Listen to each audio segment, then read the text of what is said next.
and welcome. Happy Friday to you all. This is the FACEIT League Season 2 playoffs. We got 3 days of action ahead of us in both the EMEA as well as the NA region. And joining me for all the festivities are my good friends, everyone's favorite, Matt and Mitch, to break it all down and give us the insight that we all needed. Needed? Yeah. Yeah. Oh, y'all so need this excited. insight. Yo, stand by and let me dispense some insight on you guys. I didn't even know it was Friday. That's where I'm at right now. Are you going bowling after this, Mitch? Or Call me Uncle Tito, baby. I'm about to hit y'all with Yeah. that strike. You know what I'm saying? He's the type who brings his own shoes and bowling gloves and still doesn't hit a pin. That's the vibe I'm getting here, Mitch. I don't know about that. I'm the one. I've got like their team name embroidered on. Yeah. I've even got a number. Coming to a local bowling alley with a gas station cigar near you is Mitchu versus Leslie. Yeah, you gotta come Fucking prepared, bowling man. alleys, You gotta come prepared. And gents, let's prepare everyone who's watching right now with a quick reminder to make sure to connect your FACEIT accounts to your Twitch accounts and earn yourself some sweet, sweet points. You can actually get a lot of cool stuff with those points, Matt. You did some research. Yeah, I mean, there's all different types of stuff. Whether you want some stuff for like Overwatch, or stuff for like CS and Dota, obviously as well. There's like a laptop if this is just topping up your FACEIT points. If you already have lots of FACEIT points, like millions. You need that little boost to get over the line. You can get a laptop. So a lot of cool stuff there. A lot of decent merch. Team stuff as well. Team stuff. That's right. That's right. So, set your eyes on the prize and you might be walking away with some good goodies after this weekend. 500,000 points is a lot of points. And now FACEIT League is, of course, not just about giving you points, but it's also about giving every and all players the opportunity to, dive into a competitive Overwatch in a tournament structure and show that they can hang with the best. Season 1 was an absolute blast and it all led up to the Esports World Cup. I'm going to send this over to you again, Matt. Apparently I'm not talking to Mitch today. Yeah, Matt, you were there in person. That's crazy. Honestly, they put me in the middle and they don't need me to Let's talk just at go all. over you. You're third wheeling nod. this so hard. But Mitch, you and I Crazy. weren't there. We have to hear it from the person who actually went there in person. And Matt, what was it like? Oh, it was loads of fun. I mean, the competition was awesome, right? Like really, long, kind of grueling days. But it was really exciting. The hero band stuff was awesome to see how that played out. And then just the games overall, right? Seeing teams, from all over the world, always really fun. Riyadh was super cool to check out. I had a good time. I was there for Fortnite as well. I was there for that. It's not like they did it's totally off topic. Has nothing to do with Overwatch. But there was like some WWE experience they had there. So like we got to dress up as like wrestlers and go down a ramp. Like there's a ton of fun stuff to do. It's pretty sweet.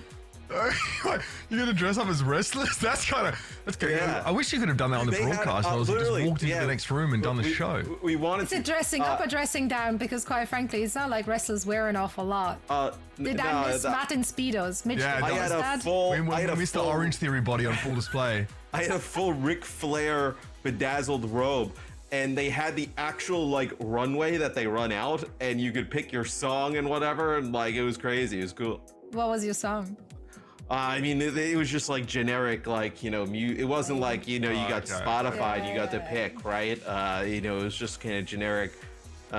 Probably license-free music, but I was it was about cool. to say, no one wanted to drop the cash for the royalties. I get it.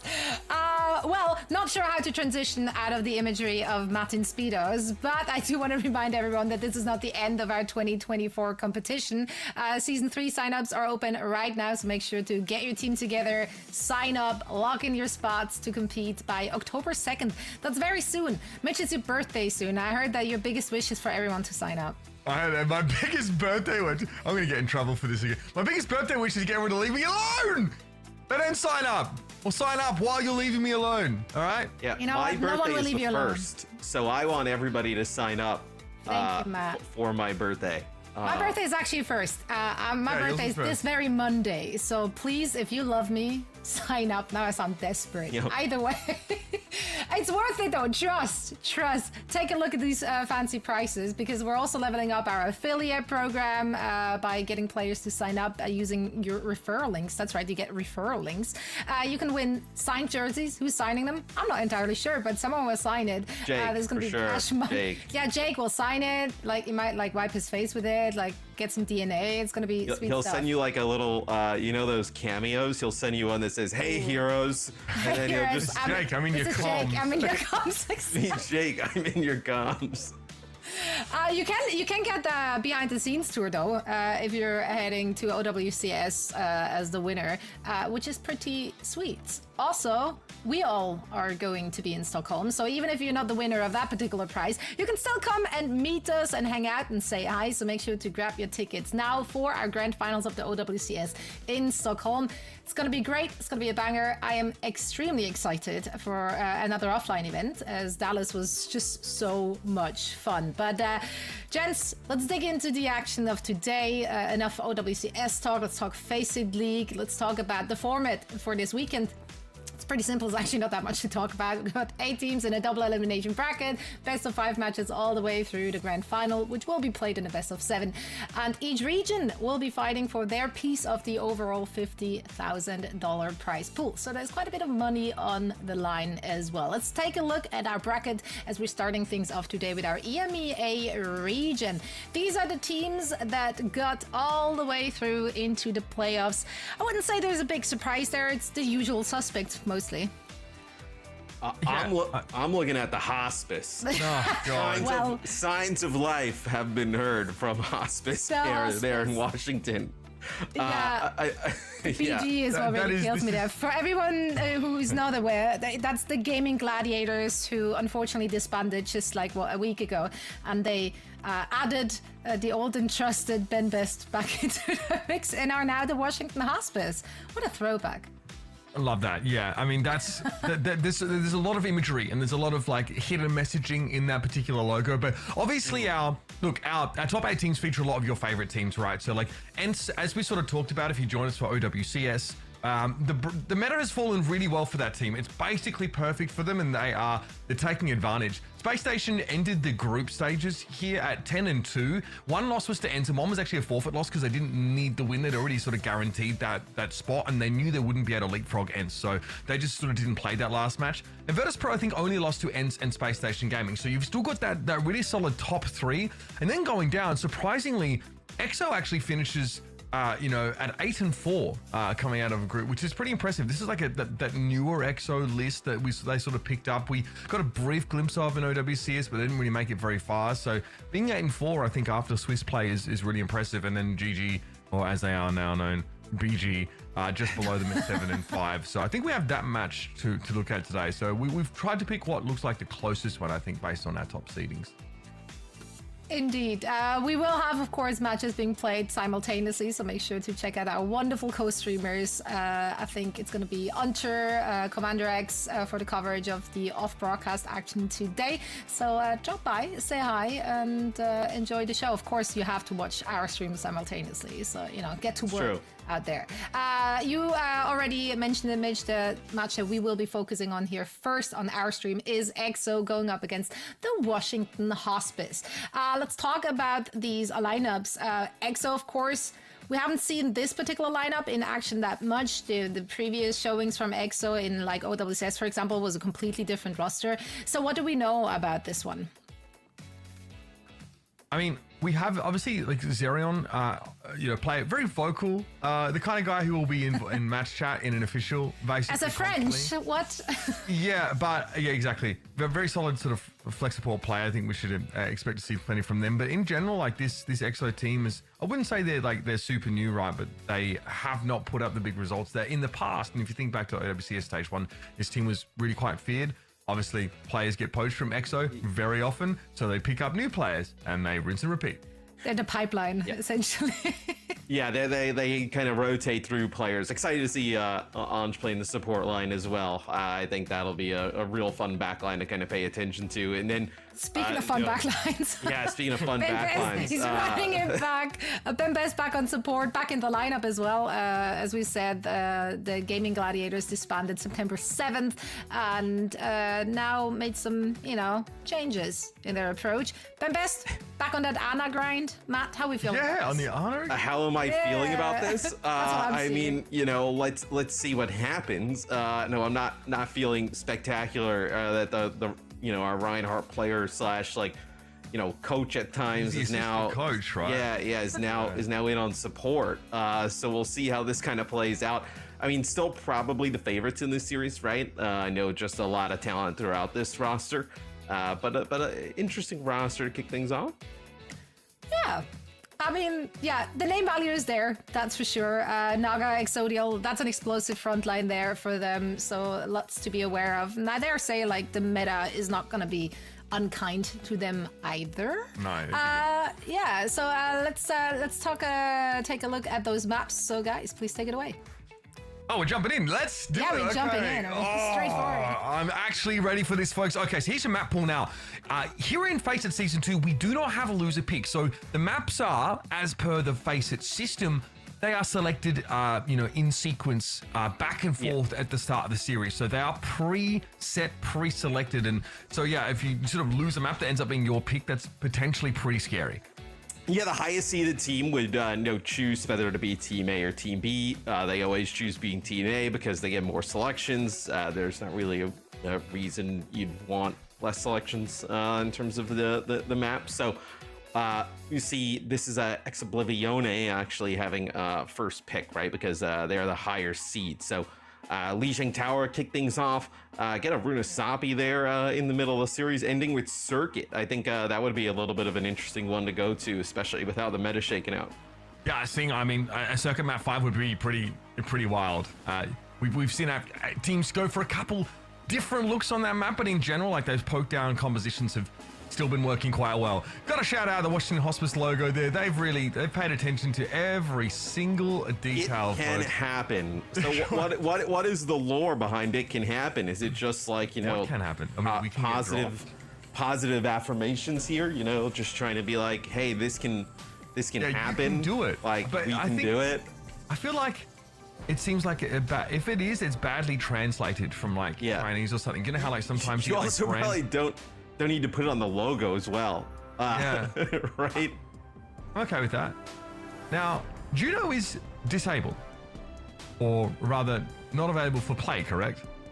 Because I'm seeing a lot of it right now. No, that's what we've heard, but I look, as the unofficial commissioner here of FACEIT League, I would be okay with it. I allow it. So you know what? Look, I won't tell if you won't.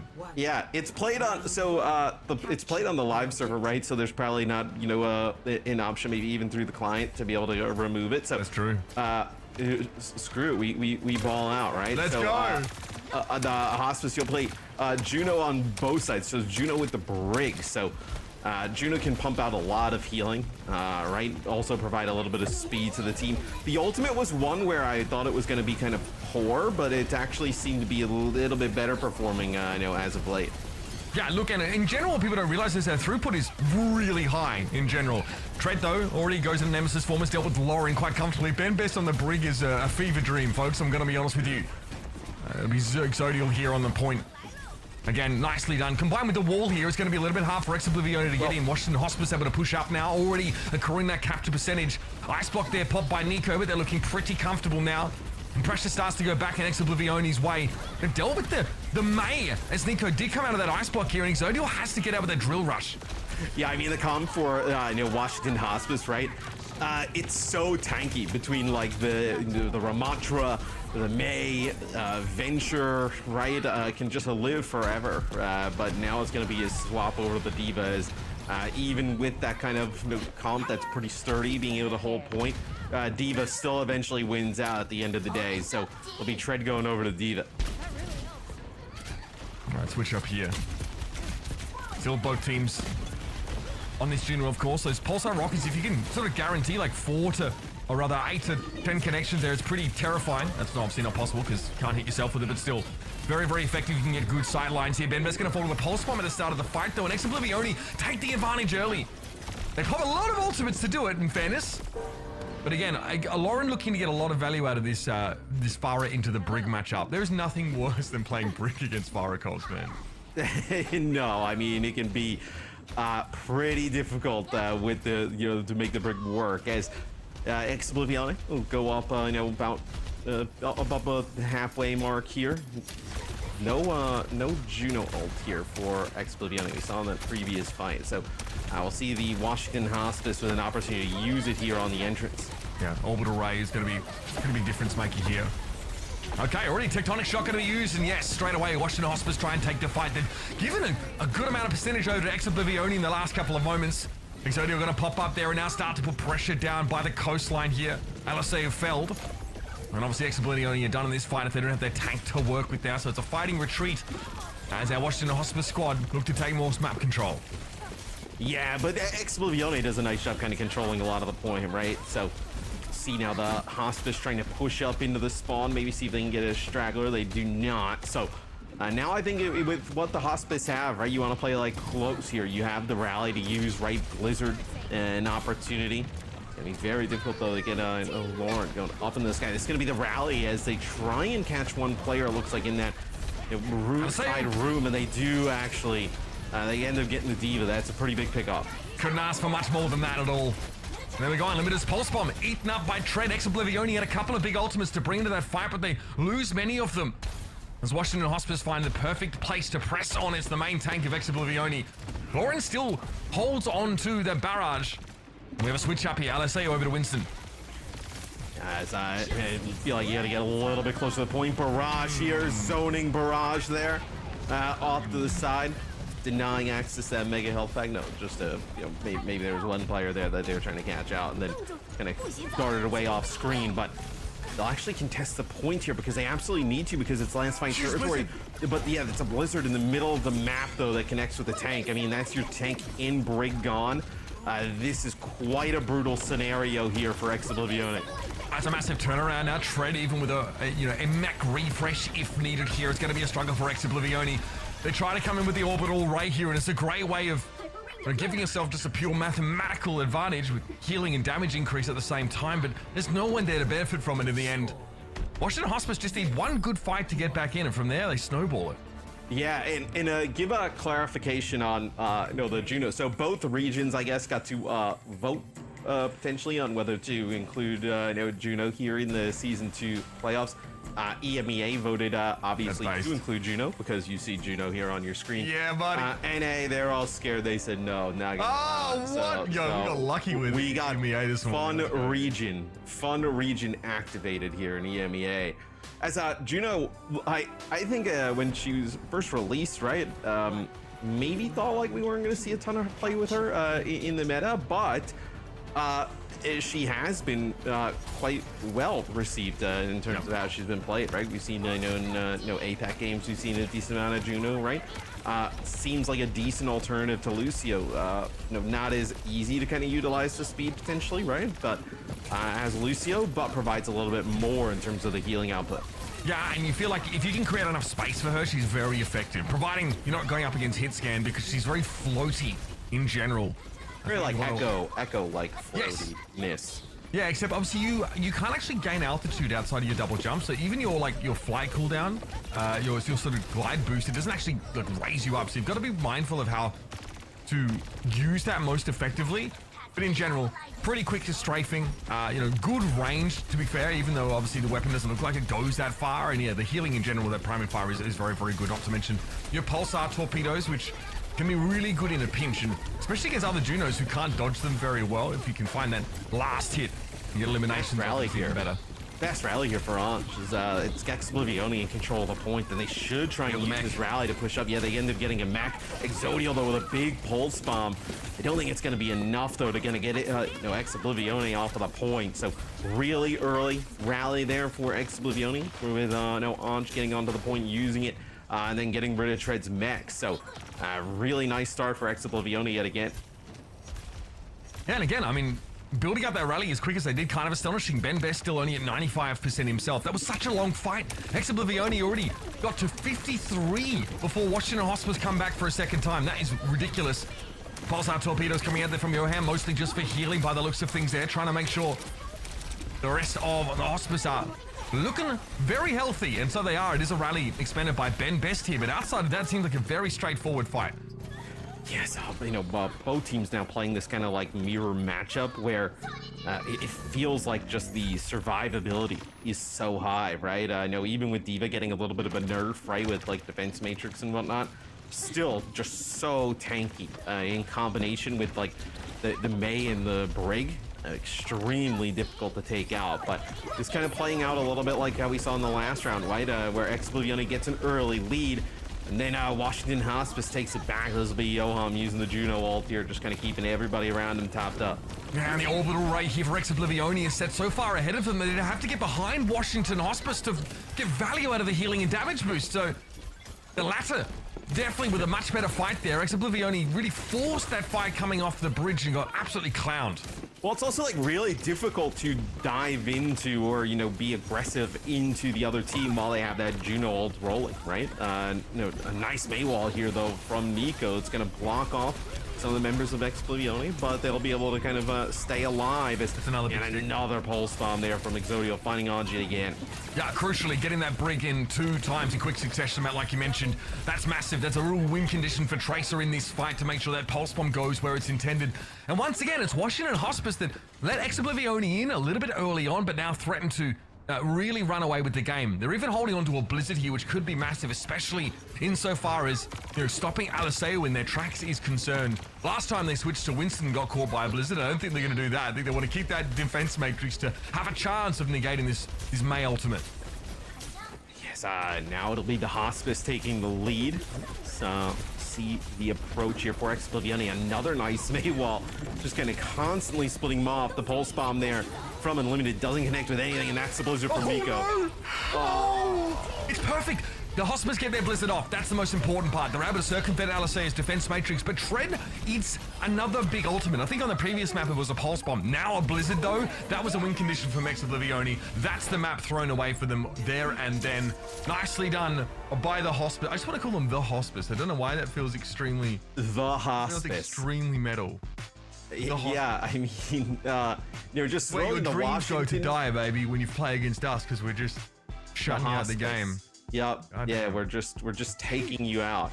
You just kind of throw the Washington in there as well. Well, what was that move there? I just dust myself off, bro. Don't worry about it.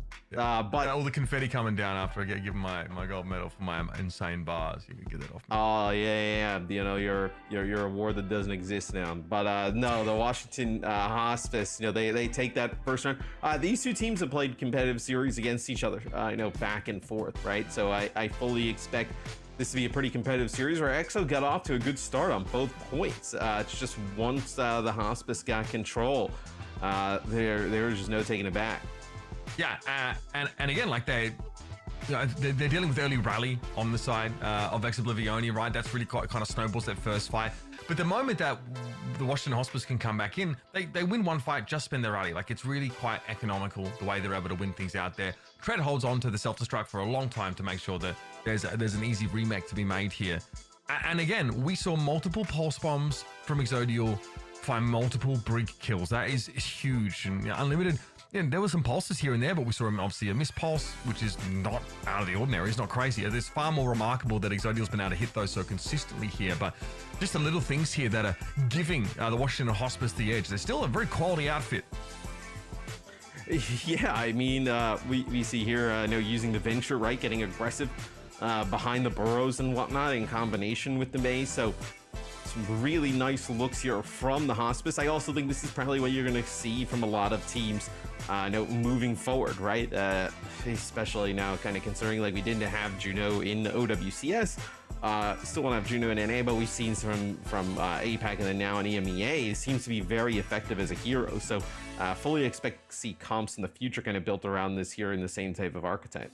I think that like outside of the hyper ring cooldowns, you are obviously still a little bit slowed here, but you can you can sort of see those pulsar torpedoes allow you to heal people that kind of get out of your range, which is sometimes like a little bit nerve-wracking as Juno, because you don't necessarily want to charge in behind them. It's a great way to find incremental value if you can get multiple uses of that ability with like 6 to 8 targets. That is crazy, right? If you have a decent line of sight over the fight, which in Overwatch is a lot to ask for because people are constantly ducking in and out of cover. And Orbital Ray is really powerful. If you can also move with it, that healing and damage increase. Remember, you can, it's pretty insane. Like just numerically, it puts you way over the top. Yeah, or if the other team kind of pushes into you, right? And then you end up, deciding to pop it, and then they're kind of stuck in it, like maybe without cooldowns to be able to kind of get away. So it was an ultimate that I think at the start, I think a lot of people looked at it and were just kind of like, yeah, this is going to be bad in terms of, the value. But I think it's actually starting to be proving out to be pretty effective. So it had to be a unanimous vote amongst all EMEA top 8 teams as to whether they wanted to play. It was unanimous. Yeah, every single one of them voted for it. So that's why we're seeing it here, which is fun. I feel it's quite a treat because we've already seen a little bit in the APAC region, even in OWCS Stage 3, right? We saw a couple of games, particularly that Falcons and Zeta Division matchup where on Circuit Royal, we had diva compositions with those Junos, right? Which is what we're starting to see a little bit more of in general. So, out of South Korea, quite a few teams have been working on it so far. Diva's just untouchable at the moment. I mean, Diva is just so strong. It feels like, I know, even with the nerf, it's just not enough. Maybe need to go even further. I mean, how much is the nerf? What, they reduced defense matrix's duration from 3.5 to 3? That's not huge, right? It's just little tweaks, and there's been a lot of little tweaks at tanks. Like they like slightly buffed their energy javelin damage for Orisa, try and sort of bring her more in line. They increased like Zarya's minimum damages, like her damage like without any shield charge. They've definitely gone for a pass over the tanks, but they're just tweaks right now on live. Yeah, it just feels like without mobility, it's very difficult, right? For some of those tanks where, like here, there's certain situations that you can probably get value. It'll be the Hospice on Deepin's actually playing Ramatra. So Ramatra is like one of the tanks that you can actually still play to a pretty high level. It seems, seeing kind of what we saw in the later parts of the OWCS, where Ramatra, you see using the Vortex, can just kind of like force that fight down there on the ground, and he's very difficult to duel. Yeah, this is dangerous. I think like the Ashe is very scary against much of Oblivion's composition here. It's pretty bad for Juno in general to sort of get caught out. Obviously, it drastically outranges Mei, for example. A really solid, composition with obviously the Ramatra here, which is really threatening to Winston in general. So Armcha's actually made the switch here over to the Ana instead of the Brig. Yeah, so the Ana can be really good, obviously, when there's a diva on the other side, right? Get good value out of the nades, and then also Winston is just a phenomenal, maybe even the best, nano boost target, in the meta at the moment. So, pretty solid option here, bringing in the Ana, not necessarily needing the Brig. There's not really like a dive presence on the other side. Justice getting put under a lot of pressure here defensively. Oblivion look to make the dive over the point here, and Zerion is harassing and healing Aliseo and equal measure. Exodial eventually falls. Lauren finds with a right click now. Zerion's Pulsar torpedoes do the work, but they know they're being chased down right now by a very angry Tread. In the meantime, Oblivion only been able to move to the point and start this cap. There will be a couple players from Washington Hospice here, but it's just a Ramatra and a Mei. Healing obviously being the issue for them right now, but Aliseo was low. They just don't fight on the point. That's well, they had their Juno there as well. I mean, you did have a little bit of healing. It looks like they tried to chase that one kill and went all the way back towards that spawn area. And 3 players were just on the point for Oblivion, and they just weren't able to make it back to the point. This is going to be the rally invested here by the Hospice. As I know, on defense, they're still fighting over where this payload currently is. All right, well, Blizzard gets used here by Oblivion. They commit that much, and Washington Hospice clearly annoyed that they've C9. They've just hung around and decided to throw down entirely in that fight by committing a Blizzard and an Annihilation. There was also a rally earlier on here. So the Hospice don't have a lot of big ultimates, but they've definitely taken map control. Yeah, I mean, they get pushed up to the spawn door of Exo Oblivione. It's like a Juno ult here to try and get out of the spawn for Exo, as Tread not going to be able to make it out with his life, as it looks like everybody else decided to just run on back. Maybe you were switching off of the Ramatra here. Maybe you were looking at making compositional changes here for the Hospice. Yeah, so you decided to play really close, use some of these ultimates, because you're going to make some changes of your own. So now I'm curious where Ex Oblivione, this is going to be a good counter here, playing the Diva against that Winston, but then also for the Ana. Do you continue to run Anj on the Ana here? You might have to play Brig again, right? It's tempting to get the free heals off whip shots basically constantly against Diva, but there is a Nano still here to be deployed over the Aliseo direction, and they drop onto the high ground and immediately find Ben Best. Okay, so I appreciate it. Juno ultimate here just to try and tip the odds in the Hospice's favor here, and Aliseo does fall. They're not able to quite get away, but both Junos fall. Still that Diva mobility now, alongside Nico's disruptive power. Also, Ice Block being available here is pretty big, but I think Nico's been left on an island somewhat, as the Hospice tried to stall out the cart for as long as they could. And Tread attempts, and I say attempts, to save Nico. Yeah, he drops down, tries to use maybe some of the defense matrix to see if they can kind of keep Nico alive, but I think it's really for the Hospice just kind of stalling out that cart. Nice shot there from Exodial. When you can have him on the long range hit scan. This is when he looks his best, as taking out the Juno on the opposite side. This is going to allow the Hospice to get control of that cart, stop any type of more push.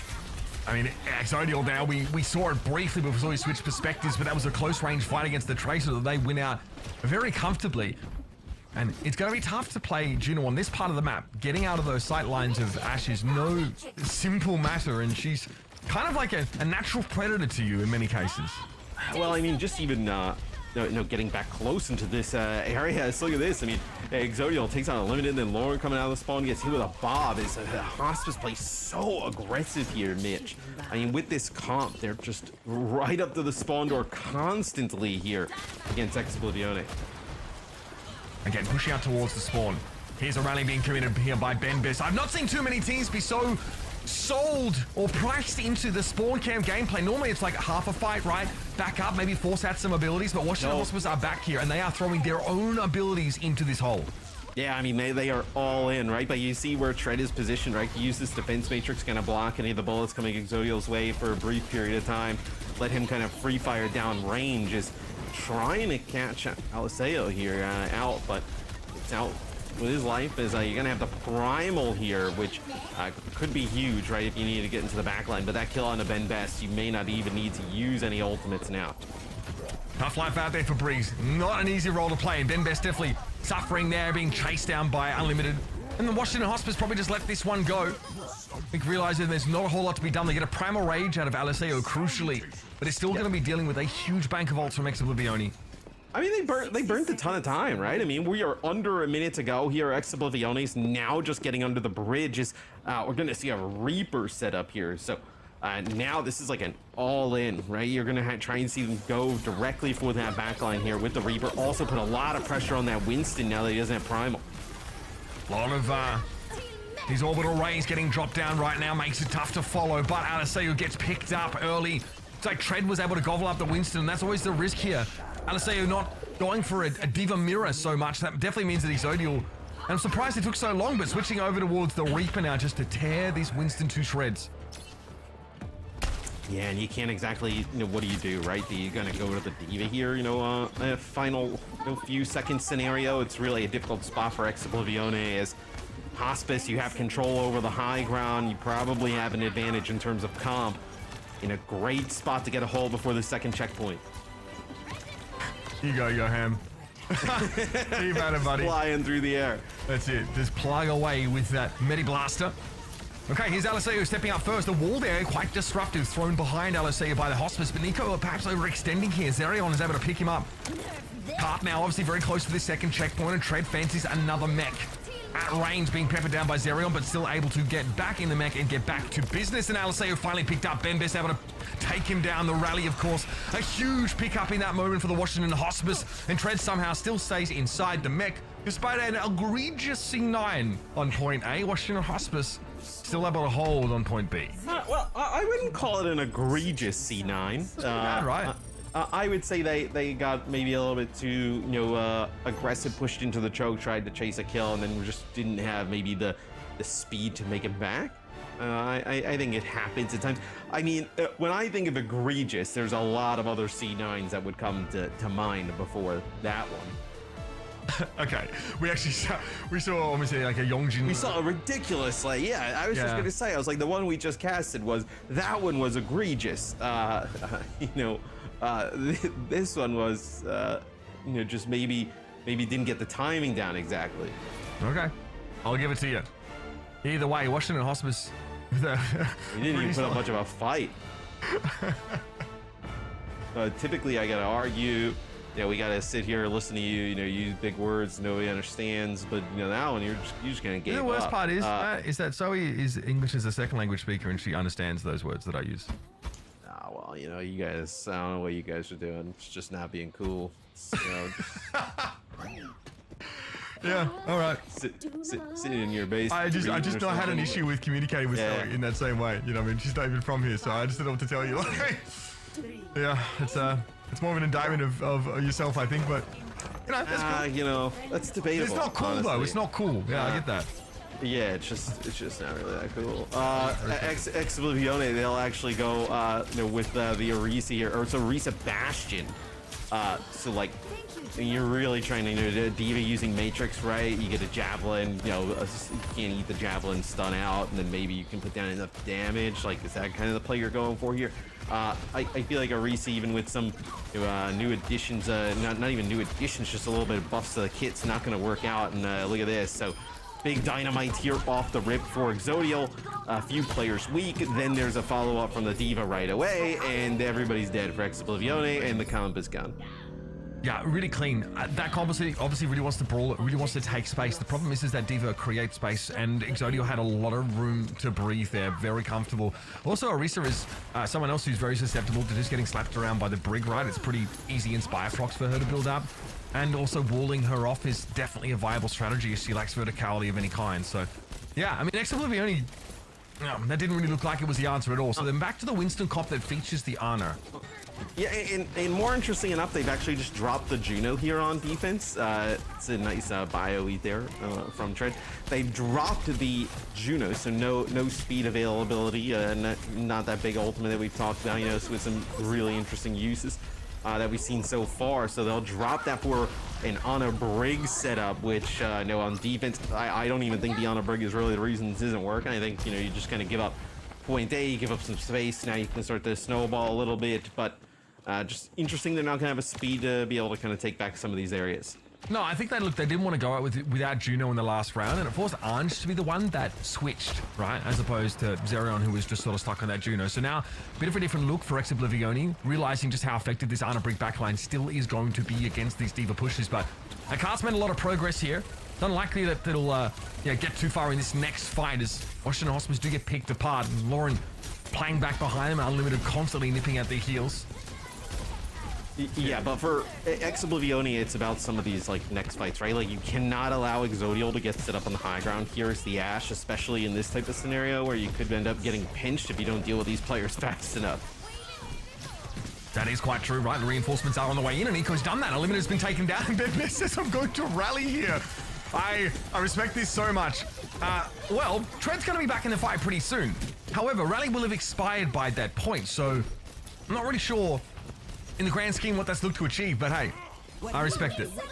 Yeah, I mean, Ange pops the rally as well. So this is going to be the nano boost here onto the Winston, but you see that Juno ult come out. You can't exactly just kind of stand around inside of it for long, as you see how weak Aliseo gets, going to be forced to use Primal. Yeah, it's not just the healing, right? It's the damage boost, and it makes a difference. Like, that stuff hits hard. Even if you're a Primal Winston, you're still going to get slapped around inside there. Zerion's already gone down. That is very dangerous. Now with that Lauren, I think this one is cooked, folks. Ex Oblivione here are going to be sort of broken up into pieces, and they've moved comps so much. Zerion now just moving over towards the Kiriko to try and get back into the fight quicker. No good if there's no one to swift step to. And that will be Washington Hospice, not GG, but BG, to take the second map in this best of 5. And again, stick to their guns. I think their D.Va comps are really good. Exodial, really nasty Ashe player. Something that is going to punish those more floaty heroes or comps that don't have shields here. So if you can't match that Ashe, it's a big job for Unlimited to try and pressure her properly as Tracer.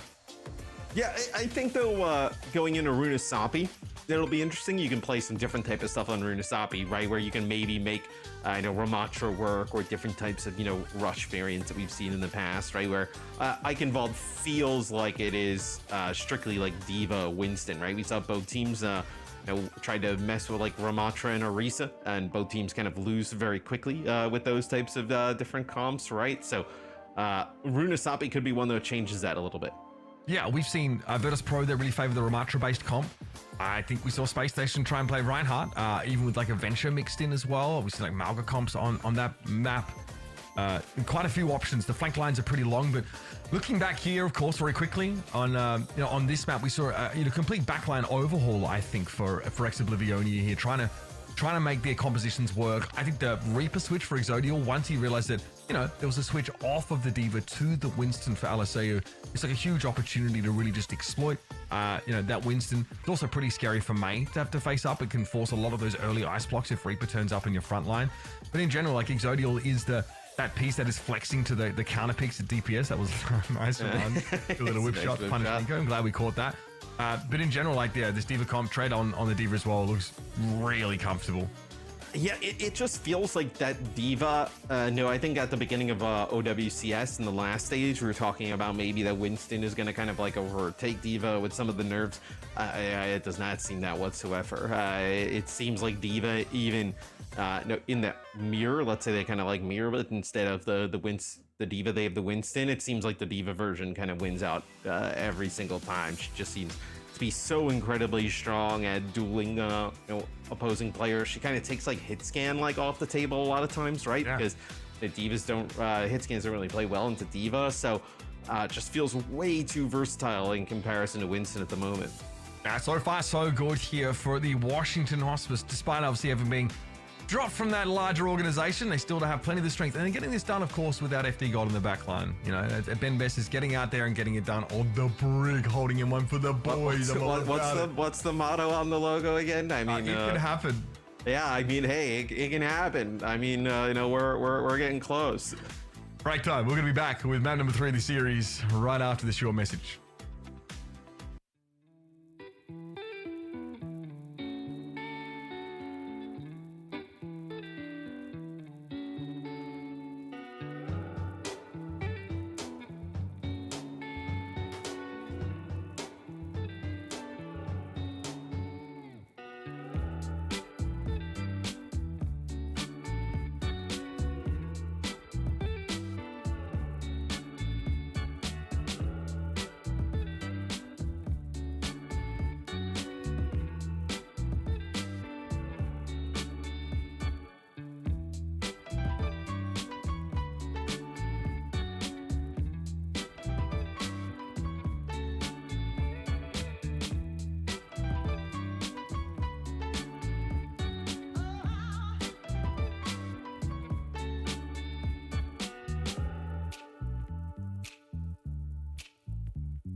We're back, folks, with the fun region. That's right, Juno available for play here in EMEA, baby. And we've seen a lot of it already over the first couple of maps in this series. So far, though, boys from Washington, I can't with the logo. Wow. Washington Hospice have been a cut above. I like the is that like a little italic underline there thrown in? I like it. Underlined it, and italicized it. That is, that is crazy, man. That is just, I mean, that is the work of a professional. Right It's like there. it's like just do it. It's like Nike's, just do it. But it's like it can happen. It's so open-ended as well, right? Like what can happen? Yeah. Like, It could don't be know. good fortune or syphilis. Like it you could don't be know. bad. Like anything can happen. It could be bad. It could be good. I mean, there's a lot of interpretation there that could be had. But we've had a fun series thus far here in the fun region, EMEA. I mean, a lot of good going on, man. We're seeing some Juno play. You see Overwatch, they announced like a little World of Warcraft collab. We got some cool skins coming. I mean, Stong's on the rise. Yeah, I'm vibing it. And again, like, talking about Juno, a lot of people, when she was released, were like, she doesn't really feel strong. She doesn't feel like she does a whole lot. But what you sort of notice over time is that her throughput is actually ridiculous. If you are consistently healing with the Medi Blaster and also using your pulsar torpedoes at good times off cooldown, making sure that healing is there, and also like your ultimate can do a lot of healing if your team plays in it. So it turns out to be like almost like a main support in just the amount of healing output she can provide. Yeah, the speed ring might be a little bit harder to use than like Lucio, like Aura, right? Like the Aura is like pretty simple.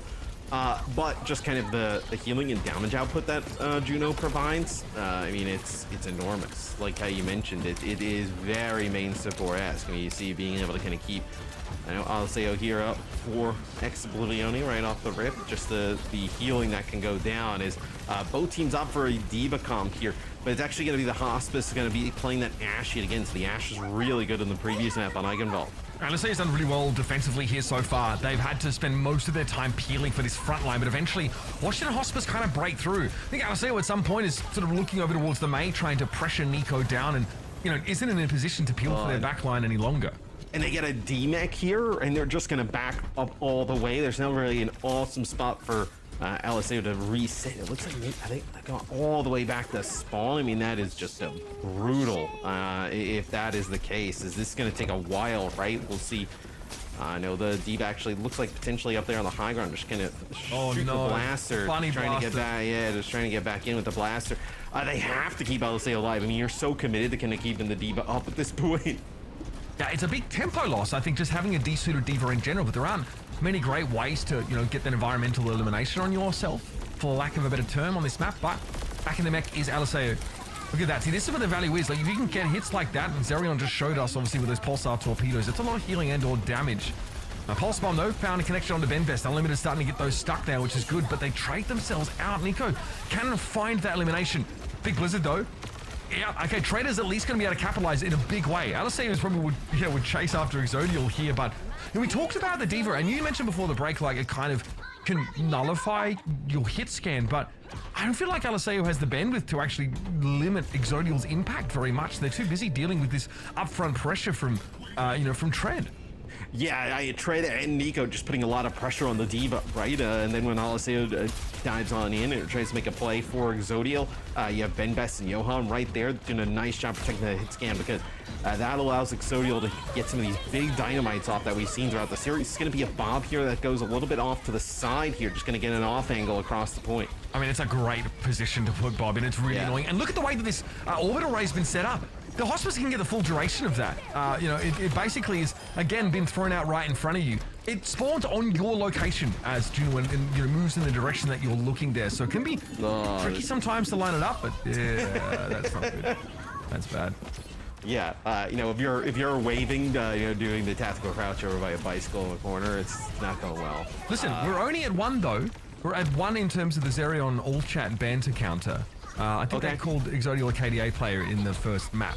So that's all. They've been very well behaved today. I'm kind of impressed. I might even give them a gold star. Well, I mean, even if Exodial's been a KDA player, it's been pretty good. No, it's worked out thus far. As Oblivione, I mean, how do you don't want to like exactly just kind of like push it into using this Blizzard. Actually, a self-destruct here that's used just to get a new mech back for Aliceo. So we're not able to kind of push up and make a play here for Tread just yet here with the Blizzard. How does Tread get that? That is sick. It's almost as if Lauren tries to throw behind Tread, but Tread turns 180 with the defense matrix in the setup. That's crazy. That is the second Blizzard eat of this series so far. That is crazy. Yeah, I mean, getting no value out of that ultimate is quite brutal, to be honest. Now you have another situation where a support is kind of isolated and staggered. So Lauren will ditch the Mei, and they'll go with an Ashe. So the Mei not providing a ton of value here for Exoblivione. They're going to go to the Winston here as well. So you're potentially in final fight territory already. Exodio's going to have another Bob here to potentially kind of throw into the back. So Hospice set up in a great spot.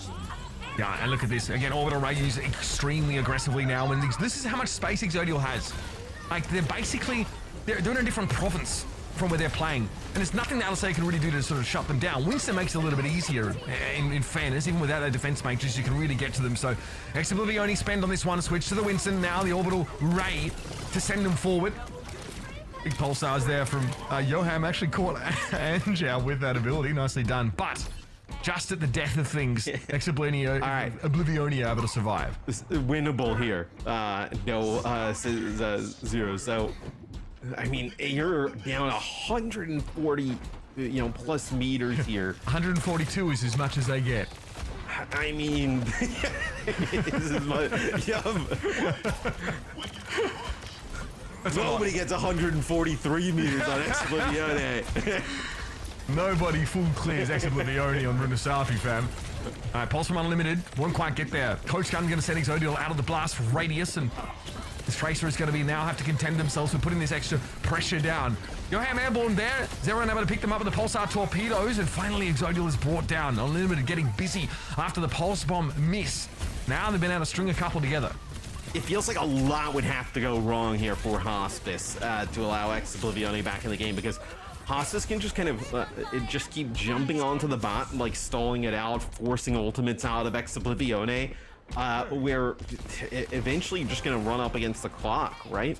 That's the type of scenario that you're in. So Exoblivione get on the board here in terms of gaining progress, going into the Hospice territory, but you're just going to be like each fight, right? You can maybe take a minute 30 off the clock here potentially. If you're Hospice, just by kind of stalling, where Exoblivione, I just don't know how you're going to battle back from this. I mean, the bot is moved back to a pretty neutral position. In fairness, Exoblivione have a close-ish to that checkpoint, but still need a one fight here. Rally coming up here for Ange, though, could be pretty big. Lauren, obviously having switched over to the Ashe themselves, now has Bob at the ready. Orbital Ray, though, big fight turner for Washington Hospice is on deck. It's going to be Unlimited diving into the back line immediately, though. Tread responds, great peel, and the kill comes out onto the Tracer. Bob won't be much of a factor here. The healing is more than enough to cover his impact. Of course, from that Orbital Ray of the Hospice, and they can just cycle into a rally in their next fight. Ange rallies! They rally here, okay? They're going to try and turn the fight around. Benbest gets brought down. Tread a little low, but has a mech refresh option here. Aliseo jumps out, now to the back line, trying to find Nico, who found themselves very deep in enemy territory. Exoblivione looking to stabilize. I like the idea to rally there if you're on. I mean, you're down 100 meters at the moment. You're down 230 on the clock. You can't exactly play super safe. You gotta have some things work out in your favor, and that rally ends up paying off. They end up winning that fight. Maybe they get a little bit of meterage out of this. And get closer towards that checkpoint. Where you get that checkpoint, maybe you can start to make things a little bit more interesting here. Trying to get some control of the high ground, where Alisei will have the Primal Rage here to use in the next fight. Checkpoint very close here, but it's going to be Tread diving in instantly. Alisei heads to the back line of the Washington Hospice, though. The Bob is in an awkward spot, in fact. It puts the pressure down on the Winston, but really would have liked to see that out in the open from Exodial. Either way, it achieves the desired purpose. Now down to 2 minutes. Exoblivione are stopped short of their first checkpoint. Yeah, now for Exoblivione, right? You have to just kind of push into the Hospice, who will have the rally and getting closer and closer towards a Blizzard. This is going to be the Primal Rage here used. Then Best's going to have to use the rally in response as Aliseo to jump back. Okay, remake available for Tread still. So room to be aggressive here on this Diva. Happy to duel against Winston. Definitely out-damage him at close quarters with his micro rockets. Here comes the Orbital Ray, though, and in goes Aliseo. They're not going to get healed by it just yet, but still, the Hospice back up. Unlimited got picked up elsewhere, and a checkpoint is achieved for Exoblivione midway through this fight, but there's still a question of whether or not they can actually win it. I think they realize that's not happening, but they're going to satisfy themselves at least with that bot progress and look to reset and go again. Well, you're going to see the rally come out yet again here for Munch. So I don't think they want to like fully reset. Oh, that's a beautiful blizzard there by Nico. But a big pulse bomb there from Unlimited. It's going to connect with 2 as Nico didn't have the ice block to be able to kind of live on through that. Yeah, good window there found. Tread is busy working down the blizzarded brig inside Rally and can't do anything about Unlimited's pulse bomb, but it was still risky business. You could literally see on Tread's screen the Tracer run up and stick the pulse, so it's definitely matrixable. Zerion's up to 3 in all chat, folks. Keeping track at home. So now we go a little bit deeper here into Hospice territory. So Nico makes the switch over and will play the Reaper. So the Reaper is extremely effective against the Winston. No, on Eichenwald, really just effective against Winston altogether. Now it's really putting a lot of pressure on Aliseo. Like, okay, come in, try and dive. No, going into the break. It's going to have Rally with also a Reaper in the mix. That's the same adaptation we saw at the end of Eichenwald, and it was a big problem for Aliseo, but Primal Rage is going to inoculate them against that sort of upfront damage and also give them the extra mobility to go and juggle just like this. Aliseo, though, doesn't feel like they can finish Exodial off, apparently. So instead they back away, look for an extra target. It's going to be Ben Best a little low, but holding on to that Rally here. And Hospice have both their support ultimates to work with to try and take the map. Yeah, I mean, the scariest part here for Hospice is you've given up a whole lot of progress, and you're going to have the Orbital Ray on the other side of things here for Explosione to potentially fight in when this kicks off. It's going to be Rally, though, for Ben Best to start things off. Now, Aliseo popped basically instantly here, and they're a little ahead of the Orbital Ray, but Exodial able to benefit from it. You'll notice you can get that healing and damage boost from quite far outside that radius, so you don't have to be right in the middle. And that'll be that. Washington Hospice end the series with a 3-0 in the 8-4 Exoblivione fall. Yeah, and I think the hardest part as well, right, is the Rally and the Orbital Ray going off there for Hospice, and you have to fight on the bot. And there's a Reaper there, so the Reaper's got his own self-healing. He's got everything that comes with the Orbital Ray. He's got the Rally. I mean, it's going to be very difficult to even kill the Reaper, let alone stand there and kind of take some of that damage from him. Yeah, fun game. I mean, it definitely gives us some of the sort of day one of a double elimination bracket vibes, right? In terms of it maybe not being the closest game in general, but this is an Exoblivione who were higher than the Washington Hospice in terms of standings coming out of sort of Swiss play. So there is that. But now the 5th place Washington Hospice will advance to the next round of our upper bracket. Yeah, that was like your 4-5 match here in the winners portion of the bracket. So both these teams, fairly evenly matched. But with the meta changing so much, it's kind of moot, like what happens in groups and whatnot. So I'll take a look at some of the highlights here from the match.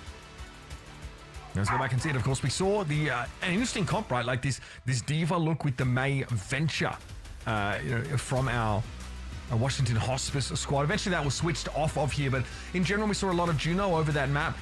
Again, the situation was the same. I really feel like over much of the series, eventually Exoblivione realized they couldn't match D.Va and win consistently enough. So they tried to make a couple hero changes. That's why we saw the Winston sort of emerge here on Eichenwald, for example. I mean, you can't match the D.Va, which is obviously unfortunate, but then also like you just can't really. It feels like there's like not many other options in terms of like what you play, right? Like we've seen teams play Wrecking Ball like in certain situations, and Wrecking Ball be quite good, but Wrecking Ball wouldn't seem to like have any real synergy with like Juno. And I mean, potentially maybe a little bit, but like not like a ton. Where like D.Va, it's really easy to make the Juno work as well. Absolutely. Last time these two teams played in groups, it was in round 10, and it was actually a 5-map series that Washington Hospice barely squeaked out on a extra time circuit royal push here. So, based on that and also this their overall placings, maybe expecting for a little bit of a closer matchup. But right now, this Washington Hospice team seem, they seem, really galvanized, I guess, by recent events, dare I say. They can do it. It can happen. It can happen, yeah, they can do it. It can happen, just all those out there, just do it. You probably can't use that one. That one's taken. That one's taken, yeah. But all those. I would still put it on my logo, frankly, if I was in this kind of a competition. Anyway, we'll be back after this. We're going to a quick break. We're going to come back to an in-progress matchup between Virtus Pro and a one-man army.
All right, folks, we are live with our second match here of the day. We're actually heading over to an bonus coverage. Bonus coverage, that's right. Bonus Overwatch for y'all. Thanks for hanging with us during the break. Scott It's gonna be a Hansen, one-man Red army versus Virtus Pro going out on Eichenwalder, our second map of the series after VP, shockingly, take map 1.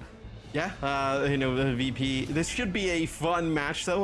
One-man army. It's always pretty fun to see play. So we'll get to see them kind of, turn up throughout this series. On defense, Cloud's here. playing. Yeah, that's a little bit of a change up here for VP. So, see for one-man army, they'll have a Top Dragon to guide the Echo here on defense. So. Echo Ashe. So Ashe, we've seen, I know in the first 2 games so far, get some good play here on Eichenwalder. Now, obviously, a one-man army impressed us here, getting second in Group C of Stage 3 of the EMEA OWCS. They had to go up against Twisted Minds eventually, though, in that lower bracket, and ended up losing to them. But they beat, 3-1. So this team's looking better and better. So curious to see if they can put any pressure down on Virtus Pro, who only lost their matches here during Season 2 of the FACEIT Master League to ENTS and a Space Station Gaming. On board here with Canale, already a Bionade trying to put pressure down on Theomatic, who had a shield ready to eat it. Yeah, I mean, VP is really trying to solidify themselves as like the 3rd team here in EMEA. Is they'll lose Canale Heal at the start here to Theomatic, so one-man army trying to get something going. Yeah, not too shabby. Looks like Canal got a little too close to the sun there with that Bionade attempt. Theomatic able to punish here. So this rush composition, something that Virtus Pro should be intimately familiar with, given they have Rajaro on their roster. Still opting to stay with this diva look here. Again, Juno for both sides here. Gala obviously going to show us a new element to their already pretty deep and interesting support map pool. Theomatic's been hard to shift so far. It's going to take a commitment likely to get rid of this Ramatra. Cloud as well comes in for Virtus Pro. We don't always see Cloud. We see Shockwave, so a little bit of a change there on the main. Yeah, potentially wanting to kind of probably have a little bit more flexibility, potentially. I know with like Son and Cloud in their hero pools towards the later part of the game, but you lose Top Dragon. So we talk about how the Juno kind of like flies through the sky. Again, more of a glide, could be easy to deal with. As this is a nice ult here that's going to actually kind of keep Cloud up. It's going to be an annihilation though, popped here for Theomatic, as they feel like they can still win it, but he is quite low. I mean, that is quite a scary prospect, trying to dive the Ramatra during his annihilation. It looks like Gala like throws the sort of orbital ray in the opposite direction so they can sort of focus on trying to heal the people fighting the Ramatra, but that doesn't work. You need to respect annihilation, I think. Yeah, and Donghun ends up using the rally there, trying to keep... Alright, where to trigger this, Benavo? Show me. Oh no, spotted! Oh, this... That is not good. That is really not good. Okay. Since the Bob back towards the, if I'm not going to make it back towards the rest of my team, at least my Bob will, right? Yeah, I'll leave a part of me here. I respect it. Orbital Ray here now from Alpha. Looking in the direction of Theomatic, who's a little bit low, but throws at the Dukes to defend themselves here. Saunus Bob ends up taking down Donghun. Top Dragon, a little bit wary of that self-destruct, rather, from Rajaro. He's able to get back in, though, and again, this Duke May really doing some serious work. Rajaro eventually able to bring the Juno down, so that is concerning for a one-man army. But that is Rajaro there with the nano boost, so you see how powerful that orbital ray is there from the Juno, where you can't even really fight it. Now with that nano, as Theomatic gets quite low, gonna make his way back to the point, but the dupe ends up paying off big time from Top Dragon in the previous fight. I think though you're just kind of rotting out here for a one-man army. It just doesn't seem like they're able to kind of heal through this constant pressure that's coming down. All right, focusing beam able to account for the mech of Rajaro, but Virtus Pro still able to get onto the point there while Top Dragon was still trying to deal with their backline. So they're able to turn around here and finish the job. So VP on the road here. Took him a couple of fights to get through, but 3 minutes to go through this phase of the map. Still pretty reasonable. Now, there's the question of how you get value out of Ramatra here defensively. Yeah, I mean, you're going to have to play probably a little bit more aggressive down by the cart, because you don't want to exactly kind of sit up here. You could sit and play a little bit more defensive, right? I know up on the high ground, you know, around shield, and maybe play a little bit of like an anti, but I think you're going to have this type of position here, especially, you know, being able to kind of heal from, you know, reasonable distance with the Juno, but this is the only spot you'd get good value out of the Ramatra from. All right, there is Sauna. Oh, sees the pretty getting knocked off. Okay, dangerous for Dong, who now have to play for the low ground, but out of nowhere, Theomatic emerges in Nemesis form, and whoa, the annihilation on the backline. Sleep was fine for Canale, but there's no way you're going to stop that. That is still a terrifying front line for a one-man army. Yeah, still extremely difficult to dislodge the Ramatra. So we've talked a little bit about like D.Va versus Winston. We've talked about, you know, Orisa a little bit.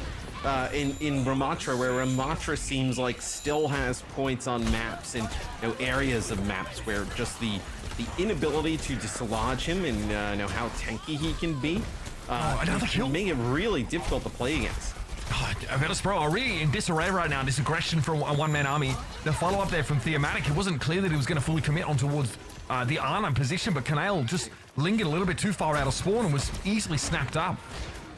Yeah, you also see the way that Theomatic's playing, just not really any type of fear. Top Dragon here with a D.Va copy, probably using that Matrix to try and help Theomatic get out, because he was quite low, hit with a bio grenade, just trying to power block and walk away.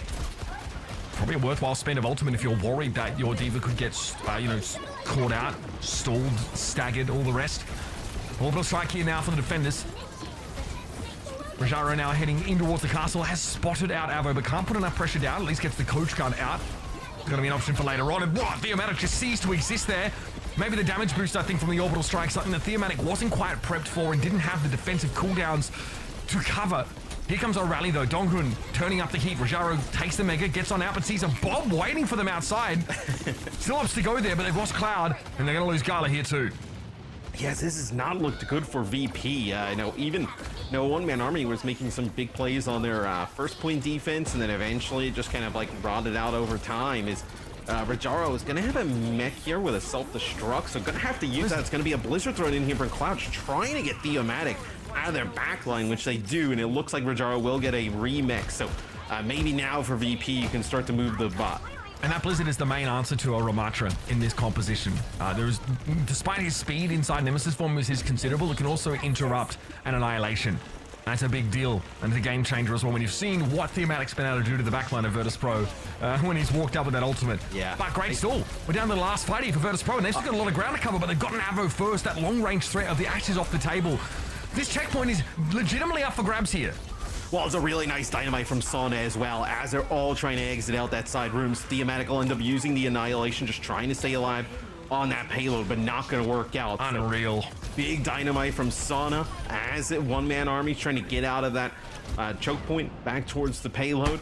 And then the follow-up there from the rest of the team. You know, they get that early pick-off. Avo switched over to Genji to try and make his way back. That doesn't even matter, though.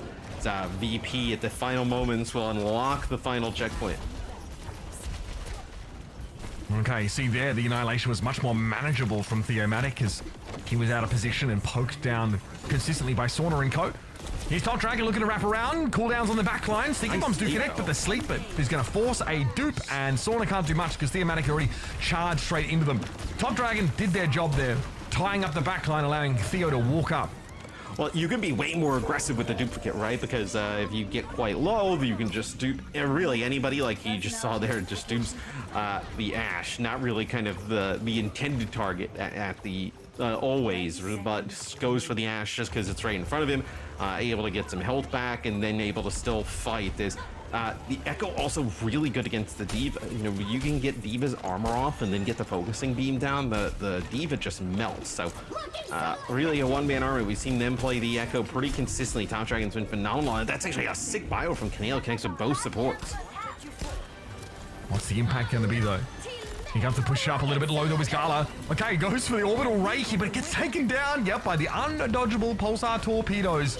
Alpha able to secure that kill on the Juno. Here comes the push up now. Blizzard going to be seeing Avo caught inside of it. He is going to have to use that ice block. Theo gets taken down. Then when Virtus Pro with the numbers advantage, going to surge ahead. Top Dragon picked off. Trying to go for a last gambit towards the backline, I'm sure. Just as Dongun is trying to stall attempts here for the entirety of a one-man army. They get Cloud for their troubles, but that's all. Virtus Pro have a Bob still to work with. It would be brutal here for a one-man army to give up a full map completion because they played VP pretty well all the way to the end. Nice spot here from Sauna, set up on the Chandelier. Top Dragon will go to a Venture, try and make it out of spawn. So Venture with a Mei, really difficult combo to deal with here. Is that'll be a bomb to the backline. They'll get some crossfire over that like final point. There's a nice bio lands on the Theomatic. Yeah, forces him to block here and give up much of that ground he just gained. And here comes Top Dragon emerging in the midst of the Virtus Pro players with a switch over to Venture. Wants to force Rajaro back here, maybe even try and force a C9. They almost did, but the Annihilation surely has to do the job. Such a powerful ability. Self-destruct for Rajaro back in the mech. He can still have a crack at it, but now there are no teammates to help the D.Va. Rajaro knows that essentially at this point it is a foregone conclusion. Virtus Play will be brought to a stop just ahead of the throne. All things considered, pretty good push. I mean, yeah, I was going to say, considering where Virtus Pro was potentially at in terms of their offense, they have to feel pretty good about what they got. For one-man army, you feel like maybe you gave up a little bit too much in the sense that you know, potentially you could have gotten a point A hold. You're very close to getting a point B hold, right? Because but Sauna and Go, that means a really nice dynamite that puts down some damage, and Rajaro comes, cleans up some kills. Where very close potentially for a one-man army to stop before that second checkpoint. Virtus Pro looked, I mean, based on what we saw from them in OWCS, looked a little uncharacteristically scrappy at points on this map. You know, up against the Ramatra composition, where obviously you really have the mobility advantage against him, your backline is still extremely susceptible. And of course, we get a classic VP composition here. It's not a Sigma-based one, but Gala still wants to be on the Iliari. Some great spots for those healing turrets, and in general, are going to be a nuisance for Juno.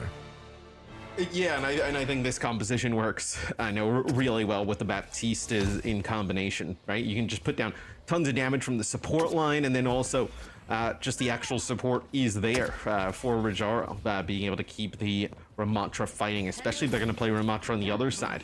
You don't exactly have the Brig, right? Which is great to fight in that close quarters, but the Immortality field is so good that it makes it very difficult to deal with, even if they have a Brig on the other side. We'll see Canale on the Ana. The map we didn't get to see was a Lijiang Tower performance where he absolutely popped off, according to a good friend Avril. What do you think, though, about the Pharah versus the Echo? We've seen it in the past where it seems like the Echo can actually get the better of the Pharah in certain situations. Yeah, I mean, I think if the Echo can close the gap and then blow cooldown, if you hit the sticky bombs, then you're close enough for a focusing beam. I think the Pharah is generally cooked, but that is not easy to do, especially because the Pharah plays at a relatively respectful distance and usually plays around the healing pylon when possible. That's like the main way that they're getting healed in this composition. Right, I think it probably comes down to a little bit more of Sauna's positioning and not playing extremely close towards potentially where Top Dragon can come in and finish him off.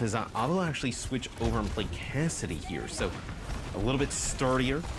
Nice Maywall here from Cloud as Theomatic does get quite low. They get Top Dragon low as well. Alpha just trying to get this passive healing, or rather active, but not really getting involved in the fight. Passive kind of positioning here. Theo a little bit low. Shields get thrown up though. May wall by Virtus.pro tried to catch him out. Now he's under a little bit of pressure, but Alpha is still there with the Medi Blaster, constantly keeping them ready. Top Dragon eventually finds what they were looking for. Not the Pharah in a head-to-head matchup, but Kanail, who does not have the mobility to avoid Echo if she's ready to roll with those cooldowns. Gala again getting close to a captive Sun, but hasn't really been able to clip the wings of Top Dragon or Alpha in this fight. Rajaro's under extreme amounts of pressure. That is a airborne captive Sun, and unclear if there was a connection there. Pretty unlikely, I feel, as Avo does his job on that Cassidy, brings down the Pharah. Yeah, and I feel like a one-man army, they had an opportunity there, a window, right, where you get rid of the enemy Baptiste. That's a large source of healing. If it's just an Illari, there's just not enough healing output, especially against Juno Brig, to be able to win that. And they take advantage of that window of opportunity by taking that checkpoint. So, yeah, I don't think that Captive Sun hit anything. Maybe it was actually trying to go at Top Dragon, no, in the sky. There's also potentially just wanted to, just kind of peek the corner, pop it, see if you hit anything. But then really focus on like healing the rest of the team. Is no other healer up at the time. So One Man Army get that first checkpoint about a minute faster than Virtus.pro did earlier in the half. Big peak for Top Dragon on Kanail. That's what really starts the tower of cards crumbling down. They've got a duplicate now, which means they can be that much more aggressive. Can afford to just copy someone else, hang around, use a free bar of health to try and find eliminations. Okay, decent pressure. Gala's playing around their healing pylon. It's still not quite enough here. Top Dragon now we get the dupe of the Illari, which is extra healing for Thematic, which comes at a perfect time because they were able to break through the immortality field of Kanail. And now it's going to be hard to get that Ramatra down. Ooh, it's going to be an Ant Matrix here, though, from Kanail and co. As they want to fight over the payload here. It's going to be a Deadeye here from the side as they're just trying to keep Avo up, but can't spot anything. Everybody from VP just turns their tail and hides. Nothing to see, really. Top Dragon was felled here, but in general, the healing, the orbital ray and One Man Army's momentum blows over Virtus.pro. And they're playing composition that's just a little bit susceptible in the backline, which is a common issue with this Baptiste Illari setup. If they get dove, they will really have problems hanging around. But Top Dragon's actually switched over to the Mei here, so they're more echo play. Yeah, we were talking about how impactful like a character like Reaper is inside of the orbital array. There you see the Cassidy, right? I know the down jam, plus he's just really difficult to take out. Is Kanail actually comes right out of that doorway and no teammates there, and just gets picked off by Avo, and that's going to be that second checkpoint. So a one-man army putting together a little bit of a speed run here on their offense. Yeah, a nice switch over to the Mei, I think, for Top Dragon. Just actually threw a wall on that left-hand side, so Virtus.pro couldn't come through. The composition obviously wants to group around to some degree because they have an Illari and, of course, that Ramatra, so they really had no chance at fighting. It was just Kanail's desperate attempt to keep things going, but they were just sitting out in the open, floating around, and got picked off. So much time here for a one-man army. They are in such a commanding position on Eichenwalde in general. And now VP have to really pull out all the stops to try and pull the stop of their own. And I wonder if we see them change off of this Illari. I know that Juno with the Illari is something I don't think a lot of us kind of expected. Is Cloudo uses Blizzard. It looks like a one-man army. Everybody kites it though, and then Ava uses a Deadeye, just trying to back them up. As this be the Captive Sun gets thrown in. Yeah, Sornovo just going to go down to the Annihilation. A far more threatening ability. You see Kanail there hovering very, very low in health, but still alive somehow. Rajaro eventually gets brought down. Looks like that was a rally shield brash from Donghun actually to stitch up that Ramatra in general. So a great recovery. It did take a lot from Virtus.pro to hold on, and they're still in trouble. They're going to be brought down. A one-man army, have both support ultimates and the Annihilation to take the map. Well, I mean, there you also see just how much better Donghun has a rally versus like a Captive Sun could be, right? Rajaro goes in, tries to make a play with his Annihilation, dealt with the rally just quickly, right? The shield bash just kind of burnt down, where on the opposite side of things, there's nothing for them to worry about. I know, especially like what you're gonna get Captive Sun the Ramatra as he's going in, is Solana just gets taken out instantly. Yeah, I mean, again, I do think this like backline from Virtus.pro can be a little bit risky. Now also as well, it's easier to get like that incidental poke damage against them. You have this Ramatra, which is a great receptacle for that really high healing that Juno can offer. Also would definitely love to get sped up, with that hyper ring. So there are a number of synergies built in there, and it feels like to me, Orbit Array feels like Coalescence in that it's just a big numbers ult. Like it just basically makes you better at everything. Yeah, vertical coalescence, is that what you would say? Yes, I mean it is. It's just like throwing a stat stick at your opponents, and I think it's really hard to win fights against that ability. It's probably way better than Cole though as well, right? Yes. I mean, it's this is truly like, AOE. Yeah, and then it's also just like damage amp versus just damage, right? Yeah. So probably way more effective. I think Top Dragon was a huge difference maker on the Echo. Something he constantly pulls out and uses to great effect, making it very difficult on the D.Va's life. Yeah, big difference maker for sure. And again, like some of the rally plays were pretty impactful there. It's good to see like Donghun really sticking to his guns. I think like the Juno Brig comp, you can kind of see why teams gravitate towards it. This is like Avo Deadeye's there, and Gala tries to swing it around with that captive sun and sort of make something happen. The Rajaro gets that sort of annihilation off, but he gets stunned by Donghun. There's like Alpha's healing in play.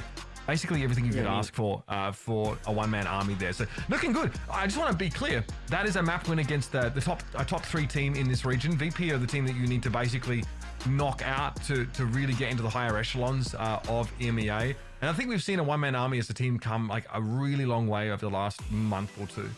Yeah, absolutely. I mean, you don't have Twisted Minds in the field here. It looks like for the Face League in this season 2, right? So, but you think of like in Space Station VP, Twisted Minds, and then Gaming Gladiators, or those now known as the Washington Hospice. So you think of like those are your kind of top 5 or so in EMEA. But you have teams like Ex Oblivione and a one-man army knocking on the door.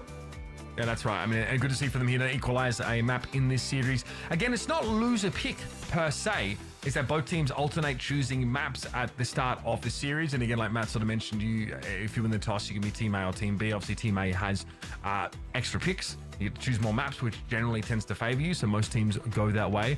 That means that this is a Virtus Pro pick, as they must be Team A. So they take Lijiang Tower, and they get to play things out on Runesapi next. Now, I've seen them play the Ramatra comp on this map. I don't know if I've seen them play D.Va as well. We know Rajaro is more than capable, so VP, very flexible team. I think they basically can get the best comp on this map, whichever way you slice it. Yeah, and I'm curious to see if there's any type of response to the Top Dragon Echo, right? The Echo puts a lot of pressure onto the D.Va, so we'll see if there's any type of response or change here that VP potentially feels is needed. I also think just kind of the support line, right? You want to play this aggressive backline, but obviously with Juno in the game, thing has changed a little bit, right? So how do they adjust to this kind of new world as things move on? Now, we saw obviously a little bit of this map in the previous series, right? We got a little bit of a taster for it. We saw D.Va versus Winston comps primarily. So here are your two teams. So a one-man army at 5 and 7 after the group stages here, with a map differential of -7. Whereas a Virtus Pro are 10 and 2 with a differential of +20. Definitely should be feeling confident here. But VP, like, honestly, lost pretty hard to both Ensign Space Station Gaming and NSSG, are a team that we sort of were concerned that we're floundering a little bit here. Space Station only have 1 loss and a forfeit loss, obviously, this week because they don't need the win. Yeah, but I think though, I mean the meta has been so all over the place. I feel like, or just kind of now coalescing really around D.Va, that it's definitely thrown a lot of teams for a loop, right? Some players who have been playing really, I mean, you can get away with playing like Winston for ages, right? Like Winston, Ramatra, like maybe a little bit of Junker Queen, right? Like we haven't really seen D.Va in a very long time being like prominently played as like the tank. Both teams here will end up with a Ramatra look here on Runesapi, which is something we see a lot of teams go for. These close quarters, narrow streets, very good for a more brawly type of play. Yeah, look, mirrored comps entirely here, and as good as VPR the Ramatra style, a one-man army looked excellent on Eichenwalder. So still feel like we have a potentially compelling game here. I want to make it clear, a one-man army winning here would be an upset, but after what we saw in Eichenwalder, it's within the realm of possibility. Let's see what VP have for us here. Gala's a little bit too slow to get the pulsar torpedoes on Canale there, so they're down support. Right, my one-man army also lose Donghun here, so very tit-for-tat fighting out of the gates. I mean, this would definitely be an upset, right? If a one-man army were able to take this. Coming in against VP, who had a very good showing in the recent stage of OWCS. Rajaro, though, doing work there inside of Nemesis form. Comes up with 2. This will be VP in control of the bot first. They'll get a move. Okay, so in the mirror, VP still have some degree of confidence here. They didn't want to play it on Akinvolda for the most part. Wanted to play Diva into this Ramatra style, see if they could do it, but it definitely feels like where their bread is buttered. And we'll have a one-man army now trying to surge back out of Swarm, but that bot is getting close already to that first checkpoint, such that a one-man army have to group up for one more fight to stop them. Do you think the mirror favors one team or another? I actually think it probably favors VP a little bit more, like playing a little bit more structured style of play, where I think a one-man army playing that Echo was definitely something that was throwing them for a loop. Maybe the lack of Echo is a difference maker, but I really like the one-man army's Ramatra style in general, right? Looked really good on Iconvola. However, here, you're also dealing with the snowball from winning the first fight. So you get a healing ray, an orbital ray rather, and that's very, very hard to fight. Like I said, it's just a stat stick that your opponents are getting beat over the head with. And that's a checkpoint here for Virtus Pro. Yeah, I mean, Theomatics looks really good on the Ramatra, right? Throughout this series thus far. But yeah, I just have a feeling that like VP in the mirror probably, it works out a little bit better for them. And then also I think, having that support line now be playing the Juno with the break, I think it works out way better as you're going to lose Top Dragon straight away. There goes Alpha. It's just a Bob used here from Sona. It's also used by Avo. It's going to put down some damage here onto Rajaros. Rajaros forced into Pop of the Annihilation, but it's going to be more progress here for VP, and they hold on to their rally. Importantly, they also hold on to the Blizzard, which is the natural predator to Ramatra when he tries to use that Annihilation. So even though a one-man army have a huge ult advantage coming into this next fight, a good Blizzard placement can completely ruin things here for a one-man army. So we're on the Widow from Avo. Okay. The sightline does seem very good for this. Yeah, we're just trying to find a pick here, though, to prevent them from just kind of taking the entire map. That's what we're looking for here. If you're a one-man army, this is the Blizzard that comes in from Cloud as Avo finds Gala off to the side, so the Widow does end up paying off 2 HP. Not going to make it out with his life, though. Wait, I mean, Top Dragon and Alpha both get brought down here. Theomatic at least in the Nemesis 4. I don't know if Alpha can do much about this, but Cloud is a threat, potentially. Going to be healed back up. Alpha was removed. So the Juno is down. Sonic and here as well. DPS. This is scary. I mean, what? Theomatic doesn't want to end up popping Annihilation here, right? Oh, that was sick. Well, he wasn't ready for the armor, like the instant armor grant of Nemesis 4. So Theomatic gets like 100 armor or something like that, and allowed him to turn the fight. Nicely done. That is a pretty corner case moment for the Ramatra player, but he navigates it with style. That is a huge play there. I mean, you lose Theomatic in that type of situation, right? VP will have all their players coming off of respawn. You're in a lot of trouble there if you're a one-man army. Potential for VP to just end up taking the map right there. Alpha goes for it. It really pops those cooldowns, but Orbital Ray here used by both sides. Annihilation, though, for Theomatic feels like a game changer here. And Canal has nowhere to run. Virtus Pro made great progress across the map here. A one-man army have used a lot of their ultimates. They still get to take that first checkpoint. Oh. Yeah, the Bob throwing in there from Sona just right onto the bot, it delays any type of progress. You can't exactly push up. They're taking so much damage here. It's a nice nade there. Dynamite from Sona. Also one exchange back, though, from Avo. But you're going to have both teams now back at full strength. So one-man army doesn't really gain anything out of that previous fight. Blitz is up here for Top Dragon. It's going to be a problem for Rajaro as he's close to his Annihilation as well. 5 minutes to go. We are back to parity now in bot distance, and Rajaro, well, never had a chance to use that Annihilation. He's going to get caught out. Cloud dived in there for whatever reason. So another fight win for a one-man army sets them up now to take a checkpoint if they can take their next. And they just have the rally to work with there, but Bob will likely be online as well. Yeah, it was a nice Maywall there from Cloud trying to keep Rajaro alive, but everybody from a one-man army able to kind of circumvent it. Put down enough damage on the tank to take him out, where, yeah, like you mentioned, this potentially could be checkpoint territory here for a one-man army, but looks like VP trying to flood out of that high ground wants to take another fight fast. Good ultimates here for Virtus Pro in general. The rally might be a little bit tricky to deal with. Now Avo's trying to really set up with this Ashe out to the side. Stake their claim to that area now. Cloud trying to go for a flank Blizzard. Yeah.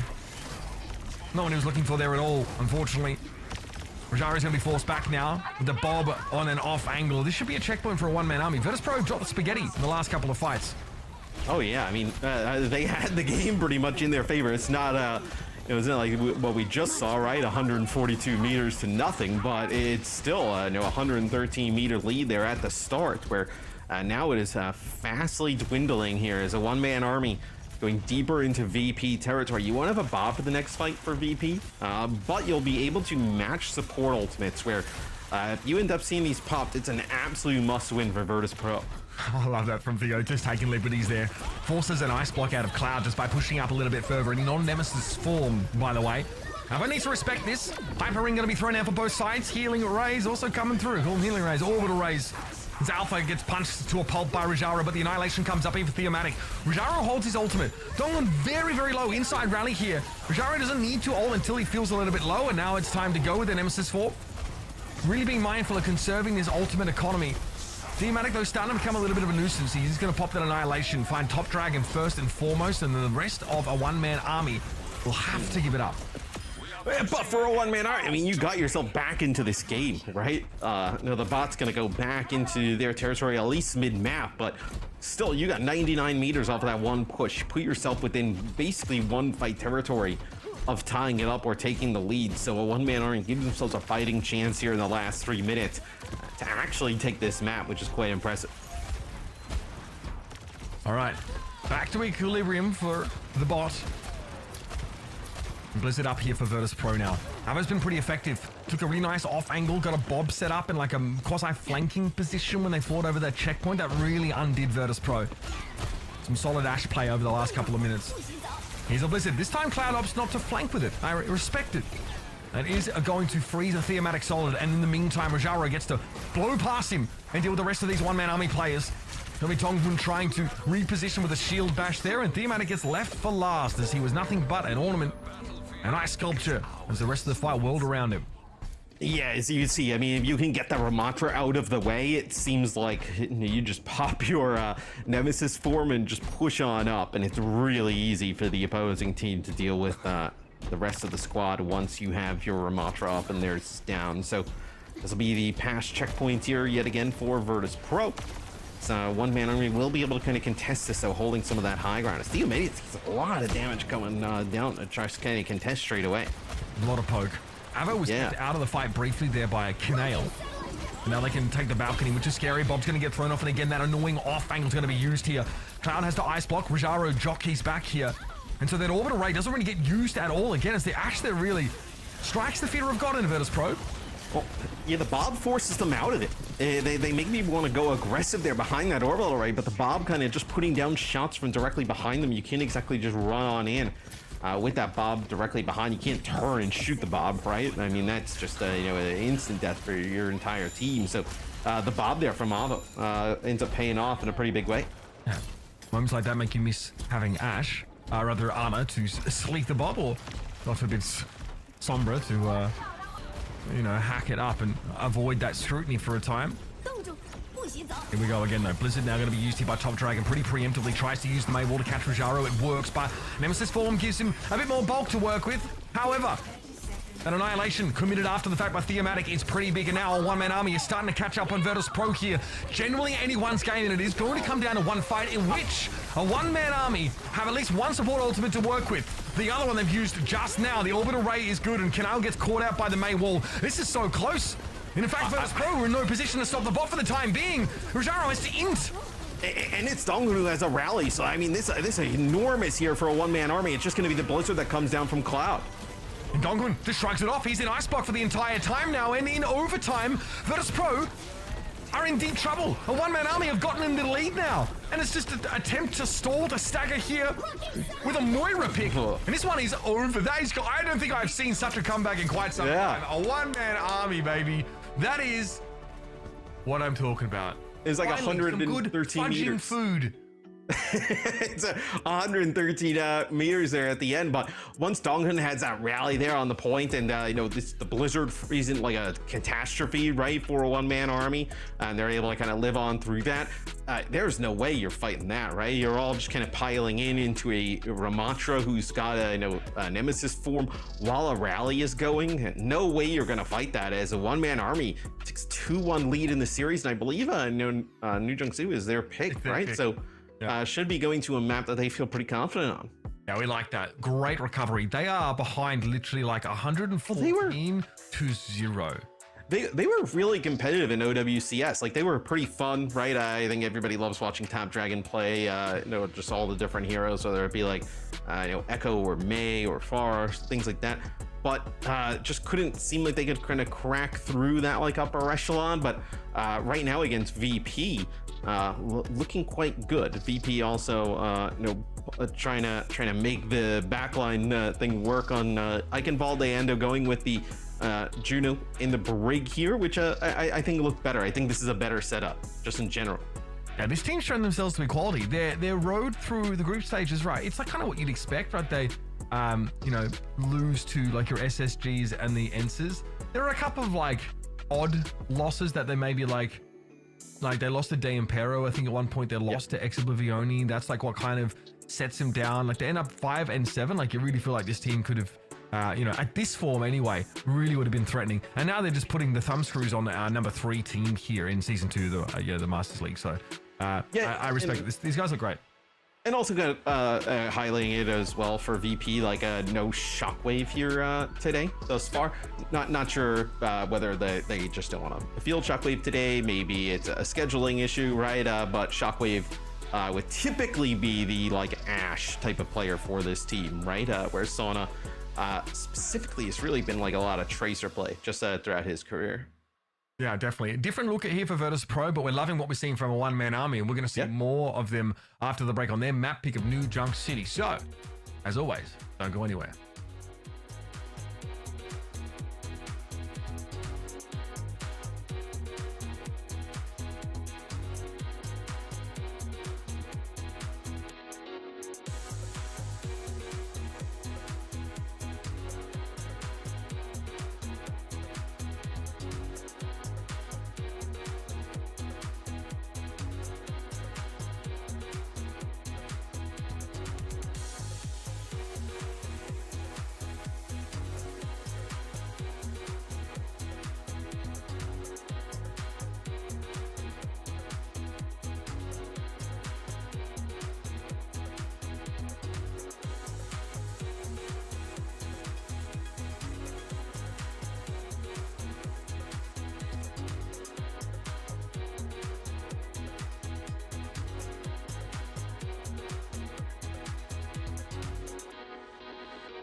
So as our 7th seed, a one-man army at 5-7 over the EMEA Master Season 2, who've taken Runesarpy away, the pick of Virtus Pro.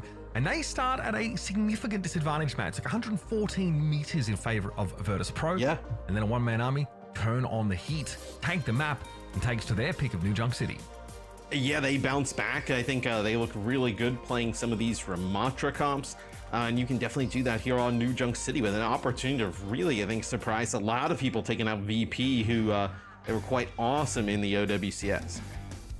Yeah, I mean, really impressed us. Obviously, a little bit of a different look for the VP team here. Obviously, Cloud in for Shockwave, which has Sauna picking up a little bit more of the role that we might have seen at Shockwave adopt at times, but it's looked really good. I think the hit scan play from Sauna's been great. When we first saw Sauna come onto the scene back in OWL, it was a lot of like Reaper playing, just pinch hitting like Backbone does, for SSG on like the first map of the series.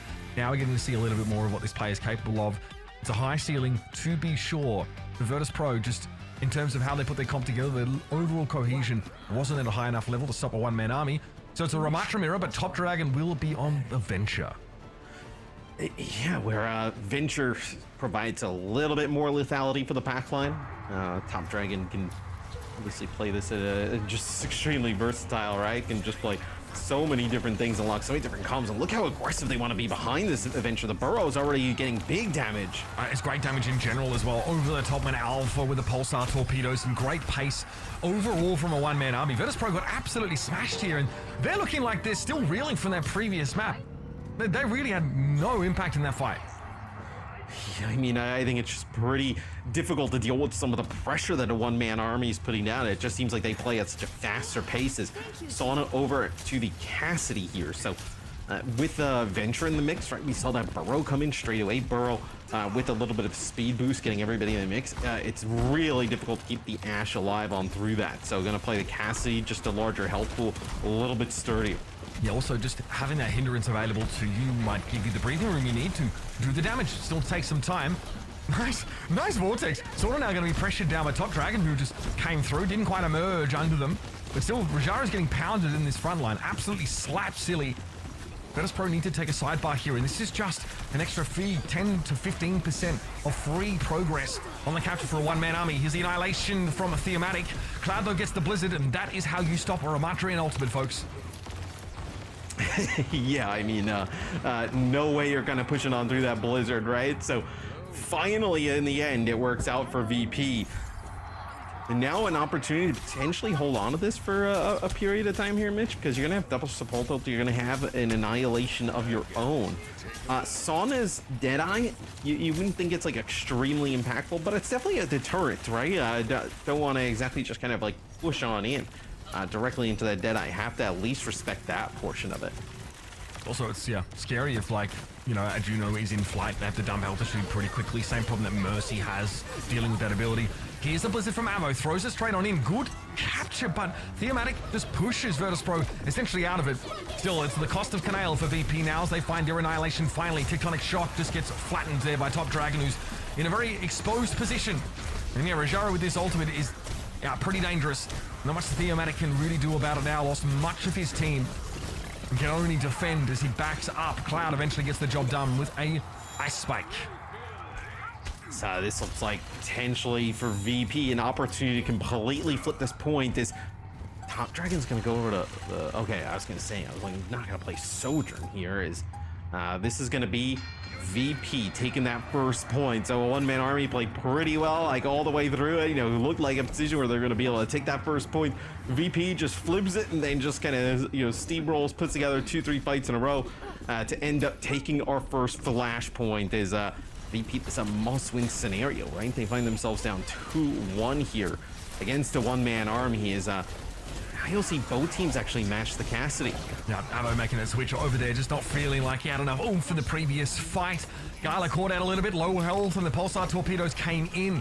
And the problem for a one-man army on that previous flashpoint is that their Annihilation wasn't nearly as devastating because Theo was caught inside the Blizzard, had it turned off, and made it really easy to work that Ramatra down to size. But there's another opportunity in this next fight to have a devastating impact with that ultimate. Yes, a one-man army could get aggressive behind this Annihilation, right? Maybe even deny some of the space from VP before they exactly push in. As it's going to be a Maywall used from both teams. Top Dragon trying to prevent everybody else from coming down, but it looks like they just want to get this Blizzard on the Top Dragon. Maybe just get that one pick, then take advantage. Yeah, still have to deal with the Annihilation though, and Thematic is showing us why it is busted. Train to the back line of Virtus Pro goes Thematic. And yes, Virtus Pro able to catch out the May of Top Dragon, but they spend a whole lot for it. And the real threat is right here on your screen. Yes, Thematic I feel like has been a big difference maker here in this series. The Ramacha play from One Man Army has been fantastic, as looks like they want to try and get aggressive here. Maybe kind of catch somebody out, prevent them from getting close to the point. This is going to be Avo using the Deadeye here. Not going to spawn anything at the moment. Maybe put down a little bit of damage there, but not much at all. Is now VP going to have one final attempt here. No, at the point, but do they even have enough time, Mitch? I think they're so far away. Yeah, I think they're caught in the choke. They're going to have to back out, and they don't even really do that either. It gets a little bit sloppy here from both teams at the end of the point. And it's a good little push out from a one-man army because they don't fully commit to it. When they see the Virtus.pro maneuver out of the fight, they leave them. VP have to maneuver away from the point. It just, burns again like 10 to 15% of capture progress, and by the time they're in a position to come back, they get caught inside a choke entirely. So good looks for a one-man army. We don't see the full commitment. They don't go too far.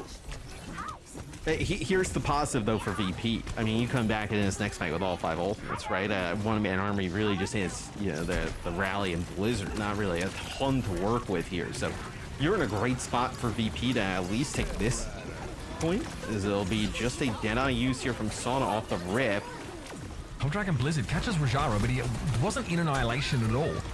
And in response, Theomatic gets caught by that of Cloud. So that's 3 ultimates now have been used by Virtus.pro, make it 4, and here's the 5th. Rajaro going to now commit with the Annihilation. So no reason really not to win a fight like this. The one-man army did what they could in terms of winning the Blizzard and the Rally, but yes, VP, they had all the cues.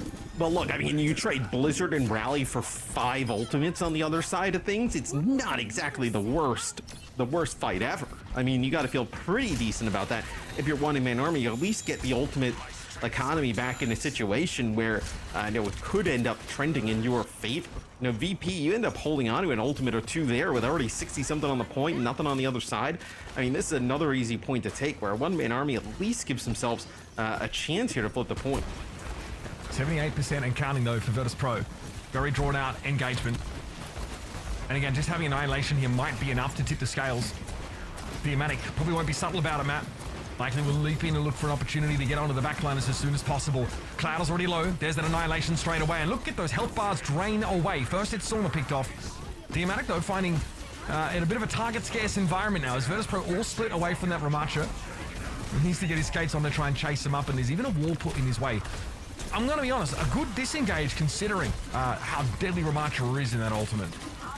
Yeah, I just wonder if that one fight, though, where they kind of dumped all 5 of their ultimates is going to come back to bite them. As this will be a Deadeye here from Avo.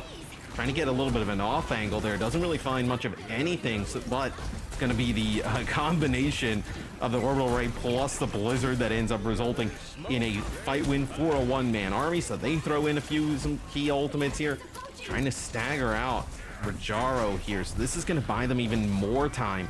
And then for this next fight that kicks off, you're going to have your Rally. So a one-man army in an opportunity where they could potentially flip this. Yeah, look, both teams are really liberally using ultimates, I think, to win these fights. A one-man army at least able to distribute them in sort of a 2 and 3 fashion in between 2 consecutive fights.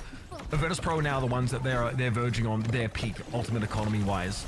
Basically everything you could ask for here, including an Annihilation that's quite scary. So they go preemptive one-man army. They pop the Rally straight away, and they're trying to catch Virtus.pro on their way to the point, but Kanail has a Rally of his own, and they can actually just walk away from this, providing Sauna can roll back from the Ramacha.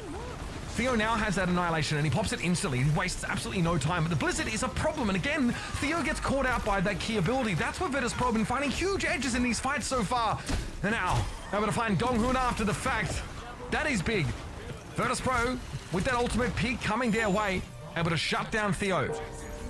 Yeah, no, one-man army, they're forced to rotate, all the way around the point with their Briggs, so there's nobody in line of sight of Theomatic to even try and heal him up through that Blizzard, which most likely you wouldn't have been able to do anyway, as all of the focus fire from VP coming down onto the tank of a one-man army. So one-man army get very close to taking that point, but yet again, VP battle back. Okay, on to the next flashpoint now. It's been an extremely seesaw affair. It is an Annihilation put down by Rajaro, who really wants to win the first fight here. I think he's going to get it. I think a one-man army are really going to argue about it too much. Top Dragon almost had the opportunity to develop a Blizzard there, which would have countered that ultimate. The Virtus.pro are much better at making sure Rajaro can't be interrupted in that ability, and they're sending him straight down the gullet. Whereas a one-man army of Theo caught twice by Blizzard's in Annihilation this map alone. Yes, the Blizzard really for VP from Cloud has really been kind of almost saved to kind of deal with the Omatic, inside that Annihilation, where a one-man army seems to use it a little bit differently. Like they're fine, letting that Annihilation just kind of come in, maybe having a rally to like bash and try and deal with it, and using this Blizzard from Top Dragon to try and find a player, get a pick off, set something up, as Maywall trying to block the Deadeye. I mean, you mentioned that it can be very effective here, but both teams are really playing around it. Theo low. Backs away though, gets a good bit of healing. Blizzard from Top Dragon looks like it's defensively oriented. He actually just catches the corner. Oh, that's beautiful. Cloud caught out by it. Theo actually notices that the Mei is frozen stiff and just goes straight for it. Sauna able to trade back from this position, but now, there's no way you're surviving this, buddy. Theomatic going hog wild on them here and giving a one-man army a foothold on this 4th flashpoint. Yeah, I thought the Blizzard wasn't actually going to pay off there for a one-man army, but they find the one player around the corner. Looks like they probably through communication, to figure out that Cloud is actually frozen directly around the corner. We're not able to keep the Mei alive. Ooh, early ice block there from Cloud. This takes a large chunk of damage. Now he's getting kneeled up here by Gala, but a little bit scary there off the rip. Sauna now is back on the Ashe, so I actually think you can play the Ashe here because there's no Venture on the other side. There's no real fear of getting dope. Well, this is awkward. What a catch of this Blizzard. Oh my god. Theomatic in deep trouble. Trying to play around. Okay, I like his play around the orbital ray. That's big. Top Dragon's able to find 2 quick kills, and Theomatic has the Annihilation here. A little swing here for a one-man army. Might give them this flashpoint and take us all the way to 5. That was a fantastic little pivot midway through the fight. The Blizzard is sick there, right, from VP, but just the ability to play behind the beam and the Annihilation there. Top Dragon alive throughout that as well there for a one-man army. That is one that VP did not expect the one-man army to end up flipping. So that Blizzard from Cloud, it felt like everybody was caught inside of it, but a one-man army able to battle on through. Yeah, it's a wild to me that Theomatic actually survives that onslaught because it was brutal. Great Blizzard from Cloud, won't take anything away from him there, but now we're seeing just how good Orbital Ray is, folks. That raw healing when you need it. It's something different. All right, Maywall here, going to be broken through. But over we get another Deadeye that is just a really drawn-out reload of his weapon, which was full before he used the ability, but I digress. That's an Annihilation from Rojaro. He is down a half, but still in a good position to work, and that wall slows him up enough for a one-man army to peel away from the offending Ramatra.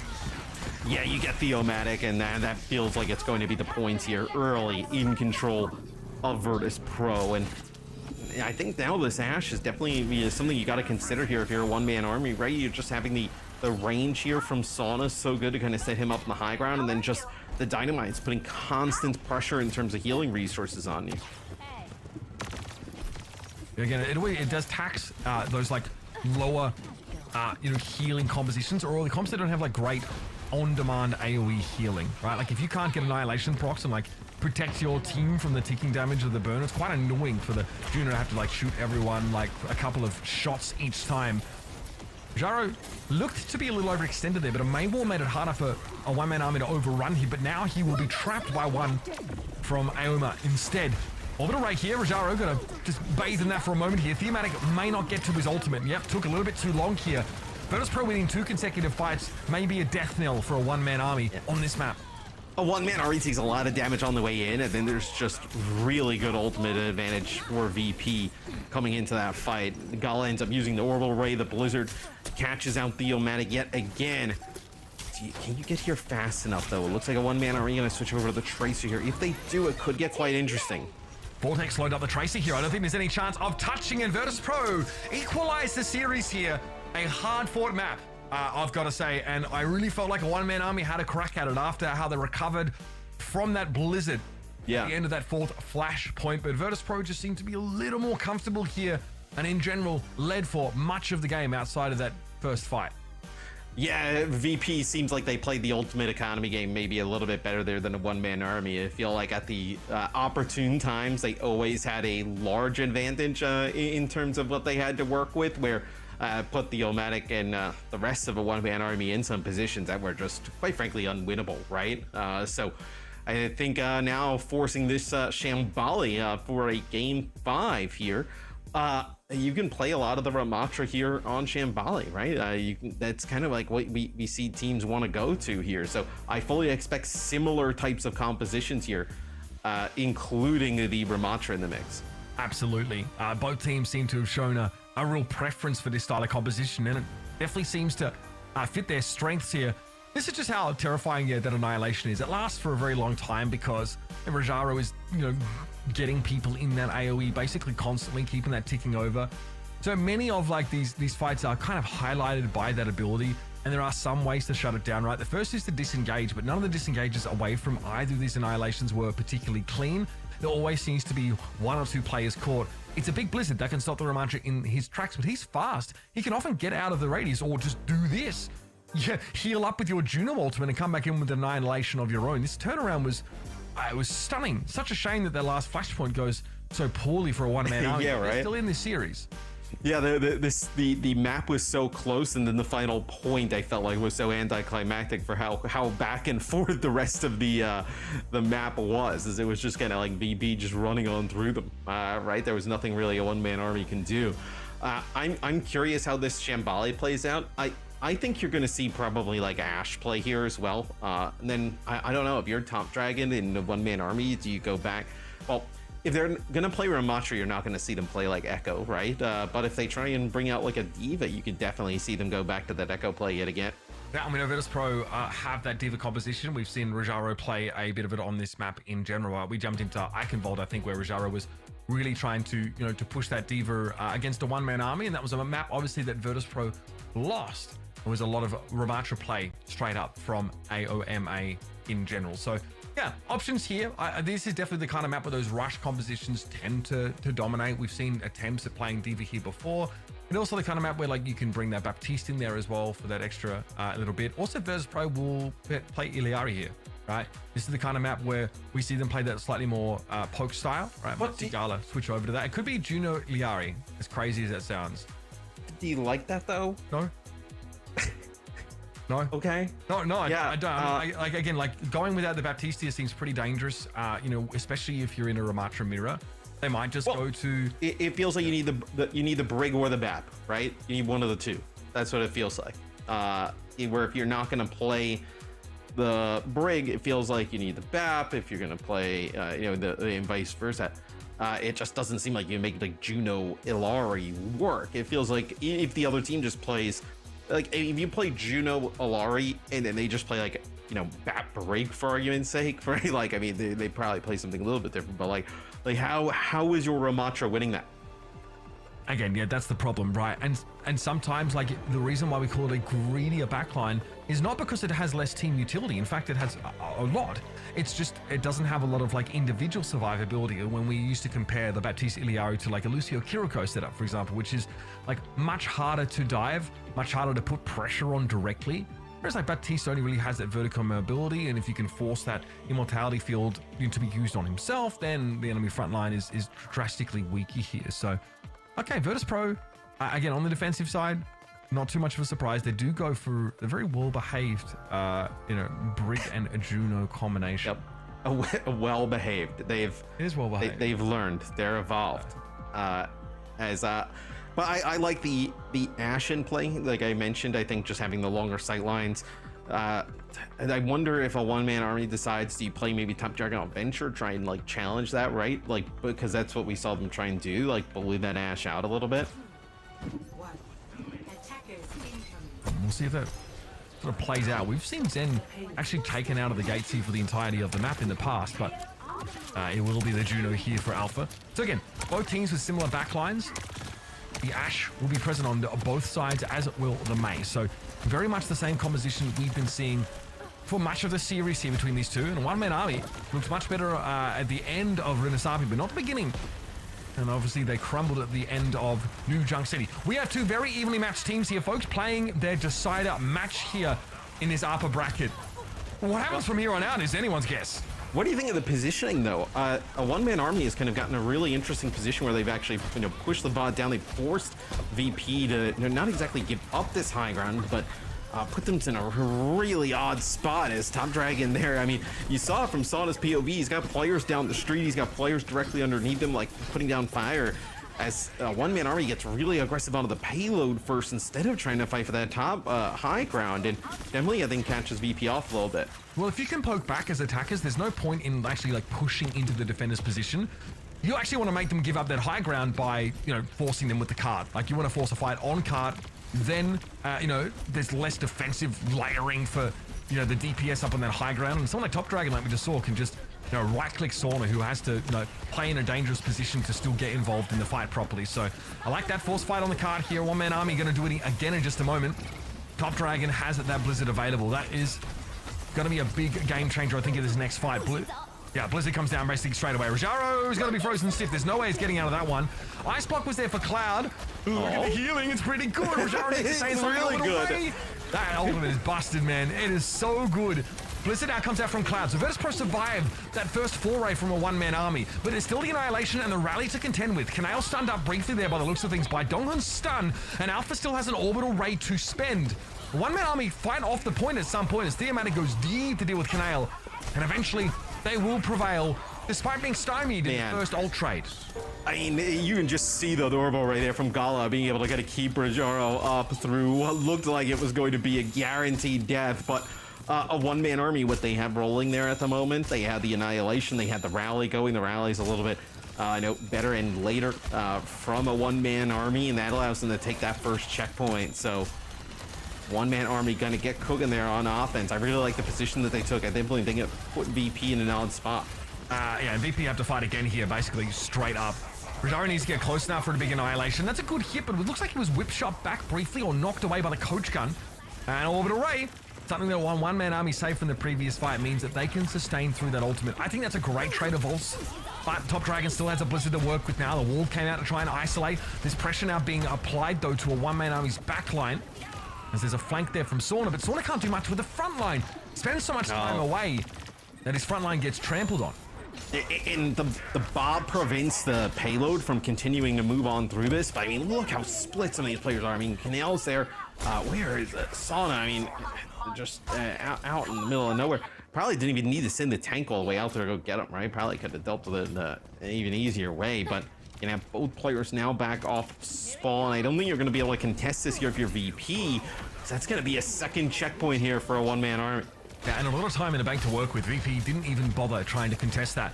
They tried, they already surged out aggressively to fight for that part of the map with an Annihilation from Rajaro, which was dealt with handily because, orbital ray, good ability. Just some poke here for a Top Dragon. Wants to work towards that next Blizzard as quickly as possible. Try and keep it step at least with Rajaro's ult charge. Kanail is rally here and there's a Blizzard for Cloud, so this should be Virtus Pro looking to have priority now. And it's going to be a Blizzard coming out. Cloud lays that one down, but Avo dealt with Sauna here, so even though VP should have priority, especially now with the orbital ray in play, it is the Annihilation of Theomatic that is giving them some concern, and they are not able to play inside that ultimate. They're playing off to the side room instead, making them easy prey for Donghun and Top Dragon. Well, also, I don't know if you caught it, like Avo's Bob ends up going right about where Top Dragon was there in the corner, and it forces VP to actually push on up, where they have to push up with their orbital ray and their Ramatrenko, but at the same time that they're being forced to push up, there's a rally and an Annihilation on the other side. They're being forced to kind of like run on into it, where VP now out of spawn looks like they'll get some cleanup as they will play an Ana here. So the bio's obviously going to be extremely impactful, right? No cleanse on the other side, no defense matrix to be able to eat this. Coming on through for a one-man army, and then also the nano boost on the Rajaro should be able to help keep him alive through some of that dangerous stuff. One-man army there, just you saw them overextend towards the spawn of VP, hoping to start a camp, but they were pushed back. Not at the cost of any ultimates here from VP either. But Top Dragon, we've watched him diligently build up that ultimate, now has it available. An orbital ray for a one-man army also is going to be scary business indeed. So Nemesis form gives Rajaro enough speed to get out of that Blizzard, and ultimately nobody is caught inside of it. Maybe a little bit antsy was Top Dragon on trying to get that one off. And here goes Sauna. Gets bowled over by Theomatic now. An orbital ray gets some value, yes, but Rajaro in Annihilation definitely seems to be the difference maker now. Catches out Donghun, throws down the Vortex, makes escape impossible, and comes in for the cleanup. Yeah, I mean, this is obviously one of the harder parts on any map to be able to get, but you saw Theomatic still here, getting closer to an Annihilation. wonder if you consider, end up maybe trying to draw this one out. No, it looks like he gets back to the rest of the team. It's a speed ring to get him out of dodge. But now VP, this is also really difficult for one-man army because Kanale sitting at range, it's going to be almost impossible to deal with that on it, right? You're not exactly kind of circumventing the entire team getting around. Dealing with that on it, it's going to be pretty safe in the back, as this is going to be the nano boost on Rajaro. Does not have an annihilation to work with, but some shots into Theomatic going to put him in a lot of danger. I don't think they're going to be able to keep him up, and they do find the kill onto the enemy Ramatra. It takes a fair bit of discipline from Theo there not to pop that annihilation, but he's so separated from the rest of his team. Yeah, I mean, if he pops annihilation there, I mean, that's just tossing it in the bin, right? Yeah, like maybe earlier on, like before he gets split off from his team and he sees a nano on Rajaro, he's like, okay, maybe we can still do something here, but the Ash Pick also is nice. Obviously, the Bionade is really problematic to deal with, especially if it manages to catch Donghun around his shield in some way. Also means the Mei can't play nearly as aggressively up, so plenty of options. We've seen Top Dragon hit with it already, forced an ice block out of them prematurely a couple fights ago. I think you're holding on to the annihilation though to specifically play around like this type of scenario, right, where you have annihilation plus your rally. So Gala takes some big damage there from Avo, where you can play around those two big ultimates, right? So here's going to be Donghun with the rally. It's Theomatic actually hit with a big bio grenade, and that's the advantage of having the Ana not able to get any of the rally healing. Instantly dying. By the way, inside that ultimate, which is huge. 32 seconds left now in the round for a one-man army. Rajaro is going to be a tough nut to crack here. Vortex to slow things right on up. Rajaro with the annihilation. He's committing. He knows he actually might have a window here. The orbital ray got drawn out though.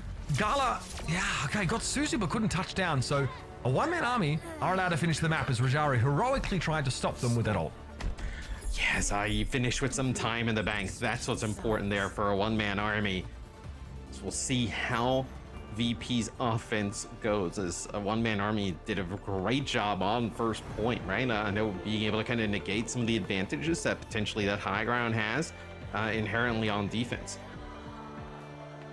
It was a pretty brawly. I mean, considering how much time a one-man army walked into that last phase of the map with, Virtus.pro did a good job holding them at bay. Kanale realizing there's an opportunity to switch to the Ana there, just based on that. It's a very short spawn walk distance. The respawn advantage was pretty good for the defenders, and it was getting pretty difficult for a one-man army to get access to that Ana. Not to mention the bio grenades to force out defensive cooldowns at weird timings for a one-man army, making it harder for them to actually pull off their overarching game plan. Won't be valid here, of course, on that attacking side. You definitely need something a little bit better in the upfront brawl, but Virtus.pro did well to strip as much time off the clock as they did. Can they thrust forward? Because a one-man army had a great start, right? Thinking back to that first half, they forced Virtus.pro down with this high ground to fight. At least they forced their front line down, which left Top Dragon really exposed. Well, and the thing is, if you can't force the same type of thing that we saw a one-man army do, like, all it takes is, Avo to get a pick or something like that to, burn some time off the clock here, which is like extremely valuable time here. Now, for VP, it was Sauna going over to the Pharah here. We'll see if this is just for the start of the map. It could be difficult to keep him alive. Somewhat. I mean, normally we'd see like a Iliari turret set up to make it a little bit easier. Sauna can just look to play the corners a little more. Well, they're going to play the Ana as well again. Okay, that definitely gives you, the mechanism to more comfortably heal the Pharah. I think Theomatic just spotted Sauna. Tried to have a sidebar with him, but I don't think Sauna was willing.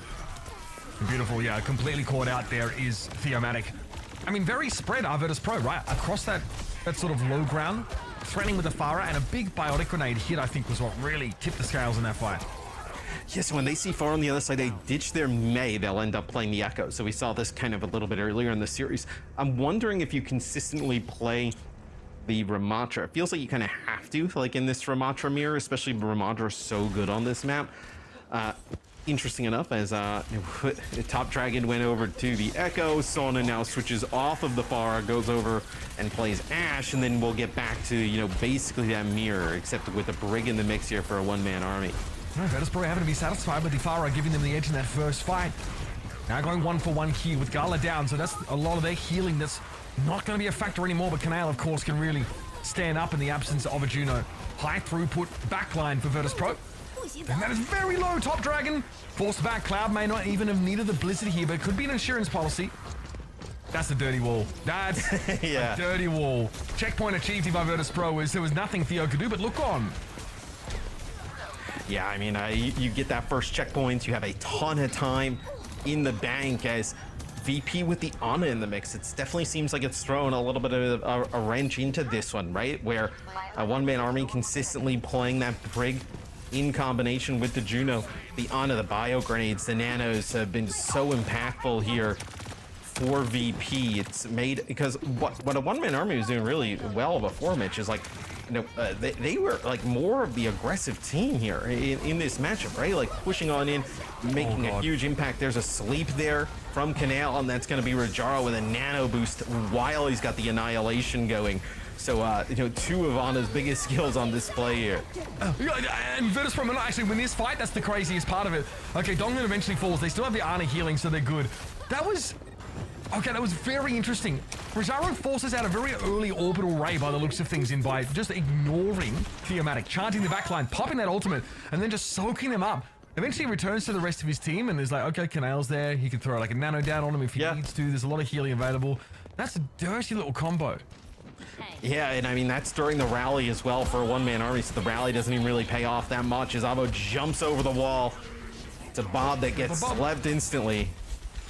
And Bionate on Theomatic here. Rajaro, though, has to respect the Bob. He just has to block that damage out, but once that he's down, once Rajaro's healthy enough, they can go for it. Havo tries for a flank, would have loved to have connected on that dynamite, but now the cat's out the bag, and he'll have to fold back to the checkpoint itself. Yeah, that dynamite would have been nice. A few players would have gotten hit by that, as that's a blizzard there, just trying to catch one player off. Such a good wall there. That stopped the entirety of your one-man army actually following up on the blizzard at all. They've only managed to get out of that choke as the blizzard was expiring. That's beautiful. Virtus Pro just showing us a little bit of X factor in this game, Matt. Yes, they've started to really kind of hit their stride here. VP is, this will be the second checkpoint for them in 4 minutes, 11 seconds. It's an eternity here for Virtus Pro to take the final checkpoint, and Sauna goes over to the far potentially here yet again. Very good chance we're going to run it back to extra innings now, but this part of the map, we tend to see a lot of time burn off the clock because getting through this initial tunnel area for attackers can be hard. That's just why Sauna is trying to push up ahead of it, trying to get some early poke damage, soften up a one-man army a little bit more. Now Virtus Pro will emerge. Dynamite thrown in. Rajaro basically ignores it now as the healing comes out from the orbital ray. Gala can't quite get to his own backline there, so Canal is going to have to fend for himself for the time being, but I think he's okay with that because Theomatic can't chase. He gets caught out. And the orbital ray allowed Rajaro to create all that space. And now seeing like the combination here of the Ana in combination with the Juno, like this might be kind of stronger than even like a Brig type setup, as this is the rally here from Donghun, trying to keep himself alive, right? Is just swinging there on Canal. He's got a player above him putting down some shots there as well. It's Rajaro finishing off Alpha. This potentially is holdo for a one-man army. I don't think there's enough players here for VP to actually push up. Looks like it just got 3 here. You just have the Juno in the mix, so gotta probably wait to get Canal back, because you also do have the Nano. There's no reason to kind of waste that. Yeah, they can't push up, but they might be able to hold on to this ground and not concede it. Play out in the open. That wall should be easy for Rajaro to walk around. Blizzard, Nano Boost. And yeah, the annihilation available. So here comes Rajaro with a vengeance into the backline. Avo just disintegrates. And Donghun is not far behind him. A one-man army crippled by that first little thrust forward. And the best they can do now is try and stall. Blizzard gets thrown out here. That's good. Annihilation going to be used here by Theomatic, but there might be too much adversity. Yep, too much damage as well. And 4 players are still standing, rather 3, excuse me, still standing for Virtus Pro. They have a healer, a DPS, and a tank. They've got what they need now to push straight on in. The spawns are coming slow, but Theomatic's going to be returning on the Doom Fist. Rajaro realizing he can't finish the map just yet. Yeah, as just now desperation swaps here for a one-man army. It's the Doom Fist, it's the Venture. Donghun on the Zen with a little bit more damage output there. Just trying to hold on. One-man army did finish with some time in the bank, but can't allow this massive time bank to come through here for Virtus Pro, as it's Avo getting huge there with 2. Okay, orbital ray. But most of Virtus Pro, a couple of their players weren't benefiting from it in the backline. Avo tore them to shreds. Found 2. Now looking to try and land on Cloud, but Cloud gets the better of him here. This is where Virtus Pro should be able to finish the map. And they are going to have a pretty healthy time bank lead of almost 1 minute as we run it back. Yeah, it's a one-man army makes it a little bit interesting there towards the end, right? You know, Avo putting down some serious damage, but the orbital ray on the point, Dragon just forced to kind of sit in nice block, kind of contest. Didn't have that available to kind of keep it going there, potentially with the Omatic kind of cycling in on the Doomfist. So that's where they end up giving up the point there to VP. Now, VP on defense, I think they just need to focus on not giving up that position that a one-man army took that last time. Definitely going to be more prepared for it here. And again, this kind of difference 1 minute can vaporize, right? Could be as simple as a Ramattra getting caught in a blizzard, or an early pick on a support player from a main just like right-clicking across the map. That is really all that stands between these two teams. That is to say that a one-man army can definitely still take this map and series. But Virtus.pro played really clean on their attack side, right? Really felt like the strategy was great. They had some really good like disengage May walls that made a one-man army look and probably feel a little bit silly on occasion as they tried to sort of engage. Obviously when Virtus.pro come back on that attack side there, getting a lot of value out of the Ana for much of that attacking. Oh, I mean, the Ana has felt like a huge difference when it's in the game there for VP, that there's not really much of an answer on the one-man army side of things, where VP on defense, though, will end up playing the break to prevent any type of potential dive or aggression up there towards that high ground. So Sonic Arrow, just there's some rapid fire there from Avo, and then now switching over to the Ashe. Jaro just wants to set up on that high ground now. Be a nuisance and also contest from there. That's important because as the cart moves up and Virtus.pro get forced to play on the low ground, that's when they expose themselves a little bit. Oh my goodness, straight on in Rajaro. Geronimo, he says, and surrounds himself with the entirety of a one-man army. Good healing here though on Rajaro to make sure that that wasn't purely suicidal. Sauna was with a little bit of dynamite connection here. That's a problem for the Juno. No self-healing really at all for Alpha. So they get brought down, and that is the free pick that we were talking about, but it goes in favor of the team with the already substantial time bank lead. A one-man army are going to be forced into last fight territory right about now. Yeah, and I love the way they played that VP. Instead of just kind of passively playing that corner, get Rajaro in and be aggressive. Deny that space. You have an advantage in terms of the time bank. And put more pressure on Theomatic. Top Dragon already at a blizzard though, man. I mean, that is fast. Yeah, really been building up those ultimates via those right clicks. Cloud way behind him. So here's the blizzard. Cloud doesn't have an ice block, and it's going to be an easy pickup for a one-man army. Orbital Ray comes through. Rajaro is going to make good use of it, punching Top Dragon's lights out. And Avo got picked up there as well by the Juno. This will be the end of the line for a one-man army. And that orbital ray comes down from VP while the one-man army has their rally going. So it just kind of puts into perspective how impactful that Juno ultimate is in terms of the healing damage output that it provides. So really difficult to deal with, even with a rally on the other side of things. Can't kind of sustain on through that, where a one-man army, their offense there in OT, not as formidable as their offense in regulation, where it's going to be really difficult for them to hold this. This has been quite the matchup. Make no mistake. And if you've made the right call, by the way, connecting your FACEIT account with the extension under the Twitch stream here, you can earn yourself some FACEIT points while you watch. That's pretty sweet. We're kind of doing that for the first time. So make sure you get yourself signed up on FACEIT, connect your account, get free FACEIT points, and they can be redeemed in the FACEIT shop for like a literal metric F ton of things. So do it. And just about anything. Anyway, you get signed up. Yeah, may as well check out the store, see what they got. All different types of games, different things on there. So pretty sweet that you can get those FACEIT points just by hanging out. And they even have like some sort of okay. In Top Dragon, it probably feels that like if the fight is only going to happen around that sort of choke, then he can just sort of pop in and off of the high ground and like break line of sight pretty easily. I'd be a little concerned about this. Someone wants to open with the Widowmaker here. One pick to rule them all, they say. And it's unclear if he's been discovered yet, but a one-man army are really well playing out of the side of this fight. Okay, big hit on Avo, but yeah, a little bit of damage fall off there. Won't get him to the finish line. A few months ago, there may have been a kill. not right now, as you see right away that one-man army has to start fighting this. Wall. So that is a good wall. Theomatic eventually able to break his way through, but in the meantime, he gets circumvented by the entirety of VP. They go upstairs. Everyone Theomatic, who tried to follow onto the low ground, get caught by a Bionator. We've now flipped the map. This is a great little outmaneuver by VP. Can they convert on it, though? Rather under pressure is Cloud. He folds back and lets Rajaro take the heat here on the card. It's going to be Sauna falling to the sticky bombs, though, and Canale has a wide angle, but it has been spotted. Avo putting pressure on this Ana, and a Dynamite will finish the job. Great recovery here for a one-man army to a situation that is just not very common at all, with attackers flipping the map like that. Well, and I was like, are they going to be able to live on through this, right? Because they don't have Theomatic here too with a bio, and you don't have your Ramatra to kind of hold serve on the point. How are you going to be able to do that? But Donghun able to stay up. This one-man army gives themselves an opportunity here. So, man, what a hold, what a map 5 this would be. All right, here's Avo playing up.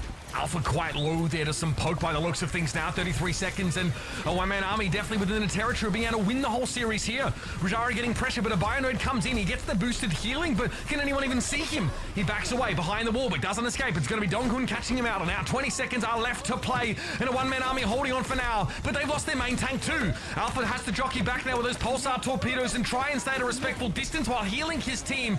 As Top Dragon dupes the May. Definitely a comfort pick for him so far, and he's going to be knocked out of that quickly. Can he escape? Force back, flight cooldown used. Galo's actually going to go down to the Pulsar Torpedoes and a one-man army. Look like they're in a good spot, but Rajaro is nanoed on the cart. They've got to get there. Here comes the Doom. Blizzard thrown out here. That is going to freeze Theomatic Solid and Virtus Pro. Look to snatch victory from the jaws of defeat here. Rajaro stuck in a 1v1 and pops the Annihilation. He knows it's chalked. What a series as VP ends up taking it in the end. A one-man army, I mean, as close as you can do on defense there at the end. The nano boost onto Rajaro coming off the spawn. I mean, that was quite massive there, being able to keep him stay alive. So one-man army, they pull up just a little bit short there. Yeah, but what a performance. I mean, this was not to be expected usually in the first round here in our upper brackets. You know, I think that the first match we got to see between EXO and I forgot already who they faced off against. They made... The Washington Hospice. That's right. The Hospice boys stayed alive. What a sentence to even say on a broadcast. But yeah, they are, of course, continuing through the upper bracket. EXO fell. That was the first match we saw. That was dominant. This one... great back and forth. And honestly, just based on the performances we've seen very recently in the OWCS from a one-man army, that was to be expected. They looked so revitalized with this roster. Top Dragon and Donghun coming in, really adding so much to round out this squad. I think Theomatic has shown us a lot of good looks too, and I do like that they've been so heavily relying on those brawl competition with Ramatra. And quite frankly, I'm digging that Juno. I'm thrilled. I'm elated at the fact that EMEA are no cowards. They voted yes on the Juno. Exactly. Yeah. no cowards here. I will say though that just the AoE, the raw ability of like not only is Juno's ultimate very powerful for healing, but Juno herself can still heal while that ultimate's going. So you have this unreasonable spike in single target healing during that duration, and that might be why that we're actually moving back to a Brawl style comp with the Mei as well, just because that ultimate is such a power spike. I did think Canale's Ana play, specifically on this final map though, was like a huge difference maker. Like we never saw that answer kind of coming out potentially from a one-man army. It was just kind of consistently with that Juno with the Brig, where the Ana, I mean, was awesome. I mean, specifically, I mean, even here at the end, right, having the nano to kind of just do this, just a huge difference maker. What would you say would the answer be if other teams I think you just play an Ana of your own. I think you just play an Ana of your own. The Ana, fine. Yeah, just match it. Some areas where you can do it, right? Like I do think that if you get Dove on, I'd be interested to see how like an Ana Juno composition actually like handles that. It does like approach the greediness levels that we've talked about with the Baptiste Liari backline that is susceptible to getting jumped on. So that's all I'd say. But I think if your opponent is like, if you know your opponent is only going to brawl, then I really don't see the problem. It's Shambali. They're not going to play Winston. It's not like they're going to play. I mean, what you? Sure, they could play like Genji, right? On Shambali. Yeah. Yeah, it certainly helped them that they were facing off against a team that so heavily relies on the brawl. I mean, also, of course, some might ask the question here in this particular matchup, why was it so close against VP, which is considered to be like literally one of our top 3 teams in the EMEA region? Not to take anything away from a one-man army's victory here, but VP, they didn't have Shockwave in the mix, so it's a shift. It's a meta shift as well, and as good as VP were on the rush style, like I do think that like they have to adjust as well. He's just erupted on the chair for whatever reason, but yeah, no, I mean, I think it's a meta shift. It's not having Shockwave. I think those are probably some big, but a one-man army though, like they've always made series against top teams interesting. It's not like they just kind of, your typical like 7-8 just kind of come in, just get rolled, right? They've always been pretty competitive. That's the thing, because in the regular season here, in EMEA Masters, they kind of didn't. They even lost to like Day Impero and like some random losses, but they lost like 3 out of SSG. So like in recency, and most of these games happened between like mid to late August, so like not that long ago. It's nice to see them at least. What do you mean? August is a while ago now. Yeah, like 13 yeah, you're days like, ago. yeah, I mean, like some of these games like a month ago.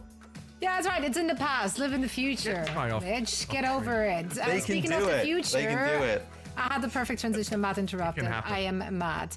Anyway, speaking of the future, Season 3 signups, they're open right now, so make sure to get on it as well. We're now heading into a very quick break, and when we're coming back, we will be... I still did the transition. She did it. Oh, you did? Okay. Double interrupt. She just did it. Sheesh. Maybe one day I get to work with professionals. Today is not the day, so we're heading into a quick break, and on the other side, we're going to shift gears and focus on the lower bracket. Don't want to miss it.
think I'm ready to go pro in Overwatch 2.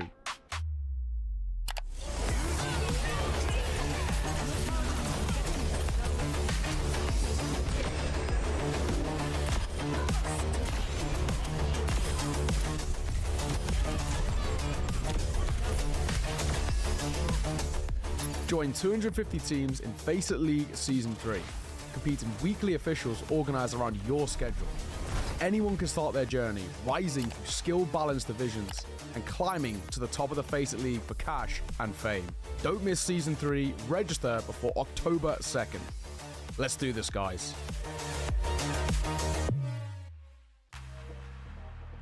Hello and welcome back. Let's do this, guys. As you just said in the trailer. I'm ready to go pro. Mad. And we're getting all the hype So in good. today.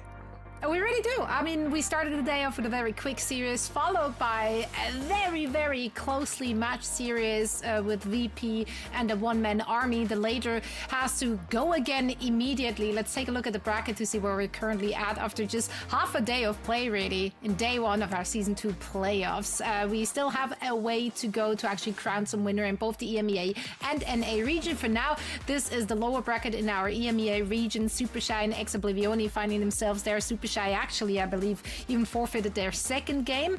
Don't know if that was a scheduling issue or whatnot. Big win for Ex Oblivion. Big, huge victory happening right there. Their first match would have been against ENCE. I felt like they maybe just forfeited this one, like to keep the mental intact. So I thought that was a strategic play coming into this. Alas, it wasn't. Now Nuage and a one-man army have to go at it to stay alive in this playoff. As I said, a one-man army, we literally just saw them play a very close match against VP, although VP did show us some different looks. We can't take anything away from a one-man army. Let's focus on Nuage, the team we haven't seen here on the mainstream. That's a big roster, right? They're rolling like 9 players deep, or 8, I believe. I think Stribber actually left recently. Like, I don't know what's going on over there. But the last time we really seen them play, or this team play, was in the Road to EWC, where they had like a 7th or 8th place finish. That said, though, that was with their previous roster. So that didn't feature China or Crocs or GoGo. Sidra Body, I believe, was also a newer addition. So we really don't know too much about this roster as is. I think like the standout for me is China. I mean, we actually saw them on Vendetta in the OWCS Stage 3. They actually played in the group, I want to say it was with ENCE and Hypnos, and they lost to Hypnos, but China as a Tracer player, really, really good. It was great to watch. I think like as a DPS, like in general, they are excellent. Crocs is obviously quite experienced, has been around for, you know, a decent amount of time as a really serviceable tank player. So outside of that, obviously this is a bit of a reformed Nuage roster. It's a little less French just at a glance here. So see if that helps or hinders them. I know what my opinion is. That's a great way to describe the roster. They're just a little bit less French than the previous roster. Just unbind all chat.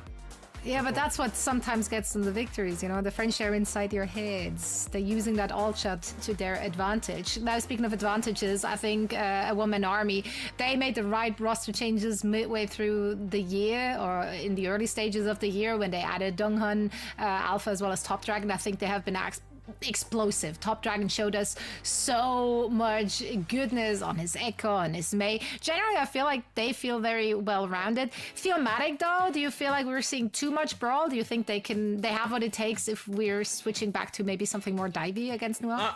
I think they'd be fine, and I think they look really good on the Ramatra comps, playing quite aggressive. The biggest thing for a one-man army I'm worried about for this series is like you just lose a grueling 5-gamer and then it's like, hey, here's, go to the bathroom, come back, play again. Is like the boomage there, the kind of like mental. In terms of the gameplay, I'm not particularly worried about them in this matchup, which is quite odd to say because they are the lower seed in this matchup between them and Nuage. So I think with how they played against VP, if they come out and play the same type of game, they should be fine. Yeah, I tend to agree. I think they are probably just going to stick to the rush comp, Zoe. I just think that with Juno now in the mix, they probably want to abuse her, especially her ultimate, as much as possible. And I think this is the best way to do it with that sort of close range brawl style. And I think they're really comfortable there, right? Top Dragon either on the Echo or the Mei has been very, very good. And I'm curious to see if Nuage now, because this is a meta shift, like we have now decided that we're playing Juno in this region, how quickly Nuage have been able to adjust to this. This is a team that like is taking wins against like, Super Shy and like, a few pretty solid teams out of this sort of top 8. So they're definitely no pushover. They lost 3-2 to Ex Oblivioni through the groups here. I'd say that there's probably still another big step they need to take up. We didn't get to see them against Ents because they forfeited that game. So, it's hard to look back, but I can say the last time these two played, it was a 3-0 for a one-man army. Yeah, and we just saw the viewer predictions there as well. Very much in favor of a one-man army. Honestly, I understand why though. They made a lot of new fans already recently in the OWCS Stage 3 main event. We had some really fantastic interviews with individuals and they just looked really, really exciting to watch. They had a lot of fun with it as well. So I can see how they are garnering the favor of the community as well. Now we're heading into a very quick break for allowing the team to set everything up and then they're ready to go. We can't wait to dive into our first elimination match of the day after this.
Devil looks away in disgust.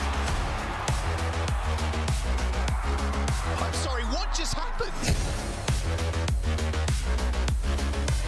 Steve, look at the health bars just trickling down. They're running out of time. Beautiful boot from Junbin. Oh my word. Oh, they're making the hog work. Look at that shoe coming in with the nano too. This might just be enough.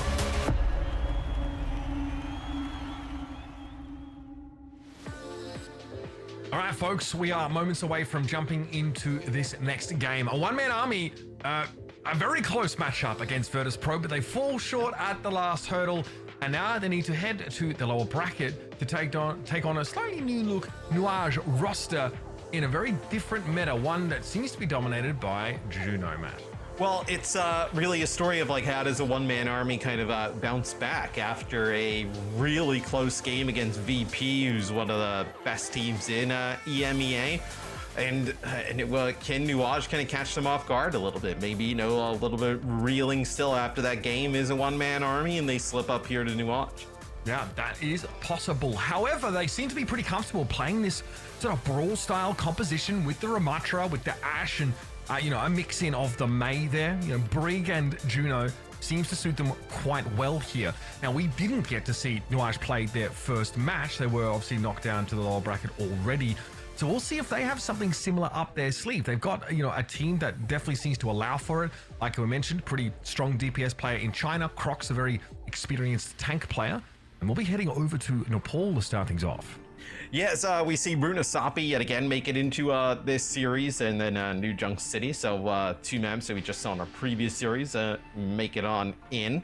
And then now we start off on Nepal, something we have not seen, but this should be quite good for the composition that a one-man army wants to go with, right? They can play quite brawly here on Nepal. Yes. I'd almost forgotten, Matt. The Crocs Roadhog. Definitely an option. I want to think it was back to like stage 1 OWCS in Europe. We interviewed Crocs about the Roadhog, and he frustrated a lot of people. That was when Zerion was very upset in chat about that particular pick. It won't be the one they go with, though. It looks like this team is also priced into this Juno Brawl style. It will be China on the far. Top Dragon will be matching, though, with a Skyborn hero of his own. What do you think of having the Pharah in the mix with Ashe, right? You're not going to be able to really kind of like battle along the point. It's going to be very difficult to kind of get in there, fight in that type of close quarter area. It's a very pokey adaptation, I think, of like what otherwise is a pretty brawl style comp, but it can put good pressure on the Mei. The problem is the one army take an upfront fight here. They start in control of the point, so their poke damage really is a lot harder to shrug off for Nuage. It's a comp you'd almost expect with like a Sigma, right? As opposed to kind of playing it with a Ramatra, where the Ramatra definitely wants to play a little bit more close quarters, obviously, than Sigma does, where you can play for a one-man army, right? The Rockets just kind of spam the chokes, and then as they kind of try and have to brute force their way through those chokes, that's when the Mei and the Ramatra can kind of do their work. There's really not a great way to poke down here for Nuage, as you see Crocs gets into this position, but what can he do with it? You see, the Juno is quite serviceable when it comes to healing the Pharaoh. She can't obviously get quite up as high in the sky, but she has decent range before fall off on the healing, and the Pulsar torpedoes will heal at any range for you. So combine that with the repair packs of the Brig, and you do have a core that can keep Farah alive. Can't say the same for Top Dragon in this case, though, as China's really starting to get their hands dirty, pushed up onto the point itself. And this is where our concerns, about this new age ability to fight on the point, maybe a little bit misplaced, because China opens up the fight for them, do lose the Ashe, but they have enough to roll over the top and get it done.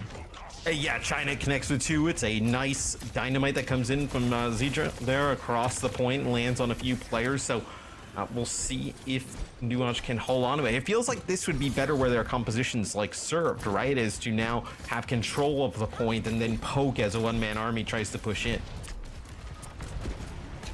Now, Dragon wants to wrap around here and again, soften up Nuage a little bit if possible. Not easy though, really playing at a safe distance, which makes it harder to really stick that consistent damage in China. Again, the team that controls the point rather, really feel like they have the advantage in terms of that poke, but Nuage was able to save this push from one-man army off pretty comfortable. Crocs goes into the Nemesis form, and we're thinking there might be a switch up here for Top Dragon.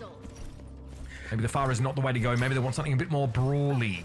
Yes. Yeah, I was gonna say potentially May. Yeah, so they'll actually play now with the May here on the point. They did have the May in the mix before, but now getting an Ashe of their own to put a little bit more pressure onto China, and then also just more healing pressure across the point. That's a Bob early, Bob and Barrage here, just to try and get some kills here early on as Ava will fall. Another great start here for China. Again, just that poke damage down. Nuage obviously in control. Remember, last time these two teams played, it was a 3-0 wash for a one-man army. They looked absolutely dominant. But Nuage here rather availed themselves of a couple of new prospects, and so far China definitely seems to be shining brighter. Alpha here, as you can see, do you know what, decently mid to long range can get that healing going. Oh, this is scary though. Okay, I don't think that anybody for a one-man army was in position to benefit from that orbital ray. And it's going to be the annihilation for Crocs that's really going to hurt them here. Alpha goes a little bit low. Theomatic also used his own annihilation now, and Gogo was picked up. This should be a one-man army flipping the point back. Yeah, both supports end up staying alive for a one-man army, which is the biggest thing in the end, as China gets taken out there by Theomatic, as the point officially does flip, as Donghun pops the rally as soon as Croc's trying to chase him down, and then uses the bash to just basically get the hell out. I mean, he was in a really tough spot. Croc's still here, just trying to stay alive, getting some healing from Gogo across the map, but not able to keep him up as that Avo off the spawn takes him out. So now you're going to waste even more time here without your tank. And Nuage should be a little bit afraid of the Blizzard here from Top Dragon. They've managed to build that up.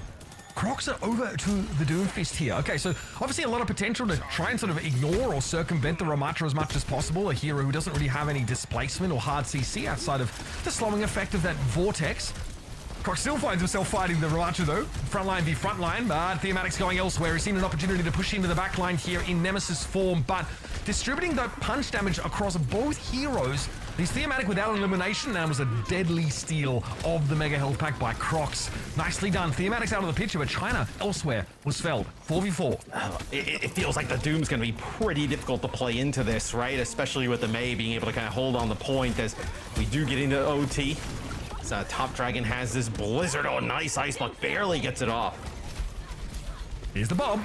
Crocs can't do too much but build a power block off of it at least, but the Mei Wall's going to keep them on the point, and this is for Sony purposes. Oh, I see. Crocs will be frozen up by the vestiges of that Blizzard, and a one-man army turn it around in their favor. Yeah, it was like a Mei Wall and then the Blizzard thrown directly behind it as nowhere for Crocs to go, as had to go and try and contest the point. He's got the Bob there in the middle of it, just popping off.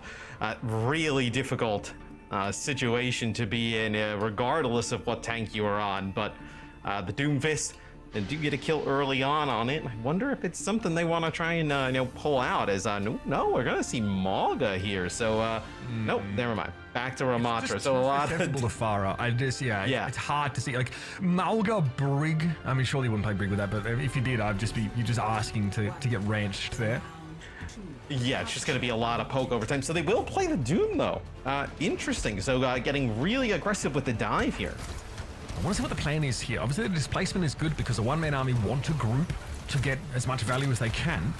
Crocs can, displace individuals, can also try and go over the top of Theomatic, but that didn't really work that well for Crocs. Couldn't get any kills in the backline. Would need someone to pair with. Maybe the follow-up or the Farah damage is what Crocs is playing for. Good little knock there. Donghun going to be forced away. Crocs are hoping to build a power block there, but just don't shoot the Doom while he's blocking. Yeah, I mean, it's got to be what you're playing off of, right? Maybe like the Farah or the Doom putting down some serious damage at the start, then following it up, but a few players knocked well, it looked like one of them got knocked off the side there, but then just kind of taken out. It feels like it's so, for the composition to work, it feels like so many things need to go right. That it could be quite difficult. So now, yeah, switching away from the Doom.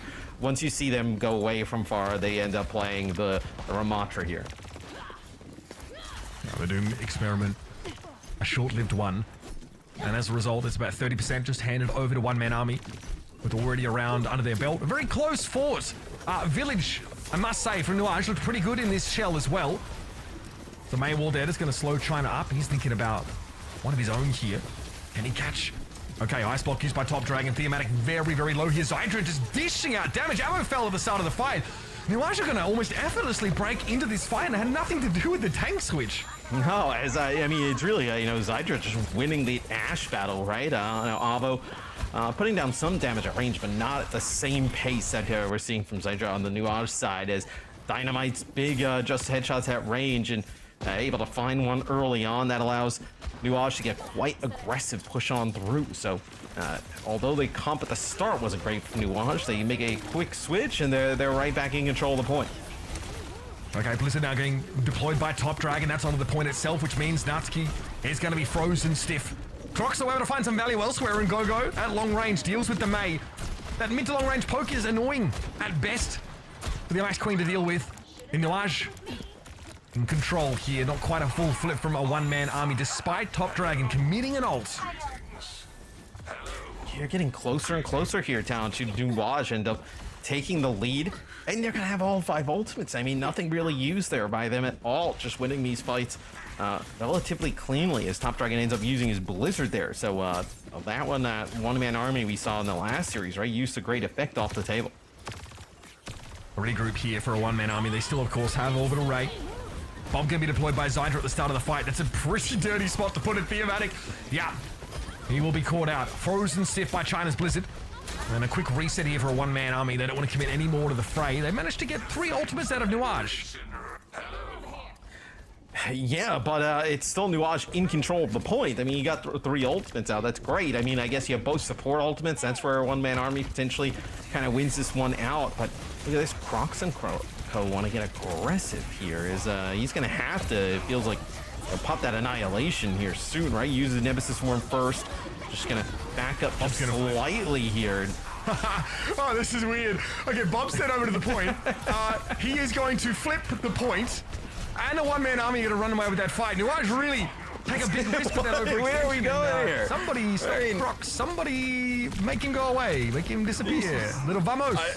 He's running laps. I mean, he's trying to find somebody to just take out. Just, he's down the stairs and he's up the stairs and he's back down. I mean, it's like a Scooby-Doo episode. Yeah, I was gonna say, I was like in Scooby-Doo where like he runs through one door and he ends up like in a completely different area. And then, he just keeps running through the same door. Boomer moment. Craziness. A one-man army though. I mean, this would feel like they would steal this map slightly, as this is gonna be the Blizzard that comes on through there. It's basically the Italian job, Mr. Morello. It's a bloody I mean, look, we don't talk about it, right? But they kind of stole this one where Nuage played really well here in the second point. They even played pretty good on the first point, and it feels like they just gave it away. Oh, man. Oh, okay, dude. Oh, yeah. Bob, MVP. Huge flip. Nuage just give in to the primal urge. They say there's 2 wolves inside everyone, Matt. Their wolf is the alpha inter of the pack. Yeah, I watched the thing about dogs. All the dogs have wolf DNA. Everybody's just okay. We're all dogs. Right. Well, look, that was an interesting one. We can talk about it. Obviously, we see Nuage push up off the point, which is not a terrible idea. No, but they're probably hoping to draw some ultimates out. The problem is that some of those ultimates are very good at killing you. And they basically did. I mean, also Orbital Ray used by a one-man army meant that like the whole pick that Nuage were pushing up for was unavailable to them. It wasn't the most classy use of that ultimate, but I think it kept that individual alive that was being pressed on by Crocs at the time. Maybe we'll get to see it, but some highlights and definitely some positives to take away from this from Nuage, despite drinking a silly sauce by the gallon at the end of that second round. I mean, very winnable for Nuage. I do think that second round, you're probably like, okay, maybe the Doomfist doesn't really work out that well. And then I like the decision to push up and get aggressive. It obviously doesn't work out, but I like the idea of pushing up with that Annihilation, kind of catching them coming off of spawn. I just think just obviously doesn't work out in the end. I think one-man army played it quite well. Yeah, solid in general. The Doomfist, we talked about the experimentation. We even, we're sort of trying to think about what the idea was supposed to be behind that. You can put that pressure down on the backline. Maybe you're trying to reach the Ashe. Maybe you're trying to make it hard for Avo to have that kind of space because, you know, when you have these brawl comps, unless you overrun your opponent with like a big support ultimate, in the past it was Kitsune Rush, here obviously it's the Orbit Array, it's a little bit hard to like put that real pressure down on backliners, especially if you don't have a Tracer in your composition. So the Ashes tend to have free reign, and some of those fights can shake out to, you know, which of those Ashes is able to have a better sightline, better positioning to start with, and just sort of punish at longer ranges, also get good dynamite connections and such. So some teams might not feel like they want to price themselves into a, you know, a battle of Ashes when, you know, especially the frontliners maybe feel like they want to have a bit more impact on the result. This next one should be quite interesting though, because King's Row, you can play a lot of like Diva potentially, right? I know a lot of like high ground, maybe negate some of that hit scan. You know, maybe we see the teams kind of opt for more of like a Diva presence on this map, because there is a lot of high ground you want to kind of control where Ramattra obviously can't do that.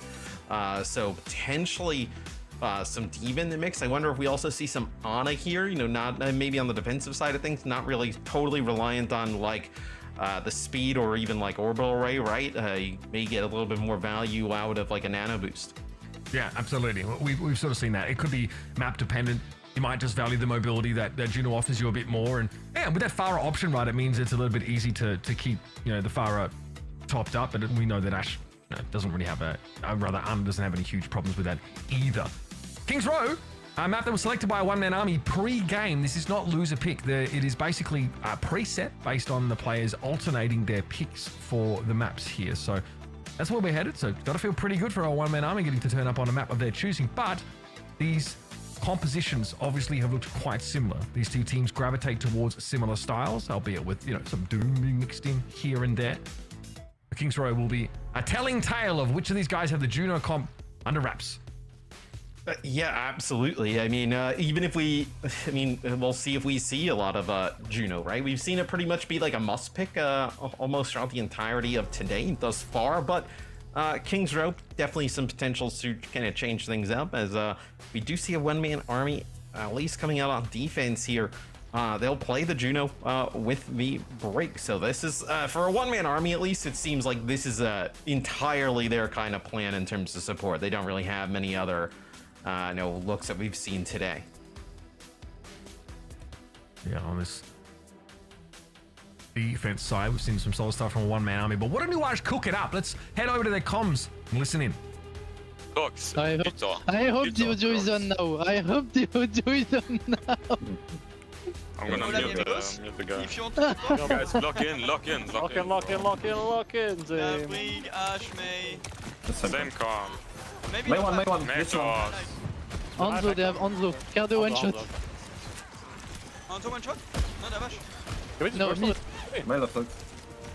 Oh yeah, take high. He does one shot me. Look how he's slow. Slow him even more. You slow. Mason side left. Your shield dead, Proxka. I'm fine. Men Shoot round. May Alf left. May Alf Mace still. left side. Break one HP, one HP, melee. I right click point. I'm alive. Ash one. I'm living. Ram. Chase him. Big shot. Chase. Sidra want to chase. May. You're only two. Just two of you. Yeah, just two of you guys. You can heal them, that thing. New Irish confident, great first push onto the point there. Pretty upbeat despite a bit of a rough first map. And there's no way a one-man army are fighting their back. Off and running with the cart pretty early with 5:26 to play. Another vibe should be pretty high, I feel like, for Nuage, as they were right in that first map. It didn't feel like they were kind of like outmatched at all. It felt like Zinder was getting the better of Avo in terms of like that Ashe battle, and then now they just kind of come on in and sweep right through that first checkpoint over 5 minutes now. And you've got your Ashe set up in a great position. Mitch misses a few shots there, actually. Could have been quite huge to connect with at least some of those, but finishes off Alpha as Alpha got really aggressive trying to fight that Ashe at range. That's going to be the problem, right? You really require that line of sight to heal properly. Lifeweaver obviously can sort of peek out, send the heal, duck back behind cover, but Juno really needs to be out in the open, which is where she is highly susceptible to that Ashe. Nicely done by Zydra, eventually bringing her down. Crocs paint the town red. Love to see it. Nuancia are progressing very well. Also, close to annihilations for both of these Ramattras and Blizzard. So both teams are going to be fighting to get good coverage on the Ramatra ultimates and try and shut the other down with a Blizzard. Yeah, it's just a lot of progress here for Nuash, right? I mean, you win another fight here coming up for them around this corner. You're in a fantastic spot, I know, on this map, is that they're going to have both support ults. They're going to lead things off here with the Juno ult. It's going to buy them some space. That's going to be Top Dragon dropping the Blizzard maybe a little bit earlier. It does stop the cart, though, which means that Nuash can't play inside their orbital raid. They're going to be separated from it. It's going to move away from them in general. Top Dragon got taken down after they tried to stall out on the cart here. This is messy stuff from a one-man army. Looking a little bit disjointed. And that one bob really unraveled them. Avo won't be getting out of that little nook here, and Crocs wants to forge ahead on a one-man army's map pick. Nuash look absolutely at home. Yes, Crocs just kind of like playing around there, pushing straight up towards a one-man army. Over 5 minutes yet again here now for Nuash as they capture that second checkpoint. This is like the big opportunity, though, for a one-man army. You can double support ult, stop the bleeding, win a fight, No annihilation, and kind of give yourself an opportunity to hold on here. I used Annihilation and Blizzard. That's scary. Avo at least able to get the bob down, and looks like Nuash are going to hold on to their ultimates here. Losing Natsuki earlier, they were already trying to disengage with their Juno speed. I think the bob was definitely enough of a deterrent for them. So that's a pretty cheaply won fight for a one-man army who are still holding on to both support ults.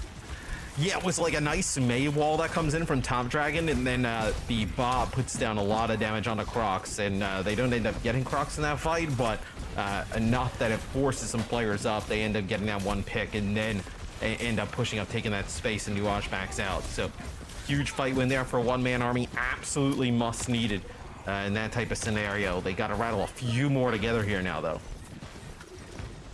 Top Dragon down the stairs, sees that Blizzard come up, probably doesn't want to get too close to the action here. Crocs is low. He doesn't want to use the Annihilation. There's already a Blizzard in play, and a one-man army have been able to avoid it. Theomatic was frozen stiff, and they still couldn't capitalize. Orbital Raid comes out for the defenders here, and a one-man army is slowly but surely developing a foothold on King's Road.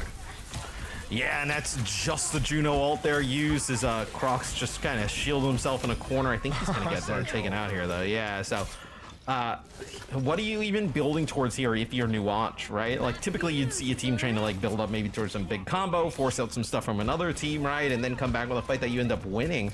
You do have your Juno ult in combination with an Annihilation here, but Rally, Annihilation, Blizzard on the other side. It's not like a huge advantage where Nuash looked great in the first checkpoint, and then even up to the second one. Now it's starting to fall apart a little bit. Top Dragon gets pressured, walled behind them. Crocs on the low ground, though, frozen for a time. He goes for the Annihilation despite that. Who's he going to get with this? Theomatic doesn't care. Crocs is well out of position, and it was used purely for survival. That is going to hurt. That is one-man army's ammo right now. He's forced out these ultimates cheaply, and they've done it on multiple occasions so far. Yeah, as Nuash has not been able to get anything now going. Is that just the Blizzard they are used for a one-man army? It's a double support ult here for Nuash, but you don't have like an Annihilation to kind of like follow it up. And now you've gotten that pick on the Avo, though. That could be quite big. Is Avo playing off and then off angle there with a Bob could have been massive. Absolutely. Theomatic over the fight. Vortex thrown to the ground. Rally in play here for Donka Benakski. Going to have a rally of their own, and layered support ultimates for Nuash really allow them to overpower the defenders. But this checkpoint had already been taken. This is simply giving Nuash a staging ground to try and finish the map. To their credit, still over 2 minutes to play after a very fast point A take and a relatively quick point B. So they will get what they came for, but they layer both support ultimates to do so. One-man army should feel pretty good about this next fight, though, right? Take it at this corner. You have the Annihilation. You have a Bob to use, right? You have an idea that there's obviously no support ultimates on the other side. Pretty good idea there's no Annihilation as well. Crocs goes for it there, and he can. He has the healing to get away with it. The Bob gets thrown out defensively here, and looks like that caught onto Natsuki, and eventually Crocs, realizes he's just gone too far. Looking to try and get past Theomatic into the backline, which is maybe half the reason why Nuash experimented with a Doomfist on that first map, but no dice. Nuash gonna have to run it back again. Now we're getting into the danger zone, Matt. 90 seconds left to play. This is over 5 minutes at one point. Yeah. Multiple fights won by a one-man army defensively. And Ian's ult economy really favored them. Or at least they were able to turn it in their favor. China wants to get forward and get a big Blizzard. That is speculative. The wall doesn't even cut off Avo? Apparently, China wants to chase them down, but immediately Theomatic swings in with a clenched fist. But Crocs has the Annihilation. Probably would have liked to get a lot more for that. Another low-value Ramatra ultimate for Nuash. I mean, this looks a lot like map 1, right? Where Nuage looks great for a period of time and then just kind of can't seal the deal at the end. Just can't finish it off. As now they come in, they head above 5 minutes coming in to this final checkpoint. Now you have no ultimates to use here. Running into a one-man army. You're on the Widow here. As Donghun knows exactly where Zidge trying to play from. And then you're going to have double support Blizzard on the other side. I mean, it'd take a miracle here, it feels like, for Nuage to get this one going again. Okay, a little threatening, of course, for Alpha, who was able to get away, but doesn't have the best like lateral mobility and bursts, and is going to be caught out in that corner. Elsewhere, though, Top Dragon drops a Blizzard. Okay, trying to head to Ice Block to get away, but behind him also are waiting some one-man army players that eventually trying to slap Silly by the flail. Now Great Wall, a very, very good wall to catch Crocs, but Thematic is a little bit low. Still, he steps forward, confident now, especially with the Orbital Ray to top him right back up. The numbers on that ultimate are ridiculous. And a one-man army can shove Nuage back here, putting them to a stop on King's Row after a rocky start. Well, I mean, once a one-man army got a hold, there was just no answer. I mean, Nuage just could not get anything going on offense. It seems like once that momentum kind of fell apart, there was nothing there, as one-man army definitely picked it up there towards the end. Top Dragon getting good value out of those blizzards. It felt like Nuage was throwing a lot of, ultimates in there at times, trying to maybe force some things out of a one-man army, but a one-man army played the ultimate game pretty perfectly. And that's what we're seeing a lot today. We're seeing these mirrored comps, so we're starting to look for the little exchanges of ultimates. Who can get the most value out of them? Are teams sitting on them, saving them, trying to win fights by rationing them as much as possible? And that really is like a hallmark of the Brawl style. We've seen it over years and years of Overwatch, whether it's like Lucio Kiriko compositions or whether it's, God forbid, GOATs. Like, it's all about teams trying to make sure that they build those ultimates and they use them at the right times, because holding on to them doesn't always do you any favors. Sometimes holding on to them just puts you in a position where you end up drip feeding them to your opponent and not getting value out of it. So that decisiveness when it comes to the calling and the coordination to follow up on these ultimate abilities used is kind of where you find your edge. And so far, that defense hold from one-man army was pretty legendary inside the Foundry. Yeah, it's just, I mean, it feels like another opportunity here squandered from Nuage, right? I mean, you let one-man army win this map, it feels like, looking back at this series, like they could have easily found themselves, Nuage speaking, up 2-0, right? With how good they played. Yeah. Okay, Dynamite will force Nuage to avoid that little high ground platform for now. It won't be long until they'll be getting pressured down by Zydra and China, respectively. The Brig Shield of Natsuki to make it a little bit harder to return fire. Good Dynamite pressure, though. Look at those health bars. China struggling. Crocs under some pressure out in the open here, but spends so long inside the vortex. They may as well have signed a lease. Still able to get hit up somewhat. Donghun low gets away from the hotel. Another nice little vertical dynamite. Just heal pressure constantly definitely makes a difference. China low. Top Dragon able to bring them down eventually. Crocs trying to dance that shield a little bit. But you can see Theomatic trying to take liberties, trying to take some real estate. And Top Dragon is wrapped around behind the Ramatra. Still, Avo's fallen. A one-man army having to make this work with 4, but 2 ticks and counting. With Natsuki falling, it's still very much on the table. Alpha has to respect the pressure of Zydra at long distance. But Donghun tries to wrap or tie up Crocs on that high ground. Eventually, this Ramatra should be brought down. Lots of Inspire procs to work with. Yeah, you lose your supports there in that type of situation. Alpha and Donghun still alive. It's going to be really difficult, no matter how skilled you are, to kind of dislodge that Ramatra from the point. There's a one-man army now with a very fast point A take of their own. They'll now push up, try and control this space, deny it from Nuage. See if they can even set, a faster time, right? Nuage was able to, take that first point with like 5 minutes on the clock, and then also get the second point with about 5 minutes on the clock. So already off to a good start here for one-man army. Is Top Dragon lurking here with this Blizzard. Okay, under pressure there from the Ramatra, but able to get out. Wall up. Crocs delay him a little bit.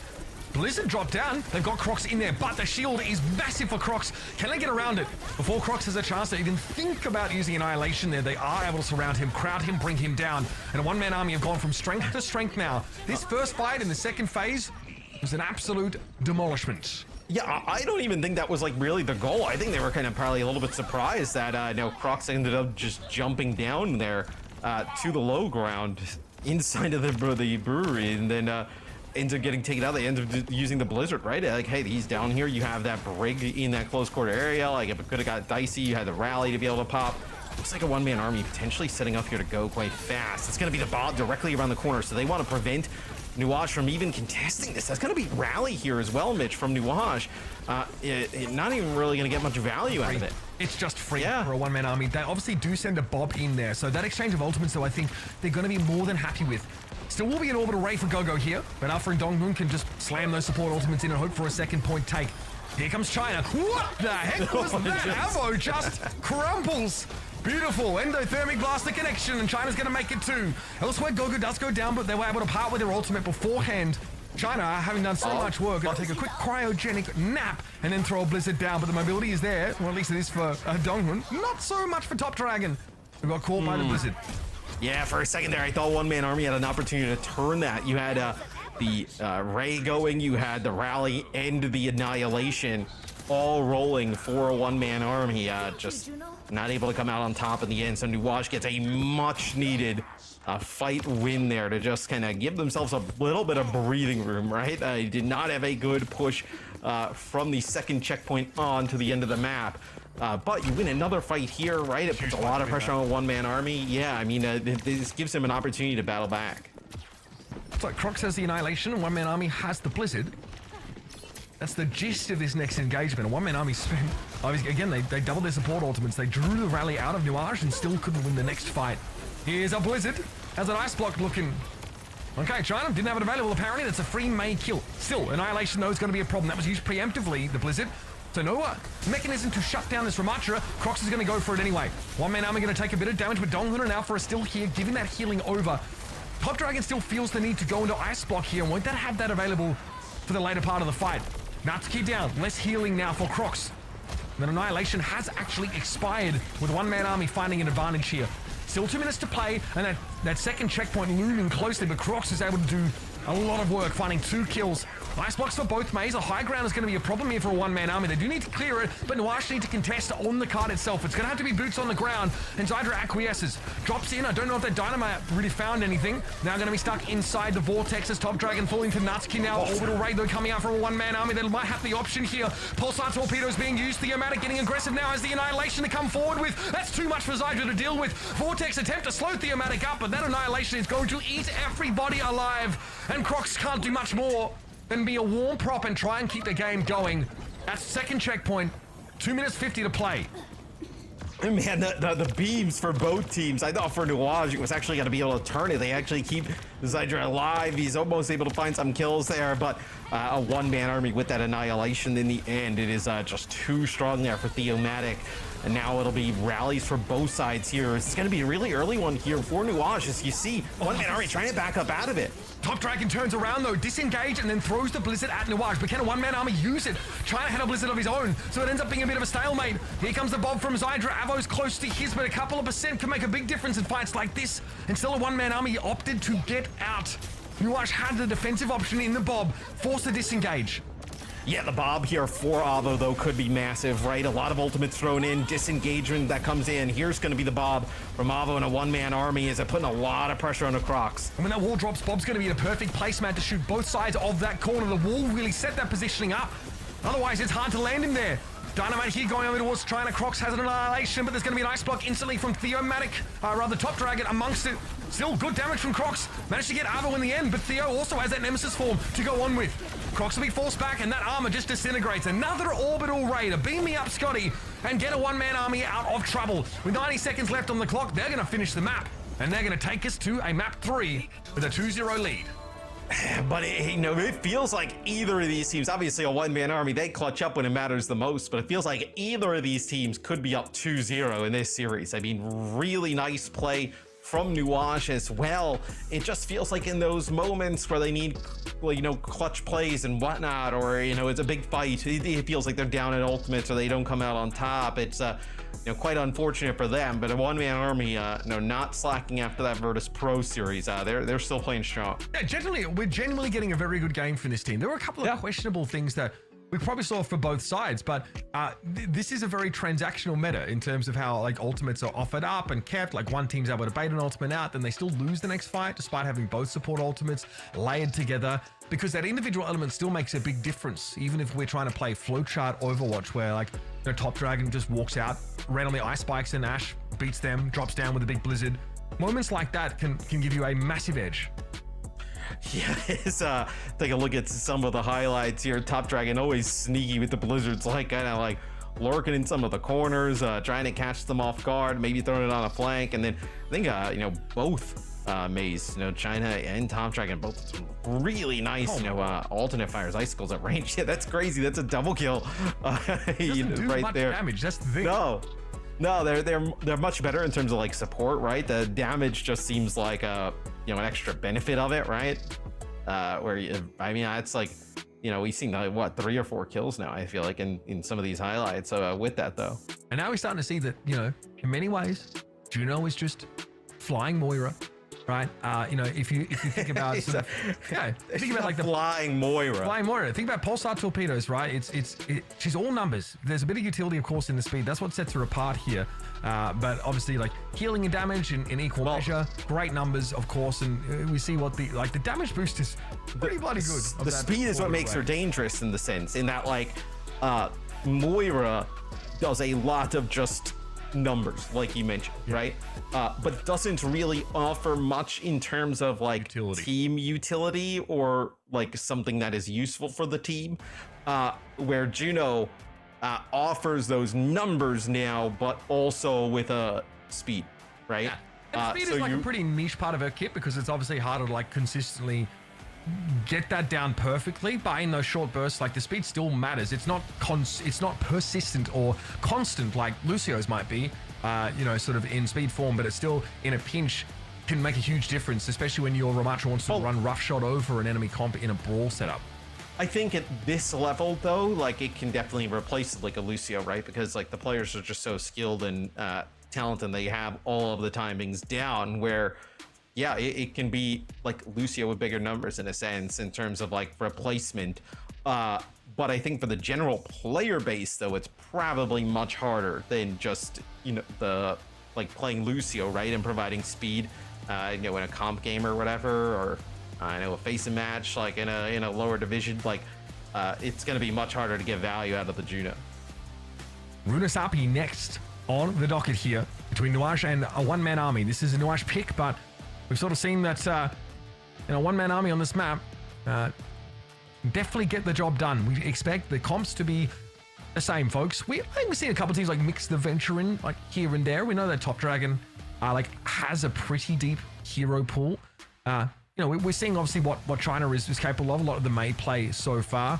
Runasapi might offer opportunities to play something a little bit different. I don't think Tracer is an option. We're starting to see like a little, before Juno, like some Tracer and even some Sombra getting mixed in. I know like Toronto were doing that, but I think that's just because Lenny wants to play a lot of. It was also like a little bit of a different scenario, right? Like there was no Juno, like we saw Maga in the mix, right? Yeah. With that. So I think now with Juno in the mix, I think it's a little bit different in terms of like what will and can be played. I think they're going to roll out the same Ramatra stuff. I think you're going to see mirror matchups yet again. I think you're going to see the Ramatra with like May, Ashe, maybe like maybe you want to play Cassidy here, right? In more close quarter type stuff. That's kind of what I would expect here. We got a sub, so Buddy comes in. Buddy comes in, Dutch support player alongside Gogo. So yeah, like it makes us wonder a little bit like what your options are on a map like Runasapi in terms of backline. Do you want to play like a Baptiste potentially? I think we've seen a couple teams try and mix it in. You could play Ana with Juno, right? Cool. If you wanted to. That could be a possibility. Ana, Juno, Juno Brig seem to be kind of the favorite setup. So potentially that's an option here for Nuage. If they lose this series in 3-0 fashion, they're going to go back and just like watch this VOD and feel sick because they had like opportunities, it feels like, left and right to make it quite interesting. Yeah, they're gonna know about that too. I think even just coming out of this game. Again, we listened in with their comms though at the start of King's Row, and feeling pretty good even after dropping that sort of last map. It's, you know, not their map pick, it's one-man armies, but it's King's Row, for God's sake. I mean, everyone seems to have a good feel for it. And like, again, like their first point take, second point take was really, really good. But a one-man army able to adapt a bit. Make sure you sign up, by the way, for Season 3 of the FACEIT League. We had like a little sort of explainer video earlier on in the show. And again, like you get placed in your level, you know, your games are basically guaranteed to be competitive. And there's some fantastic prizes that are on the line there as well. So by October 2nd, so that does give you a couple of weeks to get your team together. But I just want to say, like prior to this year, like a lot of people for a long time were saying, where's FACEIT? Well, let's get the API integrated. Blizzard, please open it up. Let's get pugs going. This is the time. This is definitely the time to get involved. FCE.gg/S3. Make sure you sign up. Also, get an account anyway, by the way, because we're just giving out FACEIT points here on the stream as like drops. So make a FACEIT account and link it to your Twitch account to passively earn some FACEIT points. And there are some great, there's a whole shop for these, right? And in a bunch of different games, there's like merch and cosmetics that you can sort of get as well, outside of like DreamHack branded merch. It's kind of cool. There's a laptop in there you can buy with FACEIT points. They're the very same points that you earn also by competing in the FACEIT ecosystem. So you can give yourself a little bit of a basis to start from if you're going to compete as well. And Overwatch is awesome to play competitively with a group of friends, right? So find your friends, see where they're at, you know, maybe make some friends. I don't know if you don't have any, go somewhere, find some, you know, plus sign up on FACEIT, get some league matches going. It'll be fun, be a good time. People are hyped about the LFG feature being added to the game. I feel like this takes it another whole level. And obviously, your games are pretty much on rails. Like, it puts you in the game lobby, right? There's no messing around. When it's time to play your game, you know, you check in, you get there, you choose maps, it puts you straight in the lobby. You're basically ready to go. So it takes the hard work out of organizing these. If Costa can end up in the lobby, so can you. You know, if he can navigate it. Well, you out there can do it. It's a question of if Costa can end up in the lobby without leaking his emails. That's the actually complicated part. You can definitely get in the lobby. Hey, he can do the map vetoes as well. I mean, you can do it all. So if he can do it, you can do it. Sign up, Season 3. October 2nd. I remember that. You know why? Because my birthday's on the 1st. That's on the 1st. And then I knew your birthday is somewhere. And your like heartfelt wish to people is to sign up to FACEIT for your birthday. Yes. Yeah. Yes. Matt's the kind of guy, folks, that doesn't like it being about him, and he gets pretty uncomfortable on his birthday. So if you remember it, October 1st, make sure you harass him. Well, I mean, if I it. cared about promoting myself, you know, this would be a pretty terrible casting duo to listen to, because it would just be two people just constantly promoting themselves instead of one. That's really interesting. See what I did there? Yeah, I see you done that. Okay. Where'd you get that fuzzy thing on your mic? Do I do that? Amazon, bro. Because I'm always like into my microphone constantly. I'm trying to cut off the plosives and the vocal fricatives, mate. That won't be an issue in Stockholm because we'll be in person. You can get tickets. What? That'll still be an issue for me, but yeah, sure. Okay, carry on. Yeah, you can just spit all over the microphones in Stockholm. But no, you guys should go get your tickets. Come to Stockholm. It's gonna be cool. It's gonna be cold. You can maybe go ski. I don't know how close we are to like a mountain or anything. So we say no. Not really. So no, that's not an option. But it'll still be cool at the venue and the bus. Stockholm come on down. It's super clean, and like, I don't know, I walked around there for a little bit. Like, the streets look really nice, the architecture's gorgeous, some great restaurants, people are really friendly as well. So like, I really can't. I've only been to Jönköping, so. Well, it's not Stockholm, I'll say that much. Okay. But it's nice in its own way. It's definitely got its charm. Definitely a bit more countryside. Like, this is a metropolitan hub, Stockholm is, and like a great location, a great destination to check out in Europe. So if you're on the fence about it, do it and come say hi as well and be like, yeah, ticket. Come on out. Matt's flagrant self-promotion was what convinced me to come to Stockholm, because I want, I want to see him. My flagrant self-promotion, says the guy the floral bowling shirt. I mean, I'm just advocating for people that are a little bit, unhinged in the head. I mean, I don't really know I'm not promoting myself. I'm just supporting people that just have no respect for societal norms when it comes to attire. I think that's totally fine. We'll see you guys after the break. Get a nice shirt, throw it on. Don't care about what this guy says. He's a stooge.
we are back, gang.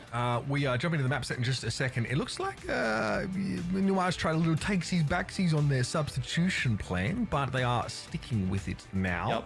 So that's why we had to go to break, because I'm the commissioner of the FACEIT League, so they had to hit me up for the rules, and I was like, nope. Yeah, once again, Matt takes a full-time job and tries to cast at the same time. We'll see how that goes, guys. Stay tuned for it. How is it, by the way, being commissioner of the FACEIT? How's it all going? You feel like... Going great. It's like meeting your expectations? Yeah. Yeah. We're doing good. Doing good. You got a FACEIT account? I'm not the commissioner of the FACEIT League, by the way. That is completely made up. Did you link your FACEIT account to Twitch to make sure that you can get the drops of FACEIT points for use? Yeah, I mean, of course, I have unlimited, FACEIT points as a... Fun fact, folks, Matt, as a previous employee of the old Activision Blizzard, basically, they do obviously get credits to using game. Every battle pass, day one, he has all of it. He has like the level 120 like, titles on him and everything. And I'm like, bro. Because I feel like I can influence other people to be whales as well. Keep buying stuff. And he's trying to make Bugatti jokes about yours truly. That's unreal. Eat the rich, is what I say. My goodness. I mean, that's ridiculous. I mean, not much of a meal if I'm honest, Matt. Maybe I'll let you grow a little bit more, but yeah. I remember when you used to get driven to the studio in a Rolls Royce. No, I got driven to the studio in your Volkswagen Tiguan, Matt. You were driving me. I don't really remember that, to be honest. I don't really remember that. So Nuage does actually bring in an Ana. So we're talking about the Ana potentially new in play. So Buddy comes in to play Ana. They'll play Ana Lucio here with a Junker Queen setup. So this is something we have not seen here in the mainstream here yet today. Something way different here on Runasapi. Well, talk about a pace increase. They are going for it here. Croc's very, very hard to keep tabs on. Look how fast the Queen is. And Top Dragon was hoping for a wall at some point to catch out and punish Crocs, but very, very hard to catch the Queen right now. She's moving quick. Commanding Shout, of course, pretty big deal, but this poke damage is starting to become a concern for the front line of Nuage. Yeah, so a one-man army has control of the bot, and they're just kind of like running away with it here as Nuage forced in a really odd position, not where they want to be, as Crocs constantly really low, just getting chipped down constantly. This is cursed. You can't really get close, yeah. This is so cursed. Commanding Shout for Crocs, big swing though. Top Dragon decapitated, and the Queen finally makes her mark. Thematic trying to dance the shield here a little bit. Crocs low, but Nuage have been able to recover the bot and bring it back to their side of the map. Now, one-man army will have to intervene. And now they're on the run. So both teams kind of ended up in really odd positions there as they finally are able to get Crocs in position, keep him alive, and it's also a nice bio grenade there from Buddy that kind of helps set that up. So, okay. Okay, knife into Alpha, take him out. Okay, so this is pretty fast here for Nuage. Well, the one-man army are falling back, but they don't look like they have the time to regroup properly as they're doing so. So Nuage, again, a team who can really take the initiative through, Tracer closing the gap and Crocs speeding everyone in, starting to stagger them out, and they have the lead, and the checkpoint is looming large right in front of them. Yeah, and I mean, you get that fight off the back of that kill onto Alpha. You set yourself up with a nano boost here. I guess who's that? The nanos for the is it Queen? Is it May? I mean, yeah, I guess you could nano Tracer, but I feel like it's got to be for the Queen potentially.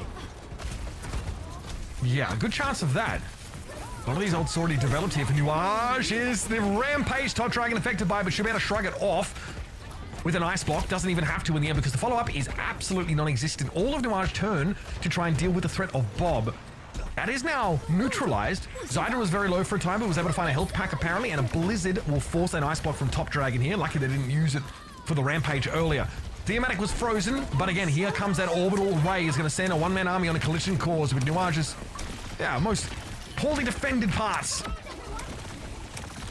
Yeah, so the Alpha and the rest of a one-man army now continue to get this one going. And when the Juno gets flying in the sky, I mean, it just looks crazy that still trying to wrap your head around that that's a support just kind of flying around, just doing damage, shooting off missiles wild. Is trying to get Crocs into position here yet again. Now playing Lucio here, just trying to just wrap around here, constantly trying to chase. But this is a good spot for Theomatic to fight, especially, I was going to say, with that Annihilation. And worth pointing out as well on this patch, this is live.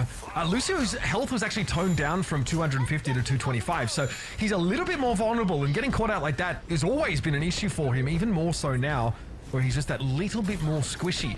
The one-man army, but able to catch him out. Let's listen into a one-man army here who do have some ground and a checkpoint to make up. Just tell me where they go to. DP, all coming here, all top left. Three left. All left. Kill on top. Big burn. Okay. Theo, you're alone. Yeah, it's okay. I'm still. Working back line. No sleep, no nade. Middle. It's okay. I want to left side. Point to kill. I want to left side. I'm watching left. Issue one. There's someone still 1 HP. Queen to Kill. No heal. Bien, mais. I'm with you, don't go, I'm with you. Which one? Lucio. I go, someone push fellow. I can push car. I take right side. I left. I take left. I want to take right side. Hey, Nano May Queen coming. 70 to bait. All left side right now. Middle. Yeah, they broke right. All right, one-man army have made up for that deficit. Nicely navigated team fight there earlier and great poke damage coming down on the squishier targets of Nuage. Now again, they're still pushing, and Theomatic has been very good at stalling and pushing Nuage inside these small rooms to allow for the bot to advance, and Buddy's forced out of the fight entirely. That Bob's going to be a big problem. China a little bit low, but Crocs comes in with that rampage. Somehow Alpha are able to avoid the poke damage and stay alive, and a blizzard for the Queen seems like just what the doctor ordered. Yeah, it just feels like that the comp that a one-man army's pulling out is just, better in the end, right? I think maybe in like some kind of ideal niche circumstances, right? Nuage can definitely, end up coming out on top, but it feels like it has to go perfectly as finally Nuage does end up winning the fight as maybe we actually see the Roadhog here. I know we were talking about the Crocs. Roadhog switches off onto that hero, so we'll get a look and see how Roadhog deals. Going up against this comp where feels like you're just gonna get poked down. Could just be annoying maybe with some hooks. I mean, this is a Crocs signature hero, Matt. We've seen it work very well in the past. Again, against the Malga comps, Crocs used it a lot in that first stage to OWCS. We even interviewed him about it afterwards. He was very pleased with himself. Does it work here against the Ramattra? That's the question. There's no Ana for the one-man army, so the anti-heal potential is not there. It makes Roadhog that much more annoying to deal with. Stick from Zydra is great, though. That's a catch on Avo, and Nuage have priority here. Yeah, and that was the Annihilation there for a one-man army as well. It's a nice sound barrier there from Gogo. It's protecting everybody, and the Roadhog swap, they get it going, and now some changes here for a one-man army, right? Not an Ana being brought into the mix, but they'll play a Queen of their own here in combination with a Cassidy. So that, a little bit of a different look here. Okay, I mean, I kind of see the idea. You obviously only have the anti-heal through the window of your ultimate, but that sometimes is more than enough. Nice little knife catch that forces a recall there from Zydra, which means all of a sudden their positioning has to become much safer for a time. Theomatic comes forward once more. Big bio though on the Queen, and here comes Crocs to try and capitalize. Blizzard! Okay, China gets caught as they come around the corner deploying that. Looks like Alpha still though, lingering in that mid-air for too long, and Buddy was more than happy to fire off some shots. Another bio, another pushback onto one-man army. This Ana is starting to become a little bit of an issue. Yeah, it's actually a nice Maywall there, but it's the Nano there onto the Hog, and it makes him extremely deadly. And like you mentioned, another bio grenade that comes in from Buddy there. Kind of, they end up dealing with the Theomatic during the rally, so the Ana definitely paying off. It's something that we saw in the VP match that definitely kind of throw a one-man army off, and they did not have any type of response for it. Looks like could be happening here yet again. No real answer. Okay, Donghun makes a switch over towards the Ana, but Theomatic has already gone down. The combination of poke damage, whole Hog, and Zydra getting involved on the Tracer should get one-man army caught up on this map. This is about as close as it gets for Runasapi, folks. And now with 2 minutes left, Nuage have hit the lead and are happy enough with a little bit of extra progress. But they're going to hang around to try and push it even further. Look at the trap deployed there by the Hog. Keep an eye out for that. It's going to be, an Ana Juno setup. Zydra going down first, but another big bio coming out from Buddy. Catches out the Queen yet again, and Theomatic is struggling here. But a orbital ray should be enough for a one-man army to have the critical mass. Yeah, and now they'll get the bot going in the opposite direction. I think it's just how do you keep Theomatic alive here on the Queen. It's been a few times, like you mentioned, just kind of falling relatively fast. As this will be a Reinhardt swap, so we're seeing every single tank. I mean, well, look at his comp. On a Lucio Reinhardt made Tracer. I mean, that is an odd one to say the least, but the Rein pretty good into Junker Queen. It's another bio connected on the Theomatic. Right up for Crocs. Gets caught very much up inside that Blizzard. Looking for an edge constantly is the main tank from Nuage. Again, one-man army still have this Ana Queen composition. Doesn't mean that Theo has to deal with that annoying shield. Might be a switch at some point, but Rampage is available. Yeah, and you got a nano boost available here as well for one-man army, and then the Deadeye. So Deadeye is probably just going to kind of zone some players off. Sound barrier here for Nuage. I mean, this is a massive fight. I mean, 30 seconds left. This is about as What is he doing? Avo in the open. Sound barrier out from Gogo, and Avo gets absolutely flattened. That was the chance. That was the opening for a one-man army, and it has slipped through their fingers. Well, I mean, maybe there's another opportunity here. Do have. Oh, okay. We're switching. It's okay. Oh. So the ball go the opposite direction. I don't know if there's anything that could happen here. Maybe Top Dragon can touch. No. No. Okay. Can't get there in time. Runasapi taken by Nuage here. Able to fight back, and they're obviously the ones that initiate a lot of the switches, right? See them pick up I guess the Roadhog at some point, try and make that work. The Reinhardt sort of trying to counterpick that Junker Queen as well as possible. And there's a chance in that last fight. There really is. They have a nano boost for a Queen. They have a Rampage. They have a Deadeye. And it falls flat.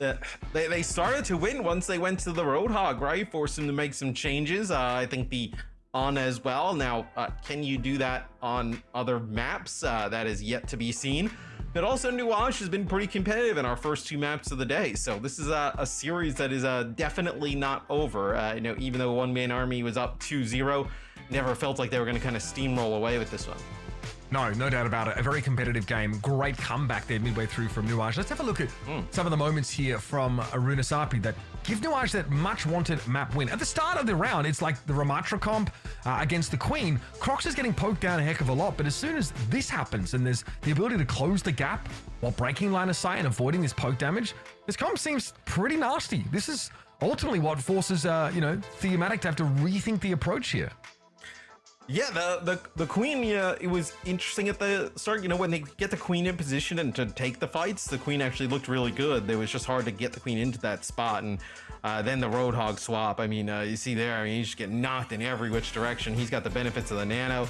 Nice double pin there, and then a fire strike kill with the nano boost on the Reinhardt. So some really nice swaps there from Nuage, specifically Crocs there towards the end. Ends up letting them kind of steal Runasapi, where it was a one-man army in control for a lot of the game. Yeah, absolutely. It's going to be a bit of egg on the face of a one-man army. But heading into New Junk City, we might end up reverting to this sort of standard composition. You're actually the ones that have wanted to sort of break with tradition, though, and not play that Ramatra Rush style here. They're the ones that want to play the Queen. They're the ones that want to play the Roadhog and the Reinhardt. So they might have just admitted that maybe they don't feel nearly as good in the mirror. But these comp switches, it's a good sign. We're not seeing that this standard Ramatra comp seems to be the be-all and end-all. If teams are willing to opt out of that, they can still find success. We're very early on in what we'll call this new meta, given that Juno is allowed in EMEA today. And teams are already experimenting with some options to counter this initial meta comp.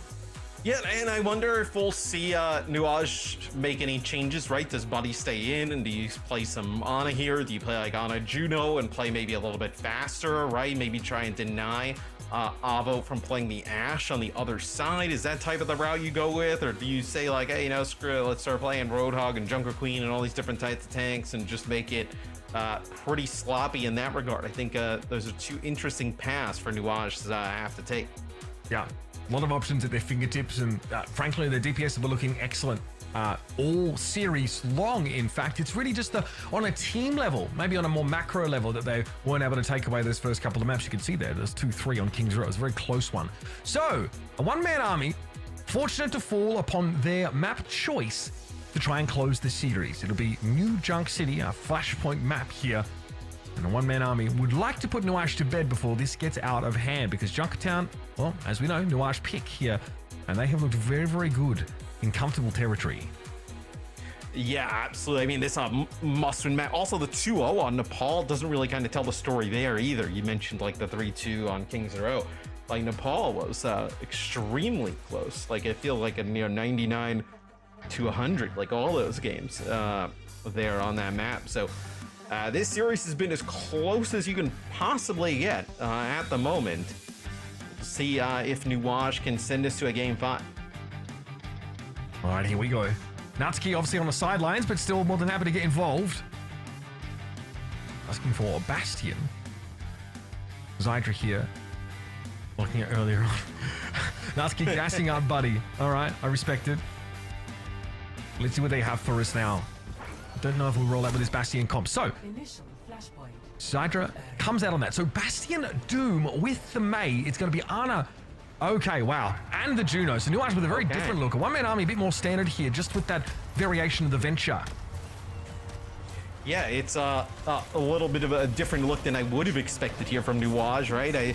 Like, maybe you'll see them get kind of aggressive behind like a, or a Matra or Queen comp, but it's actually a Doomfist type of setup here. Am I allowed to hate this comp for Nuage? I'm not really sure. You can. You definitely can.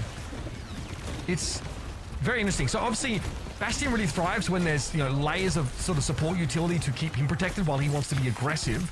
Doom to some degree can do that, I guess, within the confines of Power Block and also the space that he can create for Bastion, but one-man army have a very straightforward approach. It's like all in with the brawl, and Venture really adds to that sort of style. Yeah, they move away from the Bastion straight away, so they'll actually play Tracer now.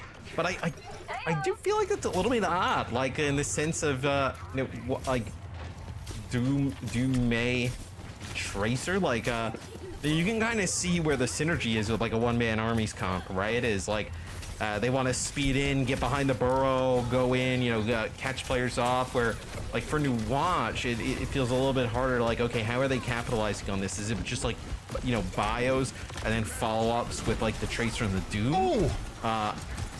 Nice punch. It wasn't bad. Still, China goes down in the meanwhile. Alpha just a little bit low called out there. Dongman not able to spare them any attention.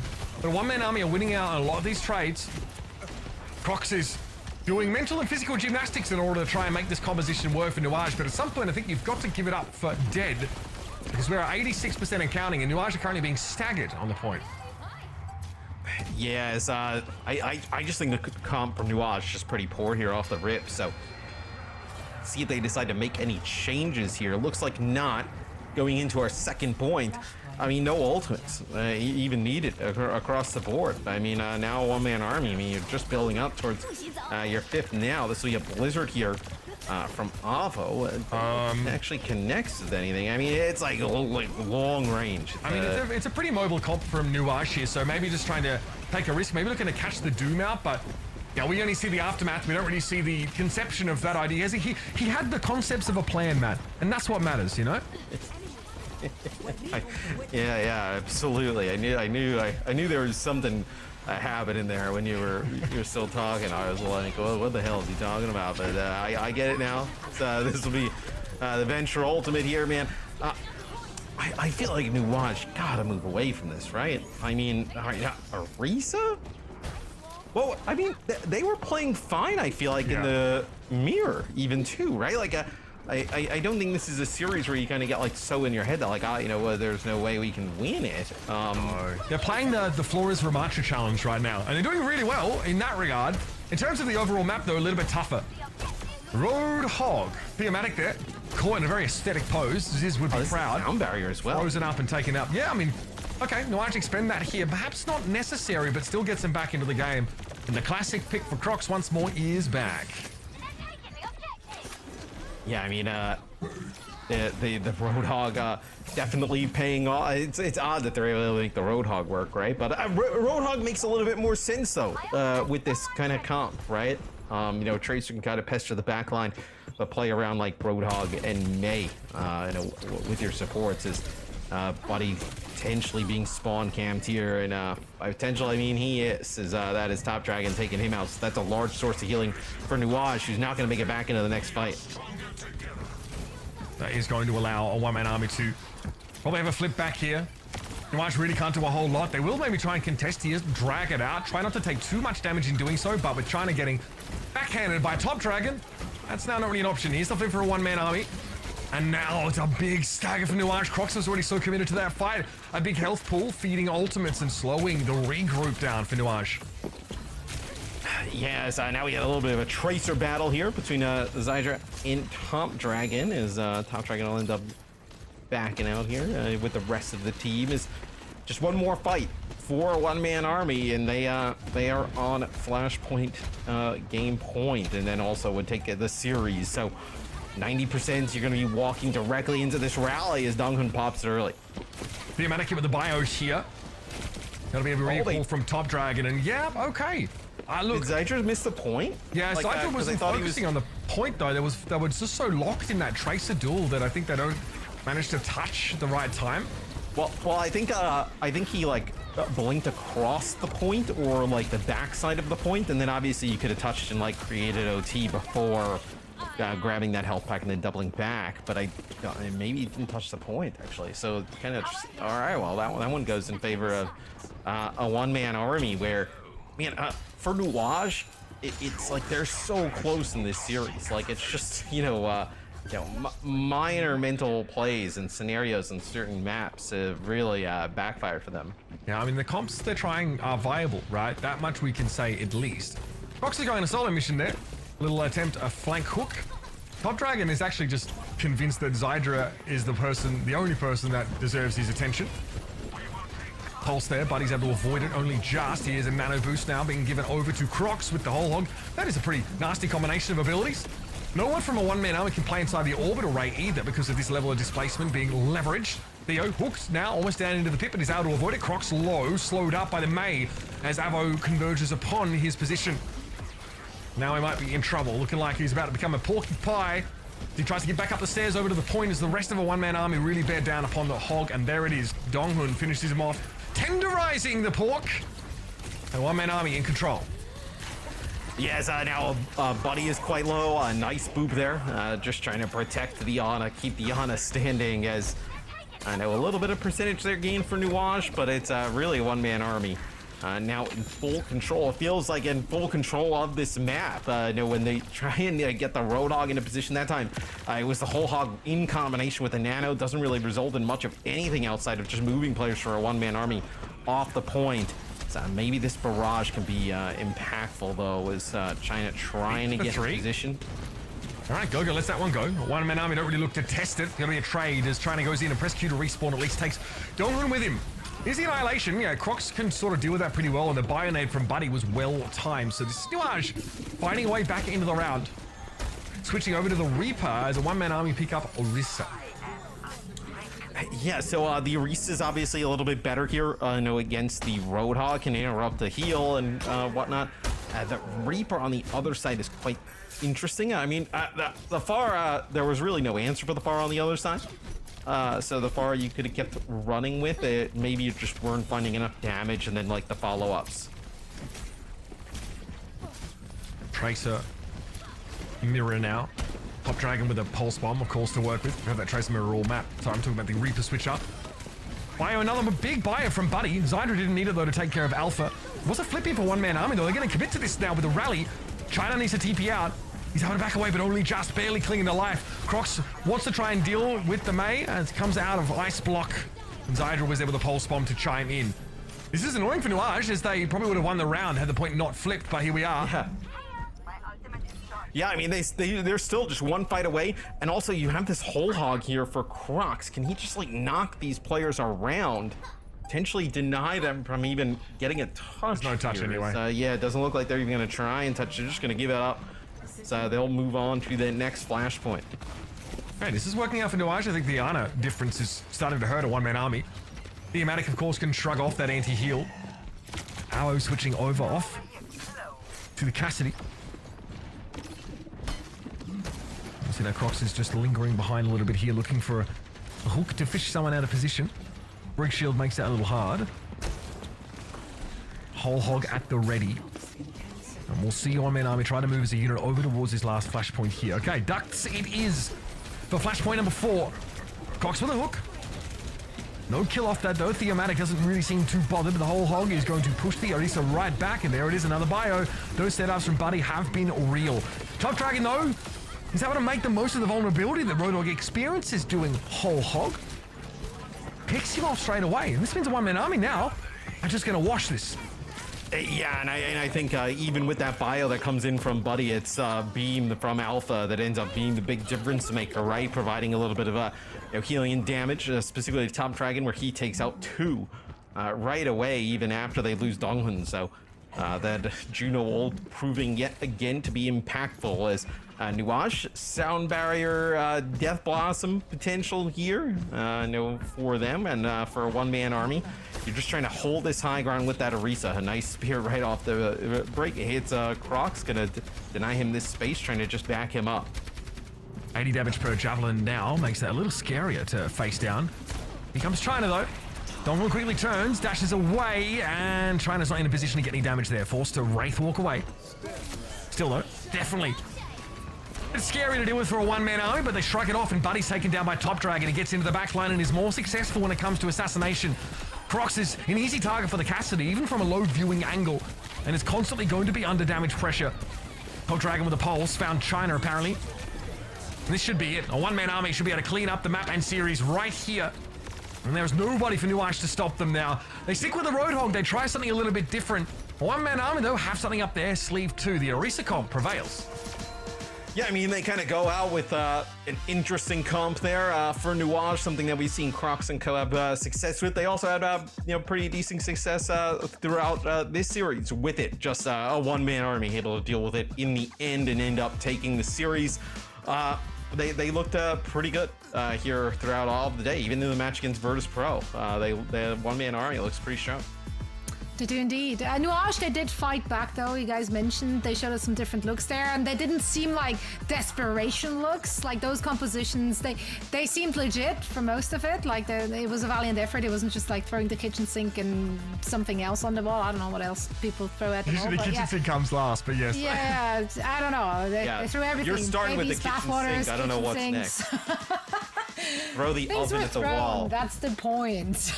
But I did not like it. I still feel like on Nuage there is obviously a lot of talent on this squad as well. So I was positively impressed with the way they were able to at least push a one-man army in more than just one scenario. As we're looking at some highlights to recap all of the action we just got to see in our first lower bracket match, which also of course means that we had to eliminate someone. I think a player which really stood out to me was Zydra. I think Zydra had a really good game. The Ashe play was pretty excellent from Zydra on occasion, really being able to act as a difference maker in many of these fights. Look, we started off this series as well with like Ramatra Midras here, with both teams trying to go with that sort of Juno play around it. A lot of Mei in general. There's a double kill from Gogo here as well with these pulsar torpedoes, which is nice. It's not something you can really count on, but I really feel like this is where Nuage gave us a great fight. They got stalled up those towards the end of the map pretty well, and then got kind of blown over until a one-man army were in the same position themselves, and then it slowed down once more. Yeah, I thought Zydra, like you mentioned, so he had a great series. I'm also a little bit... So, I understand why Nuage goes to some of these other different comps, but, like, it's not like they were that far away just mirroring. Like, hey, you see how effective this Ana was in the VP match. Yeah, you also had the benefit of watching or potentially seeing what happened in the VP, one-man army match. The Ana worked really well when they brought Buddy in. Like, maybe we could have saw some of that a little bit earlier, right? I feel like there were paths for Nuage to definitely win this one. But that may have been a little bit easier than even trying to have some of these like different comps come in. Yep. Well, alas, It shall not be. Unfortunately, this was the last we saw of Nuage. After they had a great group stage and they made it all the way, so nothing to be ashamed of. Nuage has been looking good, and we hope to see more of them in our next season. For now, though, let's throw some credit out where credit is due. Top Dragon once again walking away with a Player of the Match honor, and rightfully so. I mean, he has just been explosive ever since we got our first looks of him in OWCS with this team. He's been such a difference maker on Echo, on Pharah, on Mei, like you name it. He's so versatile. Somewhere reinforces screaming. I mean, has to match up against China, who's also like a pretty crazy young prospect. And Top Dragon really like at home on the Mei. We were sort of saying, okay, like see some Echo here. We did sort of see it a little bit earlier on in the series, but just really solid, very consistent. When there has to be, switch ups, when there has to be some like Tracer played as well, Top Dragon can fill that role really well. So it means that whether you're playing like a close together brawl style that requires the Mei, or you are playing this more sort of sporadic skirmishing composition, Top Dragon is your guy. Going to be the one that gives you everything you need. I don't know. I really want to see a one-man army play against Washington Hospice again. That for me, like, is really going to start to inform the conversation about who that like 4th, 5th team is. Let's not forget the Twisted Minds are a team. God knows what's going on with them, but they're a team that had definitely been knocking on that same door here.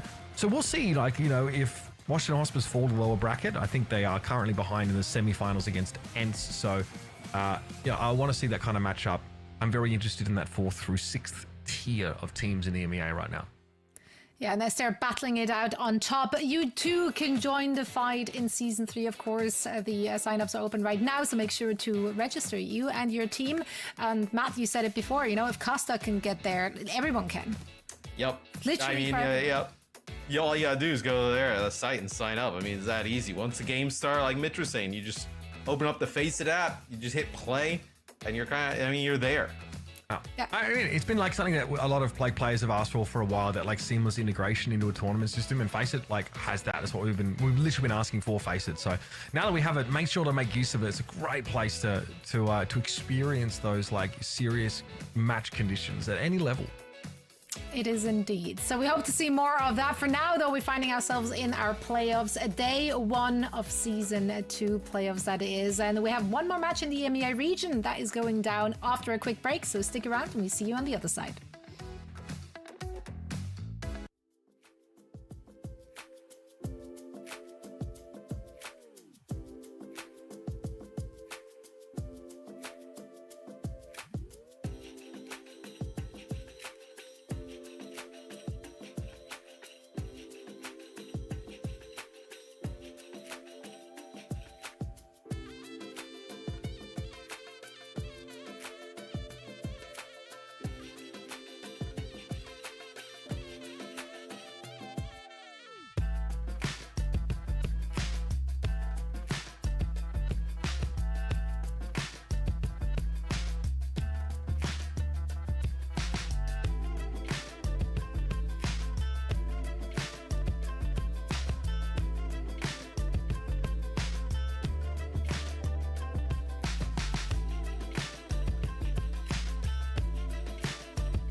away in disgust.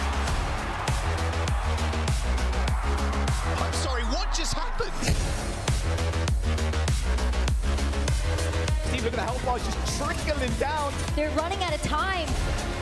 Beautiful boot from Junbin. Oh my word. Oh, they're making the hard work. Look at that Shu coming in with the Nano 2. This might just be enough.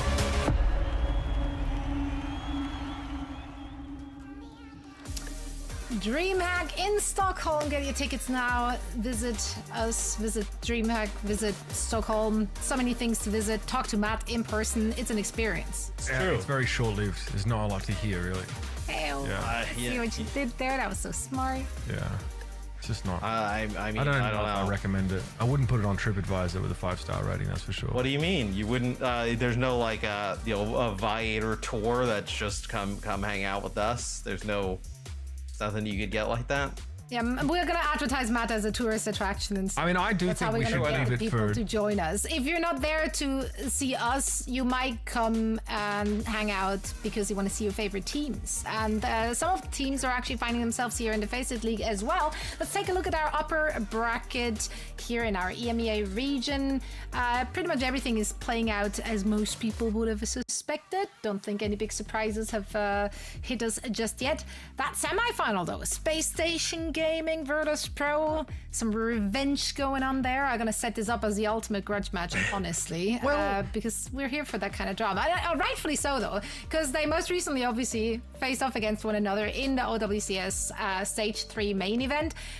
And VP pummeled them, not once, but twice. Yeah. They were the team that actually knocked them out, and it wasn't a close one either. That was like a 3-0 stomp where Space Station Gaming found themselves on a self-finding mission, trying to make the meta at the time really work for them. Self-discovery. It did not work. Yeah, Identity it did not crisis. Work, they memed us about saying that. I think like when they first lost to Virtus Pro in the semi. Yeah, Hardy was like, we had an identity crisis, but we're going to come out. I made him say that though, like I've put those words in his mouth. Yeah, and then an identity crisis. It probably was. I mean, I guess like no team's ever going to admit that, right? I get it, but then they turn around and like Virtus Pro basically just wrenched them for 3 maps, and that was kind of the end of it. So I do think that they kind of struggled a little bit in that meta where obviously D.Va was very powerful. I mean, Hardy did on occasion try and play it, but more often defaulted to like Winston, and they fell back on their Malga comps a lot, which were really exploitable by someone like Sauna playing Pharah. So we did not see the best of Space Station then. However, if this is a Ramatra Brawl comp, if there's even a way to fit, God forbid, Reinhardt into this, there might be some options for Space Station to throw some good looks.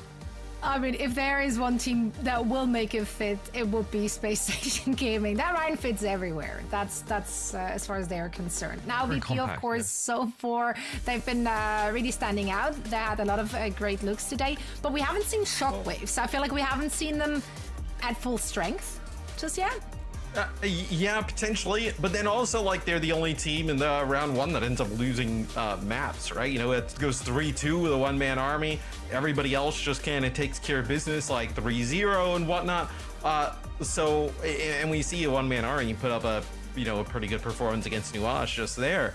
So you gotta wonder, like, is that just like a matchup thing? Maybe like, one-man army just plays those comps really well in that mirror against VP, but or maybe Arguably, VP. they had the strongest opponents, though. Like, if I had to rate the opponents, I do feel like a one-man army is probably the only team of those teams in that first round in our upper bracket that is like knocking at the door of our top 3. But still, I mean, if you're VP, you expect to beat them 3-0, 3-1, right? I mean, if you want to be considered in that top, 3, top 2 consistently. I do want to point out that the Washington Hospice did take ends to 5 maps in their semifinals game that they're playing right now. So there are like a couple of those teams that are quote unquote sort of knocking at said door. Like Nuage is getting better. I think that's like a fair point. We've seen a one-man army play against like pretty good teams so far, but honestly, like maybe if Super Shy played, we might have been able to see a bit more from them, but they're just FFing all the way to the out of the tournament here. So I don't know. I think we have like 5 I think teams that are generally pretty solid, and seeing like that ex-GG Peps roster take ends to 5 is a good sign. It is indeed. Well, SSG and Virtus Pro definitely all the way on top, and both of those teams want to remain in the upper bracket. Let's see which one will be dropping down. So for all the action, guys, please take it away. Thank you. Don't mind if we do. Map number 1 will be Lijiang Tower, selected by Space Station. Again, a map where quite often Backbone gets brought in to pinch hit and, play some of those roles. I said pinch hit because Hardy will be doing the pinning. A much different series outlook, though, right? We're seeing King's Row yet again, but then like New Queen Street in Surabaya, we've just seen Runasabi today, and then we get a Junkertown to round things off. So much different look in this series, at least thus far from the early outset. Absolutely. When these two teams played each other through the actual group stages of the EMEA Master League, it was a dominant Space Station victory. But again, like those matches extended into sort of early August, so some time has passed since then. Well, it's a good 6 weeks or so since they last faced each other. That's an eternity. In this game, honestly, yes, especially with the way the patch cycle is. I will say there hasn't been a huge major patch sort of since then, I don't think. That August patch was obviously pretty impactful, but now these teams have had a long time to settle in. Most of the hero changes have been pretty marginal. Juno being allowed, right? is a huge difference in itself. Yes.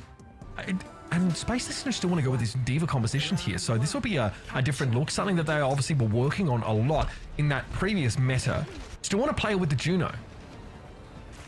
Yeah, and I think the Juno is an awesome hero for Funny Astro to kind of pivot to as well, right? Where typically we've seen Astro be mostly Lucio break.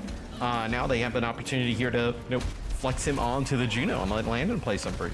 And definitely known as a very damage-oriented sort of main support player is Funny Astro. So see how that really translates onto the Juno, which is not really where it bread's butter necessarily, but you can do a little bit of that with your torpedoes. Here we go, though. Virtus Pro pushing up. Sauna on that far again. Quite the nuisance here. With the old McDonald's Dragon skin. I respect that greatly. Hardy's able to find Canal, though, so the backline here of Virtus Pro, lacking mobility in the Ana regard, has to watch out, and I'm sure Hardy's done that about 1 billion times. Run down an airborne Farah. Yeah, I was gonna say, it also, with this backline for Space Station, gives them the opportunity, if they want to play Ana, right? Landon can definitely flex over to play that as well, where we'll see now VP attacking yet again here, coming from this high ground. So you do have Sauna set up on the Ash there, just trying to get him into a position to make a play, but the sight lines here for Spark are not terrible as well. Hardy gonna be knocked out of mech here. Gonna be a little bit annoying. Space Station still trying to get plenty of damage in behind this, though. Mostly it's just poke. Sauna's able to take down Funny Astro, and now there's no pressure on the backline for Virtus Pro. Even though Canal switched over towards the brig here for that extra self-sufficiency, Virtus Pro put it together in this fight. Yeah, and what do you make with the Space Station coming out and playing this Diva right away? Right, I think it probably tells you that they definitely feel like Diva is probably the strongest of the options in terms of tank. Feel like you may be trying to force this a little bit there, and then maybe you can make some changes after. Yeah, Hardy still wants to stick to her with a ultimate available. Maybe they switch off, but honestly, it's been something they've worked on for quite some time. They do like to stick to their guns, this Space Station team. We have every support ultimate under the sun being leveraged here. Space Station have an immense amount of healing, and the rally for Canale is sadly just a little bit too late to make a big difference in this team fight. They'll sit behind there, make use of the shield bash stun to stave Backbone off for a time. Space Station eventually can move in to flip the point.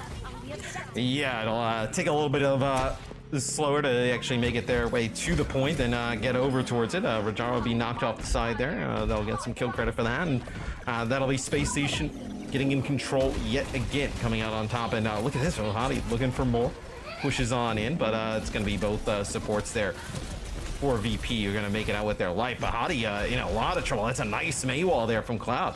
Yeah, has a self-destruct, so the remake potential's there, especially without the May wall available to Cloud. That would have been a bit scary. They would have just had to walk away. Still goes up, gets a bunch of info, slows up Virtus Pro, puts Space Station up to 71% now. And a wall thrown up by Backbone just as Cloud tried to isolate him with one of his own. Here they come. Bob available for Sauna here. That's going to go straight to the back corner of the point. Hardy gets in his face instantly, though. Doesn't want to give them the room, and Backbone comes forward with a blizzard that catches onto Canale, who's won.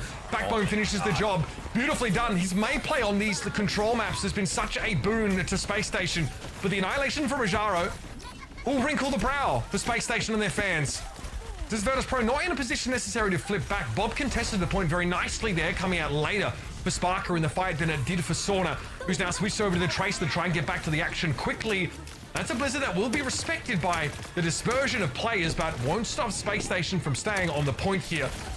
And there's not really much more to do for VP. There come the Pulsar Torpedoes. Healing is good for Funny Astro, and this will be Space Station locking up the first round. Yeah, and there's a nice Maywall there from Backbone as well. When the Bob, it was really kind of like towards the end of the Bob's life cycle, but the Maywall there just did not allow the players on VP to exit. They got stuck like right in between where that Bob was, and they ended up taking a little bit of extra damage there from that Bob. So nice play there from Backbone, who, like you mentioned, I mean, he is such a weapon being deployed into this roster to play, really kind of like the odd and end heroes at times. Astro tripping, no offense. Okay. Not sure what that's about. Space Station here are very good at, when they take control of the point on this map, they make it hard for their opponents to come back in via the bridge. It's really difficult. And we see Backbone also get a lot of kills long range against like Ashes, who tend to play a little bit further back on their line. So keep an eye out for that. He's awful accurate with the right clicks. Oh yeah, absolutely. Is Space Station gets here pretty fast, right? That TP gets them up here towards this bridge. I mean, look at it. They're already walking down VP from really trying to cross this area, as that'll be the Juno ring giving a little bit of extra speed, allowing VP to close the gap. Okay, Rajaro feels like he can come forward here, but Virtus.pro might have got themselves into a bit of a compromising situation. Yep, Ice Block already comes out from Cloud. Wall to try and keep him in there, and Canale gets finished off by Landon. Space Station are very well equipped to brawl things out, even on this D.Va composition, and they've shown their mastery here. They just take the space so fast, right? I mean, the way that Space Station, I mean, VP can't even make it over their bridge before Space Station's like in their face, ready to fight. And like you mentioned, I mean, a close quarter brawl inside of like a small room. I mean, that's exactly the type of game that Space Station Gaming wants. And Virtus.pro pushed into them inside their dojo. Like, they really tried to take a fight against them, but it's so easy to catch out individuals from VP. They just walled off the May, caught the Brig out. Nice torpedoes there from Gala, hoping to assist here in this first thrust of damage, but Landon has a rally. And the Blizzard is going to, again, just create so much room for Space Station to work in. Gala found himself out of position in the end, and a May Wall will, I guess, it'll orchestrate a catch here on Cloud. Big stagger. Quick flip back on the point, though, elsewhere. It looks like Sauna managed to do that, but it won't be for long. Yeah, Sauna ends up getting the flip as he's on Tracer, I think, just trying to put a little bit more pressure on the Sparker, trying to get Space Station to like pull back a little bit, like play a little bit more defensive. Like, they're like, look at the position Hadi's in. I mean, he's just not a care in the world, right? I mean, he's up there just putting down, I know, damage, taking all this space up, as you have to put some pressure on the Sparker, right? If Hadi's going to play that close, it's going to allow the Ash to do so much damage at range. They're going to disengage here. Oh, not quite quick enough on the orbital ray there for Funny Astro and Landon. Gets brought down. Rajaro knows he can charge up there, get aggressive with the healing and extra damage of that ability. And Backbone's forced to Ice Block and probably just fold off this fight entirely. Pulse is going to draw him forward, which makes him easy prey for VP. Yeah, so that's a huge pick off onto Landon, right? Even with that orbital ray coming on in, not able to keep that Brig up. Rajaro just flies on in, kind of sideswipes him, takes him out. And it feels like that's a fight that was like, you needed to win if you were VP. I mean, you lose it there, you're probably up to like 80%. You got nothing to really work with. You're in a lot of trouble. Now on the bridge. Okay, Space Station forced to fight that defense matrix just a second too late there from Hardy. Yeah, I was surprised it wasn't eaten, to be honest. Yeah, it looked pretty close. Self-destruct here for Rajaro. Wants to keep the tempo up, so wants to make sure that mech is maintained. And now Virtus.pro getting close to 40%. Space Station have struggled to have a look in at all and even generate ultimates in the last almost 30 seconds to a minute. Yeah, now Space Station kind of getting caught on their own bridge here as well, as it looks like that VP wants to go, now actually decides to just back out, through their ring, as Backbone trying to catch one off and then drop this Blizzard. Yeah, Maywall doesn't really help though. Virtus.pro happy to step back from that. They probably tracked the Blizzard here, so they're going to keep a respectful distance away from Backbone himself. Hyper Ring deployed, Virtus.pro get a burst of speed, and yet another orbital ray coming through. Funny Astro again, still a little bit slower on that one. Probably wants to pop out ASAP, and he does, but it's a little far forward. Still, Hardy steps up into it. Gonna be able to take advantage of that one way or another, and Funny Astro gets his damage dealing boots on. Hasty torpedo deployment there. to keep Backbone standing. They may have lost Lantern here, but the advantage definitely rests with SSG. Although from that distance, Funny Astra can't really keep Sparker up here. This could be a little bit of an issue. Still no flip either from Space Station. They're looking to clean up the fight now. Yeah, and I don't know if you saw, like, they were trying to get the kill onto Rajaro, and then as soon as Gala's beam started to come over towards Rajaro, everybody on Space Station just dipped. They knew that that kill was not gonna happen and not worth taking that extra damage and trying to fight for. Is in the end, though, Funny Astra, right, using his own beam, providing some no extra damage to himself on with him, right, as he kind of flies through, takes out 2, and that's gonna be Space Station now in control of the point. Just one fight though for VP. You flip it, you send it to a final point here on Li Jiang. The Bob here could be, I'm curious, yeah, I mean, a big dynamite. You could even send the Bob with a bridge if you wanted here. I mean, a lot of options here for Space Station. There's the wall, but very quickly VP look to break through it. Bob put in a neutral position to punish anybody lingering on the bridge here. He'll find the enemy Bob for a time. Rally for Landon. Canale didn't have one available, so he will fall. Blizzard for Cloud only catches a May, which is an ice block instantly, and Hardy just shrugs it off, really. Just a bit of defrosting required on the front windshield, apparently. It looks like Space Station have what it takes to clean up the map. Yeah, and I think any meta that you can have Backbone play May and play it pretty much the entire time, you're going to see Space Station have pretty good success. Like right there, being able to put down some really sick May walls defensively, and then also, on the offensive side of things, being able to kind of split players off and then end up getting good value out of the Blizzard. One of, if not his like best hero, right? So seeing them be able to kind of play that and play around that, that's a great sign if you're an SSG fan. And we're watching an SSG that did not want to play the Ramatra rush style at all, if they could help it. They had 2 maps where they could quite easily get away with the D.Va, and they did so. So Hardy really doubling down on his belief in D.Va, even in a metagame that's changed slightly. And this composition much more closely resembles what we saw initially for the first Juno match in pro play out of that APAC region, where both teams wanted Juno in those D.Va composition shells. Let's look back here. Go over towards Night Market first. Pretty hefty first fight here, but Backbone and those ice spikes is something you can always sort of count on here. And Blizzard as well coming forward to catch out. And even that was before Rajaro, of course, had the ability to even eat them up, so he didn't have to worry nearly as much about having them negated. Could play hyper aggressive. No, not at all. I mean, you saw just fantastic May play, like I was talking about. And look at, the May walls being used here on the defensive side of things. And VP started to mount a little bit of a comeback. So you started to see them get control of this SSG bridge. SSG got control of the VP side really early on. That's how they got a big lead. I see Funny Astra here as well, that orbital ray thrown forward, but immediately, seeing this, SSG jump into it, look to try and get value out of it. Hardy's more than happy to bask in those rays and get topped up and also hit that much harder, which means that dive potential for the D.Va is maximized in that moment. She's already scary enough threat in terms of her upfront burst damage that she has available to her, so this only lends to her efficacy. Both our teams making good use of Juno here, just as basically everybody we've seen on stream today has. Only briefly, I think some teams have tried like the Lucio Ana at times, but this definitely seems the way to go. No wonder why they all voted for it here at EMEA. They would have been like, well, what the hell do we play otherwise, right?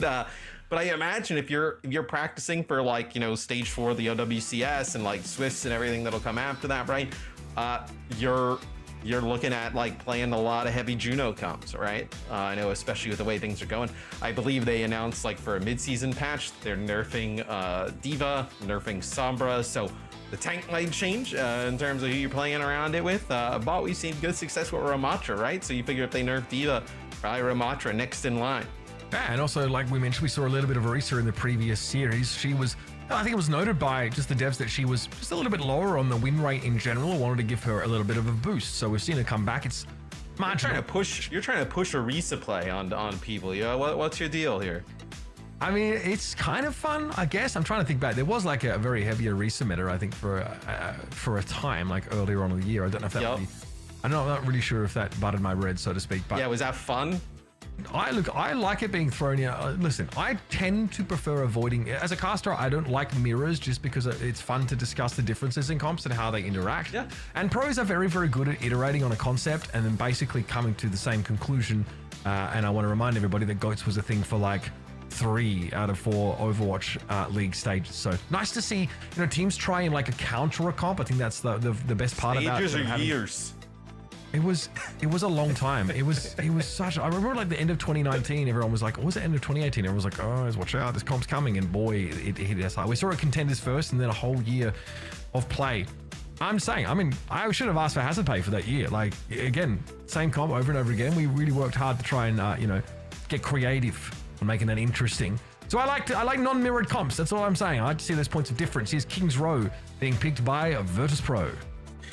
Yeah, so King's Row, you can definitely play some of that Ramattra-based stuff. I also think the Diva as well, which maybe you pick this if you're VP. You're like, oh, you know what? They don't want to play like any Diva type of stuff. But we saw Hottie come out and actually look pretty good on the Diva here to kick things off. So see now probably a little bit of a wrinkle here, kind of thrown in VP's potential plan.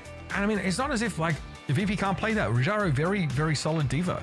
Like generally tried some great stuff in the last stage of the OWCS, but maybe a little less comfortable. It is a comp that requires a heck of a lot of coordination. I mean, that's always been like the deterrent for playing like dive or any sort of proactive type compositions, because you can get punished and you have to be the ones that sort of throw it all out there, take a risk on trying to start an engagement, and it can be challenging. The same reason why like Winston-based dive defenses are also a scary prospect, because unless you have it nailed down perfectly, you can expose yourself to getting punished. Yeah, absolutely. And it'll be VP on defense here to kick things off. They will play a Diva-based composition, so I think that's exactly kind of what VP probably came into the series and thought, like, hey, this is like what we can actually force onto SSG, and we think we have like a pretty large advantage, right? I know Hottie definitely not known as a Diva player, right? But seems to be picking it up quite well at the moment. I think Space Station are thinking about teams like ENCE, right, who just have the perfect sort of plug and play for this option in for Solar, and probably realize that they still think that this is the best comp. Diva is just so flexible and so modal in terms of how she can gravitate between offense and defense here. And if you're incredible at her, you are really hard to stop. Sparky here with a brief Widow stint before switching over towards the Ashe here. The comps look pretty similar. Backbone actually stays in here for Space Station. Yeah, with him in, it's going to be Mei, right? You can play the Pharah as well. You can even play like potentially Echo, but I mean, Backbone's so good on the Mei that if they want to kind of mirror and play this Mei kind of composition, you're totally fine to do this if your SSG is Backbone trying to take some position here. This Dynamite's going to pop here in a second, as they really wanted that kill on Agala. Just not able to connect. Okay, Cloud just finds a right click on Backbone there. He just extends a little bit too deep there, was looking for a hard flank, and this is going to mean the Space Station attack is going to break upon Virtus.pro's defense so far. Yeah, they wanted that kill on Tagala, and when that doesn't come, I mean, if you would have got the kill on Tagala, maybe it's a little bit different, right? But you don't end up with that kill there. You turn the corner, Kanale and Cloud are right there. You're in like a world of trouble if you're Backbone, and then I know Hottie, not a great spot either. So first fight win goes in favor of VP. We'll see if they can still hold. Solar taking a bunch of poke damage there. Gala hovering close by, and a Dynamite connection here. Heal pressure being applied to Virtus.pro. Just started attacks the bandwidth of the defenders ever so slightly. Sparker wants to reposition now as the Orbital Ray signals the extraction protocol for Space Station Gaming. They do not want to be here. May Waldo is going to make it awful hard to get away in this exfiltration effort, rather. Goes by the wayside. As another big fight win here for Virtus.pro, as the beams used on both sides of things. Just a much better value, and then the stagger here onto Hottie is going to be quite brutal. Not many options to reset here on King's Row. Man, VP look like a different team here on King's Row, just holding down this choke. Virtus.pro looking solid. Space Station had to kind of wait out a couple of those key abilities, but they had an orbital ray of their own in that previous fight. It's hard to see how it was able to have much impact. Funny Astro still adjusting, perhaps. Good pressure on Rajaro. Quite impactful. Oh, Backbone has that Blizzard eaten up by Rajaro. That is bad. Yeah, it could have been big. Could have been a difference maker here, but Space Station right now are floundering. Yeah, that's like a big of a caster curse as you could get. Like, look out for this Blizzard. Literally a second later, it's thrown into a defense matrix. As Backbone here on the Widow, just trying to maybe see if he can get Rajaro weak, see if he can finish off his mech. Oh, Hottie, not able to do so. His Hottie can't get back in his mech. Went for the remake. Man. this one's been tough for Space Station. I mean, with how map 1 was, didn't expect to be this kind of one-sided here on King's Row. Still a minute to play with for Space Station. I wouldn't say they've got the biggest of ultimates to play with, though, especially against the Orbital Ray. This is looking pretty dire for our 10-2 team. Here it comes, Orbital Ray for Virtus.pro. And Space Station want none of it. Maywall attempts to catch them again. I mean, a long, drawn-out stagger here would be huge, but Virtus.pro can sort of see that it would be a little risky. They have a Blizzard. I want to cast a Curse it. However, could be a big play here. Here comes Bob, trundling up onto the point. Backbone going to be forced into an ice block here awful early, but the rest of Virtus.pro having to wrap around. This Cloud is felled by the Bob eventually, at least a remake available for Rajaro, but they're down a player. Nice Bob there from Sparker in the end. To the high ground goes Hardy. Really wants to rattle the cage a little bit here. Virtus.pro lacking that May for control, and Rajaro is no one to bail them out of here. Funny Astro with some damage. I think Gala is flanking to try and kill Funny Astro. It's unclear at this point. Looks like Virtus.pro might have given up a little bit on this particular fight. Good catch on Funny by Sauna. I think that's probably all they're going to have here. Space Station should be on the road with the car. It is contested here at the moment, so the rally being popped here as well by VPs. They really feel like they can win this. I don't feel that's the case, though. Canale and Rally very low. That shield just cannot hold up. And even with that powerful durability ultimate in play, Virtus.pro must seed A. Yeah, I'm shocked they end up using the rally. I mean, maybe there had to have been another player there at the time, because it was just Son and Canale that we were able to see, but there was somebody contesting it. I wonder if it was like Cloud or Rajaro, and maybe you felt like if you, let's say it's like Cloud and he's in ice block and you get around the corner, you still have rally going, maybe you can keep him up, like maybe it's doable, right? But that one feels like you just kind of threw the rally away, so to speak, right? Now you're allowing Space Station to make up some of the time that they lost on this checkpoint A right here, right? Because they have double support ult to get the Blizzard, right? You come in, win this fight fast. It doesn't even matter that, point A went the distance. Absolutely. Can make up a lot of time here in Space Station. Here comes the Bob though from Sauna. It gets a little bit awkward. There's a lot of particle effects to deal with here, and ultimately he backs up with a coach gun. But Funny Astro is taken down. I guess he couldn't find a hidey hole as Bob had locked onto him. Rally was also used there by Landon, still not able to save Funny Astro. The Space Station, where they were really looking to go up a gear and build up some momentum, gain some ground, have to give it up again. Yeah, that's a bit surprising, right? Losing, the Bob was pretty impactful there from Sauna, but the rally was going there. Fourth Space Station, it feels like that is one that was, that's one where VP, you battle right back into this game now, right? Like, Space Station looked like maybe they were going to take a little bit of control here, after a really slow start, but get double support, you use it there, you're in a great spot. Now, everything being thrown out. Both beams here at the same time. It'll be a Blizzard here for Backbone as well. The Blizzard is big. It catches out Rajaro. That's an easy D-Mac because the orbital beam had long since passed them by. Clean up the Space Station after losing the prior fight. Sees Virtus.pro come back at least with a Blizzard of their own here, but Space Station will be knocking at the door. This is a very, very important fight coming up. Yeah, it feels like VP has a little bit of an advantage though, right? Having their Blizzard for this next fight, plus also the rally. Rajaro and Honey both have remix available via the self-destruct, so those are sitting at even, but it feels like with that Blizzard rally, that's a good combo if you want to fight this if you're VP. Sparker may want to throw an aggressive Bob here in an annoying place. Rajaro dives in. Here comes that Bob. Rally going to be used here by Canale pretty much instantly, and Canale spending most of the time just stalling the cart. The healing needs to be there though. Bob is a pain to deal with. The Cloud holds the Blizzard here. The threat of Bob is now gone. Remake here for Rajaro. Hardy hasn't had to use his yet. And Cloud is locked in a deadly duel with Backbone, who goes down to a one-shot. Backs away through the speed boost. Now we're in overtime. Deep Blizzard. Very deep Blizzard for Cloud. It does open some space and actually sections up Space Station so that they can't join Hardy. But somehow we still able to get the remake. Be careful of that damage coming in. That was close. Funny Astro, though, gets taken down, and Hardy back in the mech with a vengeance, though, rips Cloud a new one, and somehow Space Station are still at it. Yeah, I was going to say, once Hardy gets right back in mech, you take a look at some of the health bars at the top of the screen. Everybody on VP just extremely low. You still had Funny Astro and Landon alive there for Space Station, and somehow they come out on top as Son over the Widow, probably just trying to take a shot here, then back up potentially, or are we going to see the Widow here come out at the end? So Widow, pretty good on this part of the map, obviously historically, but going up against a Diva comp could be quite difficult, right? Like, I know these sight lines start to get pretty good for Ashe. Okay, well, there goes the beam from Gala. Oh, man, okay. Not great. There's a beam from Funny Astro. Yeah, it looked a whole lot better as well. Rajara getting DMAC basically called a hard reset on that fight for Virtus Pro. Here they come. Gonna be Lucio for Canale just to try and get the touch. Cloud also comes back on the venture. Backbone with the Blizzard available. Lets it go and then straight into Ice Blocker. Rajaro looking a little frosty. Looking like the way you cool down your whiskey. I don't think there's too much that the Wrecking Ball can do. No, okay. Space Station able to finish the map. Oh, man. With time. With time. That's crazy. Yeah, I mean, that's...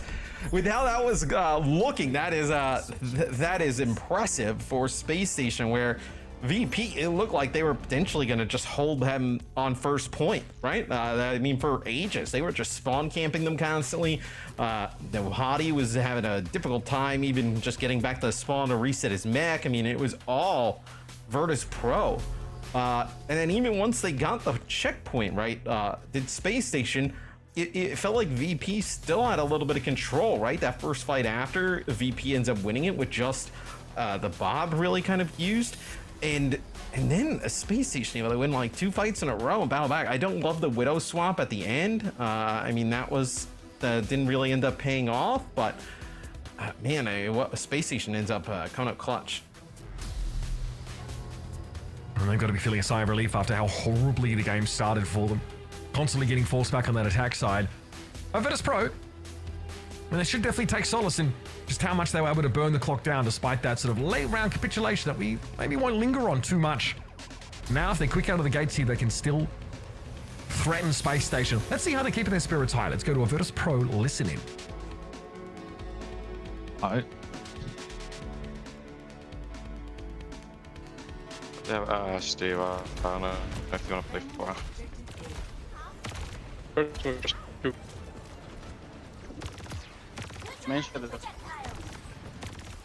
Everyone.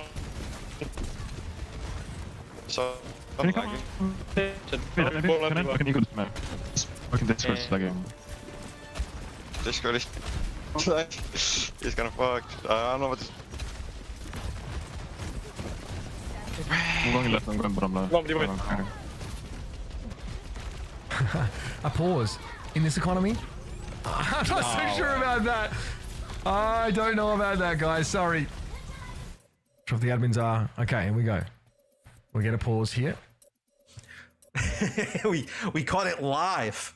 As looks like the players call for a pause. The way you do it is just exit the game. The game will pause. So we'll get an idea of what's going on there. For VP, it sounded like maybe I know I'm not an expert, don't know our connection to them, but it sounded like maybe somebody was having some internet issues. So like someone was not really talking in voice comms, yeah, from what I could tell. It was awful quiet over there. Yeah, it's a little bit quiet over on the VP side. We'll see what that ends up being, but Space Station, this is a VP map pick, right?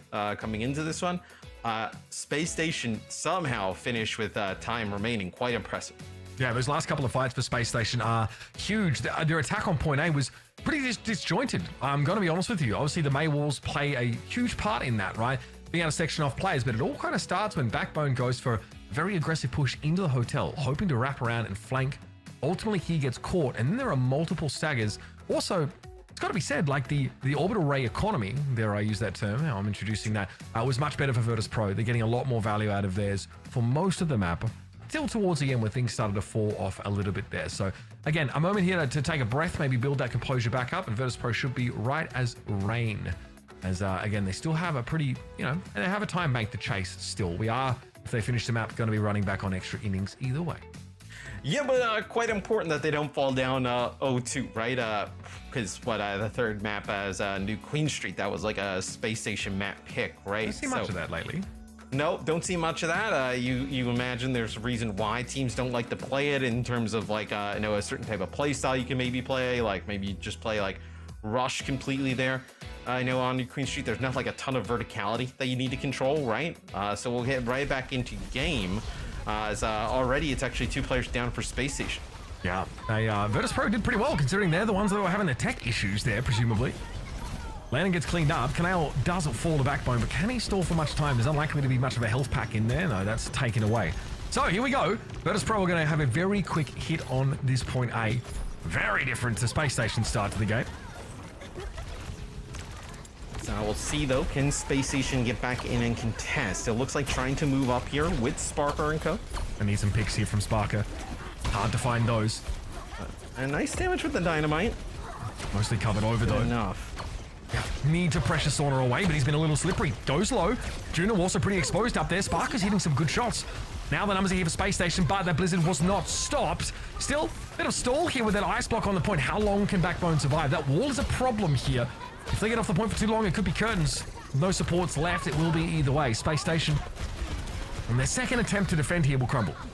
Yeah, it's like, oh, maybe you got the Hottie self-destruct here. You can keep it going a little bit, but does not end up working out as VP basically one fight and then takes that first checkpoint as now they'll move up. Did end up using some ultimates in the end, specifically that Blizzard there, used by Cloud, but no, you'll have it back pretty quick with the way these fights go. Pretty impactful in them. So Space Station has an opportunity here though to chain a few together, right? You have all 5 ultimates, right? Can you get a fight win on this first corner, right? Push that bot, back to the choke there. Then get control of that choke. They'll actually use a rally here to maybe try and catch them off guard, push around the corner. Yeah, Landon tried to catch a shield bash stun there, but I think they're going to be forced back here. Orbital Ray, though, stand amongst this. Blizzard? Well, no, I don't think so. Backbone. Rajaro eats that one for breakfast. I mean, a remake here for Hardy, ideally. Backbone losing that Blizzard hurts, but the ice block's going to keep them going for a bit. Sparker buys a little bit of time with the Bob here. Both of them actually getting brought down. So now we've burned through all of our ultimates. It's time for the real fight to begin. This brings back memories, Matt. Rajaro at least can get a remake, both catching Landon out here, and Virtus Pro really starting to build up ahead of steam here. Going up a gear, fighting through the second phase of the map. Hardy demeched yet again, Sparker brought down, and VP come out looking squeaky clean. Yes, both teams just basically throw all their ultimates out there. Nobody dies during all of it, right? And then after that, now we'll see who's slightly weaker, and then who ends up kind of coming out on top. Where really for Space Station, absolutely everything kind of dumped in there. VP, because they had used a Blizzard in the previous fight, they actually hold on to it here. Potentially a fight before the payload gets that second checkpoint. So looks like Space Station wants to move up, take space. They can't afford to kind of give this up right away, right? It would be a large time bank there for Virtus Pro. Hardy's found his way into the back line here to be a bit of a nuisance from that high ground briefly. Backbone's close to another Blizzard if he can build it, but Cloud already has that on deck. Have to be careful. A Backbone doesn't mind. He can obviously ice block through most of that and be unaffected. VP backs up because they want to build up both support ultimates here. They back up for a split second. They want to build up both support ults. They throw in the Blizzard. They would have had the beam and the rally, but they lose Sauna. All right, Orbital Ray, though, pretty good to keep Rajaro standing, even though they were frozen. But it was Backbone and Hardy able to take down the players who weren't benefiting from that healing and damage boost. So a big defensive stop here for Space Station just before the second checkpoint. Yes, I mean, that feels like a little bit of a missed opportunity there for Virtus Pro, right? They end up using their Blizzard after they back out. They want to build up both support ultimates, right? To potentially have. They use the Blizzard. They end up using the beam from Judo, but they lose Sauna, who's a lot of that damage up there on the high ground. Now Rajaro will end up playing the Ramatra here. So no real high ground to kind of contest. Where, like, the first point, you need the high ground to get up there. And he'll play for that. No high ground here. You can actually just kind of play that Ramatra and brawl out. I don't know if that's going to be the call, though. Definitely more susceptible to those main walls, Matt. You can't just fly away from it. Here they go. They're coming forward. Going to be Orbital Ray used by Funny Astro. Again, the support ultimates get layered up together. Space Station try and play around that as much as they can, but don't find any kills. From the high ground comes Bob. Bam! Knocks up Gala instantly. He's happy to take to the skies, I think, and avoid Bob's scrutiny. And eventually, Sauna's Bob gets brought down. That one came out first. A lot of space created here for Space Station. And the support ultimates are gone, but Virtus Pro don't have a whole lot to hang their hat on either. Now down to a minute and 10 seconds. Time to push up again with the Ramatra. So, I mean, this is so getting dangerous for Virtus Pro, right? A minute on the clock here, but they do get landed. I mean, that could be huge as Hotti's trying to knock this self-destruct off the side. Just does not have enough force to do that, as now Rajaro just trying to find this kill onto the Diva, and that'll be that second checkpoint. Okay, time extension as well. Map completion well and truly at their fingertips. Now we're getting back online with support ultimates. Gala has one, ready to roll with. And it's that also Blizzard disparity that could be big to get Virtus Pro across the line. Space Station definitely have to give that a respectful distance, but Sparker's been able to take a shot from God knows where. From right back towards spawn, he's been able to clean Sorter up. Big opening now, and Virtus Pro have to pull out. And that's huge, right? I mean, this is just going to buy some more time off the clock, but it's also going to allow Space Station to get this pole position around the corner. It'll allow Sparker to fall back, take control of that high ground, where now the high ground, right? If you're on offense, you have the Diva, you can access that high ground, really just deny that space from an Ashe, but with the Ramatra, can't exactly do that. Where's the isolation going? I think Ramatra's just like crashed into the backline of Space Station and was even able to find a kill, and probably is going to get away with it too. This is Virtus Pro now winning a huge fight to get them at a time bank advantage with the end of the map rapidly approaching. Space Station have one more chance to fight forward with their Juno ultimate. I mean, they're also going to have their Bob as well, right? It was actually VP who ends up throwing a lot into that previous fight to get that fight win, to get the cart around the corner here, going towards the end. But Hadi just jumps up right away, takes control of that high ground. His Backbone takes a shot there quite low as you can get Bob here in a good spot here. Oh wow, look at Sauna. I mean, so low, just goes right in. Yeah, Rally be damned. Canal wasn't able to keep Sauna alive. This is massive for Space Station. After a little bit of an Organ attack side, the pick from Sparker opens them right up. Now they're going to back up yet again. Another big dynamite hit for Sparker. He's been consistent with those, and low as he is, he's done his job. He's done his work. And Virtus Pro have one more chance here to finish the map. Yeah, Space Station, they decide to push up a little bit here. I think if you're Space Station, you may be able to catch them off guard, right? Push up, take a fight aggressive with this rally, and look at this. They're exactly playing around it. Landon's got that shield. He's going to be able to, like, three-peek that corner. As soon as these players start to come, he can pump that rally. Yeah, I got a stun off. Oh, nice play, though. Rajaro actually dodges it. Okay, able to avoid it. That is good, but Virtus Pro do get split away. Rajaro on the cart, trying to push it over, trying to secure some overtime here. Finding a 1v2, v3. It's risky, but Cloud, in the meantime, is able to pick Landon off. This now gets scary for Space Station. Sauna has the Bob available. Ice Block used briefly in a Blizzard to try and stall it even further. Backbone does get the freezes off, but affected by it himself. This is messy. Bob goes pretty low now, and it's going to be ugly stuff indeed. The Kitsune, the Kunai, coming out in the hands of Landon. He throws down that Suzu as well to try and give a bit of invulnerability. Virtus Pro, though, should be able to finish the map here. Let's see what the push-up will be. Sparker's able to switch to the Widowmaker. I've seen this before, but no headshot after headshot this time around. Sparker not able to connect, and the cart gets over the line. No, and the biggest thing was Hadi not able to get a remake in basically like when the Blizzard comes down before, not able to get a remake. If you would have been able to get back in mech, maybe you would have been able to kind of win that there, but I believe the Bob at the time, the self-destruct almost kills the Bob, but there towards the end, just desperation, right? You get the, Kuriko kind of TPing through the wall, you get, the Widow swap there towards the end, but miraculously somehow Space Station ends up finishing with more time, right? Where their offense was, pretty poor at the start, getting spawn camped by VP. They're actually the one who ends up with a better time bank. Which means that they get to defend first as well. Again, their defense was broken pretty instantly. It was an awkward little situation where I think VP might have some comms issues. So they have a chance at least to try and run that back and redeem themselves. No changes to comps here, unsurprisingly. Nah. I mean, not going to risk coming out of the Ramatra here, not up against this high ground setup. I don't think you would see a comp switch till like the end, or maybe like the second phase, right? Where you can maybe play that Ramatra like we just saw VP do. I think the first and the third part, because of the verticality, you absolutely need the Diva in the play. And then look, Sona played the Widow for a lot of the third point. I think that kind of like allowed Space Station to just take so much space where, if you're not finding the shots in the Widow, you're really not providing much. Takes a shot there right off the rip, but I think you have to play the Ashe. I think Ashe is too good. So far, we've seen just how impactful it can be. Sparker probably credited with Virtus Pro running out of time there towards the end of King's Row. Still a map completion for them though. Okay, Space Station defense looks a little bit better. Already forces the ice block away from Cloud, who extended into wall territory. From above there is Gala. You notice those torpedoes there, chunking Space Station down ever so slightly. Jaro low, now they're looking to try and take up residence here inside the hotel wall. From back behind him, but Sauna gets taken out by Sparker again, winning out in the Ashe matchup. What a way to find an edge. This is so cheeky, man. Yeah. Trying to lock everyone in, but it looks like it's benefited Virtus Pro more than not. Hadi takes Cloud down, though, so the main factor, not an issue anymore. And that's a successful hold so far for SSG. Yeah, Sauna goes over to the Tracer. They just need him to get back and get a touch, but the fight previous, there were two different times where Sparker got him low. The second time, Hadi able to finish him off as we head into OT. Good poke from Gala, forced an ice block early here. Okay, Hyper Ring used, and Gala is going to be able to build that ultimate up, and Funny Astro has it as well. It's going to be a messy one. Lena's able to find two inside those orbital rays here. Only Rajaro gets involved so far for VP. Blizzard came out as well from Cloud. He falls, and I think that's about all she wrote here for VP. Nothing left to work with, and a successful full hold for SSG is big.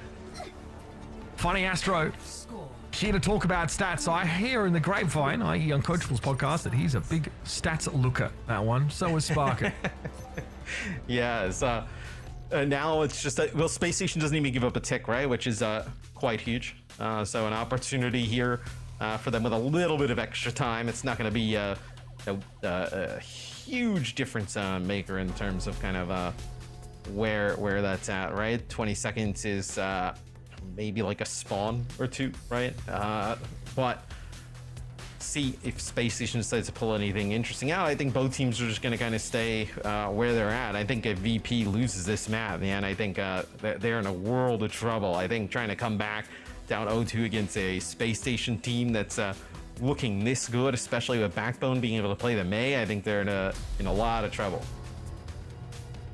Still, we saw them struggle time and time again. Virtus.pro definitely have a solid defense.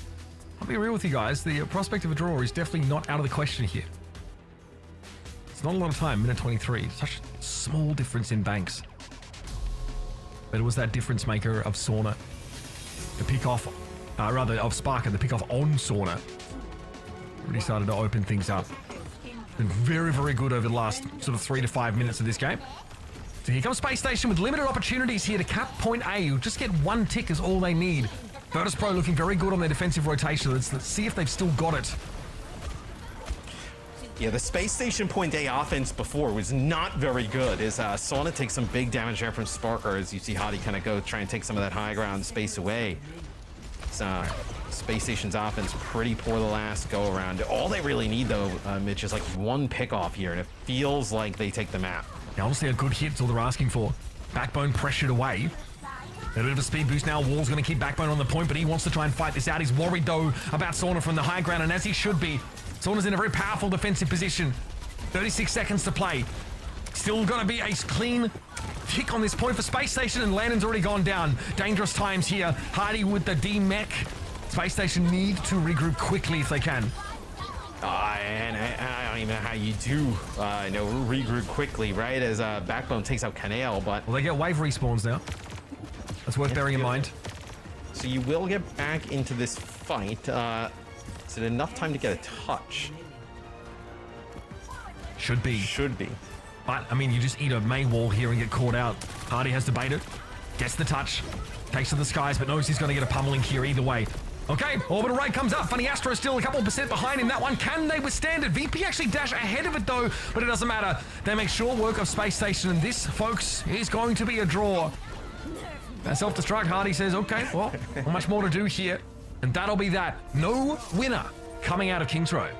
No, it's a good old-fashioned draw. I feel like we haven't had one of those in a bit. I feel like we've had, pretty consistent winners and all throughout, but some of these brawl compositions, right? They play so 50-50 at times that you end up with this scenario like that where just like on their first offense, their second one, not much better there for Space Station. Obviously, you're advantaged as a defender on point A of Kings Row. You have such a great spot for your Ashe to play from, for example. Yeah. And eventually someone gets picked off, right? There's a great orbital ray build up by Gala, who is on average building those up, maybe 5 to 10 seconds faster than Funny Astro. And it's making a big difference when you can be the ones to take the initiative in those fights. And the margins are tight here. These two teams are very evenly matched, and we are definitely looking at a preview of games to come, especially if Ents were to knock down, the winner of this game to the lower bracket. Expect to see them fight again. So getting our warm up here.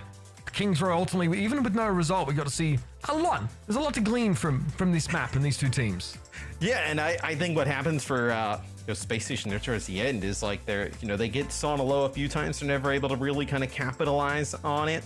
And then they lose Landon really early on. So that's a difficult thing to kind of battle back from, losing your Brig there right at the start of the fight. So really difficult for Space Station to kind of battle back into that offense where it was not good on point A on both sides. So VP It's not a map win, right? But it feels a little bit more like a VP map win in the sense that, like, Shut up. They could have given it away. Well, what? It does feel a little bit more like a VP map win, and even though they didn't win a map.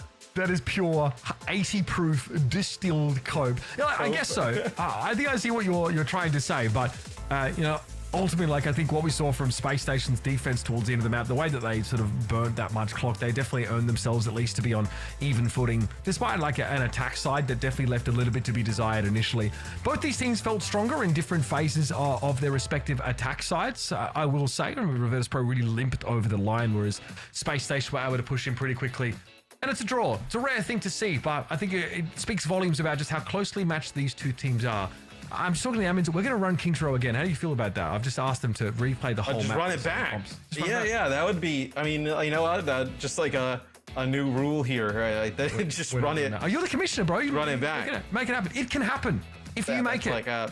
That's like what, like in WWE, where, you know, both wrestlers are in the ring and they do the 10 count, and then you know, the commish comes out and restarts the match. Just stand them back up. Just restart. Unbelievably based. I'd say run it until they're ragged.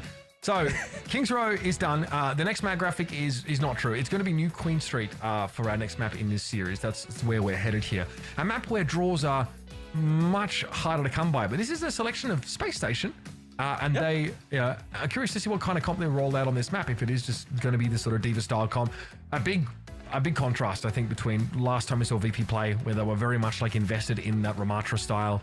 Now SSG have forced them to play that Diva against them, and they look really good. This is the hero pool of Rajaro being shown. But Matt, Summit Hardy's someone we talked about, said he's not like known as a Diva player. I think we're getting to the point where he kind of is.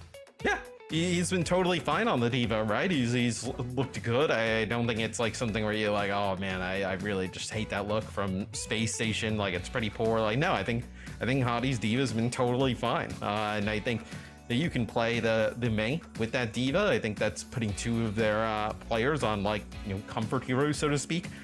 You're in a pretty good spot if you're Space Station. I think also Funny Astro's picked up the Juno quite well, adding another hero to his hero pool, which is pretty important for them moving down the line. Absolutely. I do think that, like, Gala's looked really good there as well, considering that this VP backline are the ones that we've, like, we criticized a little bit because we didn't know if they had like an Ana Brig comp when they really needed it. Like, you know, on these maps like Paraiso and OWCS against these Diva compositions, right? You know, but Gala's showing that flexibility continually now, of being able to pick this roll up, and Canale also on the Brig. So that also means that where we're in a world where like the Ana Brig backline had to be played by VP, they now have that option. Like, they can now do that. Canale has been really labbing that Brig play in general. I wonder if Space Station has anything kind of cooked up special here for New Queen Street, or it's just a map that they feel pretty comfortable on and just want to run that same type of compositions where now you kind of see them here early on, at least, looking like they just kind of want to stick here with this Diva. So play the Diva with the Juno and the Brig. So looks like they did nothing really they want to change up in terms of you know, tank or composition. All right. Let's run back the same comps as before. You're going to get awfully used to these by the time the day's out, folks. Curious to see what NA's take is on... what? Never mind. They can't play Juno. It would be a very different look, I think, compared to what we have here. So again, enjoy it. NA is going to look like a different world. Yeah, and it'll be short-lived there. Ooh, good ward catch, Cloud. That's definitely going to be a free ice block for you, Backbone, but he has to use his two. Pops out of it instantly here to try and lay that pressure back down on Rajaro, who wants to just space the Mei a little bit further back from his front line. Backbone not interested in that, though. Wants to stay around. Wants to keep trying to put this pressure down, and it's working. Canale goes low. Another ice block used here for both Meis, as it seems. Rajaro has found, though, Funny Astro in the back line. Landon instead's going to be the one to fall. Great Diva play for Rajaro. Finds an opening. Honestly, you make your own luck there. That was beautifully done. I mean, it's a really good Diva play from Rajaro, and then also it's the ability for Sauna, like, to look across where the fight's going down, really uncontested, and put down a big damage with the Dynamite, right? Just that ticking damage, constantly putting pressure on the healers for Space Station Gaming, the supports, and eventually you just kind of rot out, right? You just all that ticking damage, and then, you know, extra damage kind of coming on in through the poke, and you end up falling. All right, SSG want to try and make up some of this ground here. He's Hardy in a position to do what Rajaro just did. Gala wants to come forward here. Torpedo is at the ready, sir. And they're going to obviously have that healing and damage boost. They don't really need to make much use of it here. They want to group up around the rally instead. A bit of a non-bow between those ultimates so the orbital ray can move away from you. Again, that uptime on these torpedoes for Gala has been very, very solid. Just incremental little advantages being gained and a checkpoint in the meantime. Space Station are struggling to maintain pace here on this Diva Mirror. Yeah, this feels like the pace of play is just amped up to another level here where, like you mentioned, it is, both support ults, right? So it is an early checkpoint for VP, but it does cost them some.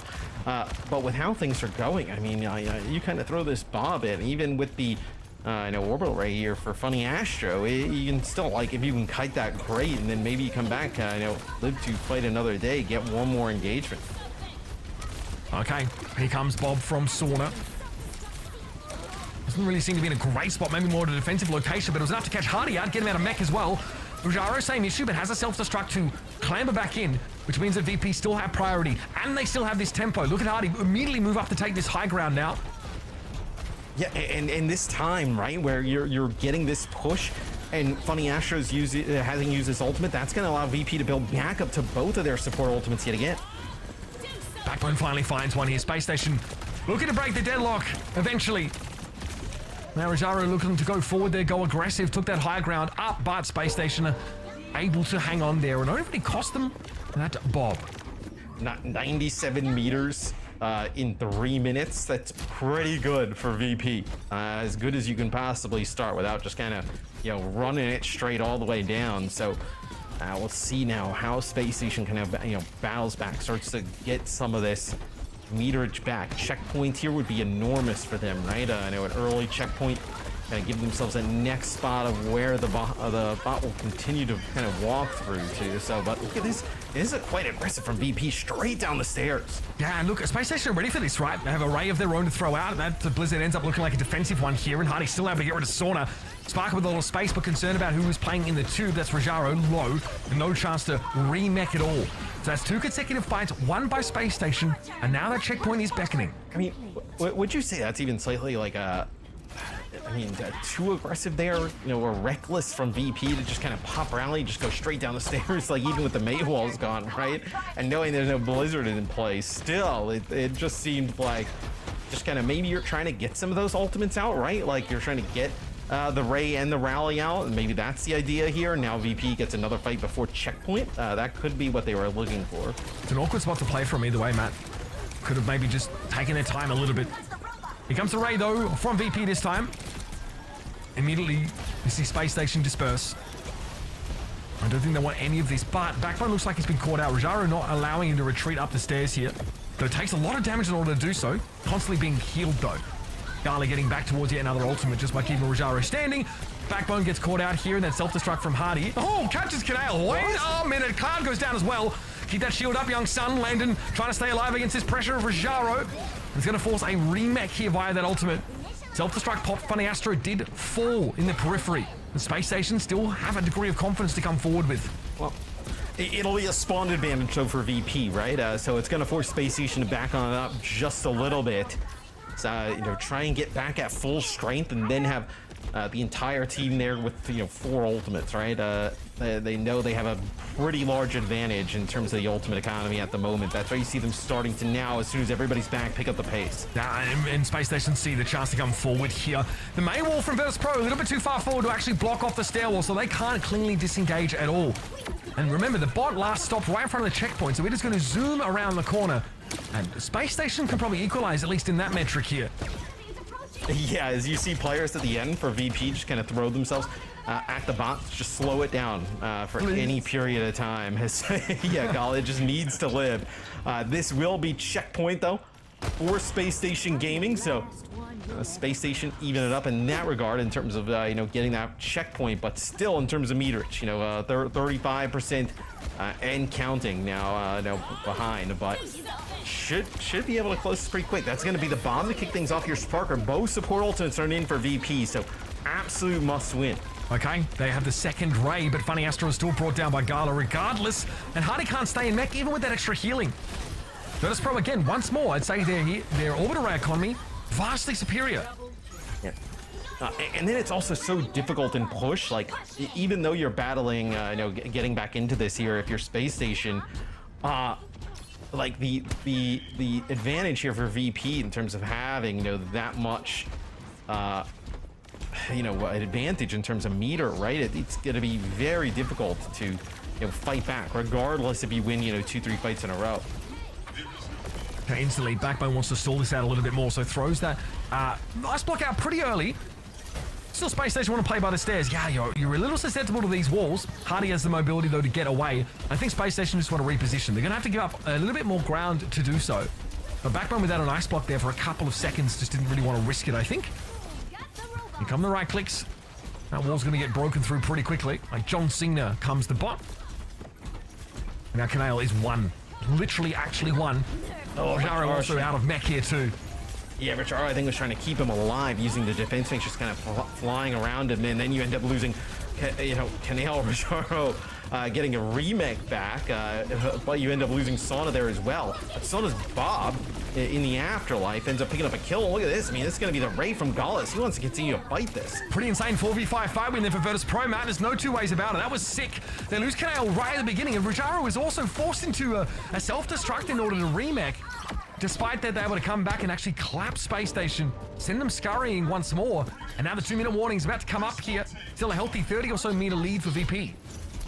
Yeah, this is a brutal scenario for Space Station to be in. It may have been one they look back on, like 2 fights ago, right? Was the one to take it, where they kind of push up and everybody kind of throws their things into it, and that's their best scenario. There is Sparker getting an angle, and Rajar just comes flying at him through the window. See a rally from Canale. Here's the Ray again. That's the same location as we saw it last time. Space Station only need a little bit more push, but they're going to need a one fight right in front of where the barricade actually is. They need to get there first. So we are looking at 2, maybe 3 consecutive fight wins, especially with the way VP are playing here. Pick in the box for the first fight at least. Space Station also want to maintain a Blizzard coming into the next one, so fairly cheaply won, all things considered, just the orbital ray being used right at the beginning. And off they go now to chase that total of 97 meters. Yeah, and they don't have to kind of wait for the butt scratch, right? The bot's already got the checkpoint, so it's just going to be the meterage here from now on. And with a minute to go, this is probably their best opportunity, right? You lose a fight here, 20-30 seconds left, the bot goes back into your territory. It'd be very difficult. Looks like they back out here for a second. Maybe they don't want to just exactly push into this high ground, right? They want to, you see where Funny Astro set up there and Sparker as well. They want to try and play from these positions, where it'd be in the high ground or here on the flank, and then go in, but they actually lose Landon right off the rip. It's an unreal amount of damage that Sparker did there with the Dynamite Bob follow-up, but Landon somehow was exposed. Rajaro must have found an opening to get in there and get the brig. And I know that Space Station don't want to push up against the high ground because the Ash is just so oppressive from there, but they're running out of time. At some point, they're just going to have to throw caution to the wind and get busy. They got one more fight, Matt, and the ults aren't looking great. I'll be honest with you. No Bob available. VP sitting on that Juno ultimate, plus a remake opportunity for Rajaro, and a Blizzard of their own. Definitely an ult economy lead. Can they convert it? Yeah, they got to keep Landon alive, at least to get this rally, which he's got right now. See if he can get any good value out of it as Rajaro gets quite low. It's going to be back over the Blizzard. It's pretty solid. Rajaro and Canale both caught inside of it. Cloud also able to get his own Blizzard off, but caught in it. Backbone going to fall, though, to Cloud's Blizzard. It looks like VP able to put it together. It was a nice attempt there and a good Blizzard in general for Space Station, but they weren't able to rush in, both teams with half their members frozen up. And that's Virtus Pro evening the series. Yeah, it looks like when the pace of play starts to ramp up, that's when VP looks like at their best, right? When they can play fast. And that might actually bode well for them going into Flashpoint as well, right? I know the next map in the set where I think for Space Station, you just gave up so much progress early on, where 98 meters or so, there's no way you're going to be able to fight back from that. Yeah, and they didn't want to push into the high ground, right? We saw SSG try and be methodical about it, which I respect, but you've got the same sort of comps, and then they try and kind of bait them back, right? They send a Bob in and it all looks good, and again, Landon gets caught on the brig, and sadly that's happened a couple times. Crucially, it happened in that extra innings on King's Row as well. VP are doing a really good job of finding that brig and just overwhelming them with this damage. And it's happening in fights that are must win for Space Station. Yeah, absolutely. I think even on King's Row, right? You were losing Landon pretty early on in a lot of different situations, right?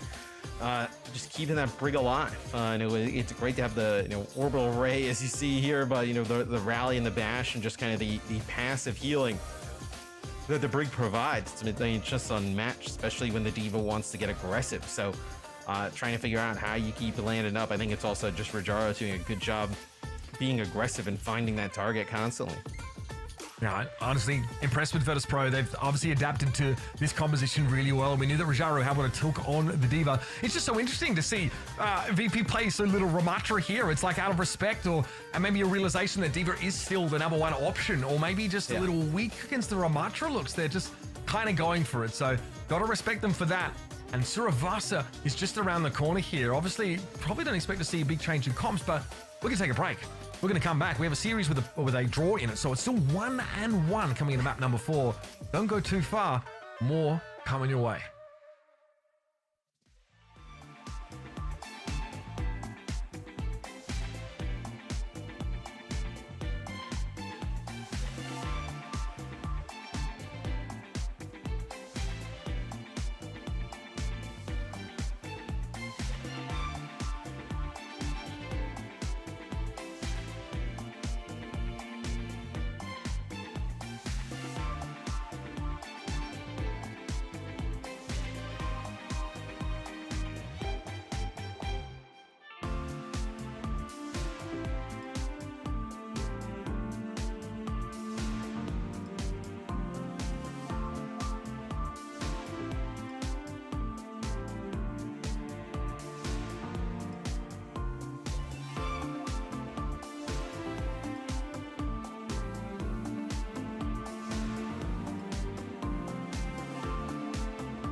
Here it is once more. We're getting treated to a space station versus VP matchup in our upper semi-finals. This one always seems to go the distance, at least in the upper part of the bracket.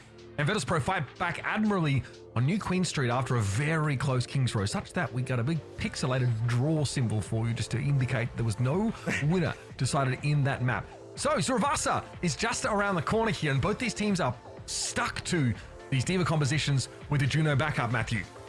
Yeah, and I think obviously Suravasa has a lot of high ground different areas, so I think you'll kind of can see the D.Va yet again. And I think these teams are just kind of committed to these comps, and I also think it's kind of like where we're at in terms of the meta, at least when Juno's in it, right? Absolutely. She's very powerful, and sometimes it's the kind of strength that doesn't always meet the eye. Like, you just don't see what kind of impact she has until she calls down a orbital land strike and makes her team unkillable and also do even more damage. It's just that raw stat advantage, if you can play within that radius adequately, that gives you such an edge and makes you confident coming forward, taking that risk and brawling things out here. It is reminiscent of like other main supports in the past when they've been at their peak in terms of power, and really the idea of just trying to stack that AoE healing for that window and make utmost use of it. I would say with Rally active inside that ult, you can't really die. But hey, at least we have to have two DPS at all times, because God knows what our comps would look like otherwise. Thank heavens that's the case. I mean, who knows? I don't even want to think about it at this point. But VP actually does play Ramatra here. Interesting. So they'll play the Ramatra versus the D.Va, where I think there are points here where you would want the D.Va, right, to kind of control some of that high ground, right, to deny like Ashe some of the sight lines there. Well, just fundamentally, I think the Mei wall is a little more scary to you as Ramatra, as you don't have the choice to go around it, but you have such durability It's not in exactly that. that scary. Yeah. In Nemesis form, like once the D.Va makes that initial dive, it's on for young and old. You throw up a hyper ring, you get that speed boost. Ramatra's already sped up with Nemesis form as it is, and you make a beeline for the squishiest target you can find. Yep. Hey, buy your Ramatra, wait out some of their cooldowns, use Nemesis form, run on in, and just start punching, right? I mean, this is quite brutal for Hadi. I mean, a few times now he's been staggered out pretty tough, right? I mean, you end up losing your mech, then you get it back. Now you're just killed. So that's like, what? I mean, you're gonna give up probably up to 60%. Can we just give Baby D.Va a cyanide pill? For the love of God. This is the future, for God's sake. I thought you were gonna like, a better way of just saying like I go back the spawn button, but I mean that's quite that would be quite sad. Well, I mean, what's even sadder is being FRD getting staggered out for like 2 minutes straight. That's tough for Hadi. One of the downsides, obviously, of playing D.Va here, and clearly the Mei wall threat. Not that scary for Rajaro, but a lot of poke being taken. He's opted to go for Nemesis form, and look at them go up a gear. Virtus Pro want to take the fight here to Space Station. Blizzard is thrown down, and Hadi, D-Mech looking for a self-destruct now to get that refreshed. It's going to force much of VP away, but Landon gets caught by this annihilation. Rajaro just trying to back up here. Hadi wants to pressure this down, but as soon as the healing comes, he's going to realize that he cannot kill the Ramatra. 99% to 0 here. Here comes Bob. Canale is active now with the rally in the fight, but who's to benefit from it here? Just the Ramatra. And knocking Canale down is beautiful from Hadi. Now Ramatra can't benefit at all. I was gonna say, they have a pretty nice advantage, right? Having the rally right after the Ramatra ult, right? You just kind of chain those together, but it does not work out that way. As soon as the rallies popped, it feels like they just lose 2 players, and Space Station able to hold on. I guess fortunate for Space Station is you get control of a point and you don't use any support ults to be able to do it. Space Station Gaming formulating now this hold that needs to last the rest of this flashpoint. Let's listen in to see how they do it. There's a pick bottom left. Run bottom, can we start peak spot? 3, 2, 1. I You can look for Mayo. Yeah. May is slow. Break. May. Ash. Look at me. Yeah, May. Yeah, walk up on the Walk together on the time. 3, 2, 1. Ash 1. Ash. Back. Break and drum. Drum 1. No more guys. Come on. I thought they got a kill, my bad. No, it's fine. Juno here, do you have a speed? Do you have a You guys want a surprise? Oh, this is that spawn. Life's pretty boring without funny Astro on your team, folks. That's what I've concluded. That's just fantastic. The old orbital beam comes out, and perhaps was not necessary. Either way, it's all fine. Hadi seemed super upset that it was used because he's going to be just swung on by a Ramatra here shortly. But you lose Sporker. I mean, that's tough. Well, good shot there from Sauna. Space Station are ill-advised at even really trying to participate in this next little engagement. They seem to agree. Going to play from the periphery for the time being, at least until the extra player rejoins their ranks, and then guess they'll have to contest with Annihilation and, the Orbital Ray. It's a pretty scary combination. Virtus Pro have everything they need here. Now, how do they ration this ultimate lead? This is the spot that VP was in before, right? They had control of the first flashpoint. They got all these support ultimates. They had the Annihilation. They win a fight. They lose the next one. Then they lose the point. So, it's can you hold on to enough to have something for the next fight, right? I mean, that's kind of the goal here. Rajaro just enjoying an ice bath and actually finding it helps his recovery on the next day. He wasn't bothered at all as the Orbital Ray kept him very healthy. Canale, though, goes down to the Bob. That's the only real casualty, though, that Virtus Pro look to be taking in this fight. Rajaro, immovable as always. Wall thrown up to make it even harder for Space Station to peer in and intervene. So we're at 62%, and we've held on to that Annihilation.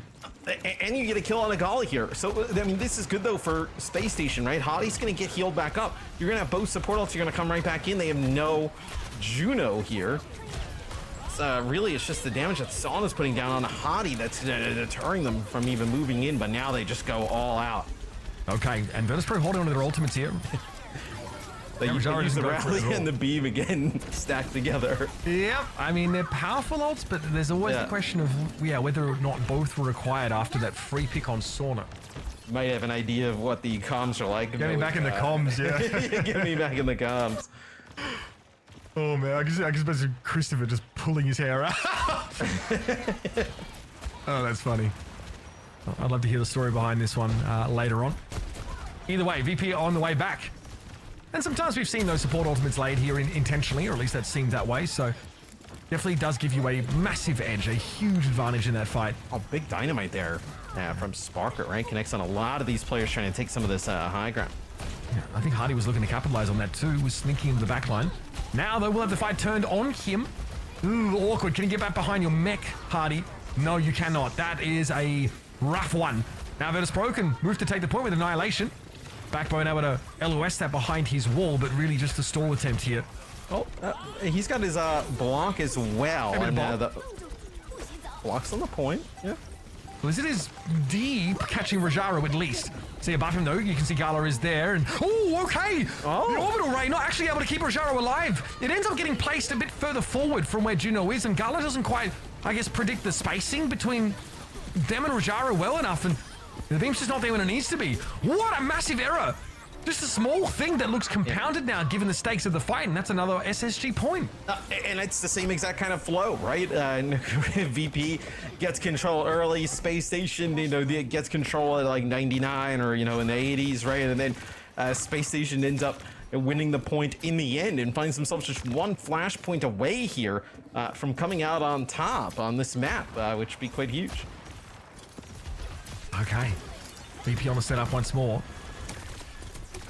And now, orbital ray out for Funny Astro. Listen, Daniel, if you use it now, you can't layer it with landing. It's not possible. Well, you're getting close to being able to.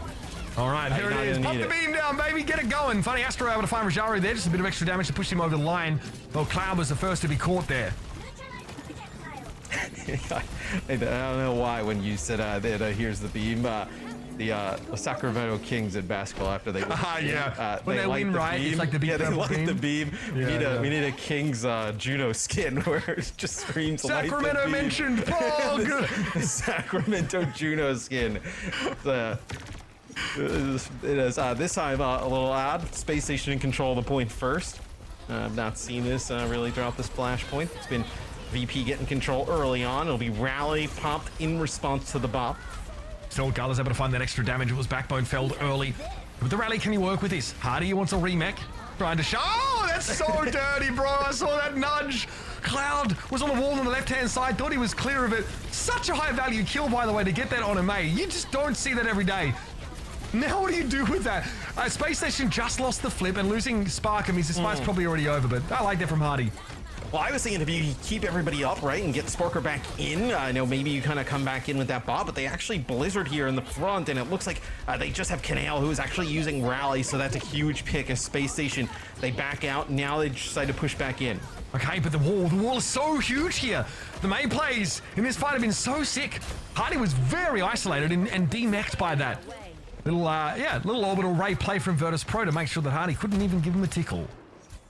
Son, VP holds on after using a big support ult, right? And now they have to be so careful, right? For Space Station, you come back in with a ray of your own and a bomb. I think the Blizzard probably from Cloud, probably the big thing that could deter, or prevent even, a fight loss. It's going to be the speed rings in for both sides. To be a Blizzard that comes through here from Cloud is you're trying to keep Hardy alive, but actually they get Sauna. Okay, and they're going to surge ahead. They see that advantage. The wall is great. It's going to capture half of Virtus.pro here. That's perfect for Space Station. They've saved this flashpoint for themselves, and they put themselves on track to win the map here. Rajaro had to use a remake to... I guess he was thinking of trying to stall and fight, but almost better to have just let that happen and try and find a way back in at some other point here. Rally going to be used. Space Station want to fight this. I love this extra stagger. This is going to make it impossible for Virtus.pro to fight again. Beautiful decision. Great calling for them to go forward here, as opposed to letting Virtus.pro go back and group up. This should be the map here off that one decision. We've had no shortage of bloopers. Definitely some funny moments left and right here, but ultimately Space Station have been rock solid when and where it counts. And they're going to close this out. Nicely done. Suravasa goes to SSG. Yeah, pretty convincingly as well, right? As SSG looking really good in those D.Va head-to-heads. Rajaro using the Ramattra was like some of the probably the most success I would say that VP had there. But the D.Va play from Hotties continues to be pretty good throughout this series. And the first 2 points, SSG kind of battles back in the clutch, and then towards in that final flash point, it was back and forth. But I agree with you; it's a great decision to kind of use those support ults at 86% or so on the point, to push on forward, get those kills, and secure it. Absolutely. Now, I don't know exactly what the FACEIT system says about like a drawn map, like in terms of how the maps are selected following that, but we'll cross that bridge if and when we get to it. Highest seeded team just wins. Okay, all right. Commissioner has spoken, folks. No, that's not true. Okay, not true. All right, because when you say things, I kind of assume immediately that is nothing but fact. But going back here over Suravasa, pretty hard fought first point, right? I mean, it is Space Station again, start from behind and actually able to come back. This one is a weird one. Again, it's like Rajaro just not quite getting the healing that he needs, I think, from the orbital ray. Just tough for Gala to line them up. And outside of that, Gala's been really stellar over the course of this entire series. In fact, all day that we've seen him. But SSG have that grit. They really doubled down. And yeah, I love this last fight. That little cheeky self-destruct from Hardy was, oh man, look at this. Look at Cloud, bottom of your screen. He knows this. He knows he's cooked, man. So good. I also think you're starting to see like Sparker come out a little bit on top in terms of the hit scan battle. In this one. So, but Junkertown, there's all like I mean, there's not a map like it, right? I mean, who the hell knows what you come out with here, right? We saw a lot of Wrecking Ball. I know you can play Widow here. The only thing is that like for VP, looks like you don't have Shockwave here today. He would be their Widow player, right? I mean, Shockwave would be the Widow player that you would play here on Junkertown. So you see if he comes in, but something tells me probably not. And on the SSG side, I mean, you have the ability to play. Do you play Psycho? Do you want to play like Tracer here all the time, right? Does Backbone come out? Do you want to play Widow? I think some sub options here for both teams. They could play. They could play Ashe. Wait for it.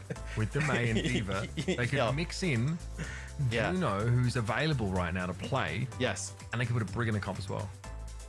They could do that. I was waiting. I was like, who's he going to take out? And then, I just saw actually that little, that look right there. It's like the same one with the monkey with the tambourines inside your head. And I was like, he's just going to rattle off the comp we've seen all day. But the moment of realization for Matt there.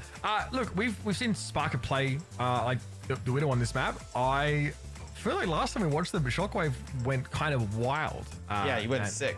And had a really good game. He may not be available today. That being said, like Sorna's shown us like some hit scan prowess.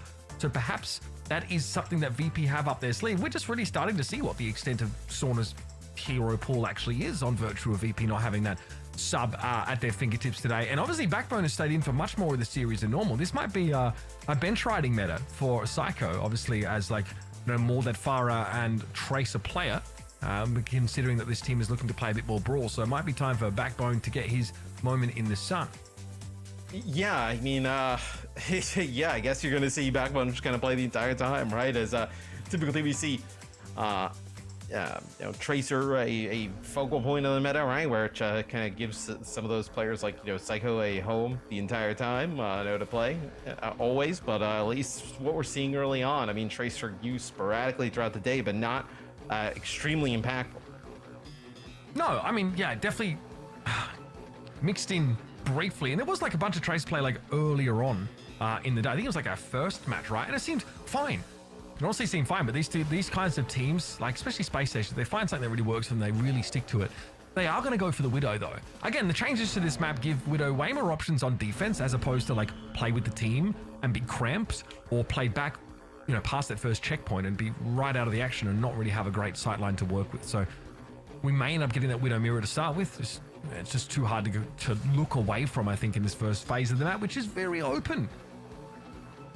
And I guess you're going to see both teams actually just, pretty much on par with what you said, except just sub out the Ashe for a Widowmaker and just go. Saw probably just throw a Sonic here, just give himself some vision here at the start. Why not? I aim to devastate. Any edge that you can get. First pick on a Widow basically can, mean a checkpoint, and there it is. Sparker goes up. I mean, this is definitely, it's Juno season. Make no mistake. Very scary to try and play that hero against Widow in general. You just float around so much. I feel like this comp though, there's like a. So I feel like the advantage is, obviously Sonic can play. Oh wow, Hottie gets demech. Sonic can play the Widow, but I mean Sparker we've seen, be fantastic, like world class on this hero. So could definitely be quite difficult as Rajaro just trying to stay alive here, but also they desperately want this kill on the Hottie. Hottie desperately wants to get back in their mech if he possibly can, but Landon has been picked off here. Again, always seems to be the first target in these fights, the first casualty. Hottie gets the mech. Okay, we're back. We're so back. Hottie dies into the fight, but Backbone had already been taken down. So again, that extreme tempo loss as a result of losing your Diva mech is what gets exacerbated by Virtus Pro. Space Station lose that first fight.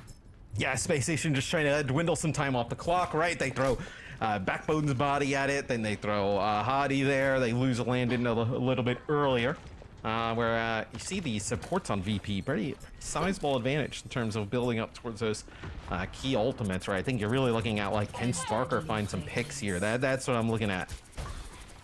Of course, for those at home, this is map number 5. Not map 4, as is indicated, because we did have a little King's Row moment. Here's a rally from Canale. Sparker looks like they were stunned up briefly there. Yep, weren't able to get enough spacing. Gala chased them down with the torpedoes. Now Hardy's pushed up, but he's definitely been off more than he can chew now. You can see that orbital ray threatens. Definitely going to be buffing up Virtus Pro now as they continue this fight and force Hardy right back inside the second phase of the map. He won't be allowed to escape. Even a Maywall throwing up to stop him. That very rude. Hardy won't be losing mech for this. Yeah, I think he'll be able to make it back. Obviously not get demeched. Will you be able to make it back? Is Backbone just tried to fight that for a second? Oh, nice whip shot there, actually, from Canale. I believe that's like a bash into the wall. You see him just kind of like ride the lift there. It's like a bash in the wall, and the momentum kind of takes you up, and then he actually lands a whip shot from there. So they iso off that like main area that you can come out, and then just whip shot through there. That's actually a really sick play there from the Brig on VP. All right, have aim for sights matched here. Spark having to duke it out a little bit here, but Sorta comes off second best. Both Divas beeline for the enemy Widows, but Hardy is the one that actually gets his prize. And now, since he's already in the backline, he may as well keep getting to work. Backbone also joins him to help out. And Virtus Pro are out of here. It's Sauna, this would be quite interesting. So you're gonna ditch the Widow and now play Genji. So throughout the day, okay, no Tracer. I was gonna say throughout the day we've seen no Genji really at all. We've seen mostly what Ashe. We've seen some Cassidy, a little bit of Tracer, right, and Faro and Neko from One Man Army. But that's just kind of like Top Dragon as Sparker just takes on his head off. The Tracer's like interesting because it's gonna take a while to kind of like access this high ground, right? Gonna have to like go on these like longer, tight flanks. Not as easy as a Genji is. Everybody's throwing their blizzards in here, and the Nexus Cloud just trying to get rid of Hottie. Now we have Backbone throwing his blizzard in late. Honestly, based Backbone with the later blizzard there is big. Hardy would have been in deep trouble there. It would have been very susceptible to being demexed at the very least, but VP couldn't do it. They got frozen stiff before they had a chance to pressure him on down. Rajaro has to back up here real quick, but it looks like Space Station wanted to go forward until they saw this ultimate. Orbital Ray comes out. Funny Astra going to use his own as well and landed in with the rally. Looks like it might be by design that they're combining these support ultimates. Sparker found a nice pick on Gala there. Again, Landon, the first casualty in this fight for Space Station. The focus for Virtus Pro has been good, always looking at the Brig. Sparker eventually falls to the dive of Rajaro.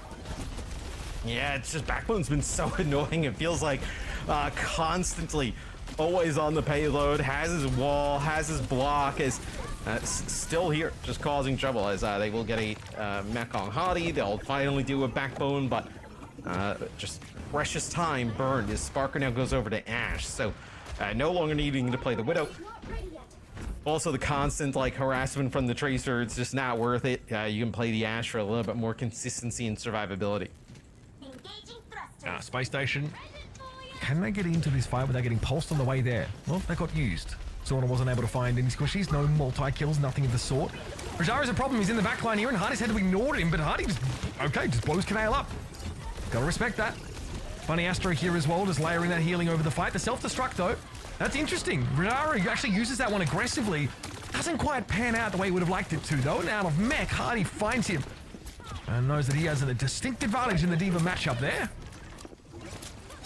Yeah, I think just trying to use it maybe offensively there for Rajaro to just kind of clear. You're so close to getting the objective, like less than a meter. Maybe you kind of clear it out and somebody just moves it over the line, but not the case there. So under a minute on the clock.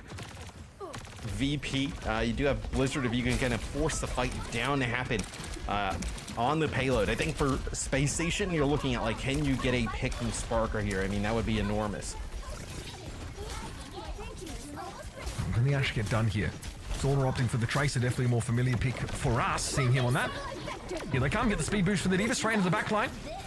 There's the Ray, gonna force an ice block from Backbone. The self-destruct there, not sure what the idea was for Hardy. That one just sort of limps onto the cart, and Virtus Pro will get that time extension here.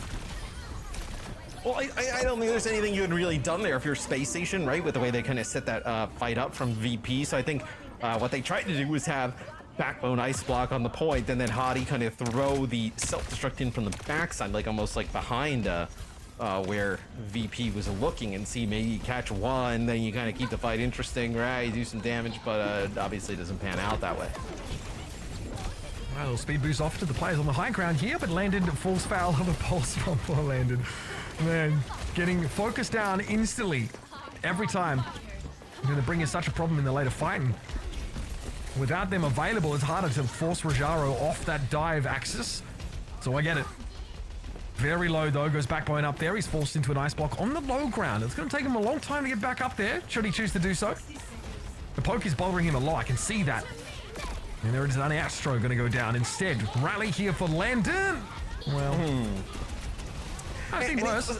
It does seem like with just Rally, it's not enough to kind of stay alive. It feels like you actually need some of like the support that Juno can provide as well. As Hardy will take out Gala on a little bit of an exit here. Space Station, you'll end up, you know, with your orbital array here to use. But I mean, VP, they're stacked. I mean, a map completion here would be massive for Virtus Pro. A little bit of a surprise, right? With I think how good Space Station's been potentially on defense. Funny going one small. Funny Astro at least has the Ray to reciprocate now, and Backbone was hoping to play inside of it, but the damage boost for VP was way too much. And they have run roughshod over Space Station in the last minute or so of play. In this whole phase of the map, they've been the better team. And that's going to get them at least with the map completion here. Whether or not they have time to spare remains to be seen. They do. 1.2 seconds is what they have left. We are just playing as much of every map today as humanly possible. Yeah, for real. I mean, it's kind of wild. As I think at the end there, you're playing with the orbital array, right? And Funny Ashes comes out a little bit later, but there's also the rally there for VP. I mean, it's almost at that point. I mean, with the damage boost, the healing, the rally, like you said earlier, it's like you're just kind of like unkillable. I mean, there's nothing you could really do, right? I mean, it offers you just so much. We did see though, in that last fight, Backbone inside like an orbital ray, and the healing is very good, but when your opponent has one too, they also have the damage boost aspect, which I wouldn't say it necessarily cancels it. Well, it actually might do more than cancel out the healing, depending, right?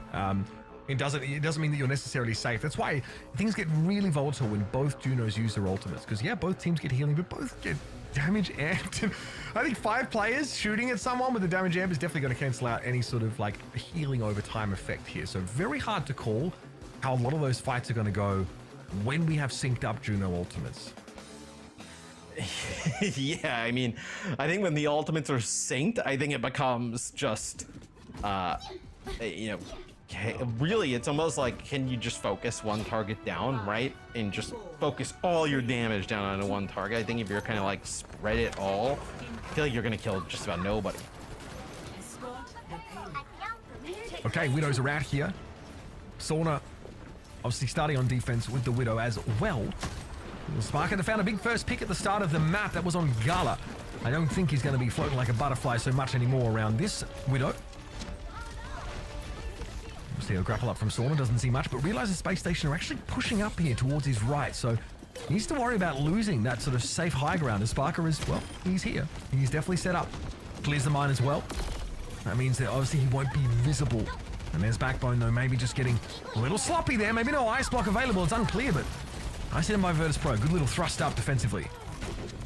Yeah, playing a little bit more aggressive, like with the Widow on offense there, as for Space Station, as kind of when we saw VP, right? Sono just played a little bit more passive, and that's going to be the switch right off of the Widow, which is quite interesting because I feel like Sparker's been pretty good on the Widowmaker, but just maybe feel like don't want to put all your eggs in the basket of just kind of getting those insta kills, right? Want to play a little bit safer here with a Tracer. Yeah, I think Space Station are thinking about time a little bit now, especially realizing they've kind of got to finish the map. So if they can expedite this whole process of like exchanging pleasantries across the map and hoping your Widow gets the picks and you can snowball a team fight, then you may look just to go to the source of the problem and excise Sauna like a tumor. Chasing up to the high ground, Sauna well aware that there's a Tracer in his vicinity.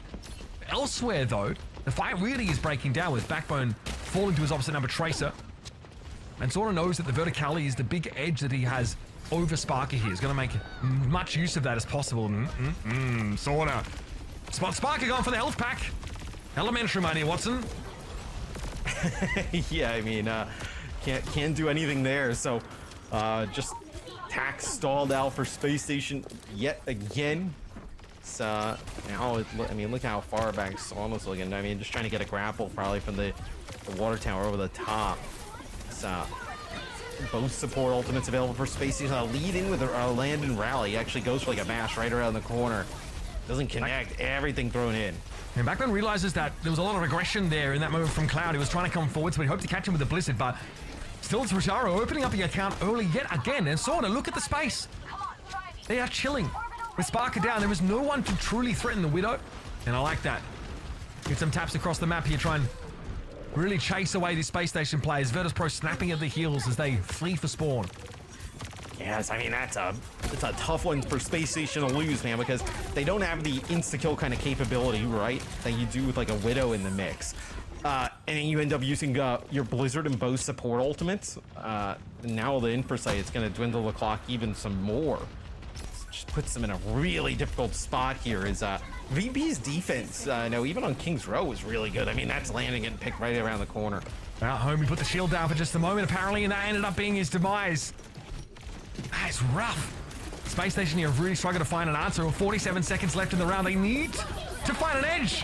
Where does it come from? Sort of down. Backbone found him by the most unconventional means, I'm sure. Having no Hardy means Space Station have no party.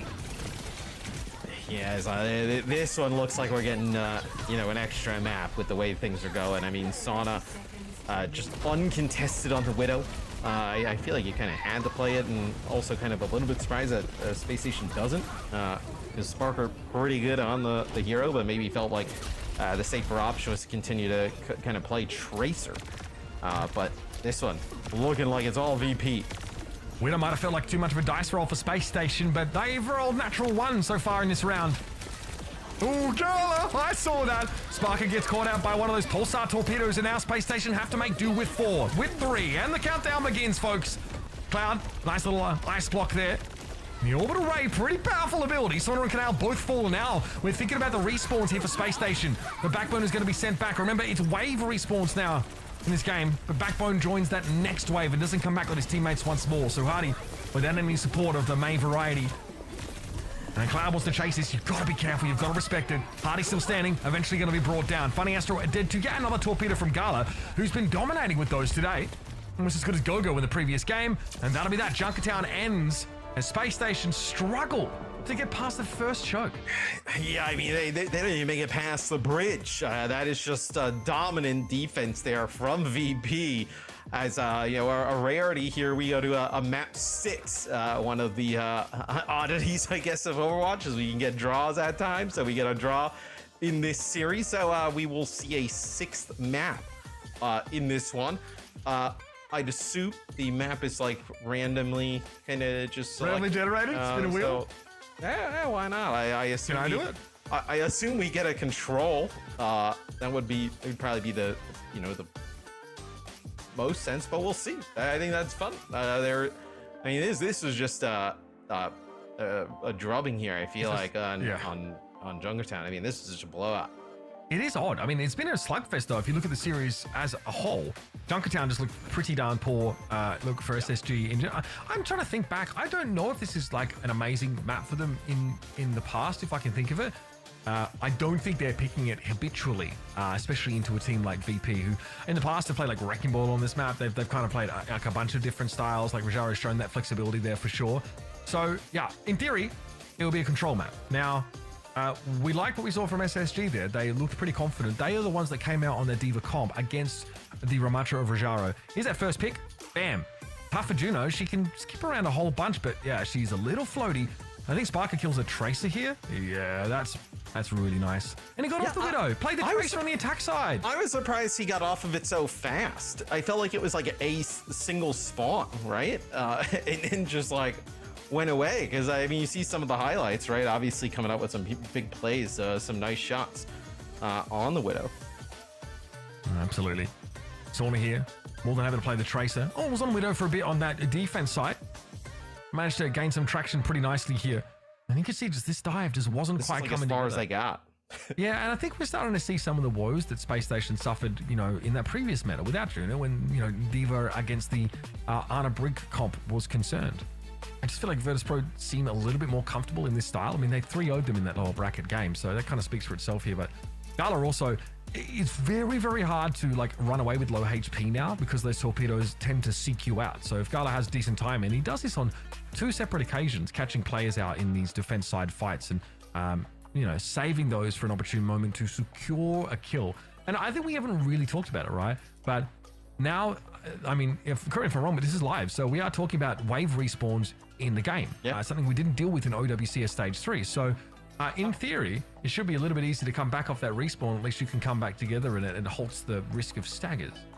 Depending, I think we did have it in you know, Stage 3 towards the end, but I don't think it's made like a substantial difference in terms of like what we're seeing, like you know, in terms of play. I think it's been pretty you know, non-impactful. I think if anything, it's probably change like the public game a little bit more in terms of you know, players just dying at all different times now come back together, trying to force more team play, where I know a lot of our teams are just obviously just doing that naturally, right? So that's true. You hardly see the difference. That's a great point.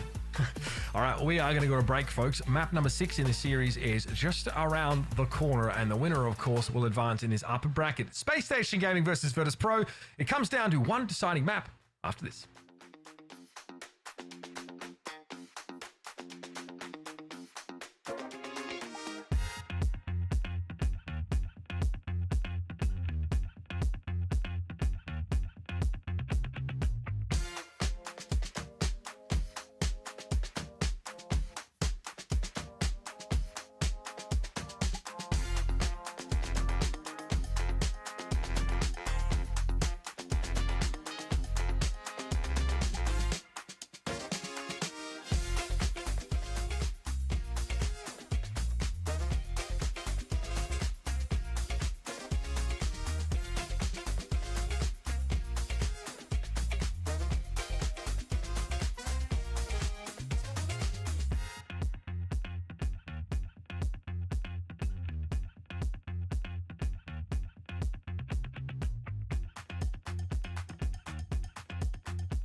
Welcome back, folks, here to what promises to be the decider map in this banger of a series between Virtus Pro and Space Station Gaming. They always seem to deliver in just this way. Obviously, things are a little bit different. The meta has changed, and we have elements of the old style of these teams mixed in now with that high impact that Juno brings to the table. Insane healing, of course, and that damage boost available to you with that ultimate is very, very potent. And we've seen both teams, I would say, abuse it as maliciously as humanly possible.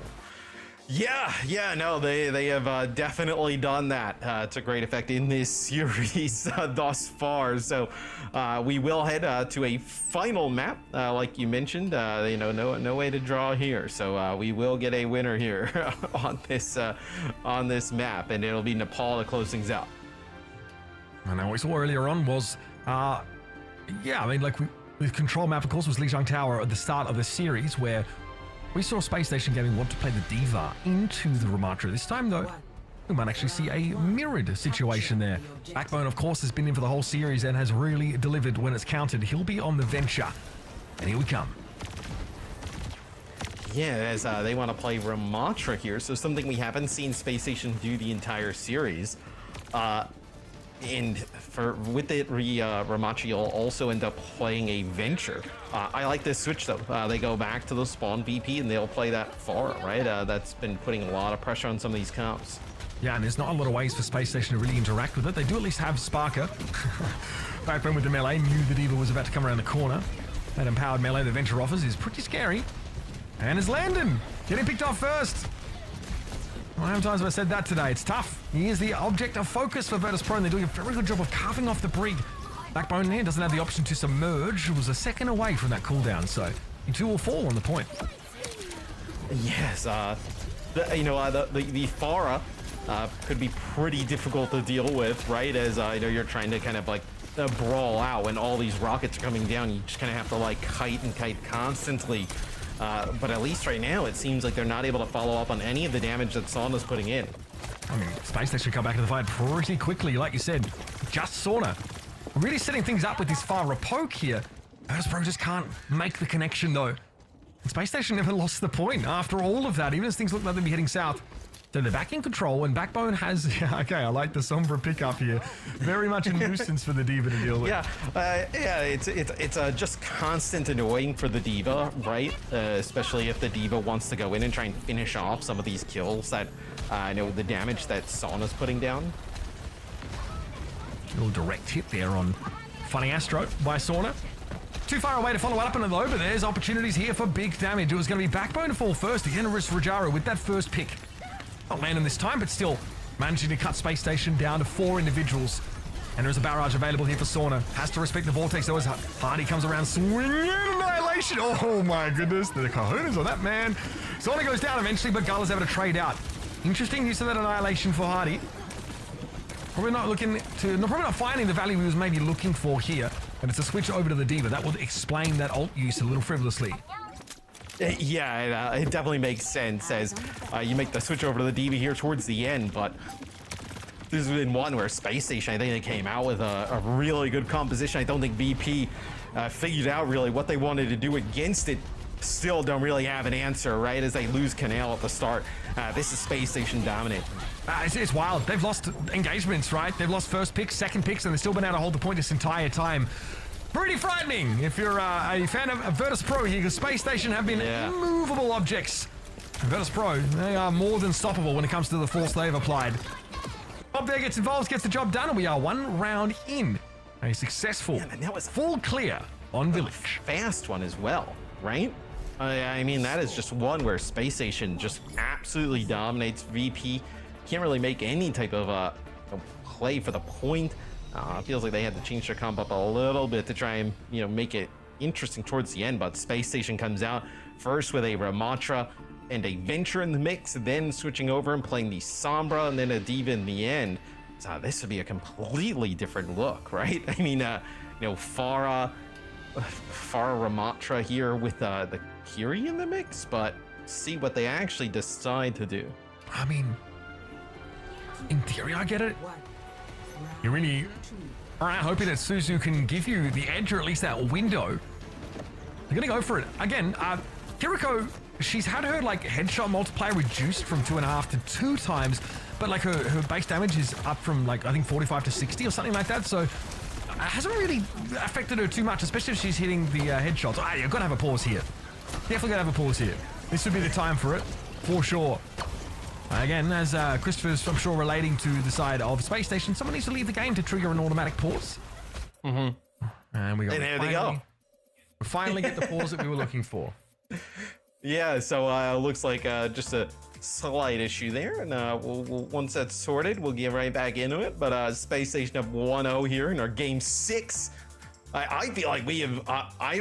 We were told we were only going to cover a few games. I feel like we've watched every game in the bracket. There can't be another game that's been shown. I mean, we have covered almost every game possible to cover because there were 2 forfeits right in the bracket. So we did. We jumped across and we managed to catch, I think, an extra upper bracket match. That was the Virtus Pro, a one-man army game. That was an awesome series.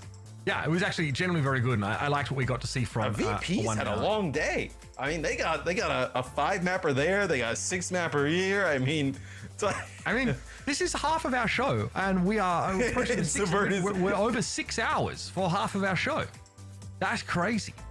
We've had some long series. I didn't even realize time moaning in the background. I didn't even realize that much time has gone by. I'm like, man, I'm just sitting here with my friends and colleagues having fun.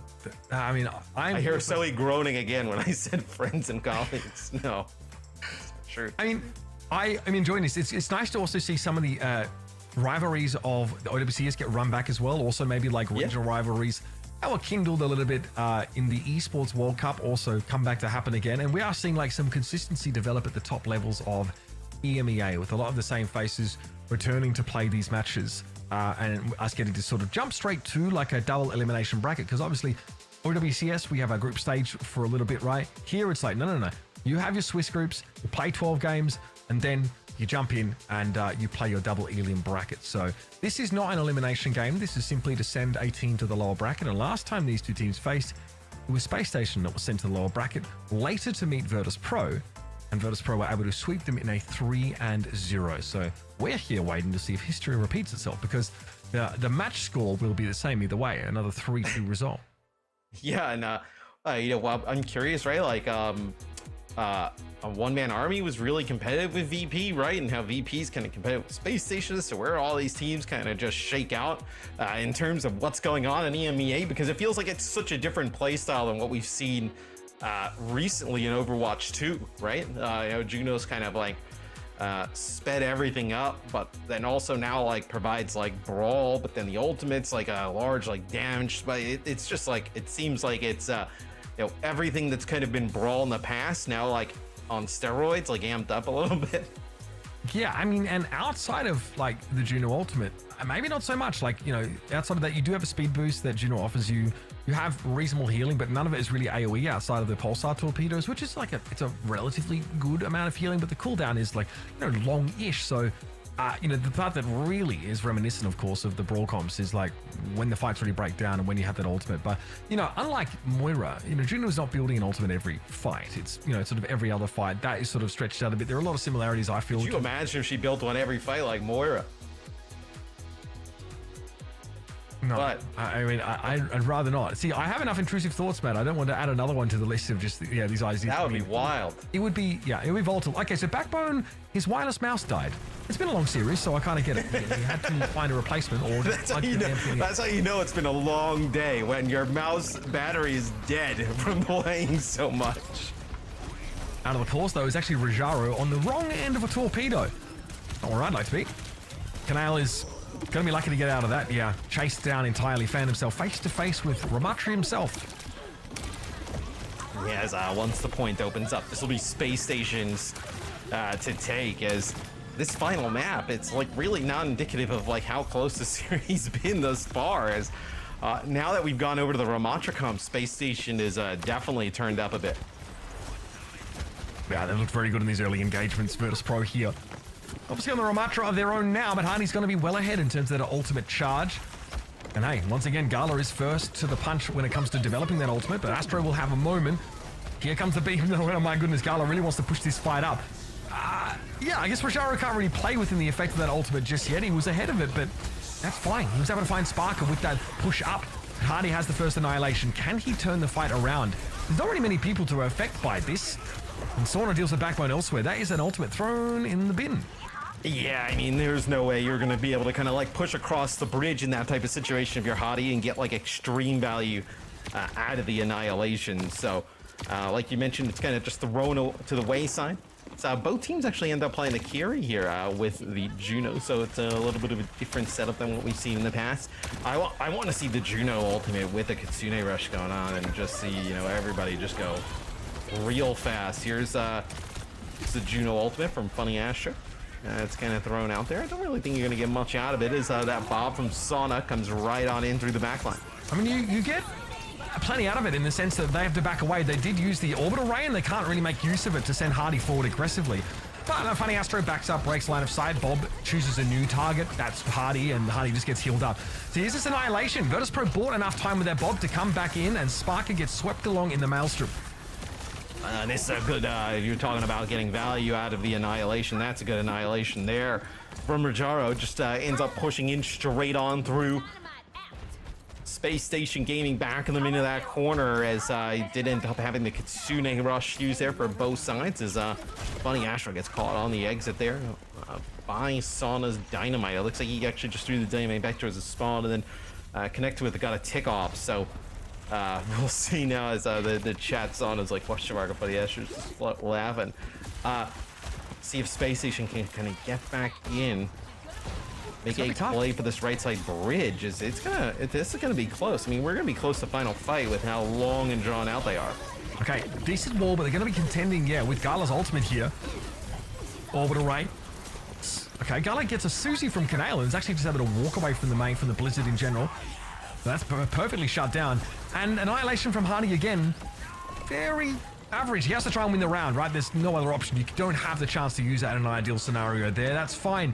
Virtus.pro giving us maximum Overwatch. Have even things up here on Nepal. And we're going to a decider round on a decider map in a 6-map series. Jeez, I mean, this one's gone literally as far as we can go. As I agree with Rajara. What a banger of a game we have here on our hands. Absolutely, Rajara. Couldn't be more right. Couldn't be more right. He knows it. We know it. You'll know it at home. Imagine if Game 6 was Clash. I would wet the whistle. Oh, that's a good one. Yes.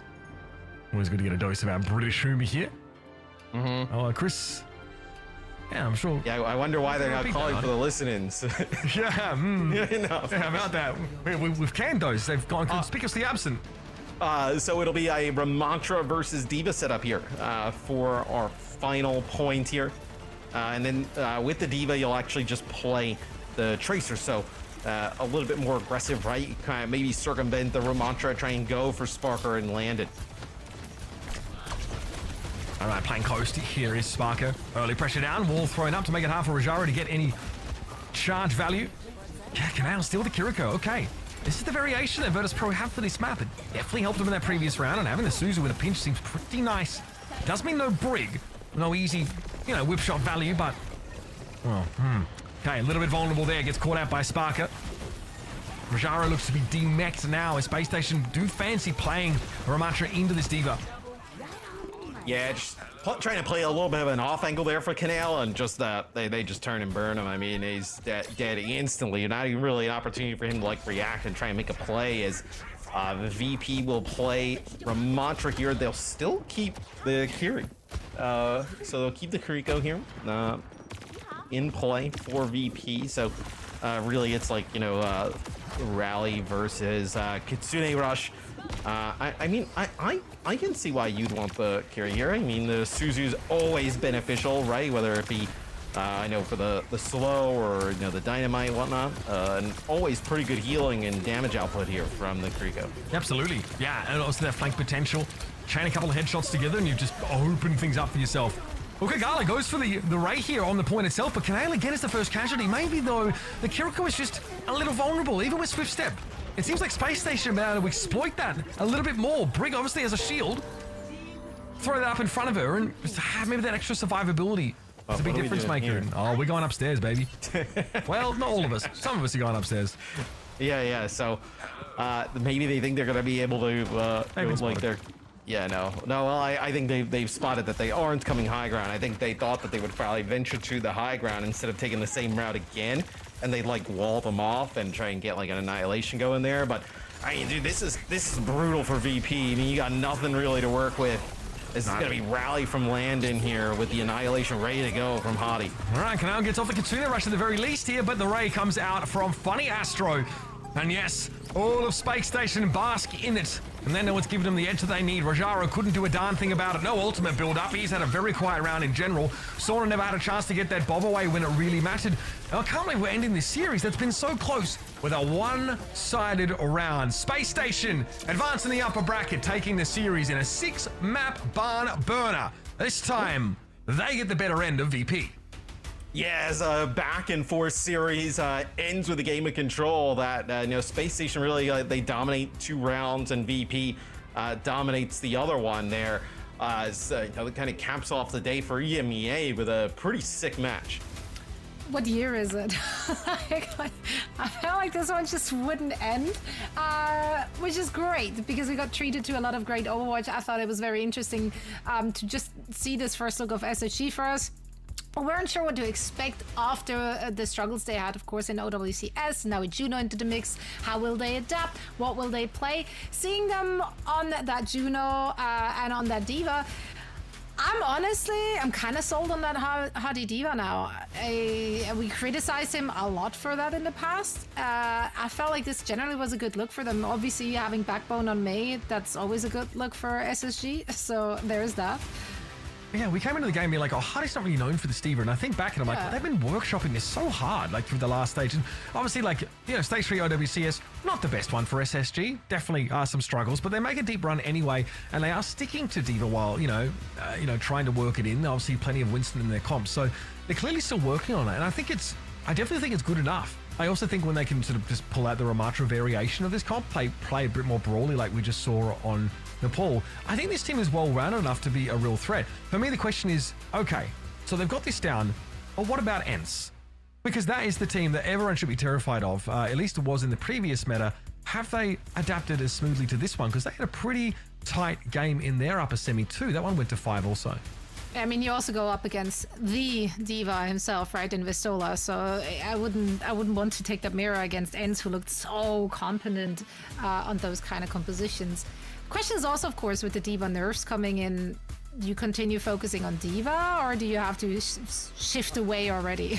I don't think you're probably worried about those until they actually kind of come in. I think it's like mid-season, which could be soon, right? But I think both teams and a lot of the teams have shown like just play Ramatra in certain situations, right? Like Diva's nerfed to the point that like is not very good. I think you'd probably see similar compositions just with the Ramatra, in the mix. Maybe you see similar things like another tank, like maybe it's like a Sigma or something like that. In the flow of things, but I think this style with like the Juno and whether it be Juno Brig, Juno Ana, I think it's definitely something that teams are going to continue to roll with. I love the different looks we're seeing with those backlines as well, since at this point, as you said, we've seen Juno Ana being busted out, Juno Break seemed to be the standard. Now we also get to see Juno Kiriko. What are the thoughts on that? Not good. Very exploitable, I think. That's the problem for Canale there. I think quite a few times getting caught out at the start of the fights. You as that like non-Juno supporter already, you have a target on your back at the start of the fights. Ask Landon, who is like the first pick in every fight that VP do well in, right? And as Kiriko, like you do have the ability to reposition with Swift Step, but you're vulnerable. You can just get picked off. If you're against Ashe and Mei, for example, who like have huge amounts of burst damage they can leverage, it's going to be tough. I love this player of the match decision so much. I love this so much. Yeah. Catering. We know what the audience wants, and the audience wants more Funny Astro. Honestly, if you don't have Funny Astro in your lineup, then you already lost. It doesn't matter. And I think he played quite well on the Juno. I also think it's awesome for Space Station that another hero enters the game, enters the meta, that Funny Astro can pick up Pilot, and the hero kind of fits exactly how he likes to play, right? Wants to play aggressive, wants to play fast, right? And I think Juno and also offensive, more offensive focus, and Juno fits right in.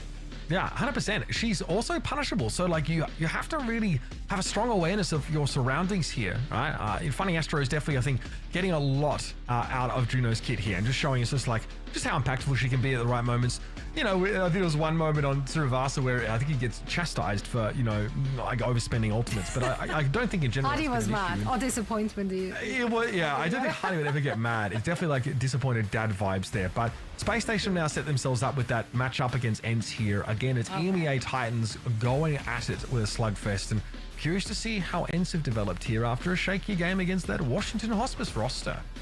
It's funny how this is so reminiscent of the OWCS Stage 3 main event bracket, except this time the roles are reversed. So will there be a rematch again in the lower bracket if Space Station falls to ENCE? We'll see. VP going up against Ex-Oblivione, which they've not had the best game today. But all of that is, of course, in the future. And here you have a glimpse at the future. That is tomorrow. Which of these two are you most excited for, and why is it both? It's both. It's both, but also it's that ENCE and Space Station a gaming matchup. This is such a great time to check in with our top teams from EMEA, see how they've adapted. I'm assuming like Juno's going to be available through the entirety of this finals, which is pretty sick. What do you mean? They can't just take the vote back? No, exactly. Just, they can't just like change vote. it. Yeah. So that for me is that's amazing, right? We get an advanced look at what like the next meta would look like with like the best teams in EMEA now showing us what they've got. So both those games look really good. A one-man army versus Washington Hospice also promises to be close here. So we are in for a treat. We are indeed. It's been a treat already, 6 hours or more, in fact, of treats across the board. And of course, when I say treat, it's got to be Mitch and Matt on the mics. Thank you both so much. And we'll see you again tomorrow, I believe. For now, we're heading into a quick break. And on the other side, we will be shifting gears and focusing on all things NA. You don't want to miss it. See you there.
welcome back, or just welcome if you weren't around for the first half of our broadcast, which lasted forever and covered day one of the EMEA region. For all things NA, I got myself some competent help, of course, with Jack and our NA superstar, Jake. Can't do NA without Jake, that's just not a thing. Fellas, EMEA, they voted yes on Juno. NA are cowards. There, yeah, what is this? Why are you banning Juno, bro? What team decided? No, actually, we're I need names. I want a team name. name. The new hero. As much as I wanted to see Juno, it seems like from the EU games, maybe she's too good. We have everyone playing her, so maybe the meta will be a little bit more diverse and interesting in NA. So silver linings. Fair. All right, sure. We can spin it like that. Speaking of good things that may be coming our way or your way, if you connected your FACEIT account to your, Twitch account, I guess, you can rake up those fancy FACEIT points whilst you're watching.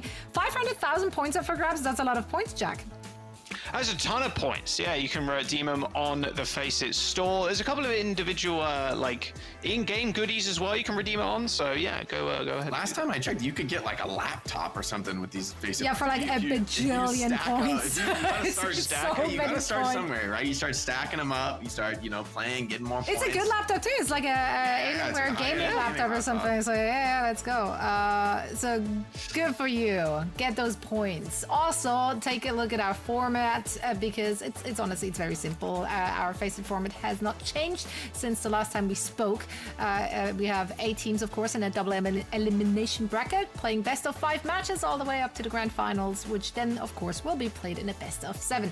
Each region, we have many regions participating in this, so we'll fight for their piece of the $50,000 prize pool. So that one is divided over all of the regions.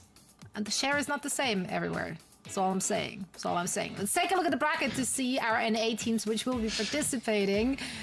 There you have it. This is the upper bracket, and we'll be diving right into our quarterfinal matches. Of course, once again, we have simultaneous matches happening, so make sure to, join anyone who's co-streaming or covering the action of the other matches. And we, of course, also try to keep you up to date. Is there a match in particular of today, whether we cover it or not, that you guys are most excited for? I think for a lot of these teams, there are a lot of squads that have kind of wanted to make it to that top tier of NA, but haven't been able to break through. And so I think this is the tournament for a lot of those teams like TSM, who've been maybe struggling. They're listed as TSM, but Team Citrus playing Team Z as well on the upper side of the bracket. Teams that have made decent headroads, but haven't really come through. This is the tournament to kind of see who's next up in NA, I guess. Yeah, I think Timeless and that top game will be pretty good. Timeless and Shikigami, 2 very known quantities. Should be quite fun. Yeah, and Green Fortnite. Oh yeah, I cannot wait for Green Fortnite on our screens. Honestly, so do I. Dreamland, best team name. Yeah, exactly. Also, that's gonna be our first match of the day, so we can actually dig right into it and talk about the 2 respective rosters. Starting with Fluffy Dreamland, also known as Fluffy Aimers, to some out there. It's pretty much the same squad we've seen very recently already in OWCS Stage 3 main event, and quite frankly, they had a decent placement there, 5th, 6th. That's nothing to scoff at. Yeah, Chime has been really impressive actually over the last few weeks. I mean, and even in OWCS as well, the Tracer play from Chime has been just exceptional. So yeah, excited to see how they do it here. Although they did end up beating Green Fortnite 3-0, so a little bit of a grudge match here. Obviously, they don't want to go down this early, but I mean, Fluffy Aimers or Dreamland, they just want to run through this quarterfinals and double elimination. At least you get a second chance, so that's cool. Yeah, and of course, on the other side, we have the squad of Green Fortnite, which participated in OWCS as Timeless Ethereal. There's a lot of name changing happening there, but it's the same squad pretty much. I'm a Bun Stan. How do we feel about this roster, Jake? Well, they've had to make some changes, right, with some players stepping away from the game for the moment, so it'll be an adaptation for them. And like you said, Jack, last time they had a tough match against Fluffy Dreamland, Fluffy Aimers. We'll have to see if they can change anything up. Maybe these new players inject some new life into the matchup, but I do agree it's going to be a tough fight. Fluffy Dreamland, if anything, I think they even underperformed in the OWCS, where they showed these moments of greatness that, took it to some of the top teams. And so I do think they're a serious contender in this tournament overall. I think it'll be a tough match for Green Fortnite. Going to need to crank those 90s maybe better than they ever have before. Well, Fluffy Dreamland has the community votes. What's with the grin, Jake? Nice. I'm just smiling at my own Fortnite jokes. You know, of which there will be many. Of which there will be. Of course, as there should be, as there should be. We wouldn't have it any other way. No, this has the potential, of course, to be a close series. I'm very excited to see the squad of. I keep on forgetting that they're called Green Fortnite and keep on having to look at my cheat sheet because I keep on wanting to call them Diamonds Ethereal. It's just very awful. But yeah, I'm interested to see how the new additions will slot into it all. But for now, let's just get it started. Let's get it on the way with our first match of the day. Guys, take it away. Thank you very much, Zoe. Yeah, Zoe's had a bit of a long day so far. My word, EU took a long time. Take a nap, Zoe. Chill out. We got this. Yeah, just chill for a bit. I think our set start time was like an hour ago or something. It's 3:30. A couple hours, yeah. Yeah, it's kind of crazy. But yeah, here is the map pool. We're going to go late today, I would imagine. But that does mean you get some more chance of drops, etc. So that's kind of cool too. All the maps have been pre-decided before the series starts. Not OWCS kind of format here, so we're not going to go from map to map to map to map and they decide. It's all been done in the FACEIT on the website, and then it will just load into the lobby, and it's quick and easy as that. So there's the map pool on your screens. Nepal, Pada, Izo, Runa, Sapi, Suravasa, Shambali. Not too much of a shock, to be honest, Jake. This is pretty much the same map pool we saw in OWCS. And then not having Juno, I don't think too many teams are going to try any crazy maps. Yeah, I think Green Fortnite, they seem to really like these, Winston dive comps. That seems to be their best style, where Fluffy Dreamland, for me, has looked best when they play, death ball comps, like grouped up. Specific heroes don't matter so much to either team. I think they have the flexibility, but I do think Green Fortnite, their picks suggest, picking maps 2 and 4, of course, suggest that they want to play a more mobile style, put some pressure on the enemy team by dancing around the map, right? Staying out of their reach, where Fluffy Dreamland want to run it down, force the objective, fight together, and they are incredibly effective when they play that way, Jack. Well, let's load on to Nepal. Shrine is our first map here in NA FACEIT League Playoffs Season 2. Fluffy Dreamland, and yeah, Chime is the person I want to keep my eye on for Fluffy Dreamland. Incredibly impressive Tracer play. And Farah has obviously been a mainstay, and with no Juno as well, I think we're going to see a little bit more Farah than we did in EU a bit earlier on. Green Fortnite, though, they're running out with the D.Va versus Astro's Winston. I like the Winston in this matchup, especially with the Lucio Kiri D.Va, but you've got to be careful, especially somebody like Chime could easily get jumped on by Echo and D.Va, so you got to be always watchful for the potential aggression. This early spam trade really is important, and it looks like it's going the way of Fluffy Dreamland. Green Fortnite just trying to stay alive from this overwhelming spam pressure that Fluffy Dreamland are putting out. Yeah, Chime doing a lot of that work, a lot of the heavy lifting there with 25%. So they're already, you can see Halo and Scuffed busy, just desperately trying to heal up the rest of their team. Point unlocks, Chime still poking away, looking for a decent direct or a bit of splash damage, so Astro can capitalize on it and jump in on the back. But now trying to peek ahead onto the point. Spots Chime in the skies, actually gets chased by the D.Va as well. The poke wall may have gone the way of Fluffy Dreamland, but it's actually a Proto that falls first. That Ana going down. It's not a good look for Fluffy Dreamland. Still though, Sahil out of the suit. That's a massive pick by Bun. Could be turning as Sahil needs time to get back into the mech. But Astro dropping the fight on the point. It's incredibly scrappy. Both teams looking for purchase. Brig getting a ton of value here, but might be too little too late with no hit scan. There's nobody to stop Bun on this Echo. Massive pick by her onto the enemy Ash, right? When you shut down the enemy hit scan as Echo, you know, okay, I've got free reign on the map for quite a while.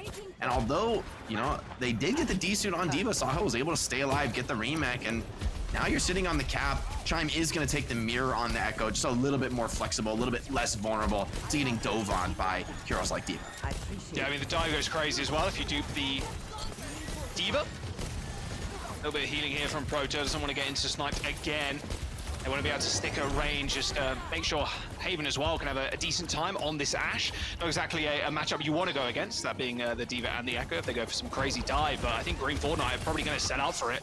4 ultimates already, Fluffy Dreamland struggling, lagging behind slightly, only just now getting that rally out. Extend even looking for a pulse bomb. Charmin under a little bit of pressure here, actually dodged out the way, stick goes out, and a little bit wide too. Rally pop from Grace really early on in this fight, same with this Primal Rage, who's just knocking Halo around.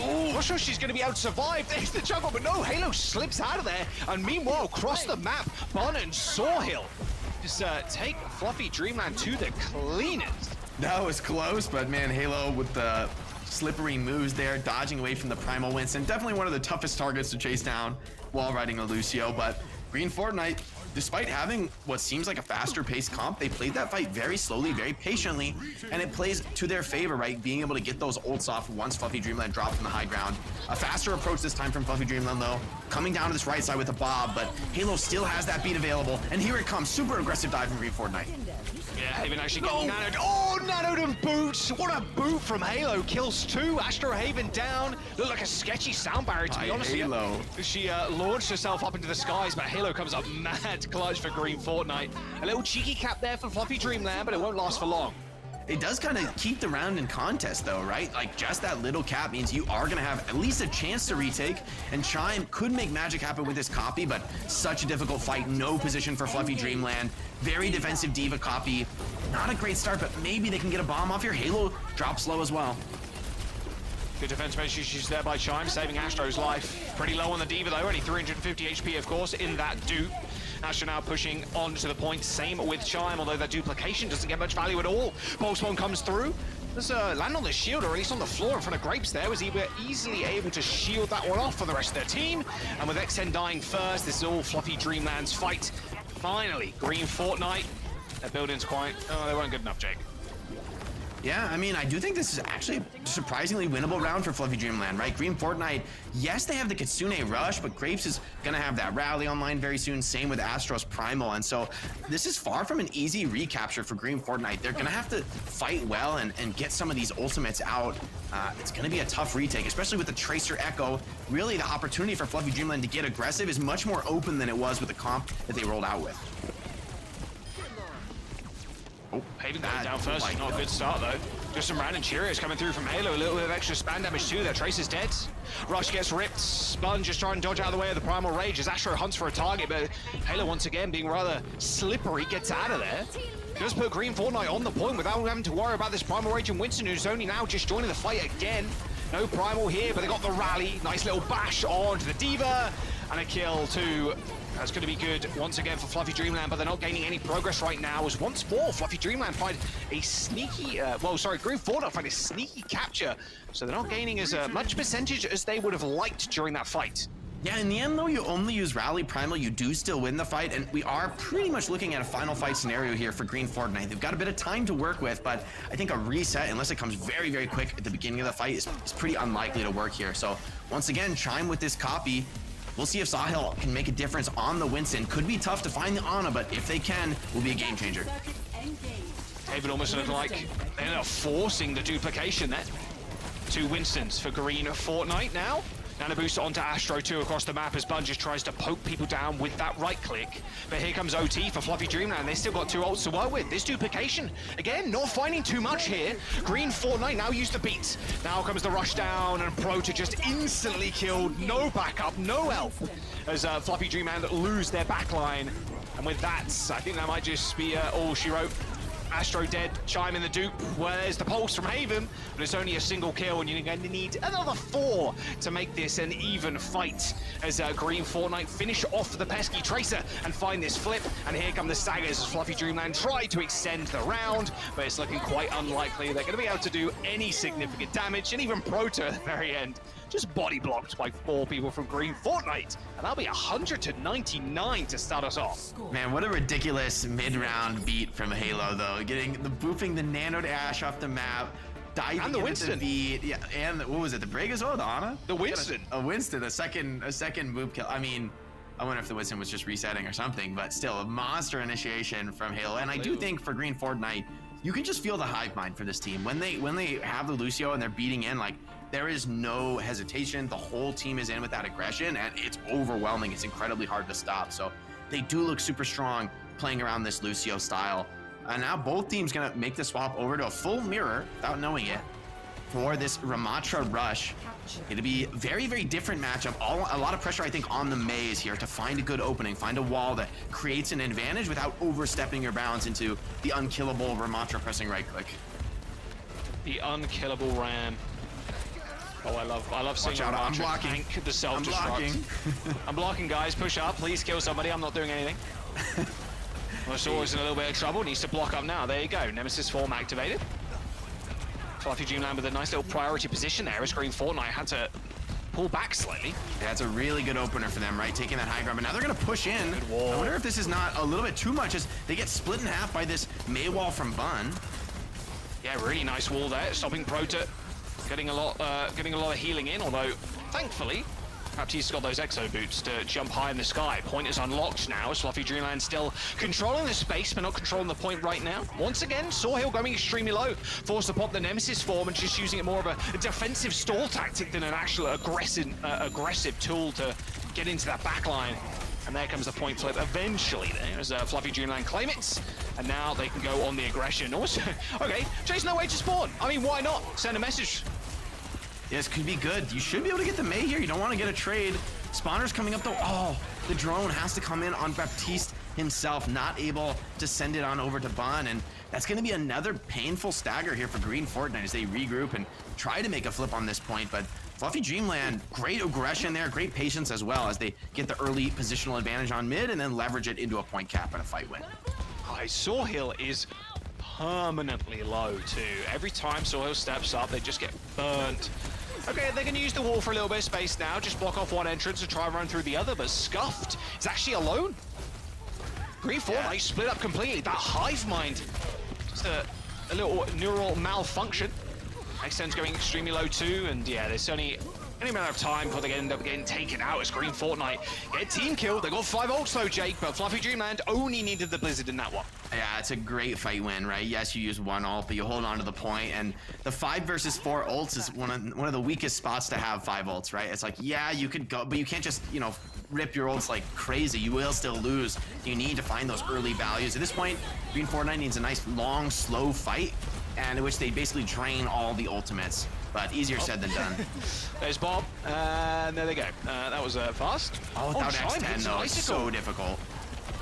Yeah, Ash down. Where's the damage coming through from Green Fortnite now? Bud's going to throw a Blizzard in. Halo still holding on to that sound barrier. Fluffy Dreamland have backed all the way up though, and now they can just get back in this fight so easily. They got Annihilation, they got Beat, they got Window, they got everything at their disposal to use, and that was a definitive round. Fluffy Dreamland just running away with this one. Green Fortnite couldn't even get a single fight win. That was just clinical. I mean, every step of the way from the early mid-fight positioning to snowballing and chasing down those spawners, getting a big stagger. May with the Blizzard hides in the corner, perfect setup on the second fight. And then the last fight, you're just so forced from Green Fortnite, right? You have to run it down once Chime gets the pick up on the May. Definitely an MVP round there for Chime on the May. Just huge, consistent impact throughout the round. Now we'll see what both teams run here on the final round of Nepal, which I think is a very open-ended point. It's interesting to see teams, right? Like Green Fortnite looking like they might just want to go point with this May Sim, maybe hold the choke for a second and then go touch the point. And Fluffy Dreamland have pretty much the opposite idea, which is we're going to split up, we're going to hit you from all sides with Ball and Pharah. For me, this matchup actually can go very much either way. Theoretically, it should be good for Pharah, but one mistake, but if Orisa finds a kill on you, you know, things can get awkward. Big slam. Slam into the back. Forced the lap too, and probably the shift from Scuffed as well. Not great. If you are Green Fortnite, God, Paul is so annoying to deal with. Over the Guangzhou charge away skin too. Mad respect for that. Good color scheme. Green Fortnite has some position though. Get onto the point though, Jake. They're going to be in a good spot. They've got some open space, but now you've got to actually contest the point, and that's what Fluffy Dreamland's waiting for. They want to bait a point touch and then look for a dive with as far as she comes in over the top, right onto the Baptiste. No drone. Oh, it just wasn't there in time. Scuffed down, and yeah, this comp from Green Fortnite. They want to stick together, they want to chill, they want to vibe on the point, but yeah, it's as soon as your back goes down, it's really just over. No chance. Well, I guess for Green Fortnite, not the worst. Fluffy Dreamland didn't have control of the point that entire fight, I suppose, but here comes the cap. Still, I think it is pretty painful. The Diva swap has to come in. You need like a better answer to this Pharah. They're going to include a Pharah of their own, so now essentially a mirror with the Diva. Should be good for Diva, but I feel Ball always has something to say, even in a tough matchup, right? There's just that X factor. You can mess up your rotations, you can punish you in unexpected ways, and the minefield is, you know, always hard to play against. So as good as Diva is this patch, I think there's room for Ball in a matchup like this. I mean, it's got the mines too. Getting poked out for the time being as Haven earns the first ult of the round in that pulse bomb. Makes them not too far behind. See if Haven finds a avenue to get in there, but no, Haven just disintegrated by Halo. Oh my god, that was quick. A little D-suit though onto Sawhill might be good for Fluffy Dreamland to come back into this one, but with Graves dead, it's going to be a tough fight. X10 going pretty low here, and there goes the ball. Easy kill for Bun as they jump over to the Pharah, insta-killed. Yeah, Sawhill got a crucial few connections on the pistol there. It should get this mech back passively before the fight even really begins. Really important, right? This could have been a tough spot, but I think getting the mech back should be just early enough. Astra has the minefield though. That's going to be potentially difficult to retake into. Yeah, even the rush too. Might even need to use the mines. Slams into the backline once again.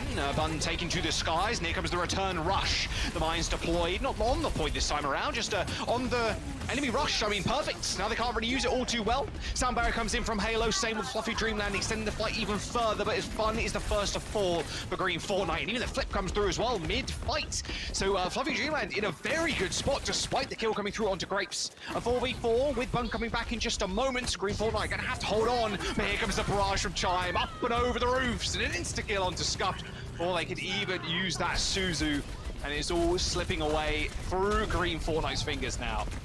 They are gonna try to fight this out with Pharah back, dropping the self-destruct on the point. Surely the cap flip comes through. Green Fortnite, no way. And Sahil getting back in the suit, surviving that moment of vulnerability. We'll see if they can win this. I mean, one barrage kill could be enough. Yeah, they're focusing on Astra right now, but there's the flip again. Little bit of a to me to you action, Chuggle Brothers moment. Barrage available from Bun, just waiting potentially, making sure Chime can't just like double donk them in midair. Stick ends up coming in, X10 kills Haven. Okay, good start for Green Fortnite, one down at least. And Bun looking for some value here, but scared of getting punished by this enemy far, trying to be aware. Now the barrage can, and it's so different, protected by the Diva Matrix, right? So much more survivability in the barrage. Enemy Pharah really can't retaliate against you at all when you've got that Diva by your side. And this is where I'm getting a little surprised that Astra hasn't swapped off the ball. You know, I didn't mind staying for that minefield, but now keeping the ball seems questionable, right? Where Diva's having a bit of a field day here, right? Getting those point flips, the self-destruct, and just generally making it much more difficult for Chime to get in and commit to the fights, knowing that Diva is such a powerful threat you've got to be aware of. Yeah, even getting a slam as well on the backline is pretty ineffective when the backline just gets Matrix, so the ball can't do any additional damage. 85% of building here for Green Fortnite. Looking like they want to take the map here. It's taking a long time for Love Dreaming to actually set up with something as well. Sawhill is 1 HP. I have no idea where she is in the spawn, looks like, but really struggling to get back under the armor. This is an incredibly weird place to be fighting Fluffy Dreamland on the enemy side of the map with the point not flip. Oh, Bun's they dead. do find Bun. Yeah, nice little kunais there onto Chime, retreats back to the rest of the team. Using those thrusters to reposition. X10 dead. It's a 4v3 now as the D-suit comes in. Sawhill, yeah, I guess was in the spawn, Jake. They do end up getting in, but no, the sound barrier doesn't come in time, and Chime ends up going down to Sawhill's remake of all things. Okay, Fluffy Dreamland get the point again. As Green Fortnite managed to clutch it out at the very last moment there to get 99%, but they're going to have to now deal with this ball and the mines on the point, stalling for eternity. It's okay, but you gotta win the fight, right? And Green Fortnite, I feel they are regrouping well. Chime has this barrage, though. He has to sneak this in somehow past the Diva, find some sort of kills, and here it comes. Oh, instantly killing Scuffed. Again, no chance to use that Suzu. What a perfect pick. They end up trading, but a sound barrier comes in from Green Fortnite. They're gonna win this fight right now before this green health just disappears. And disappears is already done. A little pulse bomb on the back of the Diva. I mean, that just might be it. Sawhill, no chance in this fight anymore. Not in the Pilot Diva form. Bun is going to have to serve some incredible heroics to come back as a 99% now for Fluffy Dreamland. And no ults to work with as Green Fortnite end up going down as Fluffy Dreamland, although it was close, ended up coming back. That's not us. That's us, though. Hello, we're back. You should just put match and mid up and then do like the little puppet animation where your underside of your mouth goes up and down. We'll be VTubers as Mitch and Matt for this cast. That would be insane. That would go wild. VTuber casting. That would be serious content. A pretty close series so far. Like Control, and compared to their game previously, it was a pretty one-sided affair in the group stage between these two teams. But Green Fortnite, yeah, they could have very narrowly had that game if it was just trying to get that barrage out of the enemy team. Like that's really what sealed the deal. Hitting big barrages like that, especially on Kiriko's, like you just got no hope after that pick comes through. Yeah, I thought the B would be enough, but they couldn't secure any kills. This first round was pretty massive though for Green Fortnite. And I mean, after this round, right, both teams were like, no, we're just playing Lucio, right? The Ana Brig, in theory, good, but sometimes in practice, very difficult to execute, especially against a team like Green Fortnite. I do think that was about as close of a Koth as it gets though, right? In terms of the evenly matched teams, points going back and forth, and Astro making it work onto the ball into the Pharah. So, able to play an unconventional style. We've seen the Wrecking Ball become just a little bit more popular in recent days. It's like, I think there's just a few teams have realized if you have a solid ball player who's very comfortable in the hero, I wouldn't say you can always make it work, but there's spots, there's places, there's if you know the ways, you got to be a master Wrecking Ball user, but yeah. If you are, I mean, to be fair as well, like ball on Control is exceptionally valuable for like getting back into the fights fast too. Like that timing in which the ball, slingshots out of spawn straight over the roof and then back in the fight in a matter of seconds compared to almost any other tank, it can also be extremely valuable. Is the map set for you? Of course, it was predetermined. Both teams decided the maps before the series started. And this is the pick of Green Fortnite now as we go to Paraíso. To me, this says loud and proud, we want to play Winston, but maybe the meta has shifted on Paraíso. I think this is like the definitive Ana Brig Winston map in the game right now, at least from my perspective. Right now without Juno, yes. Otherwise it would be a Juno Brig angle. Probably be a Brig Juno or Ana Juno angle. We'll see, of course, as that hero eventually gets added to the North American competition and FACEIT. But for now, I'm leaning towards the Ana Brig Winston, but I don't know. I mean, Green Fortnite, they seem to want to play Lucio all series. We'll see. All right. And the music is phenomenal. I'm going to be honest. I'm a bit sad. I wanted to see some Juno. I wanted to cast some Juno. Yeah. Honestly, I had the completely wrong read of the hero too. Like, I didn't think the hero was that strong at all. But after seeing like the speed ring Diva nuclear bomb, which is just whoom straight into the back line, insta killing people before they can do anything, I'm a believer.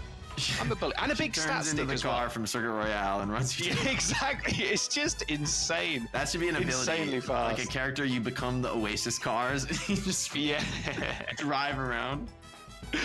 All right, as we open this round up, let's get a quick fluffy Dreamland listening. And I'm going for trick shot and I'm hitting it. Monkey. I don't know if I didn't even hit the monkey, bro. Tell me when you're ready. See Ash. Oh, Fire. I have.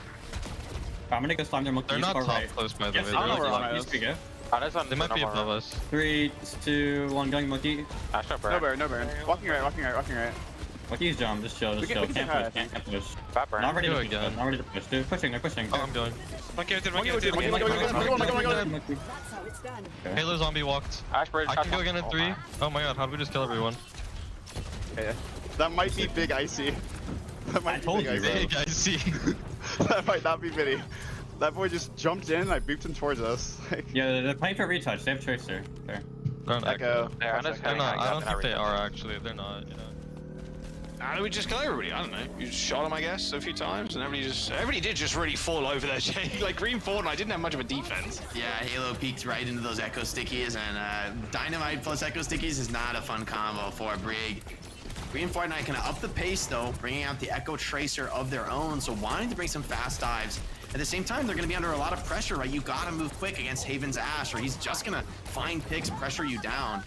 So if you don't find this early aggression, I feel this Tracer pick could come back to bite you with Ash free on the server potentially, but here the dive comes in. Not quite enough yet. No, Bob available for Haven as well. There's the kill once again, Chime. Wow. I told you, Chime's the one to look out for on this team. Halo has no business in this fight whatsoever, although trades with Astro. Not the worst, although the spawn is so close anyway. And this payload moving at this speed as well, Jake, you get high ground control here if you're Fluffy Dreamland. This is the pain point of this map too, actually winning that fight there. Yeah, I mean, I think now that you put Haven in a strong position to snowball forward, a lot of pressure to shut this position down. You can see Tracer and Winston are moving towards the Ashe, but she's aware, and with Bob, it's so much more difficult to actually hunt her down. Bob could really be overwhelming in this team fight, and a nade onto the Ana as well. Scuffed has to be so scared. So they missed one, I think maybe one shot there on the Ana. Oh dear. This is only pain. This is all falling apart, Jake. Green Fortnite. They've run out of Chug Jug. There you go. That was a tragic moment. The storm was closing in. And where were you? You were out building a little 1x1 for yourself, and not you.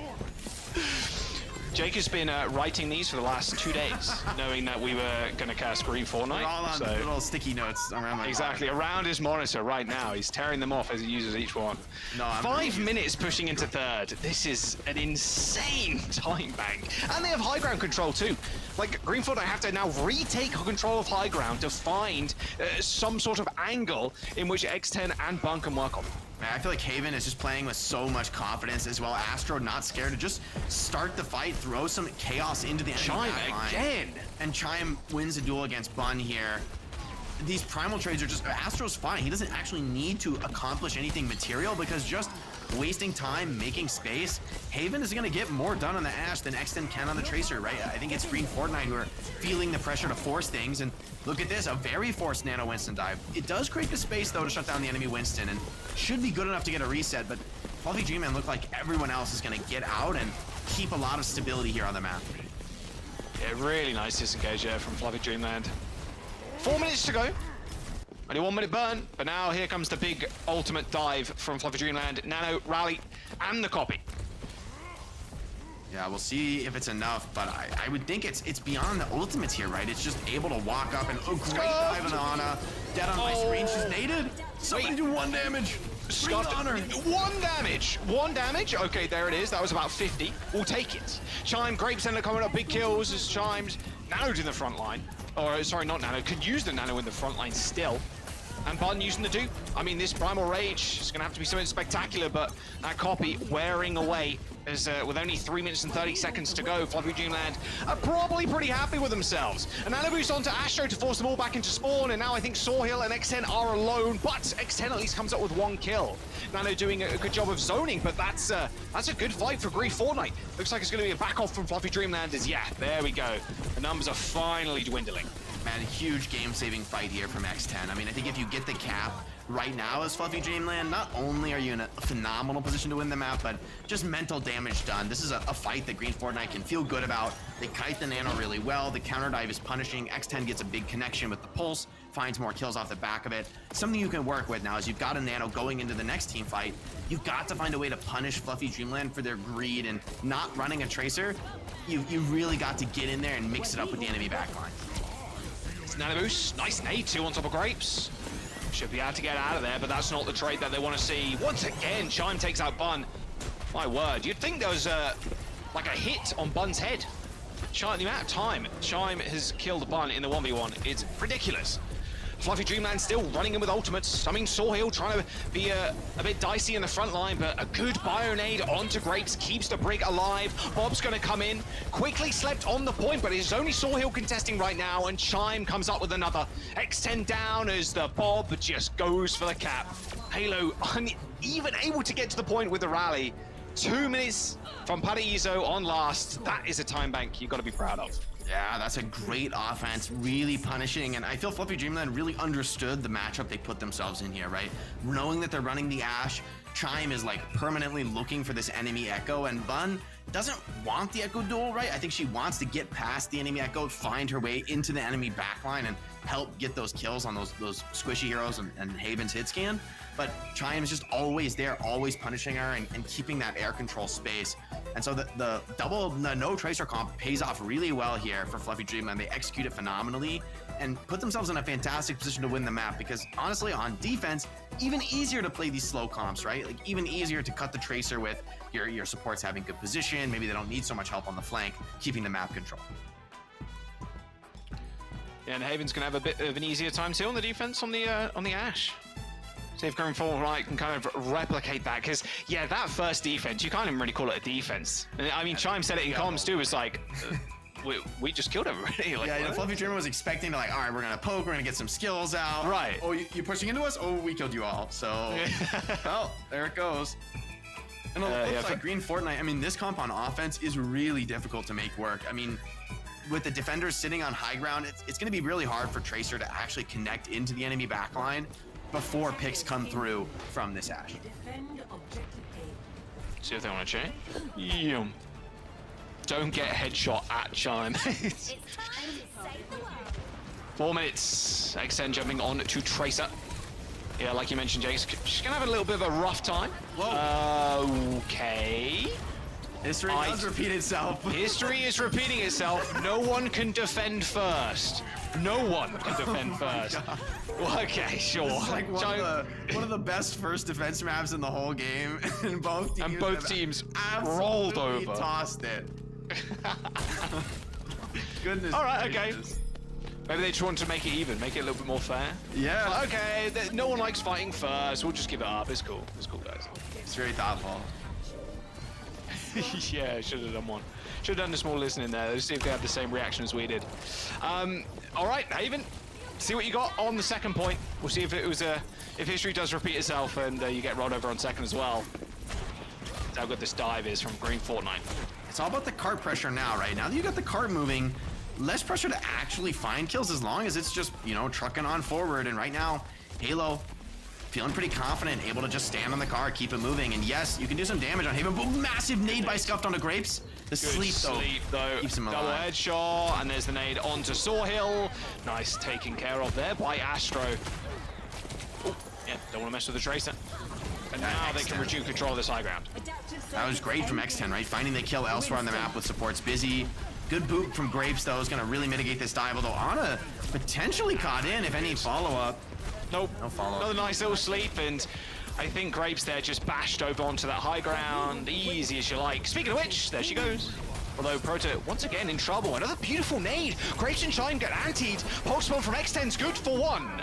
Sawhill, though, staying a little bit too long in the front line as Chime is just taking over this game on the Echo. Unbelievable scenes right now. Yeah, those scrappy trade fights are really good for Fluffy Dreamland with the closer spawns. And now they have pretty much 5 ultimates online, so Green Fortnite not really getting the connections they needed out of the Pulse Bomb or the Copy or the Nano, and now they find themselves in a really difficult position, trying to retake into many, many ultimates. Fluffy Dreamland, the only thing they have to worry about here is just, you know, using the ults one by one, not over-forcing anything, but Primal comes in, decent connection. Another nice connection there by Proto. Unfortunately, taken out by Scuffed. Rally comes in really late from Halo. And with an anti on top of her, it's an easy kill for Astro. Double kill for the Winston. Both Winston's trading their backlines right now. And it's good for Fluffy Dreamland. Still, Jake, as these spawns are going to come through really fast. And with your Brig alive as well on the point, Astro is not going to go down. And if they really needed it, they could pop Rally. They could pop Primal. They've got so much in the bank. 3 minutes and 30 seconds, though, to defend as the payload is close to this second point. Yeah, I thought that fight was starting well for Green Fortnite with the dive, getting some kills, but the fact that the trades come both ways makes it look really smart for Fluffy Dreamland that they didn't invest ults earlier in the fight. Now they're super happy to be sitting here and running the clock out with a Tracer of their own. Chime losing track of the break there by the looks of it. Look, what a chase. Takes down X10. Yeah, Chime really the superstar in this lobby so far. Nice little kill onto Scuffed as they were trying to get out of there as Green Fortnite forced to reset, and Fluffy Dreamland, Jake, they didn't even use an ult because Chime ended up swapping over. Fluffy Dreamland still have 3 ults for this next engagement. Their ultimate economy game is just looking so strong. Yeah, they're just not using the rally, right? They're staying alive. Chime, yeah, did get a little too greedy going into the enemy spawn with no recall, but they'll be back. Extend pulls onto Grapes, and he dies with rally. That's a massive swing. All right, still Nano boost available though for Fluffy Dreamland. We'll see if that can be the difference maker. Nano versus Nano, and then Primal Rage available from Bun in a couple of moments as the duplication comes through onto the Winston. And now it's all falling apart at the hands of X10. That initial pulse bomb kill on the rallying Brig was maybe all that they really needed. Is the duplication Primal Rage. We'll see what chaos can be caused here. Looks like a nice little boop onto Haven up onto that high ground of a Bun and able to secure that kill. In fact, Sawhill once again overstaying their welcome. And Nano onto the Brig to potentially keep them alive. as they are able to recontest, as the Tracer on the side of Fluffy Dreamland also ends up coming up big. Halo with a nano brig on the point, a mean thing to deal with normally, but it looks like Chime and Astro just served Halo up for dinner as they were able to dance around the swings. 1 minute and 45 seconds to go, Jake, and the payload's only moved a couple of meters. Yeah, pretty huge clutch. And the end of the second point is just so difficult to break, especially against somebody like Haven, which finally now has the open space to see the threats coming on hit scan be much more difficult to connect to on the backline, and they're consistently delivering value. Primal and Rally, though, could be enough for Green Fortnite to really get on top of this enemy backline, but you've always got to be worried about Chime and Astro, who have been just making magic with dives of their own. Good initial boot there onto Saw Hill. Doing quite the task to actually get on top of this backline. This Broach has been hitting hella sleeps as well. But it was enough to kind of hold the door there as Bun takes care of the rest. And there's the kill onto Grapes. Another good sleep onto the Winston.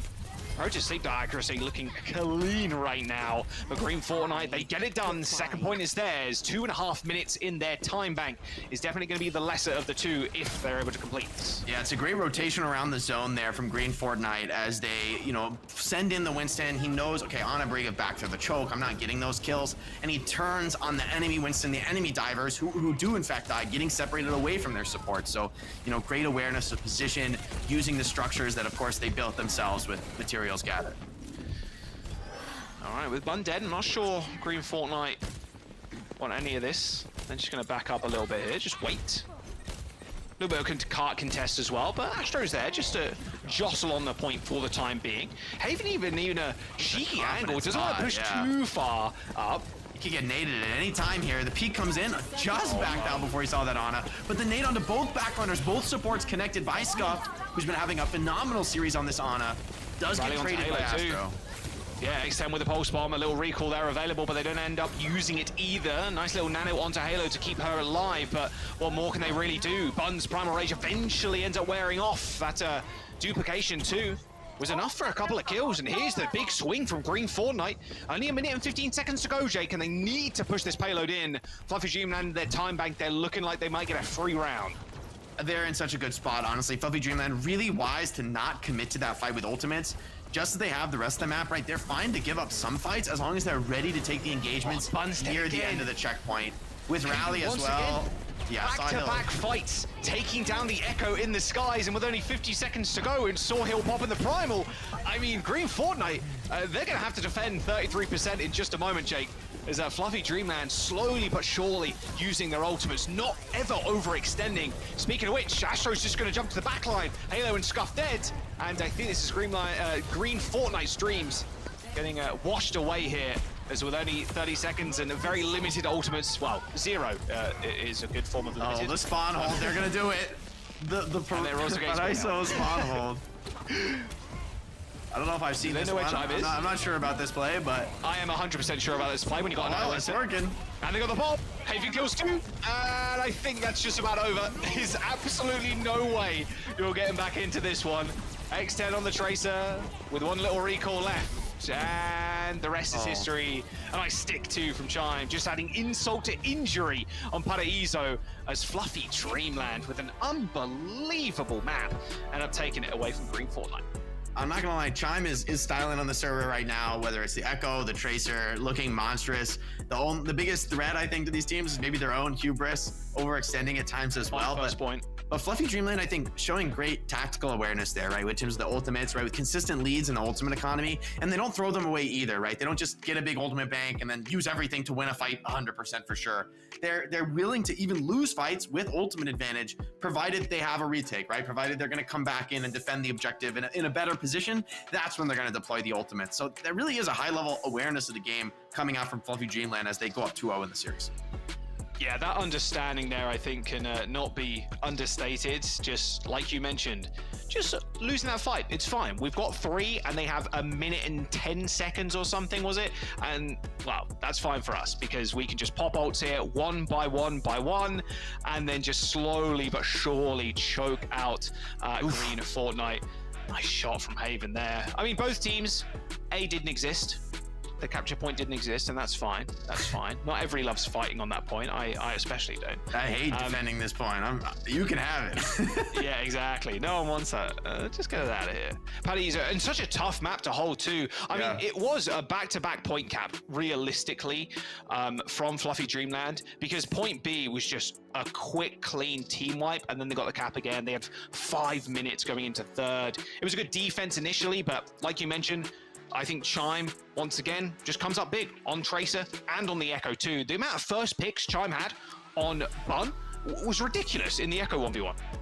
Yeah, I think it's a tough matchup when they're playing around an Ashe. I think it's just, you can have a very defensive mindset for the rest of the team. Like, Ashe just shooting at the enemy team is going to put so much pressure on them. It's going to force plays out of the enemy team. As this on a break, you're just looking for that dive to come in. It'll come, right? You don't need to be necessarily forcing plays of your own.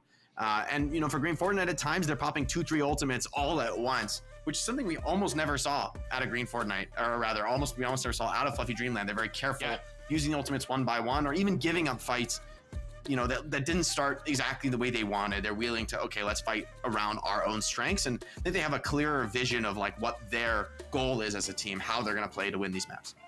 Well, history is certainly repeating itself here. It was a 3-0 in the group stage for Fluffy Dreamland, and we might go the map 5, but it's looking like a map number 3. Runa Sapi up next after this break. Don't go anywhere.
Welcome back. Oh, it's a big flash of us there. Whoa, we're back in. Green Fortnite, Fluffy Dreamland, Runa Sapi up next, and no Juno. Unbelievable.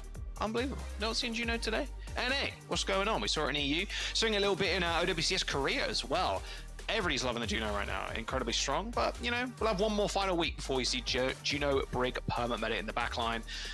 Next map, Jake, is Runa Sapi. Same way as Paradiso, do you think? How's it looking for Green Fortnite? Well, what I'm worried about is that it seems, for me, that Green Fortnite have so far strayed away from the hit scan duels, right? They've played it where absolutely necessary, but clearly that's not their preference, at least not in this meta, not in this matchup.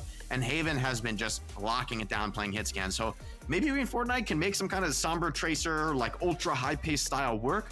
But for me, Runa Sapi's a map where Ashe can just get a lot done. A lot of wide open sight lines, shooting galleries for Ashe, a lot of great positions for Bob to kind of hold down a spot and clear the enemies away. So I think Haven could have a big game here, and with how strong Chime has been, there's just so many threats to worry about on Fluffy Dreamland. It's been tough. It really has. We'll see if Bun can once again kind of get the grip on this fight, because it felt very even to start the series off on Nepal. Very close, went 2-1. A lot of 99, 100%, and we'll see if Fluffy Dreamland should just continue this spree. Arista's been a bit of an interesting pick. We saw a little bit in EU earlier on. I'm curious how this like small change to energy javelin really is going to affect much. I don't think it would be crazy, but if Asher's going to roll out on this with the Mei as well, this is a completely different Fluffy Dreamland look than we saw in the previous couple of maps. And Soho's running Queen too. Looks like Fluffy Dreamland done their homework. Yeah, interesting to see the Queen here. I think the Arista matchup is pretty good against Queen if you can spear the axe and cancel some of that heal that Queen would get. Play a poke fight. However, I think there's also the opportunity for Queen to, you know, be skinny and tricky and dance through these fights, get on top of Skinny enemy and tricky. I know exactly what you mean because the hitbox, but it just sounds funny the way you said it. Skinny and No, Haven again opens it up. So threatening on this Ashe, and look at, I mean, he's standing still. He's just chilling here on the Ashe, letting you come to them. And with the cart rolling, Green Fortnite needs to die or get out. You know, it's just kind of do or die with the cart already rolling. You got to make something happen, but man, Haven, you just can't beat this guy. A double heady on X10. That's how you put him in the grave. All right. Lucio behind you. Yeah, I mean, it's looking for the net. Oh. Okay. Everybody chill. We're good. Haven, stop. Halo. Oh, that was close. Halo, that would have been a disastrous kill for Halo there. All right, they've almost got checkpoint, Jake. And in fact, I think they're going to get it. Oh. Bun's going to swap over to the Pharah. That's a nice pickoff on Proto, maybe a little bit too far away from the main team fight. It does mean, though, the distraction is going to get the capture point for Fluffy Dreamland. So as long as they can get a reset here, they should be feeling pretty good about the position. But can you reset? Maybe. Fluffy Dreamland, yeah, both DPS dropping low. Haven as well, maybe just slipped away. But for Green Fortnite, I mean, this is finally some purchase into the map, an opportunity to make some progress on the enemy side. Okay. Let's get back into this one.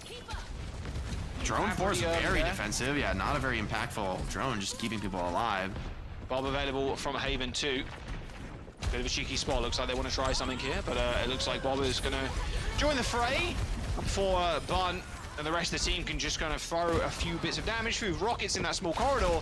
The issue is Halo is now dead. Haven trying for a miracle play there on the back line, but finally X10 gives them their just desserts. Bot is reset in the middle here as looks like Sohil's calling for a pause. As we see Fluffy Dreamland winning this fight. There it is, there's the pause. That fight looked so good for Green Fortnite. I wonder if somebody disconnected or something in the middle of the team fight to make that losable.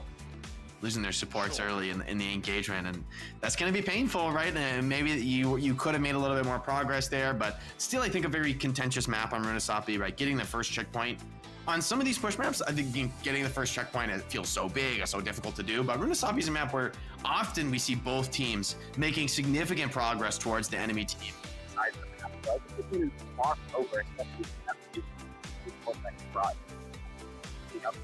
Ooh. I also think can be strong on this map, although you've got to get past Baptiste and Ashe, which is, not so easy to do in practice. I mean, Haven's just been on fire as well, right? I mean, that is the big deciding factor right now. I mean, Chime had a fantastic series before, a couple of maps before, and now it's all up to Haven, because you can just sit all the way in the back line next to your Orisa, just standing still and shooting. It's nice to see a little bit of compositional swap there from Green Fortnite 2, jumping over to the Orisa of their own, which is, I'm surprised we're seeing a little bit of Orisa here. I still think a lot of teams opting for D.Va, kind of a dive, and then even running the Ram sometimes too, which we've seen a lot in EU. So we jump back into the game. I am happy to see, though, X10 taking that hit scan duel. I don't think you can shy away from it in a matchup like this, especially on a map like Runasapi with these wide open angles. You've got to just take that hit scan mirror and be willing to take Haven on his strengths, right? I think if you start playing scared and think, we have to dive, we have to kill the hit scan, you just end up making very forced plays. So I think X10, pressure on them, see if they can get it done. It's fun with the barrage in the small room. Yeah, that's a dangerous fight to take for Chime. Very kind of a wild flank rotation from Insane flank. Sustains them. Good sound barrier. Yeah, Approach is able to survive those rockets coming in and even secure the kill. Having the checkpoint here is massive, and winning this fight too, so you're getting it past the checkpoint and then some. Still falling apart for Green Fortnite right now. They've got sound barrier for this next fight, but they're gonna have to deal with this blizzard. Orisa's not exactly one that's Gonna be like caught in that. Although it's pretty easy to escape. You got a lot of tools to get you away from it. It's pretty hard for Chime to find a blizzard here. I'm not gonna lie. Like there's so many escapes. Orisa can escape, so it can both support save each other. It's only X10, I guess. You could easily blizzard, but even Ashe has movement. Look at where Chime's position right now. Chime. The side ground. Whoa, this is, I didn't know about I'm about to use this in my next ranked game. Thank you, Chime. Taking this one for myself. Oh, just too much hiding. Hey, you gotta shoot your gun. X10 gets the kill. There's the blizzard. X10 in trouble. No, gets away. Scuff still ends up going down though, as somehow Halo's not frozen. I think maybe the snowball was outside the little door frame there. Looks like Soulhill needs a little bit of help, but unfortunately not to be found as Haven lands a nice headshot onto Halo and onto X10. And my word. Pain. Looks like they need only pain. Another little pause coming. The P is for pain, guys. The P is for pain and suffering. DC's are cabling. Okay, so I'm not sure what's happening, but we gotta swap out the Ethernet cable or something like that. That's tough. I'm in. When your Ethernet cable is the weakest link in your internet, you know that's a dark hour. It's a dark hour. You know. Well, I mean, at least you used ult, so if you DC'd from the lobby, then it's fine because you got 0%. I'm ripping the Orisa ult and I'm going to my cable modem. Yeah, hang on. I need to pull out, pull it back in. I need to switch it out. It's going off. It'll go off eventually, guys. Just chill. Just wait for my Orisa ult. Just it's like playing Ramacha. You know, just put a little rock on your right mouse button and you know, hit the restroom. As long as you're on point, you be good. Just put it a little paperweight on. You can go to the bar. You can get the sandwich. You can get a drink. You're chilling. You ain't dying. The block. You got like 6 seconds. You take a little break. Take a little breather. Exactly. They're gonna need a breather though with what Haven's doing on this server. I mean, that is some fearsome hit scan play when you just pop in heads like that. There's not so much you can do about that, you know? Like in the end, you need your own hit scan to take the duels and put Haven on the back foot, right? Like make Haven start to play a little bit more scared, maybe not so confidently positioned in these angles. But the choice to run the Pharah means, you know, maybe you run the Kiriko to sustain the Pharah, which means you're going up against a BAP who is just gonna have a much easier time keeping the Ashe full HP 24/7 as a BAP. You're just so happy sitting there, you know, shooting and healing and just keeping everybody max HP, where I think Kiriko is a little bit more busy healing the Pharah who's far away and, you know, like making sure the flanks are under control. Yeah, it feels a lot better as the BAP, I'll be real. Because when you have someone there right next to you, in this instance it being the Ashe, you just feel so much more safe. It feels good. You're chilling. And then you don't have to worry about Pharah. Pharah dive bombing you, you're good because the Ashe has already killed him. So yeah, and if needed, you could fight, right, on the BAP. Exactly, you can shoot back. The comp does look a little stronger on the BAP. You're a support, not a healer. We're going to jump to a quick break, guys. Don't go anywhere. Fortunately, some technical issues are coming through. I think Soulhill maybe running to Best Buy to buy a new Ethernet cable. Not sure what's going on, but we'll be right back with Runasabi.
Welcome back. Runa Sapi up next. Did we solve the issue? Not sure. Hopefully the Ethernet cable worked though.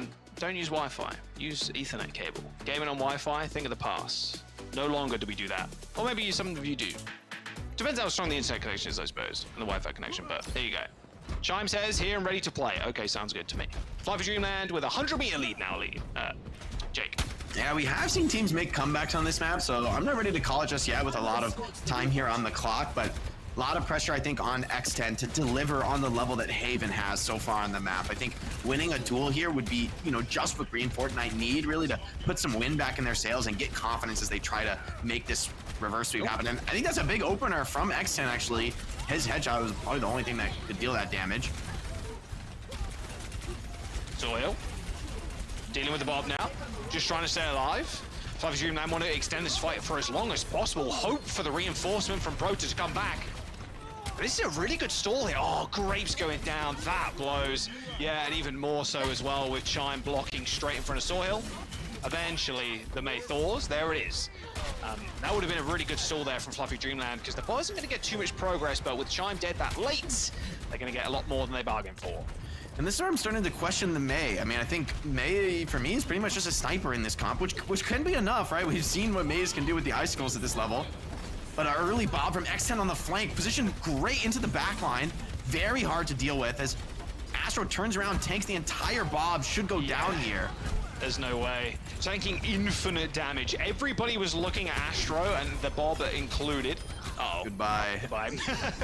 Well, there's checkpoint for Green Fortnite. Comeback is real. I'm telling you guys. Once again, those stacking ults. They got the blizzards, they got the beat soon, and they got the window. Yeah, they do have a few solid ultimates to make the retake, but the blizzard's so hard to connect with. Lucio Curie are just notoriously impossible to catch. This is a Even if cheeky you do position, catch someone, they could save themselves. I don't love the idea of getting super aggro here, but we'll see. Maybe Green Fortnite can make something happen. Seems like they're just posturing, trying to force some skills out before the fight really gets going. They got Rush. Holding on to all their skills wisely here.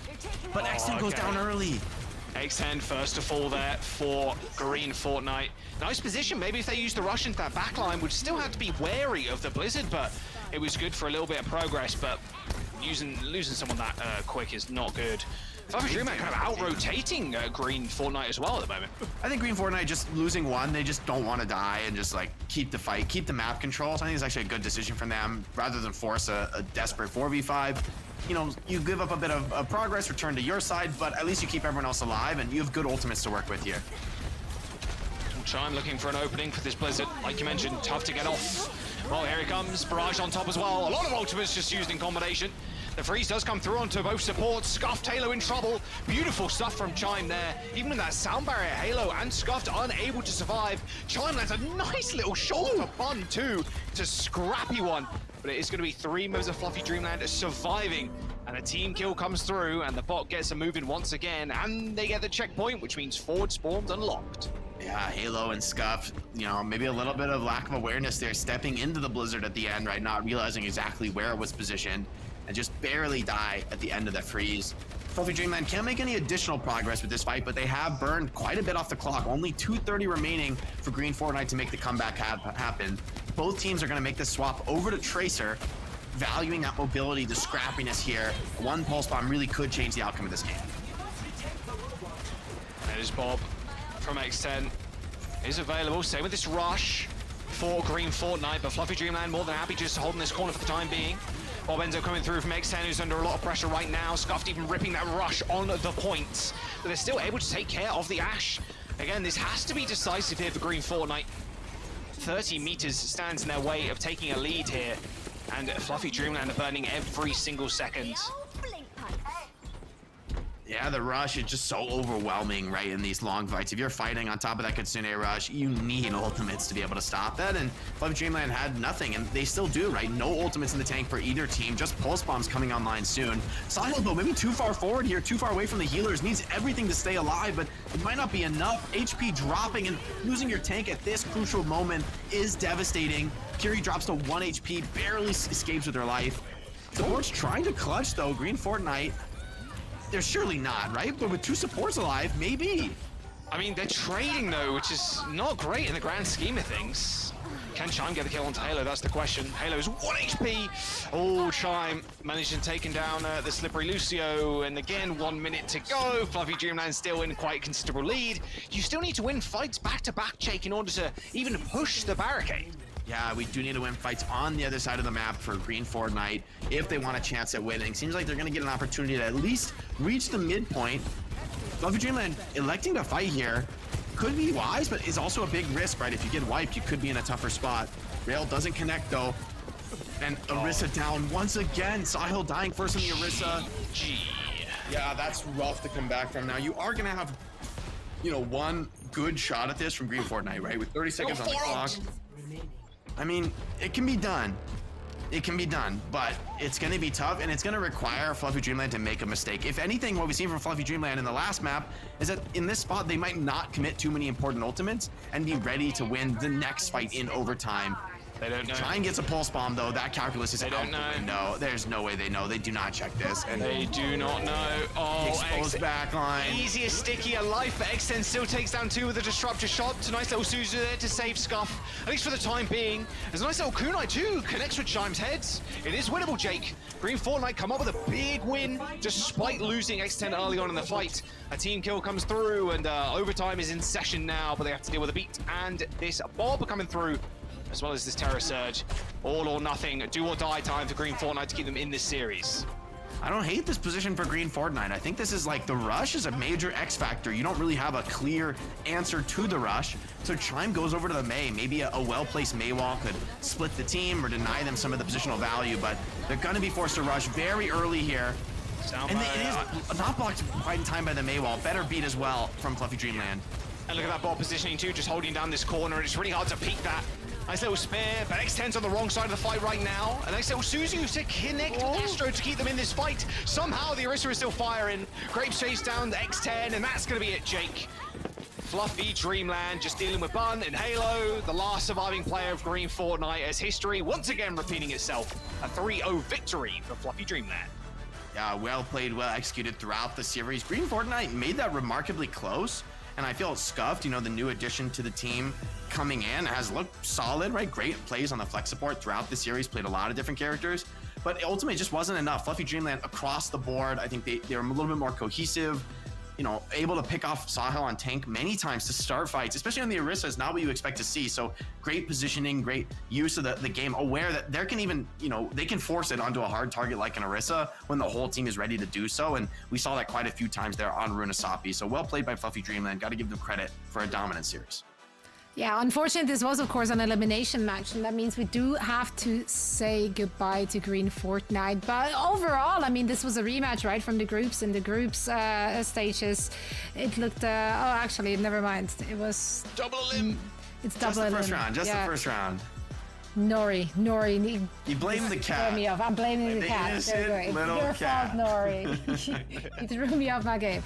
Anyway, we're not saying goodbye just yet. My point that I actually wanted to make was that it was a rematch, right? And I do think that Green Fortnite looked a lot better this time around, especially if you're looking at just the control map. Quite frankly, like, they played it really close. That was like 1 or 2 team fights away, and they could have had it. Now, moving on in the series, yeah, okay, it started to like shift more, of course, in the favor of the opposition. We just ignored that point A defense on Pariso even exists at this point. For both teams. Tragic. It does not For exist. both. It literally does not exist. Yeah, but I think there's a lot of positives we can take away here for Green Fortnite. Yeah, I think they played a solid series, and you know, making some roster changes with players retiring, they've come back strong, and they look like an effective squad. I think for me, this series was all about the DPS on Fluffy Dreamland, especially. As well, I gotta give out the shout out to Astro. I love the Winston play, especially on Pariso, right? Like being willing to die with Primal a number of times when he knows, okay, the fight's won, I don't need to do more, or knowing when his supports are gonna die, he finds the trades on the enemy backline. So just great awareness in the Winston play from Astro. I think that was a key factor here on map 2. Yeah, I think Haven and Chime both really impressed as individuals here, really ramping it up. There's so much firepower on that roster. Yeah, it is crazy how many times Chime or Haven got first picks. At the start of Runasapi, Haven was just finding a pick on either Bun or X10 like over and over again. And then Chime on Paraiso, like, Bond didn't stand a chance in the Echo. Like every single time the fight started or it kind of broke down, like Chime was finding the Echo pick, and that's like such an important one too. I mean, Haven was doing a lot of work in that map, but it was all Chime map number 2. This team's got a lot to fight for. We mentioned before, Jake, and OWCS didn't really perform as well as we thought they would. I mean, the Wrecking Ball play maybe from Strider threw them off a little bit, but this team has just got so much raw firepower. They're going to go a long way. Definitely, and as a team that, you know, staying together, building that synergy, the experience across multiple metas, you can see them develop. And I think they are one of those teams talked about who's next up in North America beyond the I think, clear top 3 that have established themselves in the last OWCS. Teams like Fluffy Dreamland, I think, want to be in that conversation. And this tournament is part of how you achieve that, being that the top 3 teams in NA aren't competing here.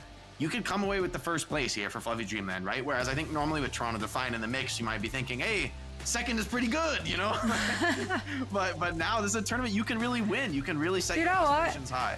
I'm gonna be real with you. I didn't even realize that Toronto wasn't anywhere in the mix. Like, that has not caught my eye in all the prep days I did. I was like, oh, looking at all the teams. Like, it didn't even occur to me that it's actually pretty wide open now, especially if you look at the back and forth we had during group stages for so many of them. But anyway, Chime, of course, earning themselves the player of the match honors. Could have given that to Haven too, maybe low-key Rob, but Chime definitely was the difference maker in the early stages of this match. Absolutely phenomenal performance, and also just a very versatile player. Yeah, the Mei was really good on Sanctuary and Nepal. I mean, I think Chime's Mei, I'm not gonna say single-handedly, of course it's a team effort, but Chime's Mei was pretty much perfect on that round with like winning the mid fight with great walls, the great blizzard to snowball into the second point, and then to also have the Tracer and the Echo on that elite level really makes your team much scarier, right? I think this is like the modern game on DPS. You need to have a lot of heroes, but when they're all this good, you're a much harder player to pin down. You make the team just harder to predict. It's a big value you add to the squad here for Chime. It is indeed, and they are moving on in the upper bracket. TSM will be their next opponent in the upper bracket semifinals, and we also, of course, see Citrus. Is it Nightmare Nations now? I'm not up to date. It's just Citrus. Is it just Citrus Nation? Okay, we're digressing. And they go to another game of 5. I gotta go back and watch They that probably one. have to. They have to. But now, Shikigami, they had a rough opening match. A 3-0 loss is what they had to take. Now they're facing off against Team Z, which is actually the one we're going to be covering right after a quick break. Green Fortnite will have another chance at it against Vice. Unlike what I just claimed before, they're not out. I repeat, they're not out. We are playing in a double elimination format. Listen, it's been a long day already. If you are into long days and good competitions, make sure to sign up, for your chance at participating. That's right, Season 3, just around the corner, and you too could be playing. Jake, you got some experience of playing at FACEIT. How was that for you? Sell it. It's fun. I mean, I think competing with a team, you really experience the way Overwatch was meant to be played. It's like it's the same if you 5-stack versus other 5-stacks. I think you just really get to experience the beauty of the game. That it's all, how can you work with your teammates and what strategy do you guys want to try? What are they using? How do you deal with it? And just to play the game really as a full team is, I think, to experience the best Overwatch has to offer. So, being able to play as a team in an organized environment, I am very supportive. That's right, you heard it there first. I personally don't have friends, so I've never experienced Overwatch at its best, but you have an opportunity to do that, so make sure to sign up, and we might be broadcasting your game in the next season. For now, we're heading into a quick break, and when we're coming back, Shikigami will face off against Team Z. You don't want to miss it.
Overwatch 2.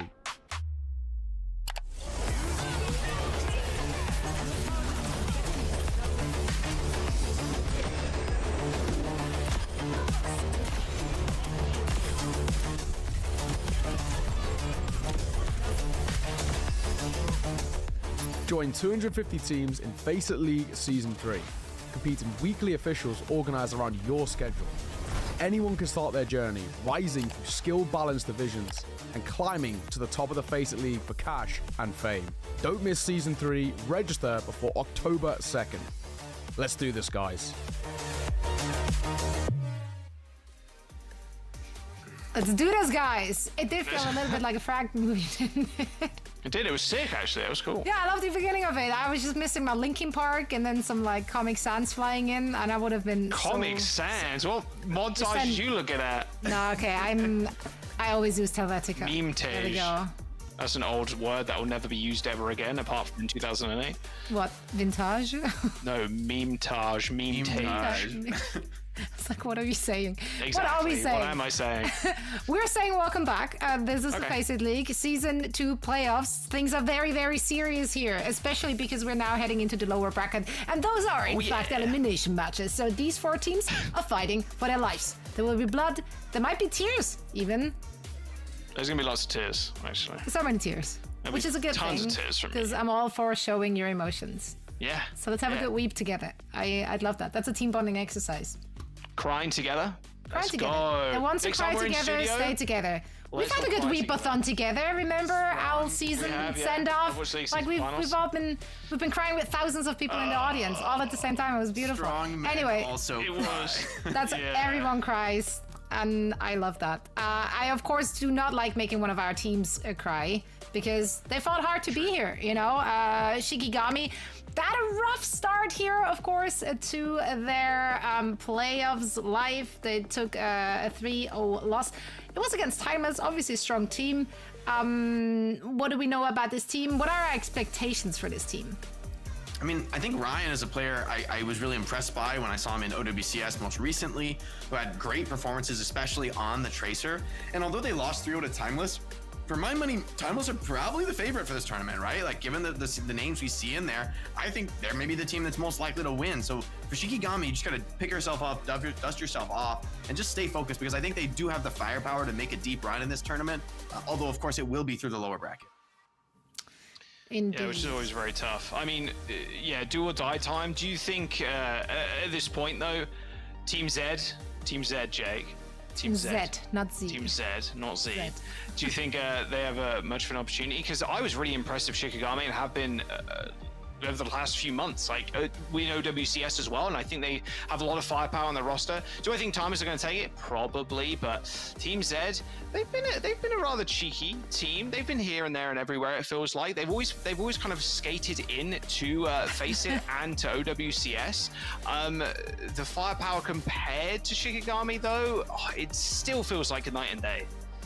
Yeah, I mean, I think this will be a competitive match. You know, for Team Z, a lot of those players recognized from the rank ladder, players who've been grinding for a long time and have kind of hit the elite level, right, here in FACEIT Master League. And so be curious to see if they can make a dent. And they did go, you know, to map 5 versus Citrus, who, as much as they're a weird team, they're an incredibly strong team in Citrus, right? As much as they play a lot of the Wrecking Ball and Orisa and sort of, you know, oddball styles, they're incredibly good. You have players like Tap, who is super phenomenal on the Tracer, you know, like at a really high level. And so to go to game 5 against them says to me, you do have a bit of firepower of your own to be able to fight back against a squad like that. That's right. Well, I'm interested to see what both of these squads have in store for us as they're fighting for their tournament life. Let's get this show going. Team Z taking on Shikigami right now. See, so he's on my side. It's Team Z, Jake. Come on now. Come on, a little 2v1. The Europeans coming up strong here. We're polite and respectful. You see how we do that? We're demure, respectful. Yeah, okay, buddy, okay. That meme died the second day it came out, buddy. I don't know what to tell you. A bit too behind the times. All right, Shikigami versus Team Z or Z, which way you want to say it. Lijiang Tower, our first map. The crazy records there, 3-8 for Shikigami. Not exactly, a little bit of a foreign concept for them, I feel like, as we jump over to Control Center. I mean, it's stiff competition here in FACEIT Master League, and I don't think Team Z are going to go down easy. For me, I think this really is a 50-50 series in terms of, you know, like raw strength of the teams. It's going to come down to who has a better read on the meta right now, which might also be difficult with no Juno in, right? People have been playing ranked. Maybe they've been scrimming a bit with Juno. Now she's not in the pool, not available for these teams in North America. And so how do they adapt to it? I think we'll see a lot of different teams in North America play a lot of different styles. As there doesn't seem to be one definitive meta by any stretch of the imagination. Round one. Capture. A lot less diva than I'm used to seeing, I'm going to be honest with you. Queen again. Queen versus the Orisa. Aspect on the Orisa, and like we spoke about on Runasapi in the previous series. If you just spear these axes, it's pretty easy to stop Queen getting a lot of value, and a lot of staying power is lost as well. Although Aspect's kind of getting run down at this point. Nice little bounce back here from Team Z, forcing the lamp coming through from Graveyard as they do take control of this high ground. Yeah, a lot of position here on the objective for Team Z here. Shikigami need to regroup, need to re-pressure and stop the cap with Peace. Happy to just sit here on the Genji, harass, and with a free opener, could be great. You need to win the fight quickly for Shikigami. Yeah, you do. Doesn't look like you're going to either. A quick fight is not in their future. Although saying that, I'm going to just take down Hanbi. Peace surviving in the backline for as long as possible. Oh, manages to find a kill into Ryan. Ryan had no clue where Peace was then. Zero idea. Window comes through from Graveyard. A bit of an odd angle for that one. Don't normally see it warped up like that, but all good. Shikigami also claimed the point in the middle of that fight as well. So Team Z only get 14%. Yeah, Graveyard and Noctis on Shikigami here doing a phenomenal job just keeping everyone alive through many, many situations where kills could have easily come in for Team Z, and they don't because of the hard work of the supports there. So very great stabilization from Shikigami, bend but not break. Easiest rush of your life there as Aspect steps up. Nice little speed boost there from Noctis, getting people behind cover as the flip comes in. Blade available from Peace as well, as they try now posture on this high ground. This high noon used from Amadou. We'll see if they can get any value in. Looks like Painkiller's been caught out just somewhat. And a nice little nade there, stopping you from moving.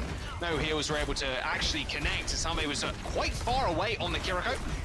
Still refusing to give this point up though. Shikigami is just struggling to find these kills. Eventually they get it after using another ultimate. Yeah, great patience from Shikigami there. And Peace, he farmed the Dragon Blade incredibly quickly, but wasn't able to deploy it on the Genji. And so now maybe some of that tempo has been lost. At the same time, big ultimates up for Team Z. A lot of aggression on the cards here. And really, only the sound barrier for defensive purposes. Noctis has to somehow find a way through a very difficult situation here on the Lucio. Bob to start off the fight, another window, second one of the round from Graveyard already, but the sound barrier is going to make sure they don't go instantly down. Later beat from Noctis is always going to be a better one. That pulse bomb, not sure what he was aiming at, but it missed. Noctis does end up falling over as that Queen ultimate just ripping through Shikigami. Pretty tough spot for Noctis to be in, Jake. Using that sound barrier after Lens, but then having to deal with that Rampage. And that is the game-winning, or sorry, the fight-winning ultimate there for Painkiller and Team Z. Yeah, and Peace is going to have an uncontested Dragon Blade here. No support elements to counter. Amadou's still 35% away from the high noon. Can be difficult, though, sometimes on the Genji, even without support. So we'll see if he can find his way through to, slice and dice into the backline. Shikigami certainly aware of the threat as well. Ready to peel for Noctis, but you got to start something here. Peace super low, misses dash, got booped into the wall, and it looks like they're just going to have to reset. Yeah, 100 HP, and doesn't even make it out of there. Amadou and Aspect just firing shots towards Peace, take down the Genji, and now they can push their way onto the point. 80% is all that Team Z are going to get, at least for now. Amadou almost getting blown up there by Xcal even. As Amadou eventually takes down the Ashe, it's now Shikigami's time to push the issue. Nice little deflect, how long are you going to survive? Oh, Dragon straight back in with the Garrison. Oh, Len didn't stand a chance, a full skull built up there from the high noon. A nice little assist there from the Orisa.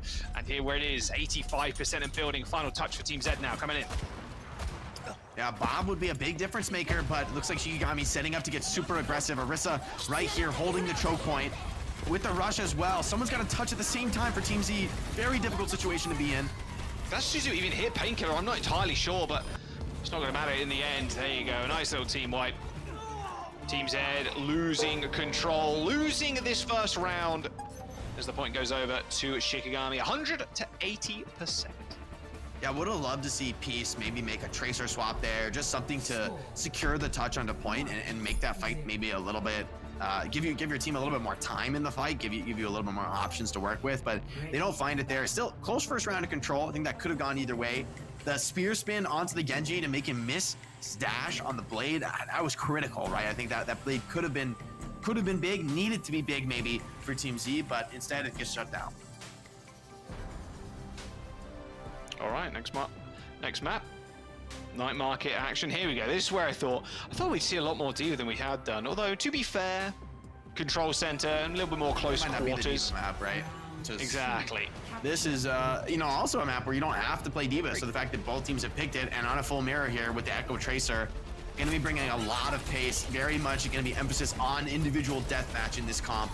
With so many ins and outs, this isn't a comp of perfection. This is a comp of confidence and aggression. I do love that new D.Va sound of the defense matrix. Although I hate defense matrix right now, I'm going to be real with you. It does sound really cool when you use it. All right, so jostling for position is sick, isn't it?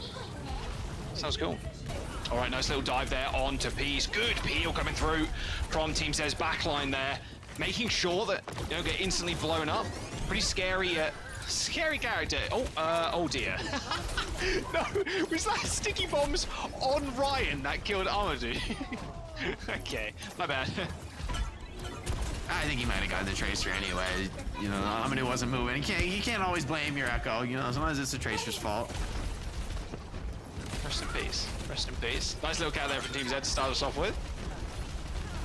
Yeah, and Painkiller has been standing really strong here in the front line. The team has been keeping his armor on really well, and so far Aspect has struggled to really make a dent in this confident positioning, playing way out in the open. Need to find something. Another dive straight to the backline, but the counter dive is perfect. Shikigami forcing it very hard, but with the rush as well. Maybe that's enough, just coming over the top. Yeah, the rush is going to be good for one kill at least. Ryan finds up another one with Harmby going down. 47% of building here for Team Z. Painkiller even using that self-destruct on what seems to be like a lost fight, but the kill onto Ryan and a remake coming in here. Team Z are going to be able to keep themselves in this fight. And looking at hunting for this Tracer who's forced to recall, but here come the reinforcements. This isn't a clean fight for Shikigami here. So Team Z, they can just chill. Yeah, they can fight. They can hang out. Self-destruct as well, buys time, but Team Z doesn't so many ults. I think they're in a great spot here. First copy comes in from Ryan. Nice E, pulse bomb, and duplication from Peace. I mean, they're extending this into a final fight here with Noctis using this sound barrier, same with Len. Team Z, they do end up losing Excal here. But the problem is, these fights, once again, are not clean. Like, a duplication self-destruct and now a body blast, a straight kill onto Ryan. It goes down to the self-destruct somehow as Peace keeps themselves alive on or near the point. And Minipack is going to be a great use to that Echo right now. And Team Z extend that from a 60% lead all the way to 96%. A messy long team fight. But it worked out for them in the end. It's now Shikigami only just gaining control of that point. Yeah, it comes down to the pickoffs, but already Team Z, you know, I love this position from Excal, threatening the flanks, right? Trying to corral the enemy team into that back point position where they can hold, but, you know, you don't want to give up this much map control. Seems like you have to for Shikigami. They have no real choice. Painkiller tries to get aggressive here. Probably going to need to get healed.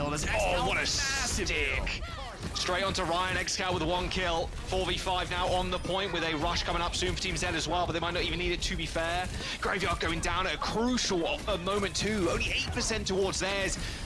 I mean, the rush is normally good for a complete fight, especially when you're fighting on the point. Team Z just roll over Shikigami there after an exceptional pulse bomb kill from Excal. I mean, that was night and day from round one. Team Z looks so strong on this scrappy, you know, highly mobile style with a lot of opportunity for individual playmaking. They're moving confidently, they're playing aggressively. And I think against the Orisa, they weren't able to do that. Against the Baptiste, they weren't able to do that. But now in a mirror match comp, they look drastically stronger. For Shikigami, I would think this is a comfortable comp for them as well. But with Amadou seems to be at his best on hit scan, maybe that's a bit of a challenge for them here. Yeah, we'll see if either one of them wants to stray over to Ashe or a Cassidy. Pretty doable on this map. A tough comp though. In this comp with the Lucio Kiri D.Va, good luck. Good luck. You can run down like you're a blade of grass in front of the lawnmower. Doable, but not advised. Yeah, same kind of comps here, both mirroring the Echo Tracer with the Kiri. Everybody just set up at the same push as well. It looks like the beginning of a chess match. Everybody exactly in the same positions, just opposite. Completely mirrored across the board. Did Ryan and Amadou roll swap this round to put Ryan on the Tracer? Yes. Mix it up. All right, Ryan. Ryan looked at their best on Tracer previously. Already wins the 1v1, forces recall early. Oh, Len goes down to Aspect. All right, there's the point from Shikigami. Nice stuff. Good start here. The roll swap looking good so far, although not sure it was exactly to do with the roll swap there, but Ryan still forcing that recall into X-Cow, looking pretty good. I mean, Ryan did win that Tracer 1v1, and X-Cow was a super strong Tracer last round. Have to see if Ryan can make a bit of a difference here, as the team does seem a little bit more confident with these players on these roles. All right, now White Room attack here from Team Z. Such a hard point to take as well. The central column is so annoying to fly around. Not even just the column, the little like walls that are attached to the column. It's real tough. Oh, Len going down too. Yeah, you trade, but losing a support is not good. Shikigami, they lose Ryan, but Ryan will be back in just a moment. Here comes the rush. First ult used by a Graveyard. And Team Z don't want any of that smoke. Instantly backing up. You need to get kills here though, right? Just forcing the reset, I don't think is enough, and it's a beautiful rotation by Team Z. They flip the map, come in from the left with a rush of their own, right onto the objective this time. This could be just what they needed. Yeah, I mean, look, you got duplication onto the D.Va as well. Shikigami wanting to stay in this fight and not give this point over. You can see both D.Vas using Matrix there, so no one is able to do anything. All right, Amadou also receives that sound barrier. This should be an easy roll over the backline. Len, oh, sound barriers manages to get off. Almost got booped off the edge. Beast of the Night East on the pulse bomb, but they've already lost Graveyard. A self-destruct thrown onto the points. No kills. It's all good. You're just a dupe echo anyway. Aspect super low on the pilot D.Va as Team Z. They get control. 70% on the board for Shikigami though. Not only do they get control though, but they drain the ultimates out, which I think crucially is going to favor them as the new point defenders. Being that it's such a hard point to retake, you need ultimates to sometimes open up the map, inject a little bit of chaos into the position, and reduce the defender's advantage. Without ultimates, it's going to be a tough task. It's really going to be heavy, I think, on Tracer on the point. Can you win a 1v1 and just create some advantage somewhere on the map? Otherwise, you might just be stuck building ults here, which would really hurt with the enemy team in control. Only self-destructs available now for both teams. As Painkiller tries to make a move onto the bridge. A boop kill from Noctis. Exhale maybe just booping his head around the corner there, just gets instantly killed. Oh, and a fantastic return boop from Len. Booping Noctis straight into that self-destruct. They've already lost piece. They got all the damage left. And now it's all about Painkiller just trying to stay on the point for as long as humanly possible to get as much percentage out. It's not looking clean though, as they're able to make a quick re-engage, unable to touch the point, so it will end up getting flipped. But Shikigami now in control, and with a rush from Team Z, this could be all over here unless Graveyard can manage to stay alive. Looks like they're able to in White Room. Recoil slightly, as now Team Z are in trouble. A box one from Ryan could get a nice little connection here, but still has to weave past this defense matrix. Finds a lacking Lucio there in the back line, but then dodges out of the way of the pulse. Noctis coming up on their own sound barrier though. This could be threatening both teams charging up that beat. See if Peace can make any kind of difference here with the copy, but maybe just wants to stay in that Echo Farm as we are potentially going to be in a long overtime fight here on one of the most notorious overtime maps in the game. Yeah, here come the sound barriers from both sides, as well as that duplication like you spoke about from Peace, although Amadou was able to build up to one of their own. An instant demeg there onto Peace's mech. It's just all copies, all D.Va mechs, but a self-destruct kill onto Graveyard of all people. That could be it. Shikigami with no Kiriko healing now. Team Z should just be able to run over them. Shikigami at 99%, unable to hold on. And there it is, fight one, and the flip comes in. Yeah, late kills as well. It's going to be final fight here for both teams as Shikigami coming for another retake. Last time X-Cow maybe tried to do a little too much, got picked off going for a play by the enemy Lucio. I wonder now, if he doesn't make the same mistake again, how do you get into this on Shikigami, right? How do you open up the situation that Team Z have full control? We'll see, they're trying to push over the bridge. Like you said, final fight. The rush advantage too. Do they want to go early with this one? That is the question. It's all a bit about these rushes. Who uses theirs last? Who can survive that initial burst of damage and healing? TP. Rush comes in. Both sides, both using at the same time this time, but Len just blows up. Instantly taken down. Same with Humby too. Support set for Team Z, and that's it. No coming back from this one. You're going to have to hope for a miracle pulse bomb here, but it just connects with the mech of Aspect, and that armor is going to shrug that one off. Another nice connection there from Ryan as the self-destruct is used to try and get the remake, but Noctis easily finishes off the Pilot Diva with the boop. Shikigami putting one on the board as they just deal with the final few staggers, and there it is. Map 1 is theirs. And twice that round, from my perspective, Shikigami are in a rough spot, retaking into a well set up defensive position, and they just find somebody, you know, caught slipping from Team Z, right? First it's XCal, then it's Len. I mean, these are crucial characters. You can't afford to be losing, at least not at the start of the fight like that, before the ultimates really get rolling. And so a couple mistakes here from Team C get heavily punished, and ultimately they lose a map that I thought they'd win, right? I thought they had multiple chances there to take that one away. They're going to be kicking themselves for that. See if they can bring it back here as we go to our next map on King's Row. Little King's Row. What do you kind of expect we're going to see here from the comps? Ooh, King's Row is interesting because I really feel that you can play any style you want as a team. You can play the dive, you can play the rush, you know, you can play poke even. Like I really think it truly can all work on King's Row. So King's Row in many ways is like a litmus test of what do you want to play as a team? What is your identity as a team, since it really is such an open map? I think dive is probably the strongest style right now from what I've seen, that, you know, vertical mobility is just very valuable on the map. So I would expect maybe something like we saw on the last map, but for me, the Lucio Kiri maybe is a little unnecessary. Something like the Ana Brig has seemed stronger. However, NA, I think a lot of teams like playing this high-paced style with the Lucio Kiri, maybe preferring it over the Ana Brig. So regardless of what I think, ooh, that's a nasty stick. We'll have to see their identities come out on King's Row. I think it's a great map to see early in the series. You get to learn a little bit more about these teams.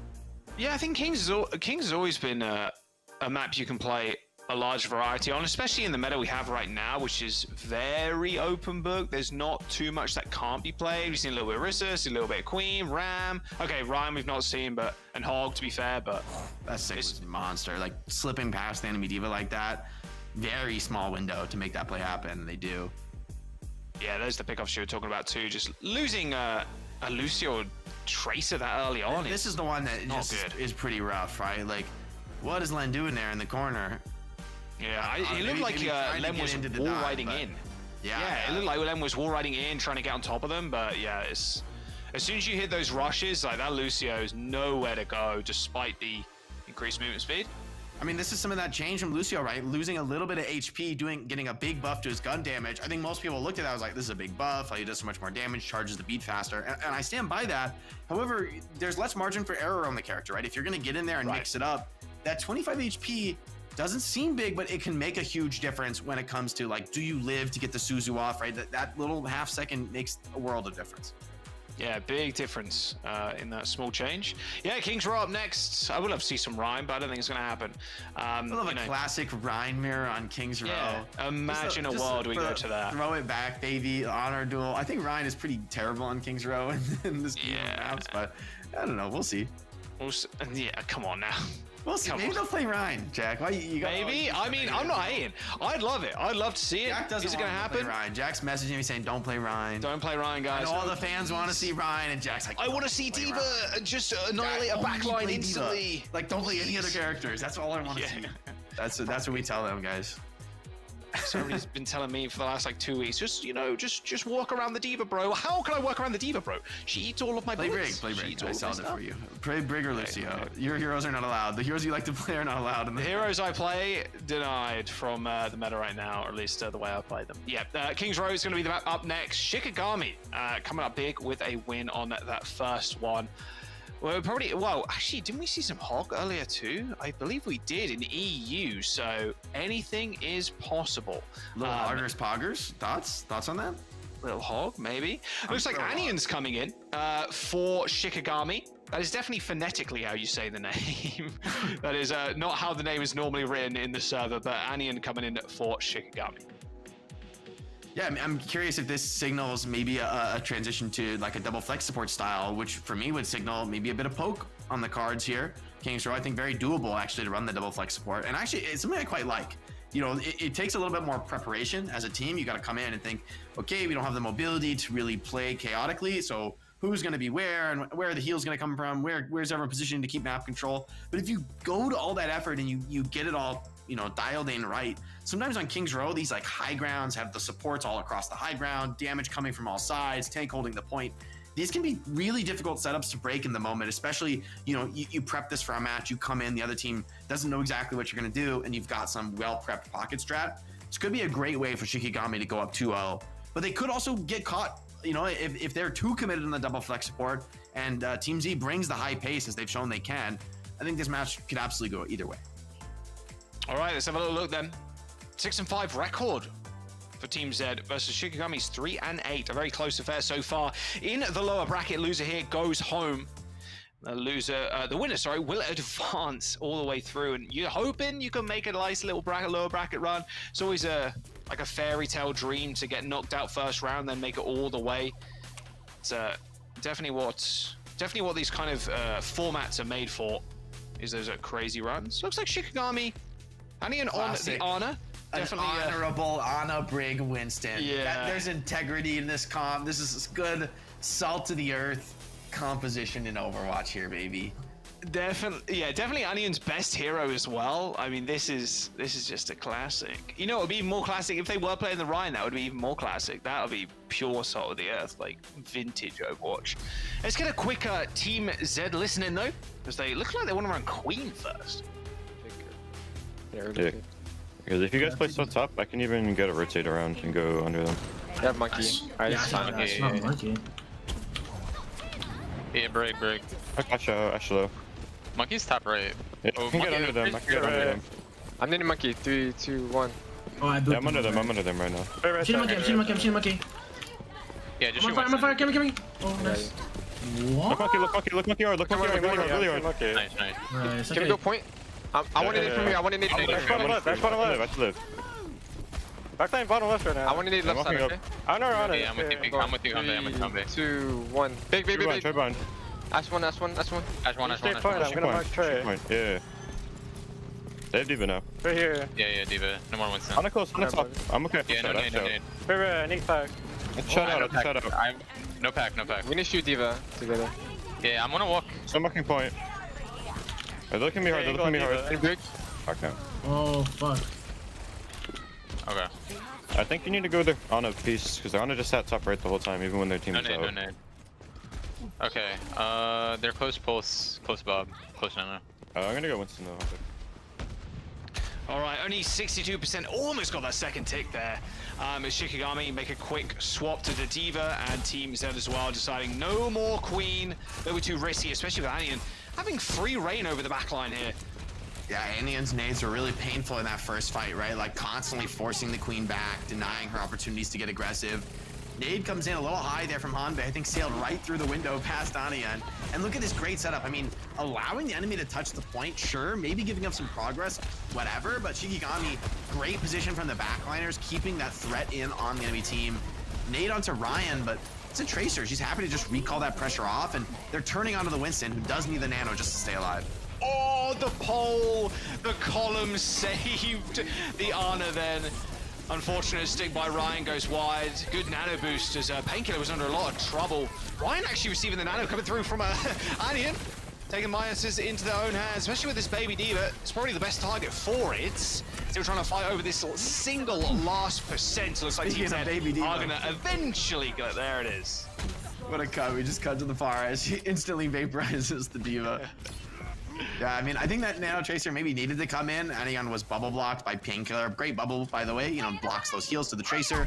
Only the Nano can come through to contest that point, but just not quite enough with your tank, desuited. And Team Z, the Ana Brig, starting to get a little bit of pace into this map, and Peace keeping the Pharah, even into the D.Va, even into the Ashe. And for me, this is actually a pretty solid Pharah map with a lot of these rooftops on second point. You can kind of slip over with a barrage. Aspect is going to have to keep his head on a swivel to shut down Peace.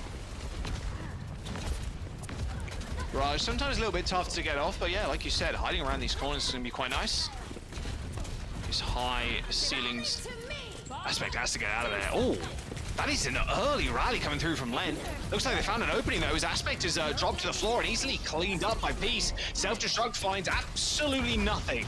Bob's been deployed by Shikigami as they kind of flip sides at this point, Jake. But now the barrage, oh, it was an easy one. A nice little reactive sleep there by Anian, but unfortunately, the missiles are already flying through the air and she met her demise. He's there with a nice push here onto second point. 3 minutes to go and they're running this final little corner for it. Man, it's going to be tight. Do you recontest this? I think you might be able to get a touch, but Ryan is just respawning now, and Tracer is really the one you want to send in first. Bro. This is very risky, but Shikigami may feel the pressure with how great Team Z's offense has already gone. You may need to force this fight. Stick comes in. Oh, the rally not enough. Good pulse bomb, better bubble. Yeah, no healing for the Winston. Exhale doesn't end up getting bashed here. Little sun coming in. They gotta find it. They gotta find a kill though. Primal Rage. They've got the nano boost. Team Z in a good spot to take this point, and there it is, Jake. Even that pulse bomb from Ryan just easily blocked by Len. Yeah, it was great by Len. Not only blocked the pulse, but dropped it off the shield. As you don't see that so much anymore, being that there's a bit of risk involved. But Len, great job on the break, right? Very, very stable, making up for some of the mistakes on that first round of Li Shang. And now Team Z at a solid pace on a third point, but it'd all be kind of for nothing, I think, if they get held here. You've got to keep this game rolling. XCal makes the swap over to the Ashe, so we'll see if Amadou wants to take that mirror or elects to keep Echo, especially with that copy on 70%. Quincy Nade hits the high ground there, but no one is up there for Shikigami.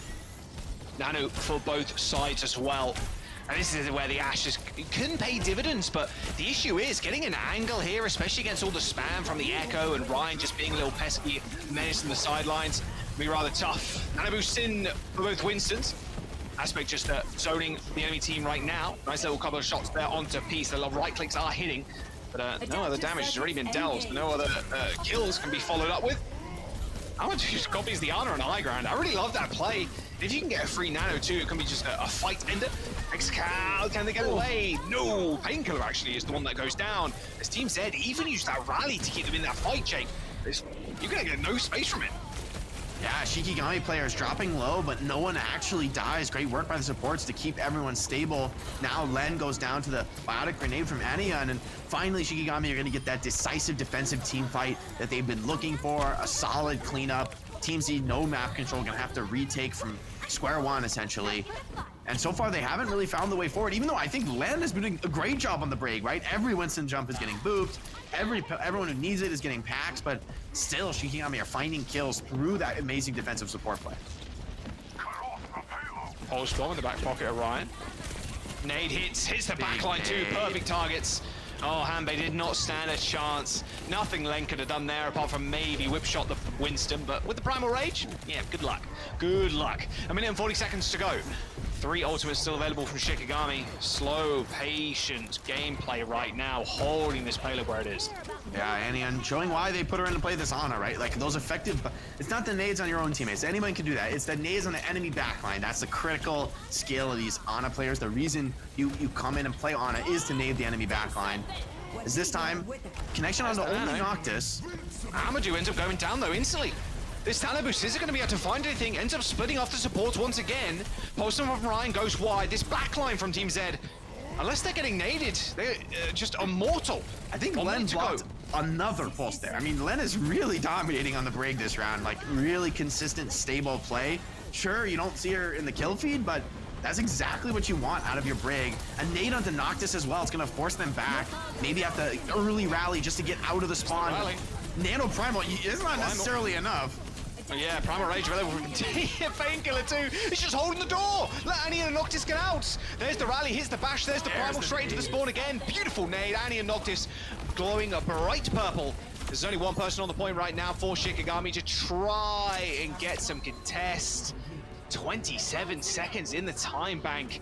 I mean, Jake, their game against Team Z against Shikigami in the group stage was a close affair too. Went all the way to 5 maps. Even played Kings as well. It was a 4-3 to Team Z in the very end. So it's looking like it might be the same. Again, history may be repeating itself. Yeah, so far I think 2 very closely matched teams. you know, for me, supports on both squads having big games, right? Anian finding big nades, but the nades are coming right back the other direction from Hanbei. And then Len on the brig blocked 2 pulse bombs that I've seen. Very consistent boops on the enemy Winston nano jump. I mean, crucial stability you need in this comp, right? You know, it seemed like small things, but you miss one whip shot on that jumping Winston, you're just dead. Like you're dead, and probably your whole team is dead actually from that one skill missing. And so the stability on the brig is crucial. Len is providing that. It's going to be a diva defense for Team Z, which I don't mind on the defense on first point especially, where you just need that anchor who can stand and hold the objective and just endure. The Venture, though, is a lot more surprising, so they might end up going for maybe like a very aggressive hold with Venture holding one of these close corners. Yeah, so a little peek. Yeah, the Venture on this map is kind of annoying. Just a Venture playstyle of just hiding on the corner. Good map for Venture, right? Especially with Amadou being a player who like prefers playing hit scan. I think normally I think you'd want to go an Echo or a Pharah to deal with the Venture, and so this might force Amadou off their comfort zone. Well, they're going to realize the Venture's picked in a couple of moments. The question is, where do they think the Venture's hiding? Well, it doesn't look like actually they're hiding too much there, as it looks like they're going to take top left. Yeah, going to fight the Tracer. I mean, that's a big strength of Venture. You can be in these wide off angles, and even if Winston does jump on you, you just burrow your way out of there. And a nade onto Aspect as well is going to force him back. See if that's... Nah, it doesn't really turn into anything, though. A little bit of time out of damage. I was surprised that Len didn't block that, but maybe just too powerful. There's the Venture, hits the burrow, is out of there. You can see Amadou not worried about dealing with the Venture anymore. At least there's no real exit strategy. Well, the Painkiller and Len going super low. They're just getting poked out right now. There's Shikigami just winning this poke trade duel. Here comes the first tick at the very least, and Len's in trouble. 1 HP in a dream, not gonna happen. Humby's also incredibly low as the Venture tries to make work of a backline that was a little bit more preoccupied of healing the front line and in Aspect, but this is Dynamite's damage. Yeah, Amadou claims 2, and Shikigami just rolling over Team Z there. Yeah, I mean, the classic Ash Tracer, right? If you do slip up against this comp, if they put you on the back foot, they keep you there. They keep the pressure on, where I feel the Venture Pharah, you kind of have to like pop off, get a kill, and then snowball it, right? You know, like once you fall behind, very hard to clutch and come back without like an obvious resetting skill, you know, like Tracer's Recall. We'll see if the Pharah Venture looks better on second. I think Pharah definitely is going to have a little bit of an easier time connecting to the backline with the rooftops, with a little bit more map geometry. But whoa, okay, Ryan got shut down by Excal. No good. There he comes in, actually hits the bomb. Amadou doing a good job of, well, Amadou's Bob doing a good job of tanking the nade there from Humby. All right, I mean, look, Team Z are in a decent spot, Jake. I mean, you can hold this corner. You're pretty chilling as the Venture. Tectonic Shock, you feel good. Big advantage on the rally charge. Aspect as well getting the nano in. Peace massive. Barrage. Unbelievable way to open this one up. Team Z's DPS there. Both Excal and Peace coming up with some big kills. That barrage was ridiculous. Didn't know what hit him. And again, it knocked us straight back to spawn, and they even lose the nano in that fight too. Oh, and the Primal Rage as well. That is not a good start. It does force the defensive nano onto Len, so you've got something to write home about. Shikigami, you know, not cowed by that. They're going to get right back into the mix. Tectonic Shock so strong in this corridor, though. Good luck, buddy. Aspect dead. No more Tectonic Shock, but it's just so good. Venture's so sick on this exact like situation, right, with the payload in this choke point. The Diva swap is going to come out for Aspect, maybe just needing a better answer for the Pharah. Okay. See if Ryan, it's a great start in the 1v1. Yeah, for me it's a 1v1 that can definitely go both ways. Is already skills force, see if Ryan can get that kill. Beautiful play there by Ryan, just completely dominating Excal in the 1v1. And that rally's going to end the fight too. That was really well played, forcing the Venture. And you saw Excal trying to go for the shot there. The left click into the drill dash, into the melee to try and kill the Tracer. But yeah, he just got rinsed by Ryan. Yeah, I mean, it's a very competitive 1v1 where, you know, like either player, like the Venture can definitely burst the Tracer down, but if the Tracer just lives through those skills, she's probably going to win the duel. And now Excal gonna go back over to the Tracer, you know, wanting to just get across these open spaces, especially with Amadou on the Echo. Much harder hero to connect to compared to one of those slower hit scans.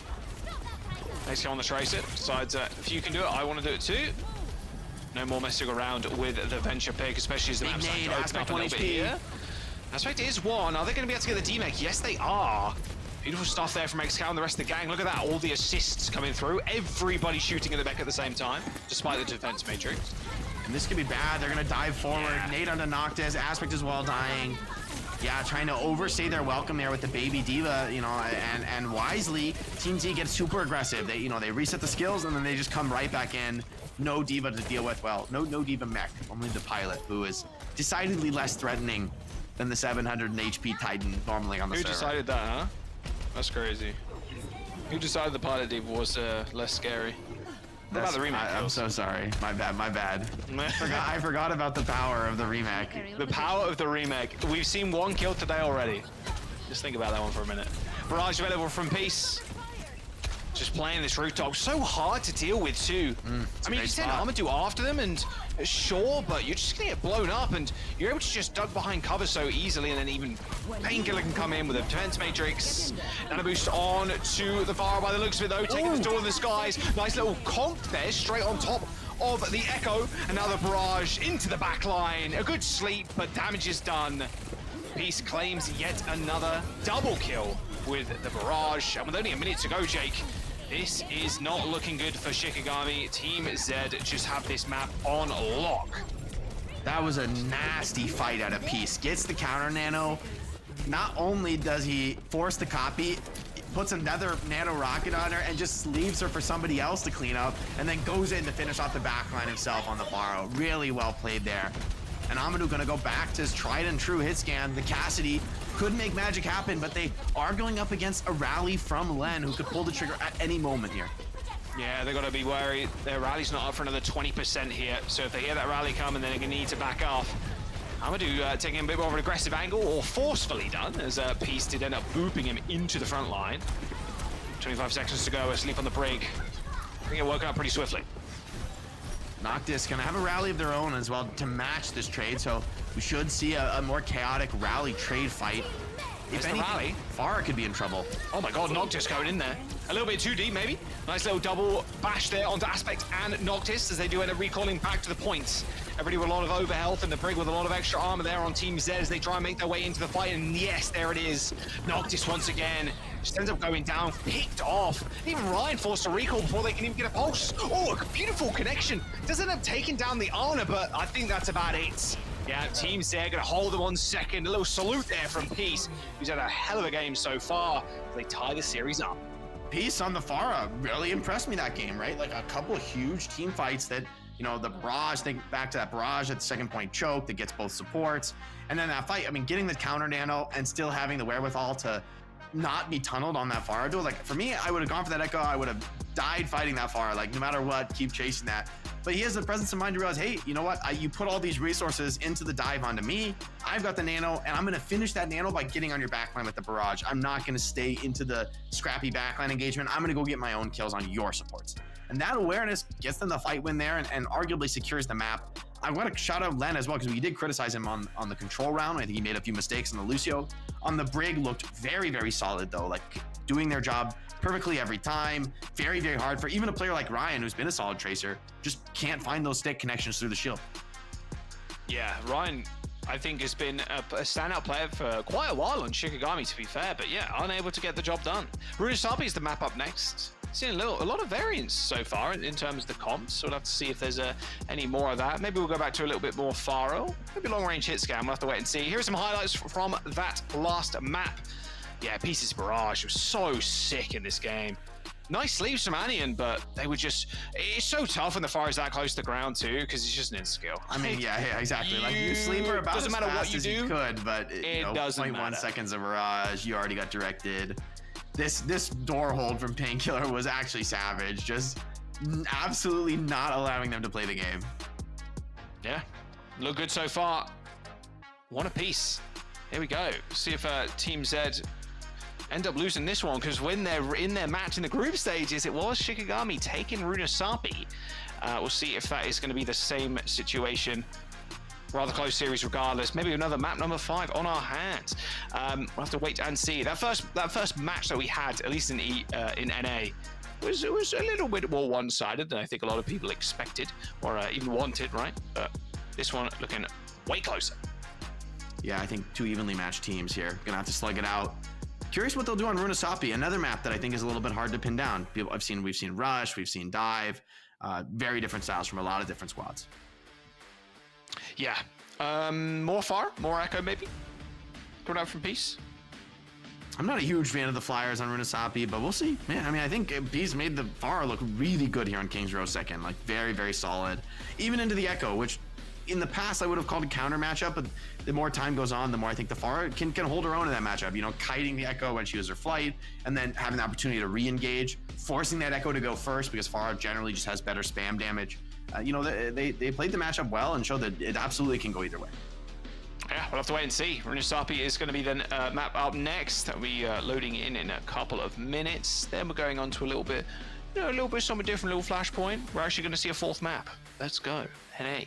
Having closer games. Lower bracket game as well, so loser here is eliminated, and the winner will end up advancing, facing the loser of the quarters up in the winner's bracket, which we'll update you as we go throughout the show. But yeah, Runasapi. I want to see, you know what? If there's a map you're going to play Ryan on, just play Runasapi, bro. You could even do no shield challenge if you want. I mean, don't do that. Don't do that. Looks like Anian's also taking the back seat for this one, so no Ana here. So Graveyard back in, probably going to be more Kiriko action. So again, like you mentioned, Jay, like they want to go fast. And classically, hey, we're not going to play Ana Brig, Lucio Kiri, name of the game, run at your back line, hopefully get some nice little kunais as well. That's what's signaling to me at the very least. Yeah, and Lucio's poke pressure on a map like Runasapi is actually not insignificant, you know, like spamming those little Cheerios across the map. There's a lot of those, you know, like not stalemates, but just spots for the game to slow down on Runasapi where I feel Lucio can actually do pretty decent poke pressure. And sometimes as a Brig, you might feel, hey, what am I doing here? I'm just kind of waiting for something to happen. And Lucio's farming up his sound barrier. So I don't hate the idea to go back to a Lucio Kiri or Lucio Baptiste based look for either squad, Frank. Oh, I'd like to see some Circuit Royale. Thinking back to OWCS, just not even a month ago, insane Widowmaker battles from both EU and NA. Like it was just ridiculous. It felt like the finals or the main event, sorry, for OWCS was all dictated on the Widow battles. So yeah, hopefully we end up in a map number 5, but we'll have to get rid of the next couple of maps as well. We'll see if Team Z can round this one out. Circuit Royale was taken by Team Z, by the way, in the FACEIT group match. It was a 3-2, so maybe we do go all the way. Runasapi, though, is the map. Let's get into this. You know, Jack, I love casting competitive Overwatch because I get to hear the map music for the first time, and this one goes hard. Oh yeah, I can't believe it. Kind of like a pan flute vibe. We were chilling before we came on. Obviously, we started pretty late, so we were vibing for a little while. And Jake's like, "Wow, I've never noticed like the didgeridoo kind of thing from Junkertown." I'm like, I think it's like that's been in the game or throat singing or something. Yeah, it's like that's been in the game since the game launched, bro. Like, I play with music on Zero. I hate fun, you know. If he could, he would play on like Team Fortress 2, like flat orange box, bro. Like flat textures. Everything is just there's no color. It's only gray, and the enemy models are red. Like that would be it. It's like, gonna be a JQ mirror. I am shocked by this. JQ mirror comes out here on Runasapi. And it's Sojourn as well for XCal. It's such a fun hero to watch. I'm excited to see what Sojourn can make work here. But Shikigami with a more conventional Tracer Echo can punish something like the Genji very hard. Oh, big headshot. Nice aspect, which needs to receive that Suzu to stay alive. Another nice headshot from XCal too. Wow, yeah, the overwhelming amount of damage from the Sojourn really paying off there for Team Z. Yeah, great job from XCal, right? That early headshot rail onto Aspect forces the Suzu, forces the Queen out of the fight, and they just snowball from there. And then, I mean, that's the nature of this Sojourn Genji Queen style, where if you get ahead, you quickly, you know, scoop up kills, snowball the fight, and you absolutely explode the other team. But if you don't get ahead early, if you fall behind, very hard for characters like Genji to make a comeback in the engagement. So Shikigami, it's gonna be all about these early trades, moment to moment. But XCal, if he keeps landing these rails, this could be a tough match. Yeah, Amadou has to be a little bit careful too. 225 HP now. Echo did receive that health nerf in that previous patch. Slowly chunking away. I mean, this is the real difference maker. Will be with this duplication. I mean, you just got to do it. You can do the Queen double shout, be kind of nasty. Aspect going so low again and receives another Suzu. Might be time to strike here for Team Zeds. Have to use a Suzu of their own, but there you go. There's the first kill. Exactly the target I was talking about as well. Xcal just dominating Amadou. And now we fight over, and that's checkpoint as well. Yeah, snowballing with the Kiri ultimate, it's going to get them the checkpoint. So far, so good for Team Z, but I think this is pretty much what you expect. You win the first team fight pretty decisively. You have an ultimate advantage that gets you the next fight. Now it's Shikigami's turn with the ultimate tempo to get back into this and mix it up. Team Z, though, still with 4 ultimates in the bank. I mean, I think this is very much potentially a winnable fight, but their position is noticeably weaker, having to be out in the open on the car. Passive Genji dash. They're already backing. Great dagger pull onto the Genji. Not quite able to kill him, though. Look at this lineup though from Xcal. Everybody walking into their sights. Not a couple of shots going a little bit wide though, but Amadou losing their life that early on. Ryan getting out of there. You gotta run. You gotta run.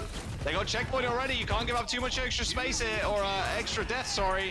But they're just going for it. Team Z knowing that they can get maybe even 80 plus meters here. Sound barrier comes in just in the nick of time to kill Peace. Doesn't get too much value with the Dragon Blade, but still 70 meters from Team Z, and they're still going in. Aspect uses the ult. Or Painkiller, sorry, using the ult, kills Aspect. A duplication from Amadou, I mean, quickly dealt with. Team Z is just running away with this. Late sound barrier from Len, too. Oh, 80 meters, more like 100 plus here. Team Z, they're ringing Shikigami out and laying them over the bath. Like, this is ridiculous. Yeah, Painkiller with the Junker Queen is dominating with these dagger pulls. These are huge openers, and onto the Echo nonetheless. And over to the Cassidy, maybe a little bit of stability on the Cassidy, but now it's gonna have a hard time against the Sojourn. So Shikigami struggling to find purchase here in the Queen matchup. Maybe they can get this ult to find value, but already the rush comes in. Aspect has to find something, and he finds 4. Oh, man, that should be a team wipe. Okay. Yeah, easy team wipe. All right, that's what you needed. I heard Zoe in my ear too going, what? I mean, I like a flannel, like wringing them out like a flannel and then laying them over the bath. You don't do that? I don't know what you're talking about, but a flannel. Team Z, not Team flannel? Z. It's just like a face cloth. It's a face cloth. Whatever. Whatever. They're not landing. Any Brits in the chat? They know what that is. Team Z, no ultimates in the bank. Shikigami, in theory here, doing it just pulling this rush and winning this fight, and hopefully getting near this checkpoint. Yeah, it could be decent for them, but always the opportunity with Sojourn and Genji to find something. And there's Aspect. He's just bursting down. Okay, Aspect just falls over. Okay, well, about that rush and then winning the team fight. Well, we go again. It's okay, guys. We saved it for next. Yeah, but I agree with you, though, Jack. I think that was a time where it was a fight they needed to win, right? Get some progress back on the enemy side of the map, you know, start to bring the game a little bit closer to even, start to equalize. Ryan's going to go over to the Genji mirror, which I don't hate. I think in the Queen mirror match on tank, Genji tends to be pretty strong with the ability to deflect and block that axe. However, could be hard to connect with Xcal overclocking in the open. Xcal overclock has to run away though, as that rush was used in response. Shikigami still with the sound barrier, but not the point they wanted to use it on. They need this ultimate to then win the checkpoint. 20 meters to 110, and Team Z more than happy, just waiting up on top of this high ground, saying, you come to us, we're chill. We're chill just burning 4 minutes now if you really want to AFK this long. High noon, pull this tail, and a pull, and a boop will result in a kill onto Painkiller. Looks like Team Z will still want to, in this fight, they're using the sound barrier. Maybe thinking the sound barrier was there to save Painkiller, but oh, well, there we go. Team Z not expecting anything else.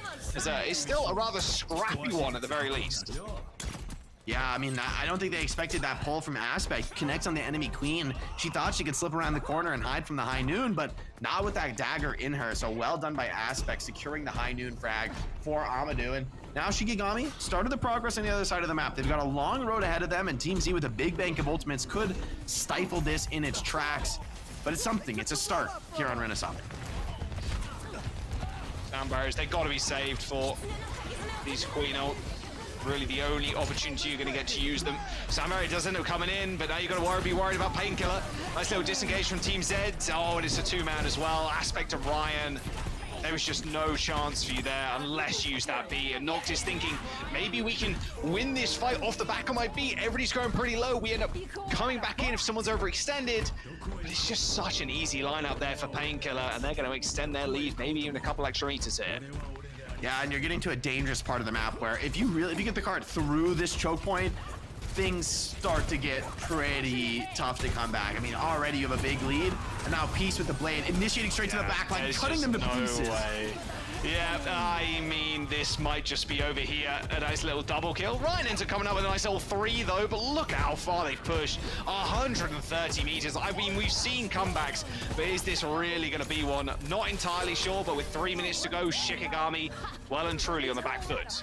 I think getting it through that little archway is actually such a big deal for Team Z, such a confidence builder, because you know on your side of the map, you could defend from through that choke point and have actually a really well set up team fight. So Shikigami gonna have to find some mistakes out of Team Z, force some pickoffs. It's gonna need to be more than good, clean Overwatch. You're gonna have to mix it up and get dirty to win this one. Clock available from Excal, ribs it at half HP, just instantly taken down by Amadou, and a dash from Ryan. Blazing pull from Shikigami, but he's just watching his brothers just lay down before them. I mean, that's the saddest moment a Genji can be in there. Pulls the blade, tries to go for a kill, gets an assist, and then the rest of the team die around you. Nice double knife kill there from Painkiller as well. Another team kill. Jake, they're running away with this. There's 2 minutes to go, mate. I mean, they came in on this Sojourn Genji, and they just haven't buried, right? Like, they know this is the comp in the Queen Mirror. Shikigami have gotten the message. They've come to the mirror, but it's got to be comments when I'm like, oh, okay, you know you can't beat us. All you can do is copy us. Well, maybe we're going to, feel pretty good about that, I think, being in this spot of the matchup. Although, strategically even, of course, you've got the confidence lead that you forced your will on the match. You had the right read. There's the rush. See if Graveyard want to use theirs as well. They do indeed.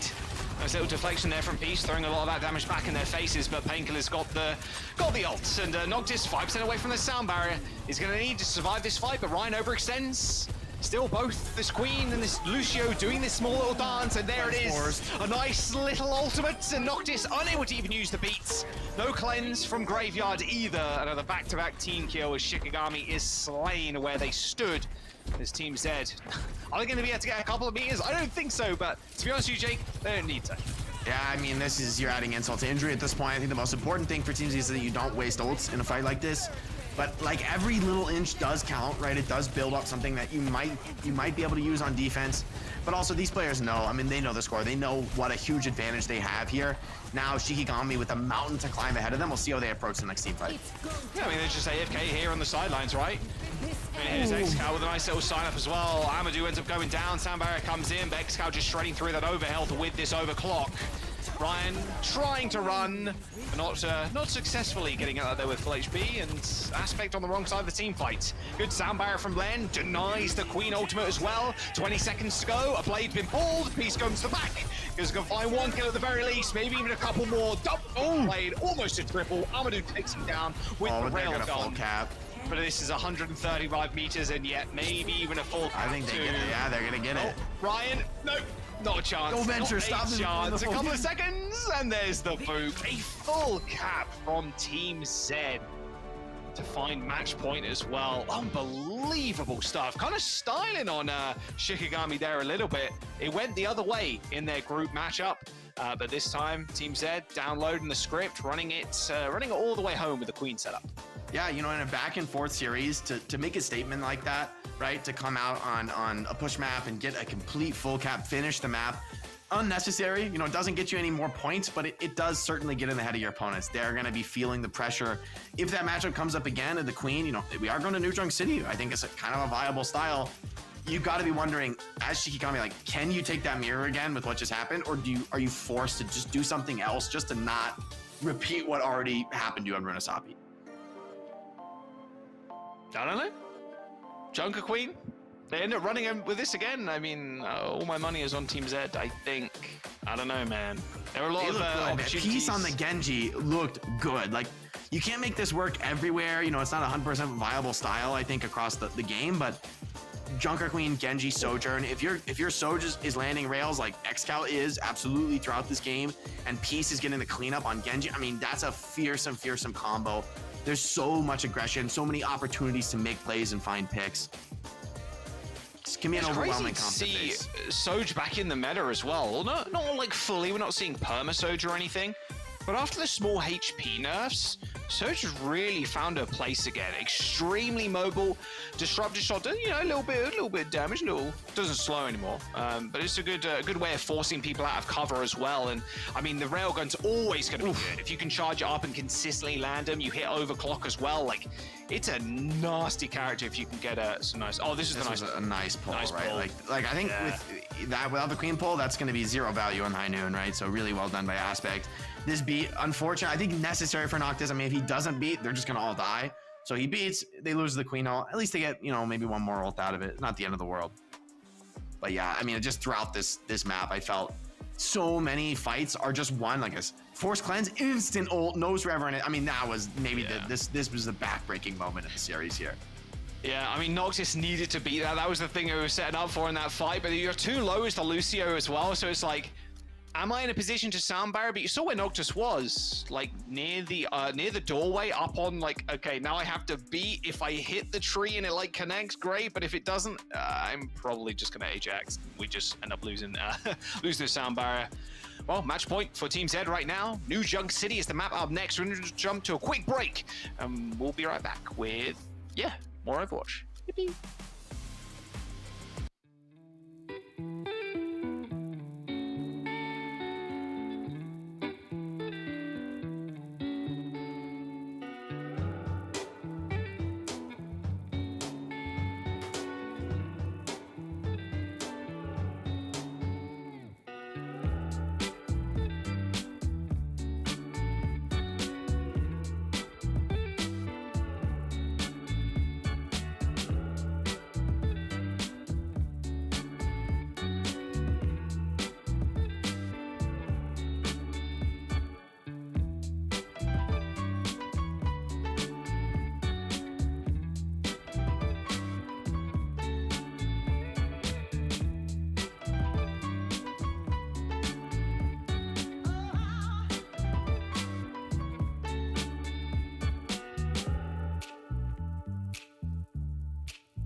All right, here it is. Shikigami versus Team Z after that crazy domination from Team Z on Paraiso, or Runasapi, sorry. A full cap. Not something you see every day. It's a pretty defendable spawn hold as well. Like, yeah, they just ran away with it. The Queen looked great. Excal as well on the Soj. Gonna go to New Junk City as our next one, picked by Shikigami as well.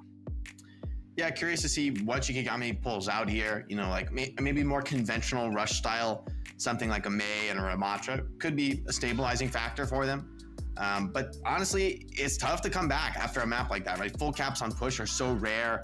Usually they only happen when it's just a super one-sided, very, very dominant map where, you know, if you're just only winning off ultimate advantage, you're not full capping. To full cap, you're winning off picks, you're winning off winning fights on the flank, you're winning the front line, you're winning everywhere, frankly, if you're gonna full cap. More Queen, potentially? I mean, honestly, after that performance from Team Z, you're so confident on the flip side of things, right? Yeah, they have to be doubling down, like, no question. Yeah, 100%. Shikigami, what have they got in response? Maybe a Ram, actually. Let's get a quick Shikigami listening in that case. See what they got to say about this upcoming map. He said, right? Loki, Right on the side. Play left. Yeah, right. Right, Yes. It's fine. Oh fuck, we just walk out right. We just walk out right now. We said left. Yeah, no, we troll. It's fine. Just Come go. right.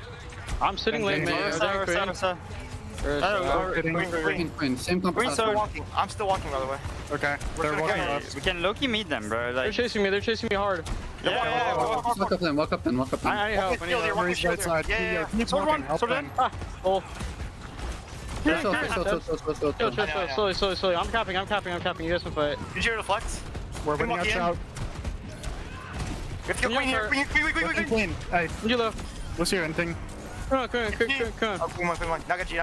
Hop on, Madu. Die. Nice. That's good fight. Wow. Fuck up. They won't have any else yet. He's real. How's real? I can't shoot up. No barrel. That's fine. Back up. Just chill. We're out. Play spam. I want to first slow on this. I have to be fine. Amadou on the cast. That's what we needed right there. It's just a a clean little 4K to start the map off.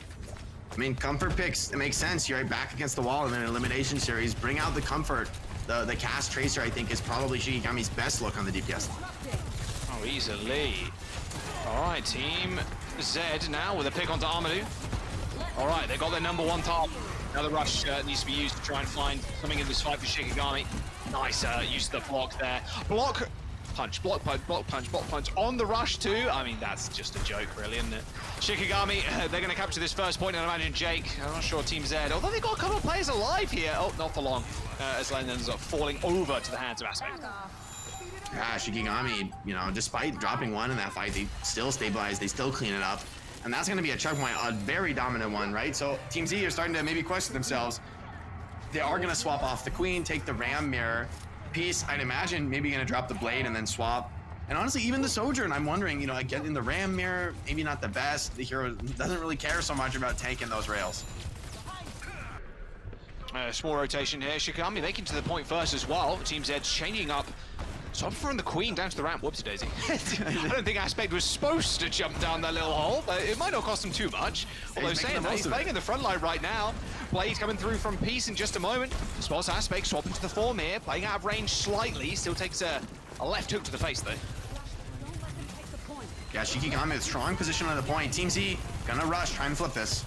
Yes, ultimate here from Excal as well. Might just want to rip that one. A lot of people just kind of cowering for cover at this moment in time. Although Amadou uses that high noon, has to quickly cancel it, however, but use that sound barrier to push them forwards on to the point itself. Aspect popping the ult, and with the cap from Shikigami too, they don't need to play this quickly. Peace, theoretically uncontested Blade here, but it's scary. Cassidy Tracer always can shut down that Genji. See if Peace can find a connection in this fight. It's gonna need to. Teammates are dropping low. Yeah, Blades end up coming out as well. Looking for the Tracer. Instantly hitting the recall though is Ryan, as Peace just carrying for cover. 80 HP, can't really do all too much. Just a little bit of deflection damage, but it just goes straight back into the shield. Even spots the Lucio too. All of Shikigami just kind of playing on the knife's edge right now of their lives as they just continue to hold this point. I mean, Team Z, they got ultimates coming up, Jake, but Painkiller is so low. Same with Peace. Peace is 1 HP somewhere. That's such a tenuous fight. Team Z stabilizing though with the rush, gonna charge back into this capture point. Yeah, straight onto the point there, but it's just a fight, like extended fight after extended fight. Shikigami eventually getting slain, but that was a fight from like first cap to 99%. Yeah, seriously, so back and forth, so competitive. Both teams getting multiple cycles of all their ultimates off, and now Shikigami on the retake. We'll see what they can do in the defender position here for Team Z. See if this Sojourn maybe has a little bit more purchase. But once again, High Noon is a big threat, and you don't really have an obvious answer as Team Z to getting zoned off the point like that. Small rotation here from Shikigami, trying to get up with this high ground. High Noon to start us off with. They've already traded Noctish for Peace. Can they actually get the damage onto the Ram? No, they cannot. Even if they tried, it would have been blocked anyway. They can still use this Annihilation, trying to kill Amadou. They do end up getting that kill, but Team Z, they are trading. Sound barrier used from Team Z to try and keep themselves in this fight, but Shikigami have still got 2 support ultimates of their own to extend this one if they need it, but I don't think they do. slowly but surely picking apart Team Z as they're going to find that cap. Near 99% again, but not to be. A recall from Peace to try and get another touch, but there's the cap. Yeah, Shikigami really have the download here on New Junk City. They look a lot more stable here in the Ram comp. A little bit more team play emphasis, less reliance on like individual playmaking factor. Ryan on the Tracer has really been able to slow down the game in a very effective way for the team, right? Like in these little poking engagements, both teams dropping low. Shikigami look comfortable, right? Especially I think the Tracer does give them the edge here. Peace is gonna swap over to the Mei, so right, trying to maybe cut up these team fights with a well-placed wall. But on the retake, it's easier said than done, and this is a very open point to bring out the Mei swap on. Gonna be running into this rush as well. I mean, double support ultimate save from Shikigami is just absolutely beautiful to see. Already Noctis using that sound barrier, trying to save Aspect. Annihilation in the front line eventually wears off as everybody was hiding behind that shield from Painkiller. Here comes the rush now, just slowly but surely. Shikigami are just whittling down at Team Z. Not too many resources left, although with Graveyard going down, it's just not a good look. They need trades and they need them fast. Aspect falling too means there's a lot less front line Shikigami to hide behind. Looks like Ryan's just trying to settle the score in the back line, but quickly dealt with by Len. As Team Z finally win a fight there, just support ultimate advantage from Shikigami. Yeah, I think Xcal saved that team fight, finding the pickoff onto Graveyard, stifling the support, and for the first time, it feels like in New Junk City, Team Z actually have solid team fight win, in control early on the point. Nonetheless, though, it's a long road back if they want to reverse sweep on Junkertown and stabilize this game, and this time it's going to be Amadou and Ryan with DPS ultimates to open the fight. They only get their one team fight win at this point. Oh, there's the overclock. Connects with the head of Painkiller. Amadou going pretty low. Mega health back there, but no, just relying on the Lucio heals. More than happy to play in the front line right now. Blizzard is going to lock down Aspect. An easy kill to be picked off. But what? Wait, Amadou just kills two? And Ryan with a third. Wait, Shikigami just going to run away with this fight. Team Z, we're after a fantastic start. It just all fell apart. Both these Sojourns over the last couple of maps just been lights out. 80% and a little bit there for Team Z. Shikigami now in control. It's going to be most likely just one fight to retake and win for Team Z if they can do it. However, it could be tough, right? Shikigami, now they have the opportunity to spread out. You got to re-push in through that Disruptor shot, through the Ravenous Vortex from Ramatra. We've got big ultimates to work with, right? Double support ultimate, as well the Annihilation from Painkiller. This should be an easy fight for Team Z, but so far Shikigami have been really threatening on New Junk City. Nice wraparound there from Team Z. Excalibur as well, taking a little off angle. End up pulling the rush and get a 3-point flip there. No way Shikigami wants to fight on that at such a disadvantage. And Graveyard ends up going down first yet again. This time at the hands of Painkiller. Should be the point cap here as well. Absolutely no chance for Shikigami to come back into this one. There it is. As soon as they clean up these kills. There we go. All right, Shikigami with ults to spare, but Graveyard once again succumbing to an early death was the nail in the coffin. It's just 1 point on New Junk City, but it's the start of something, right? And since you've made this comp swap, you have looked a lot more stable. Now Ryan gonna make the swap to the Venture, maybe try and get on the back line a little bit more aggressively, try and pressure that Sojourn. But Peace has been doing a lot on the Mei, right? The Mei swap has looked solid, and yes, you have Ant Matrix, but you've got to be so quick getting a kill with Ant Matrix before it gets walled off or the enemy's speed boosts away. And on the flip side, Xcal with this overclock, he's gonna have all the freedom in the world to maneuver. Ooh. Look at that Mei while stifling the Matrix. Yeah, this angle too is kind of nasty. Oh, didn't expect that one though. It was nasty until it wasn't. All right, Ryan on the Venture now, receives that sound barrier just in the nick of time. Trying to take down this Mei, at least force some CDs out. This Annihilation's going to be a nightmare for Graveyard to deal with. You saw him jumping up onto the high ground, trying to get away, but still that tickling damage ended up finishing off the BAP. And Team Z, they found their footing here, Jake, in this map eventually, as they find that cap. Great Annihilation from Painkiller, right? The aggression comes on to him, and he's able to keep that ultimate online for so long. And the Mei from Peace catches out Amadou. amazing plays. XL over to the Tracer as well, so there's no reason not to chase maybe for Team Z. Maybe it'll be a bridge too far. Coming around this next corner, you see Ryan is, waiting for an overextension there. So wise from Team Z to not push their luck, not throw away this point control that they have that is so valuable here. See if Peace can find it again with this Blizzard, but maybe he won't have to. It could just be Hanbei's rush that is just too much. Maybe Aspect with the Annihilation can salvage it, but potentially a tough fight for Shikigami. It's gonna be so hard, especially pushing onto this high ground too. They forced a block early from Peace there, as Armadou uses this overclock. There's a lot of targets to shoot at.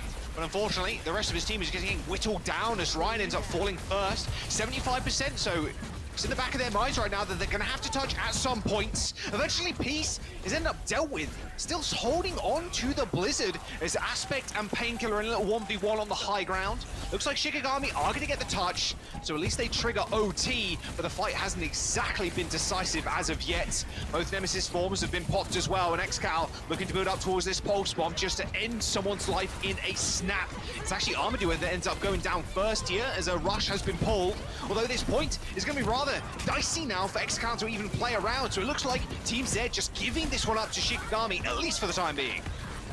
Yeah, Team Z need to back out though. They need to just like disengage and stay alive. I mean, Shikigami aren't really strong enough to force anything though, so it seems like both teams gonna take the reset here, but the great fighting from Team Z did force out the Kitsune Rush. Such a valuable tool here on Flashpoint, able to just fight on the objective, get the point flip. We'll see if Peace can find the Blizzard. I mean, I think this is an exceptionally difficult comp to find your Blizzard into. I mean, with both supports being so effective against Mei, I don't hate the idea of just fighting well, but you're absolutely right, Jack. We do need to see a Blizzard at some point in this fight. Uh-oh. Ryan's going to make staying on this high ground a bit more of a pain. Not getting too much done, although it does end up forcing Team Z back. And there comes the sound barrier from Shikigami. They've got a lot of support ultimates to use, but, well, not a lot, actually, not anymore, I suppose. I thought Graveyard had his up, but no, it's actually Team Z that got a lot more than they do. Even with this rush, too, looks like Team Z are going to be able to run away with this one. Still also holding on to the Blizzard. Only used 2 ults and still got more in the tank. No one from Shikigami as well touching. As Team Z end up winning that point, a reverse sweep on the cards now on New Junk City. Maybe you don't need the Blizzard. Just keep fighting. Great job as well by Team Z, the supports, right? We saw Ryan chasing them down with Tectonic Shock, and they both just barely slip over the edge, drop to the low ground, just as that last shot of Tectonic Shock is chasing them down. So great kiting from the supports, staying alive to the ultimates and stabilizing the team fight. So Hanbei and Len looking good here as we head into what could be the final map the final point of the series here. Team Z potentially getting a reverse sweep here on Flashpoints as they've swapped to the Mei comp. Both have Ryan. He's chilling. He's vibing. Here comes Blizzard.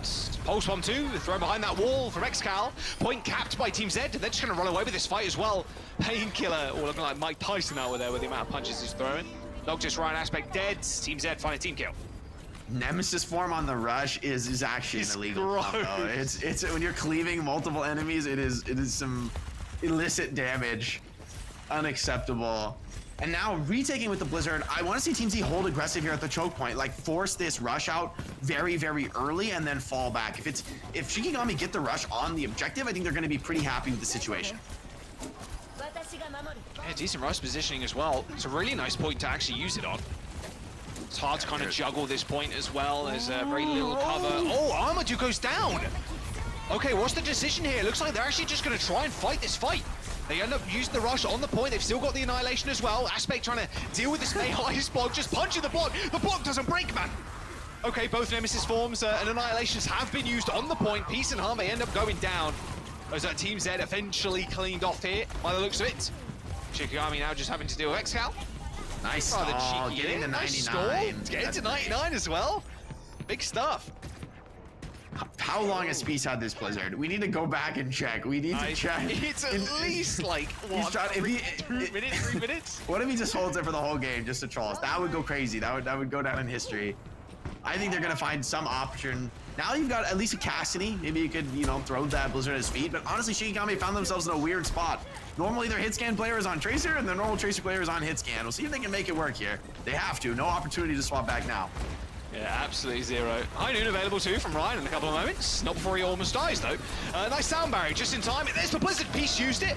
Didn't get a single freeze either. Sad stuff, honestly, and actually pays for it with his life. Pulse on from XCal just peppering down the backline right now.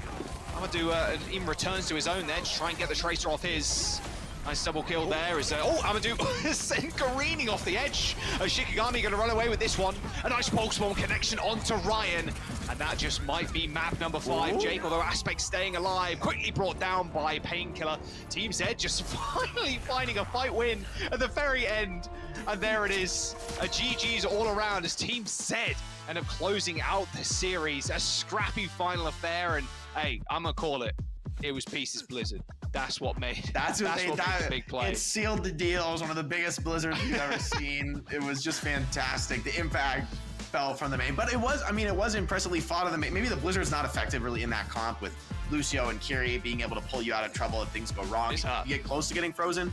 But the Mei itself was providing impact, right? Even putting the block down, and I think when he was punching the block, it was because Hanbei was like juking him on the ice block, staying behind, and the Ram's like, what the hell? I want to get through that. I want to get this pesky Kiriko, and she's just crouching behind Mei.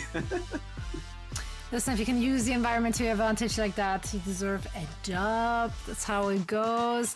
Honestly, this was a much more competitive series than I think some people might have even expected, given the previous time those two teams have been facing off against. I generally did not expect Team Z to be the one coming out on top of it. I have my jelly beans bet on Shikigami, although I do not bet and I do not possess jelly beans. But I would have lost it. This is so sad. I would have lost them. Someone get Zoe some jelly beans. Someone get us some candy. I don't think I will like jelly beans. I don't. Yeah, that's just. So you try it, all right. It's just you haven't sugar, tried isn't jelly it? beans? No, why would I?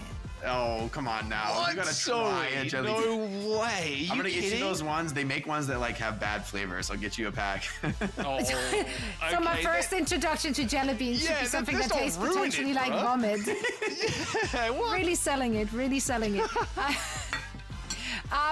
Well, speaking of selling it though, I mean, both of the teams run pretty much the same thing we've seen from them before, and it was the same individuals which showed us moments of brilliance and absolute domination. Ryan, of course, unsurprisingly, once again, absolutely popping off. I'm personally a big fan of Peace now, though. I didn't have Peace on my radar heading into this.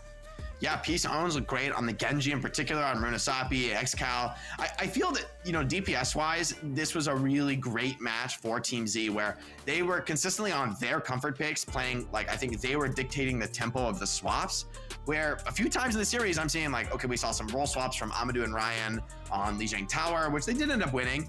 But then, at the end of New Junk City, we find ourselves with, Ryan's on Cassidy and Amadou's on Tracer, and, things are just getting a little wonky. So I think Shikigami were just feeling the pressure in this series, and that's because Team Z played really well. They applied that pressure in spades throughout the entire series. I mean, here on Runasapi was really the pinnacle of that aggression. I was also just very impressed with how quickly the turnaround was for Team Z there. Not just with swaps hero-wise, but also just gameplay-wise. I felt like there were quite a few moments on, what was that, ages ago, Lijiang Tower, was it? A lot of little mistakes which got punished really quickly by Shikigami in round 3 particularly. They cleaned that up really nicely. All the miscommunication or the lack of coordination in some regards were cleaned up the map to follow. Yeah, Xcal also had a fantastic game on the Sojin. It's cool to see Sojin back in the meta too. I think this team has got a lot to prove, and I think continuing this as well. Their OWCS chances, they're going up. I mean, Shikigami have been a known quantity for a little while. I think Team Z, they've been around. It's something we talked about at the very top of the game. But yeah, I'm excited seeing Team Z. It's back-to-back wins against Shikigami. You're feeling pretty good. Lower bracket run in session. And you've even played Citrus close, and a team that throws all this chaotic stuff at you. You still won some maps in that series, still showed that you can be a threat against, these crazy comps. Absolutely. They're putting themselves on the map with this victory. And one player in particular that stood out to our production apparently is Painkiller. Yeah, I mean, the ram at the very end, claim up super clutch, to be fair. Denying that final point, denying that map number 5. I mean, look, there's nothing sweeter than getting reverse sweep on New Junk City, I'm going to be honest with you, or on any push map. And yeah, what a fantastic Primal Rage 2 from Painkiller. This play here, Jay, you brought it up a couple of times, but holding the supports in the spawn like that is just monstrous. And I mean, on the Queen mirror, we felt the difference. On the Ram mirror, you know, maybe that was the most competitive, but on Winston King's Row, I mean, to have this performance across so many tanks in the series, this is a great sign for Team Z in terms of the roster, right? Like to have a tank that looks good on every tank. Like, you know, a lot of times you look at a player like, oh, well, this guy, you know, prefers the old Overwatch 1 main tanks or prefers the old off tanks. This next generation of players, they're not limited in that way. You know, there are a lot of players like this who look solid across whatever heroes they come out on and across whatever strategy their team plays. They've got, you know, a stable base of skill on all those different tanks. Yeah, and we've seen how the lack of such flexibility, especially in your tank department, will break people's backs, even if they have the talent on the squad. We saw it in OWCS Stage 3 main event, right? If you can't flex over to every type of tank, that can pose a serious issue and definitely be taken advantage of. Now, of course, the lower bracket, as you just saw, we just had to say goodbye to Shikigami, this time for real. This time for This time real. was in fact an elimination match. Sad to see them go, because I'm a big fan of all the individuals, so I very much hope to see them again, of course, and heading into Season 3, which is starting very soon, so make sure to sign up for that as well. If you want to, you know, compete with the best of the best, or with the mid-table teams, or with the bottom teams. You know, there's a skill bracket for everyone. So you can compete with your friends and your foes. It's gonna be a great time regardless, so make sure to sign up. You see it right there. We're now getting ready and set up for our last match of the day. This one will once again be an upper bracket match as we're heading into the semi-finals. Stay tuned for that one. It's gonna be a good one, and all of that is going down after a quick break.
devil looked away in disgust.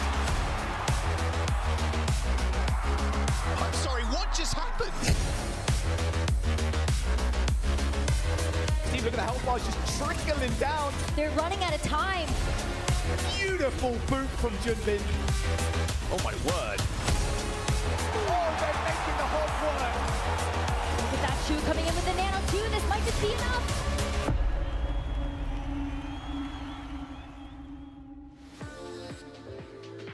And we are back once again. Jake made it into his seat just in time.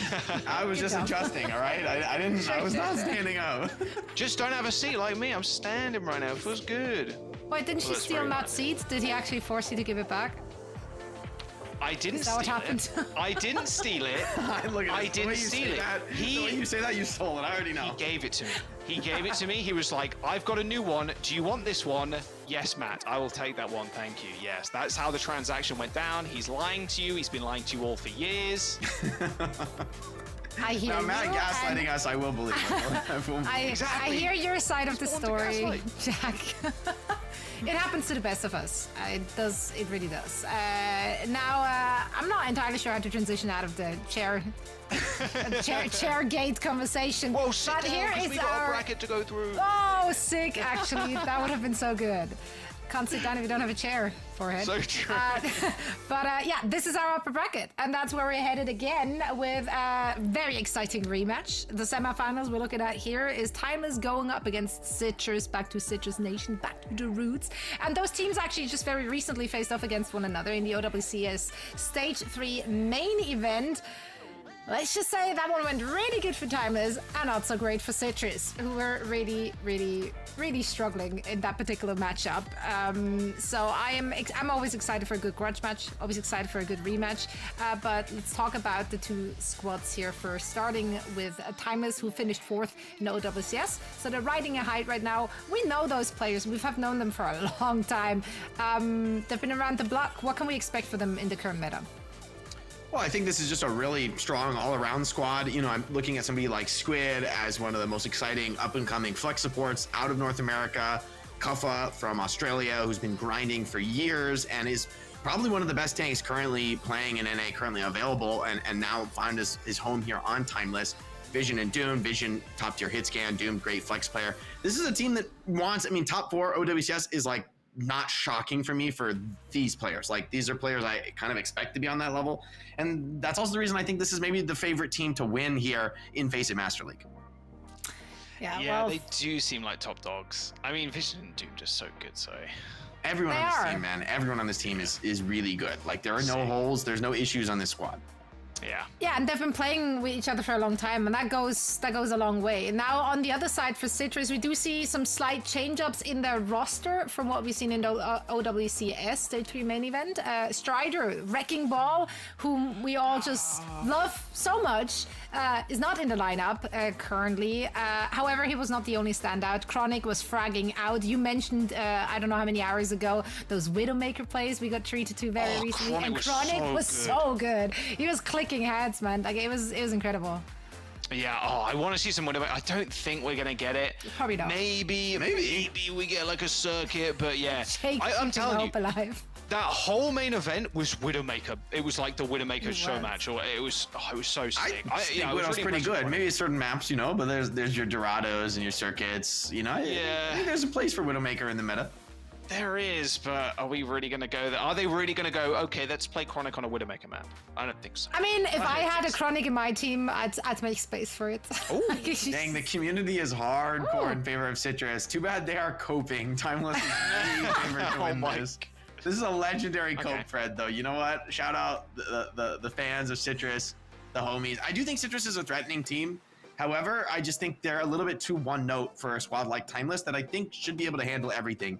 I think maybe bringing in Zeb makes sense. You know, Strider ball was shut down, right? Like, Timeless, last time they played, the ball did not work, right? Luke Mino and Squid, they handled it. They dealt with it very capably, and they had a very confident win there. And so bringing in Zeb says, all right, we're going to play Rush, we're going to play Queen, we're going to play Orisa. Maybe that's a style you can't deal as well with. But there's only one way to find out, and that's getting that match started. So, gentlemen, please take it away for one last time. Alrighty, yes, here we go. A rematch between Timeless and Citrus, Nation, Nightmare. There's so many names. There's just too many Citruses, too many Nightmares, but it's Citrus this time around. No more Nightmares and no more Nations, I guess. I don't know. Timeless, we're going to Busan. That's their first map pick. Blizzard World, new Queen Street, which we haven't seen it today. And new Queen Street in general, Jake, hasn't really been a popular map over the last. I want to say Timeless picked 3 of the best Widow maps in the entire pool. New Queen Street Circuit and Busan. I think Busan the best Koth map for Widow, especially on Sanctuary and Downtown. But I will say for Busan, this is I mean, all right, Mecha Base, you can get chaotic, but this is a dive map for sure on the other two. On Downtown and Sanctuary, so hard to play anything but dive. And so honestly, this makes sense for them, right? Like play to your strengths, this Ana Brig, Kuffa, whether it's the Winston Diva ball. I mean, I think Winston's his best, but I'm sure he can play whatever he needs. And I'm a little worried for Zeb, right? Where I think Zeb's been the best on Orisa and Junker Queen and Ram, these like kind of like headstrong frontliner, rush in, be aggressive, hit your skills type heroes. Yeah. Not sure that's going to work on Busan. Maybe Mecha Base, but even Mecha Base, it can be hard against high level teams who can kite effectively. Yeah, I guess Mecha Base, if you are going that route, is probably the best one, because you can play the Orisa there like quite easily, especially if you win that first fight. You can kind of hold the door, but then still the enemy team, if they run and dive, they can rotate around you super quickly, and you're just kind of pivoting to make sure you manage to catch somebody maybe with an energy javelin. Also, make sure you pick up some DreamHack tickets. By the way, it's happening. No way. Stockholm is very soon, actually. It's creeped up on us. Like, it is insane how fast the year has gone. So am I. Dallas was an absolute blast. Exactly. I went a long time ago. I'm not saying the story again. You all laughed at me in the green room the other day. I'm not saying. I got heckled out of the green room. It wasn't a nice experience. Even Johnny, the Swede, even he was laughing. It wasn't nice. That's low. And even Johnny laughs. When Johnny, down bad. You know you're down bad. And he's going to give you a tour of Sweden as well. So make sure you go pick up your tickets. A ticket. Just hit up Johnny. We'll put his personal cell phone number on the broadcast. Yeah, we'll tweet out his personal cell phone number, all his so you private can call it. His social security number. You can just have it all. Just have it all, and then he will give you a personal, private tour. And I've heard as well he's a good cook. I don't know. Yeah, I think he'll cook for you too. He'll probably do a couple meals. You know, cook. He knows his wine. Hey.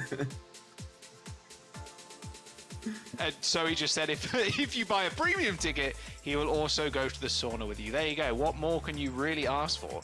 Perfect. Yeah, so go to pick up your tickets now, dreamhack.com/Stockholm. It's going to be a good time. But before we get as we get into this next match, is it really going to be that one-sided, Jake? Do you think this is going to be a 3-0 just sweep here for Timeless? Honestly, the way Timeless looked in their last outing, they look super strong. They look super threatening, and they're the type of squad that had only come together relatively recently for that OWCS. And so, if anything, I think they'll be an even stronger opponent here today for a Citrus who has beaten teams, has looked strong, but I think this will be their toughest test yet in the tournament easily. Yeah, we're going to toss to a quick break, just getting a couple of details sorted and technical difficulties ironed out. We'll be right back. It is Citrus versus Timeless right after this.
Welcome back.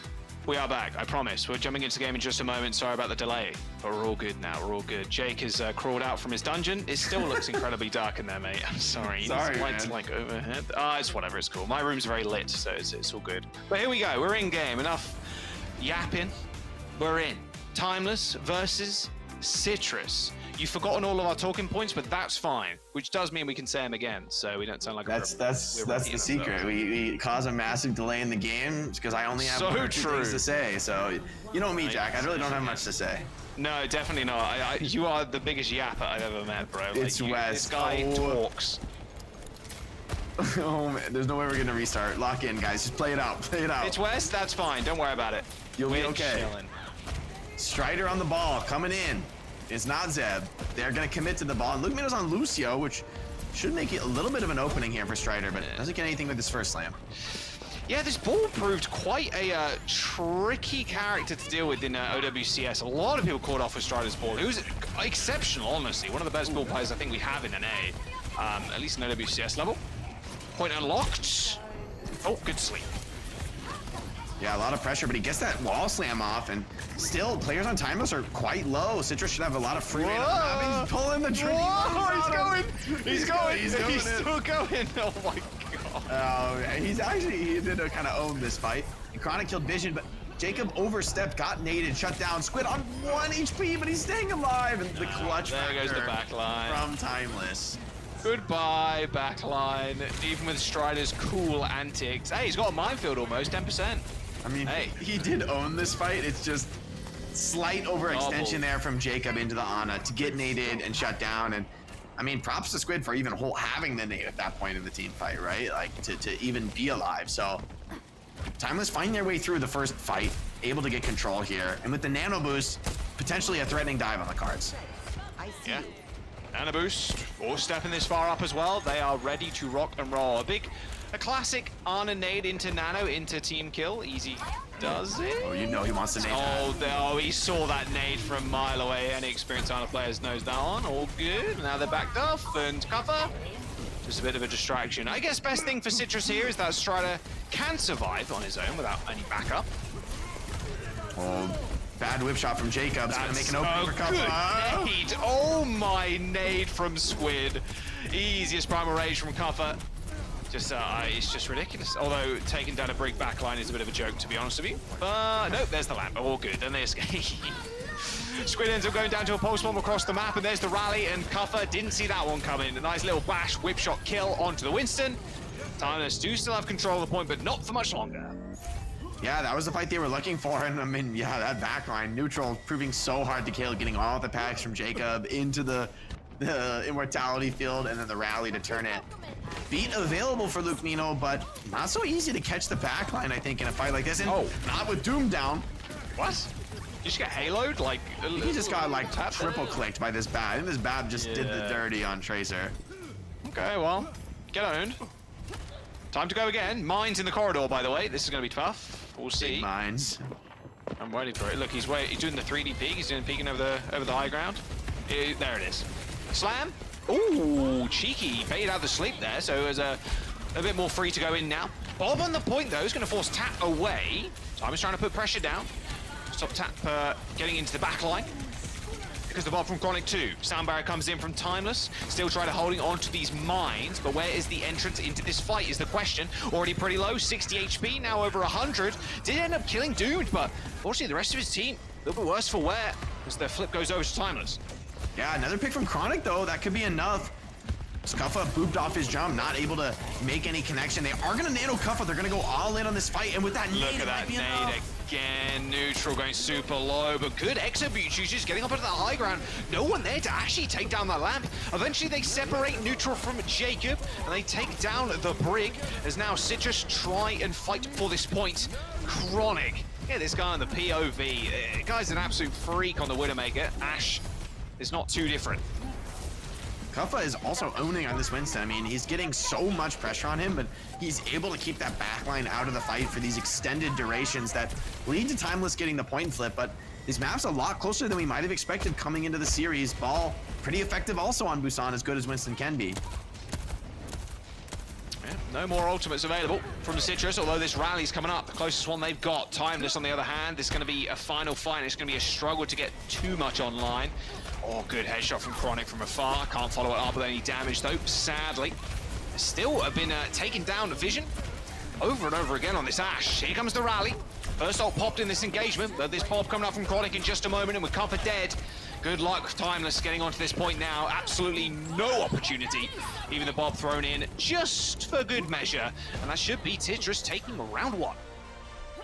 Yeah, well done by Citrus, right? Like, time and time again, it's that Winston chasing your backline to the ends of the earth, but Bat Brig picked for their durability, picked for their potential to survive those dives, and they're living up to that potential here on the first round on Mecha Base. Now we go to Sanctuary. I mean, this is a map where I think Ball might be the meta hero. Yeah, you were saying that. Streets were talking. That Ball is meta here in a good team. If you're really good at Ball, I think this is probably the best Ball map in the entire game. Doomed. No, you were the chosen one. No, please. We've already been through a pause, bro. Okay, he's just we got resetting. restarted. Oh, That's okay. good. That's good. We get the intel from Kuffa. good. Thank you, Kuffa. For the people, we appreciate that. At least we know what's going on. We love to be informed. Good.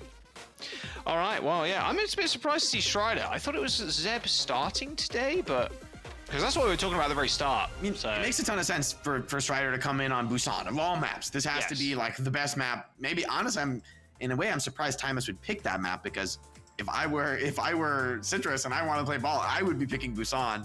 You know, I would have thought maybe we could see an Nepal or something, or it's a little bit harder to make Wrecking Ball work. Like yeah, some tough Ball maps in there. But they go for Busan confidently, maybe a little too confidently. Mecha Base should have been one of the better maps, I think, to play Winston versus the Ball. It didn't work out there. I would also love to see Timeless play the Brig. In the end, I think you just playing Brig against Wrecking Ball is incredibly good. You can shut him down, you can block his slams, you don't die to him very easily at all. Whereas Lucio, I think, is a little bit more finicky. It's a little bit more of a tough matchup where Tracer and Ball get on top of you. You get slammed on Lucio, you might just be done. You're dead. Yeah. Even if you get like booped as well, like you're already traveling at light speed anyway, and then it's like doubly slow, and you're just across the map, and you're like, well, I can't do anything. Was it I'm just in OWCS when he got booped? I don't know if he was beating, but he got booped and he like flew across the map into the minefield. It was so crazy. Oh, do you remember that? Hey, it happens to the best of us. What can you do? What can you do? What can you do? Against experienced ball players like that as well, they're looking for the Lucio to hit the beat. They're looking for the slams. They're looking for the boops. They're getting the Lucio out of there. They're so good at that. It's a little freakish. Same with the enemy Lucios too, just booping up the Lucio as they're going for the sound barrier.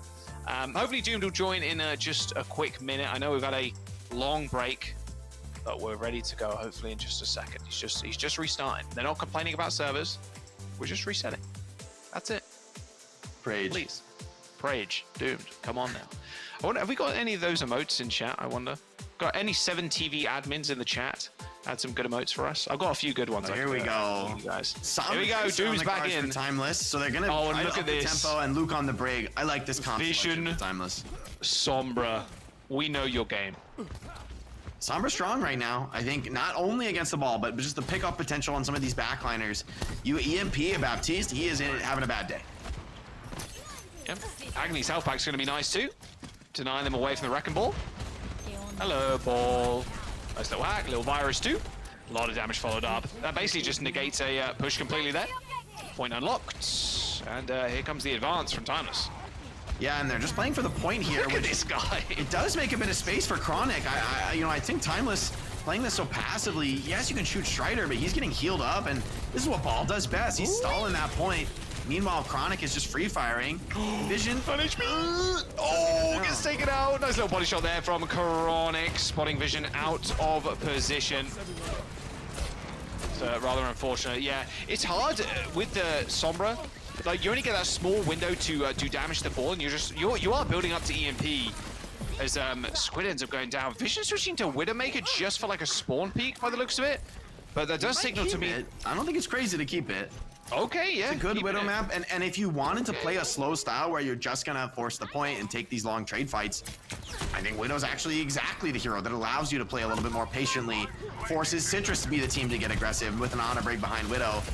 You do Booper, but I don't think that's gonna be enough. Oh, and they wake up the Ball though without headshotting him. That's a mistake. It's gonna allow him to live. 75 HP? Nope. Maybe not. Vision with a grapple, And a quick shot onto Strider. Nice start. Already 50% towards those sites too. Yeah, I mean, maybe you're not wrong. Just the sheer raw firepower coming out from the Widowmaker. And how defensive she normally is against Wrecking Ball is completely offset by Squid and Lucamino, who you were picking up a little bit earlier on, Jake, are just so well adapted at handling such aggressive front lines, aggressive tanks. Even a Pulse Bomb throw on to try to take him out. All right, back-to-back kills on the Wrecking Ball, and here comes the cleanup. Citrus only getting 52%. These supports would love to live, but I'm not sure Kuffa's gonna allow that without Vision. Maybe that boot by Jacob's enough to get him back to the spawn. Vision of that Nether, man, he's lighting this up. Definitely, I think, a more comfortable Widow player than on Sombra. It definitely demands to be said. And if your Widow is just owning on Sanctuary, as good as Ball is, Widow might be better on this map. You know, she is going to get her chances as much as Ball can get on her. You know Ana Brig also know that. You know the Ana Brig are also going to be aware, keeping Vision alive anytime the ball does go on him. So tough spot for Strider to be in. He has to make this kill happen, but trying to get through Ana Brig, not so easy. Yeah, not so much. Wow, Jacob going super low there. Pops the rally, same with the Lucamino. Doom dead to Strider somehow. I'm assuming that must have been a Brig Bash or something along those lines. Kuffa also using the Primal Rage. Oh, what a boop. Oh, what a double boop. Yeah, get owned. Yeah, just what Brig deserves. Straight over the top and into the drink.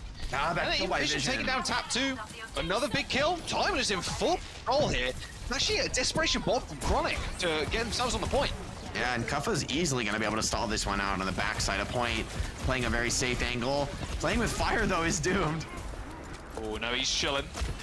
That's exactly what he's doing, and yeah, that whole time. Oh, what a shot. Sights activated. We got the Wrecking Ball, but oh, Vision. Okay. This is looking a little bit dangerous for Citrus here. Yeah, more than a little. I mean, Vision just keeps killing. Dude's in the spawn. Everything. Come on, man. I mean, this is a very, very scary Widow map. Chronic gonna take the mirror on Widow, and as well the Lucio Kiri swap comes out for Citrus, so they want to really up the tempo, make space for Widow, but the downside is there's not much protection for Chronic. If he gets caught alone, he is gonna die very, very quickly. I got my wish. I got Widowmaker play, and I didn't think I'd see it on a Sanctuary. Nice kill onto Vision. Main top. Get down as Chronic tries to line up another shot, but there you go. Nothing to defend Chronic there. Absolutely zero. As the Nano Boost Winston jumps to the back line with the help of Doom, they're able to eliminate 2, maybe even 3 there, as Tap almost ends up falling over to the right clicks. Point in contestation right now is Citrus to end up getting another touch, but timers are at 99% now. Just have to deal with this Wrecking Ball as pesky as ever. Squid with a quick left hook takes care of that, and they tie up Busan. And I'm a little worried because we're going, well, maybe I shouldn't be worried. Maybe we should be happy because we're going to another very, very good Widow point. That downtown, playing Widow on the high ground is super, super oppressive, can be really hard to get to. But then again, with Strider's ball, you're not going to have any trouble reaching that Widow. Question is, can you actually shut him down with how effective Lucamino and Squid have been? And they're going to do the Sim TP strat. Really curious to see Timeless, and same for Citrus. Do they TP right out of the spawn, or do they play as some teams have, which TPing like their Ana and Brig to that central high ground to play from there for the rest of the fight? I really like that strat. We've seen some of the top teams in NA. Curious to see if these teams have also watched that tape and have the same idea, or if they will just do the conventional TP out of spawn. Nope, yep, high ground TP looks like for Timeless. Yes, this is powerful. I like love Ana and that. Brig up here is illegal. Yeah. Oh, nice sleep. Oh, Vision 2-tapped by Chronic there by the looks of it. Rather unlucky. Going to be able to get back up there with Coach Gun though, so you're not too mad about it. Dynamite damage and the slam. Oh, can the Ana survive? Yes, Brig's there. Brig exists. Ana trying lives. so hard to get them off. Look at him go! Oh, they finally got the Ana. He's so low. That's going to make space for Timeless to get in here. Should do, but they're going to cap the point, I think, before that even happens. Yeah, look at that. Easy cap for Strider. Now joins the team fight.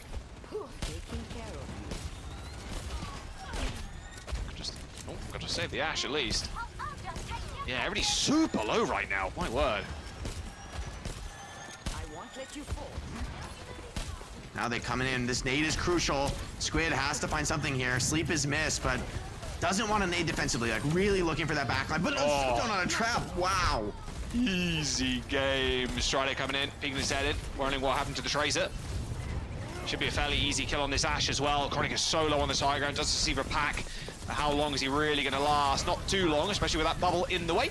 Kaffa kind of booped in place there as Strider rolls through his team, but I mean, Kaffa is just chilling, man. This guy has just got so much room to work with, even forcing the rally too. Just end up getting stunned here by the Brig, and with these mines on point, Kaffa's gonna have a tough time actually dealing with these supports who can kind of hide behind this Brig shield and hide behind these mines as well. Citrus still in firm control, 50%. Neutral does end up going down, so Kaffa still with a lot of work yet to do. Tap hits the recall as well, and yeah, Citrus not going down without some additional stall potential. There it is, finally, 59%. Took them a long time. They save ultimate shape, but on control, I mean, we've seen what can happen if you have a lot of ults. You can end up just getting wiped by an Ashe. Yeah, I mean, there's always that threat, but now it's Citrus firmly on the back foot with no position and no aggressive nades, right? The Baptiste, very powerful defensively, great at keeping people alive, but when it comes to pushing forward and breaking these defensive setups, a little bit more difficult for Baptiste. There's not these super powerful skills that they kind of find picks on their own. A lot of pressure, I would say, on Tap. Oh, what a steal. Forces that lamp out early. You know, it's decent value for Doom. Cycle the recall. No drones for when potentially a nade could come in from Squid. Yeah, Tap's got a pulse bomb as well. Knowing Kaffa doesn't have that primal rage, might be a key target, but ideally wants to get it on Squid or Lucamino, of course. Both supports ultimates available from Times as well. Looks like he's trying to line for something up here. Forces the recall early there onto Doom. Now Kaffa in the backline, just getting absolutely melted. But there's the nade kill you were talking about, but it was actually on Tap of all people. Only one ult used in that fight with Doom pulse bomb. And Citrus are just really struggling to break this choke setup so far. I mean, you are kind of hoping for a miracle kill from Chronic. Now he's going to take this wider, maybe left side angle, but it's just so hard. You can't break this monkey. I mean, he's just getting full pocket from Ana on the low ground. Strider's just standing there shooting him. It's not enough. Like, you can't get this monkey off the high ground. And if you don't deal with him, he's going to be hitting your supports every single fight. Look at Kaffa. He's immovable. Okay, he gets the call out there. Good nade too. Oh, instantly pulls the primal raise. Not even a lamb could save you there. There's the miracle kill you wanted, Jay, but Kaffa's already taken down 2. Both supports now dead. OT approaching. Just clinical from Kaffa. I want to reiterate the point you said before as well. Probably one of the best main tanks in NA right now. Aussie boys representing. Rally on the point. Lucamino popping it, and a desperation Lucio, and a desperation Lamp too to try and keep Jacob alive. I don't think this is going to be a round that's going to go in the way of Citrus, to be honest with you, especially with Strider dead. Vision just jumping back on the Sombra, adding insult to injury. Strider, you're going to come in on the ball, expect a whole lot of hurt. Time is going to take this one as soon as they kill Tapped. Good start in the series for them. A 2-1 on Busan. Yeah, you know, I feel Squid with the Brig by his side, he's able to be so much more aggressive with this Ana, like walking in, finding nades, and I mean, you can feel how oppressive it is. They can't even break the setup. Like, you know the Winston's on high ground, you know he wants to dive you with the nade, and you can't do anything about it. It's painful to watch, but that's the power of a team like Timeless, right? They've got these setups drilled, dialed, and they know, okay, you can come up here and like trade with me forever, and I will just simply run the clock out on you. I know my team has better position. I know we're gonna win from here. Yeah, look good. I mean, that kill from Chronic just didn't end up coming through. That's what you really needed. Double heady on the enemy Ashe, just a ball being thrown in to cause some disruption. This was nasty. I'm about to steal this. Where does he grapple? Okay, it's at like the bottom of the stairs. I'm gonna make a mental note. I'm on my tank arc, Jax. I'm gonna start incorporating a little bit of Wrecking Ball. Strider has inspired me. As soon as tank goes super OP, Jake swaps role. Interesting, interesting. Who's already surprised by that? Absolutely nobody. I have no loyalty to DPS. You know, I go You've where only got loyalty to things that are OP. I understand. There's a beautiful double boot by Kaffa as well. Yeah. Like, oh, you want to come back to the land? No. Absolutely not. I didn't even see this one, man. Like, I have the X-ray wall hacked, and I don't even see that one. It's one of those shots where, like, oh, what a shot too on Jacob, man. I'm telling you, more Widowmaker play, please. The Blizzard World's up next. And that nade is so nasty from Squid. Finally, that was next. This is like a Widow series, man. Yeah, that's what I'm saying. Widow, we might get it. I mean, Blizzard World, another one of the best Widow maps in the game. It's perfect. Definitely the best on hybrid, I'd say. What a series to end the day. I'm curious if the audience also feel the same way. I love watching Widow play. It's frustrating to play against because it's like, yeah, Widow jump, she one-shot me, she one-shot my team or whatever. But like seeing top-level Widow play is just so sick. Like the aim is ridiculous. And against players that also have insane aim and ridiculous movement as well, like seeing shots on Traces, on Lucio's, and yeah, it's just wonderful to watch. Hopefully we do see a little bit more of that on Blizzard World. Yeah, Hybrid up next, then Push, then Flashpoint, then Escort. I do believe it was Circuit as our last map, so if we do go to a map 5, we'll definitely see some Widow there. But hopefully we'll get into this game in a couple of moments. I mean, Jake, Timus came in to this series 10-1 from the group stage, dropping a few maps, but they look so good. Same scoreline as TSM with a +22 differential there too. Yeah. Citrus Nightmare not too far behind them, 9-2, lost only an extra game, +19. So yeah, looking pretty strong, but Timeless, like you mentioned, and I have to agree, it feels like they're just going to win this stage here, this playoffs. Yeah, maybe TSM can put up a fight. You know, they're the other team, I think, who has that name value and resources behind them to really make a deep run as well. I'm sure they're likely to meet in the upper bracket. We'll have to see how the rest of the matches play out. Citrus on the other side, you know, I think they're a team that's accustomed to playing from the lower bracket, accustomed to playing with their team, with their backs against the wall, really. And so I don't think they're going to be fazed by that map 1 anyway. I mean, and if anything, getting Mecha Base and making a little bit of competitive fights there in some of those rounds is not bad for them. Not a bad start at all. And as they go to Blizzard World, a map of their choice, see if they can continue to leverage that ball, which, you know, as much as I say, you know, in theory, the breaks shut it down, the perfect play, it can work. If Chronic can keep finding these kills, if Tap comes in as that X factor, and, you know, Neutral and Jacob can just stay evasive and survive these endless dives that keep coming in from Kuffa, then maybe there's a way, and maybe Blizzard World could be potentially a slightly harder map for Winston, for Kuffa to really shine on. Well, guess what? FACEIT League Season 3 signups close pretty soon, so make sure you go ahead and register. FACEIT or FCE.gg, the link's down there, you can read it yourself. FCE.gg/S3 is the shortened URL there to sign up. Make sure you get in, and yeah, maybe we'll be featured on the broadcast, getting slammed by Strider or just dominated by Chronic on the Widowmaker. I mean, hey, it could be fun though. Could be a good time. And there's those different leagues. I think that's really important to point out, actually. Yeah, you don't have to play with the people you don't have to play with these people. If you are a casual enjoyer of video games, you're you can play with your friends, play in one of the lower level divisions where there's still competition, it's still fierce, but of course there's divisions, you know. Exactly. You don't have to play in the Master League where you might get dominated by some champion level players, but yeah, you know, play in the leagues just below and yeah, have some good competition. And it's always fun playing in a team as well. A team environment is infinitely better than solo queue, I promise. And yeah, it's always good to get some FACEIT points as well for some in-game goodies. Blizzard World's the next map. I'm assuming we're just gonna get into that in just a moment after this small little delay here. Yeah, I'm curious to see what hit scan both teams go with. I mean, for me, this is a hit scan map. This is where, you know, whether it's the Ashe or the Widow, it's the characters that just shine in these long range engagements. All 3 points have a lot of these long open sight lines where you just will get your chances on hit scan. And like you said, Jack, at this level, man, Vision had an amazing map there on Widow. I feel like he's going to pick it again and maybe do big things. Same for Ashe as well. I think can do just as much impact. Although against the ball, in a way, I kind of like the Widow. And I wouldn't recommend that in solo queue. I wouldn't recommend playing Widow into Wrecking Ball in solo queue. But when you've got really strong support players by your side, Lucamino and Squid on this on a break, like, you can get away with a lot on Widow against ball because yes, he's gonna slam you, yes, he's gonna boop you around, but he's not gonna shield you and block your shots. Like, you might, if you have that aim to still hit the shot while you're being booped, or to still like hit the shot while you're slammed in the air. I mean, it's so impactful. And when you do sleep the ball, having that headshot burst to potentially nuke him down is so valuable. Headshot nade, little bash as well. Yeah, can blow at the ball depending on how healthy they are going into the engagement. And no Vision Widow on defense. Ashe makes a lot of sense though here. Widow definitely a lot tougher on the defense on first, not as much like ground. I think like second and third, I'd be more confident in the Widow in general. 100%. But with what Citrus is playing, by the way, Zomba coming in alongside Tap, so they're gonna go with the double flex DPS, the Lucio, Kiri, really bringing a lot of heat and aggression. Zomba, a very, very strong tracer. I actually kind of like this idea from Citrus to up the tempo. However, Lucio, Kiri versus On a Brig, I mean, there's an opportunity for Timeless to just be stalwart defenders of these high grounds and just not to relinquish them ever. And if Tap and Zomba can't come in and find those opening kills, this could be a difficult first point to cap. Really, eyes on Luke, Mino, and Squid for how they survive these ties.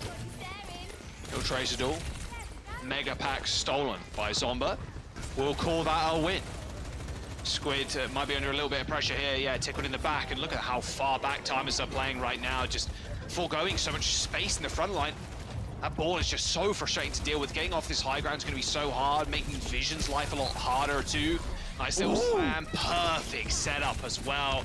Zomba scooping him up, put him on an ice cream cone and have him on a nice summer's day. That was disgusting. Zomba and the rest of Citrus just going to cap that first point as quick as you like.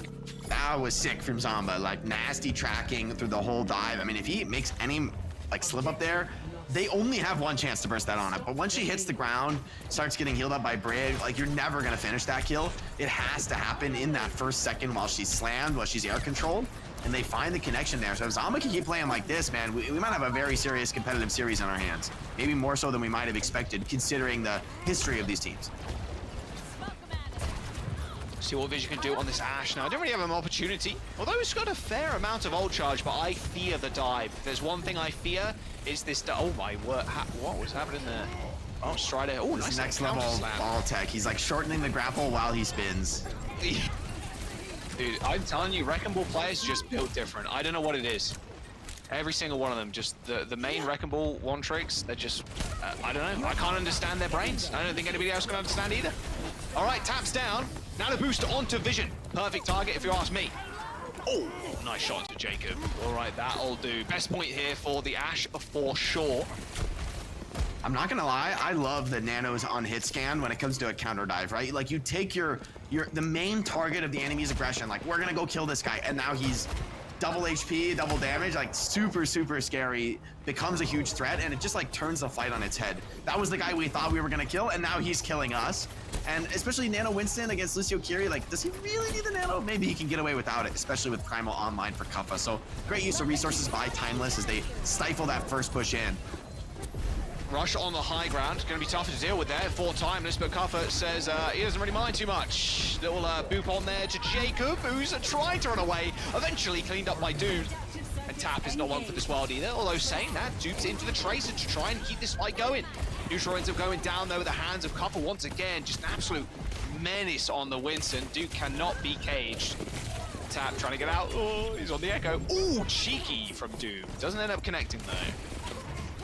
Yeah, maybe trying to do a little too much, but you know, a lot of confidence definitely in the Tracer duels right now. Both Tracers really want to assert themselves, and a lot of threats on both sides, right? There's the Ana skills you got to worry about. There's also that Kiri one headshot can really spell disaster when you think you're in a 1v1. Oh, Tap's caught. Yeah, Tap dead. Sandbag comes in, only hits 3. Oh, dearie me. I think it's an anti-nade too. Doom's going to come in here and scoop these kills up.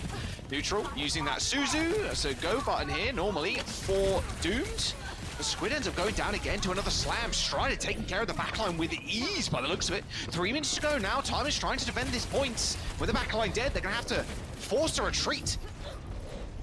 Yeah, Timeless gonna have to regroup here, but the end of the point really, I think, is a stronghold for them. They do pulse bomb Kuffa and shut him down, but Bob is online for Vision, so touching shouldn't be much of a problem here, even in the face of Strider's minefield. Strider, see if he wants to go for that minefield on point, or if he's gonna go straight to the backline. Yo, with a slam as well. There's the chance to kill Squid. Instantly applies that nano boost to Vision just in case. Bob's on the point. Oh, but they don't get it. They don't get the touch. Timeless looking like they were going to win that fight, but they don't touch the point in time as Citrus. They lock it down. 3 and a bit minutes to go now, as now the cleanup can commence. That was tough Vision. I think he really wanted to get the Bob to the point, but was booped at such an angle where it, was connected to the wall, and I think you're actually right. That probably would have been a defensive fight win. Luke has to pop the rally just to stabilize the position, but Citrus looked pretty happy to disengage off that, and that's the value of this hyper-mobile comp. Like, you pop an ult, I don't want to fight? Okay, I'm gone. And pretty much everyone on my team is happy to do the same. Awesome from Doomed. Forced away. 275 HP, that's a little bit of overhealth there. It's going to get burnt away pretty quickly though. Those Echo Sticky Bombs landing. Oh, well, where did Zomba come from? Not sure Doom realized either. All right, well, Jacob in at the front line now. That pulse bomb did end up landing, connecting with Tap there. Only the damage, not the stick, but does stop that duplication getting any more damage in. But Zomba's just cleaning up now. So what, 3-4 kills for the Tracer in that fight? And Citrus are gonna break that choke point hole.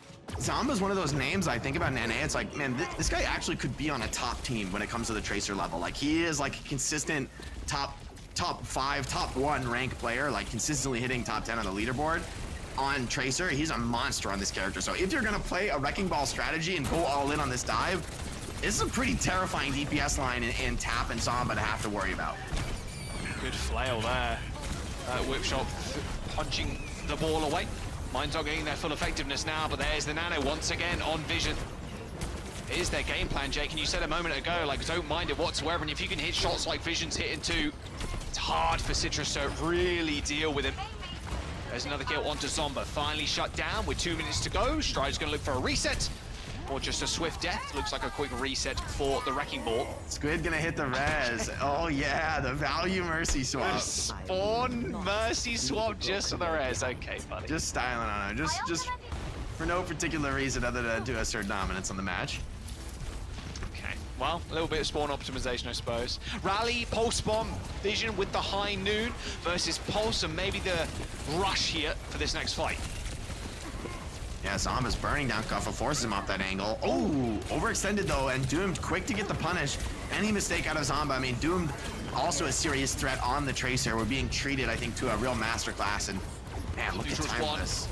Oh, you see Doom wants it. Oh, couldn't quite go for it. Hasn't got a blink though. There it is. Eventually gets away. These Tracers are both pushing the character to the absolute limit of what's possible, and that does result in deaths, but it also gets kills.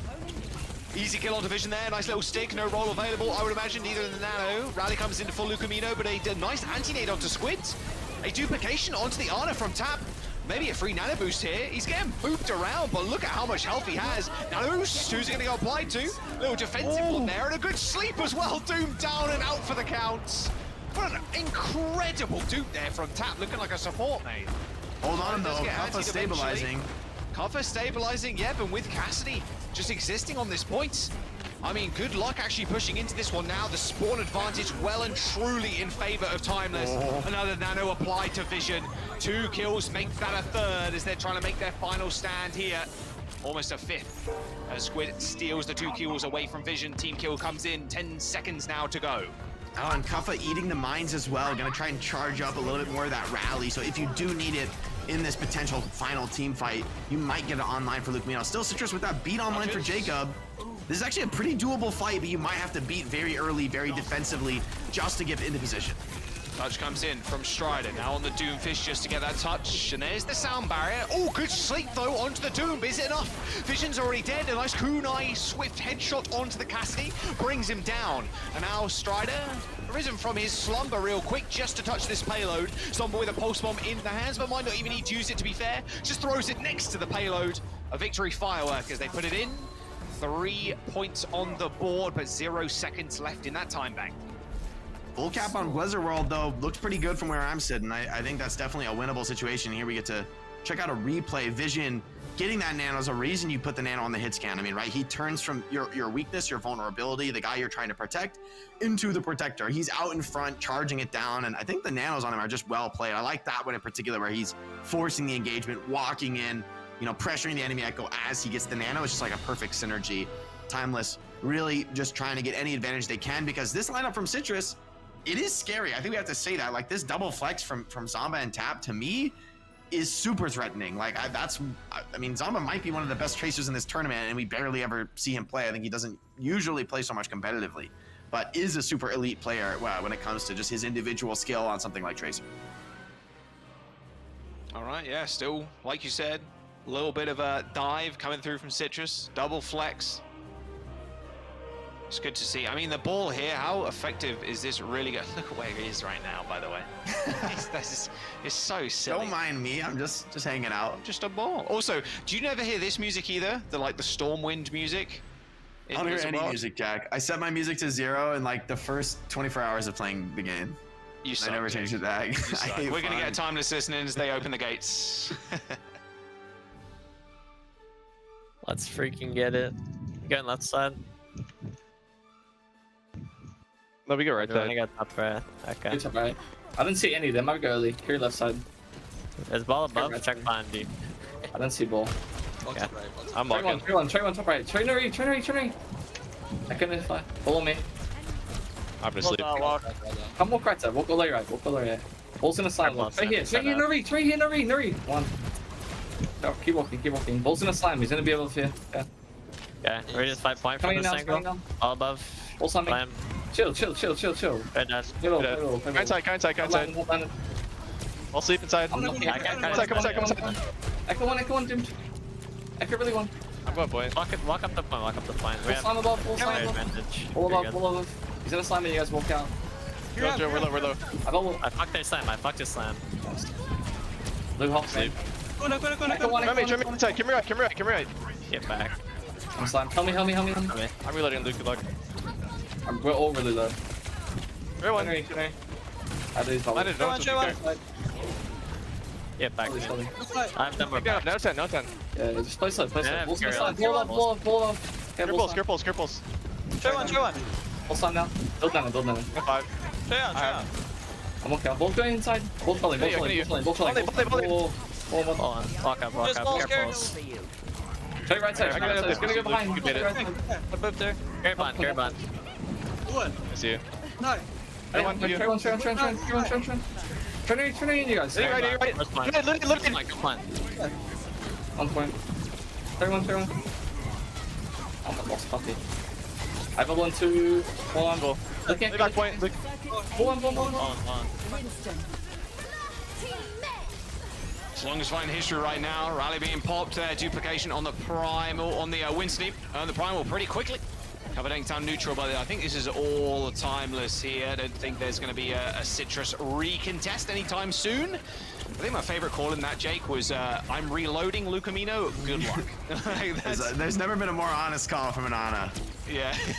Good luck, everybody else.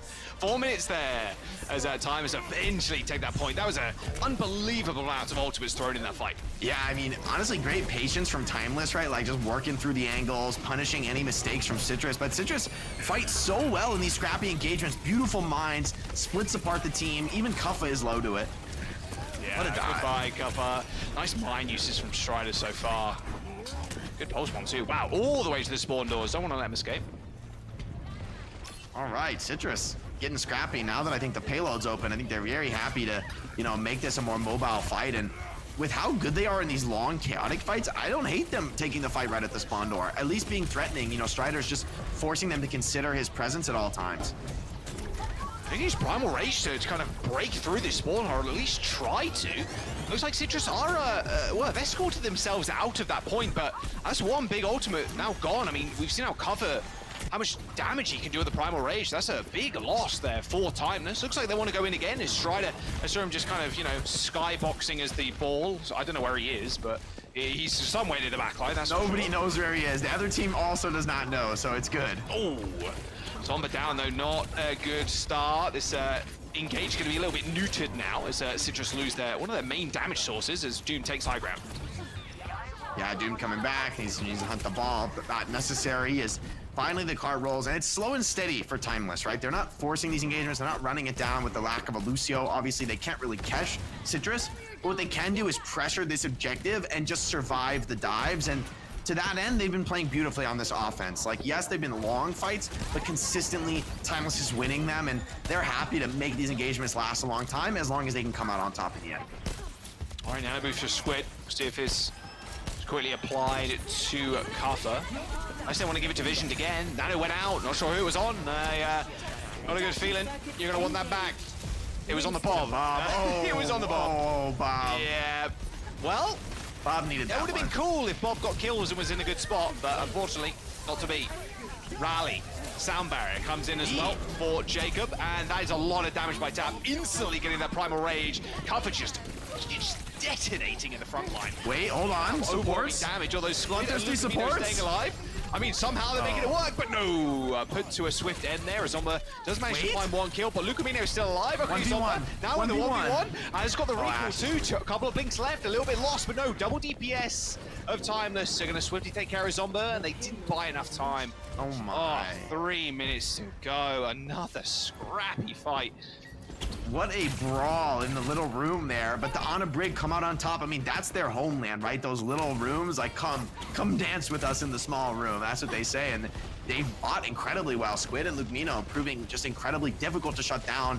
Even with the player advantage, Timeless came out on top. Mine's available for Strider. Just steals the health back away. Doom's in a little bit of trouble here. Yeah, he gets taken out by neutral. Nice kunai to finish off. Yeah, and they want to get Cuff off this card, stop any progress. But I mean, this is great awareness from Timeless. They know even without Tracer, they can still take these trades. They can still charge up a nano boost. They're not scared to keep the pressure on the card and force players like Zomba to stay around to mitigate that. Great. Mines coming in. Minefield from Strider. Spam and mines, yeah. Lucamino, you're dead. Without your Ana, not much to say in those fights. 2 minutes to go now for Timeless. We have to go for a big reset. Zomba 1 HP, literally 1. Could be low. Okay, there we go. Wow, I mean, just well done by Strider, right? He shows in the front, he shows in the front, he shows in the front, and then, hey, I'm behind you and I'm mining your backline. Like, really, just like that trickery is what you need on Wrecking Ball, especially at this level. You can't just be hitting from the same angle over and over again. So, great catch by Citrus, but you're gonna have to keep repeating that success, and now Lucamino is aware of it, right? He's keeping his head on a swivel, ready for any direction the initiation can come from. Oh, good kill on Zomba. That's a good start at least. Just gaining a little bit of space now.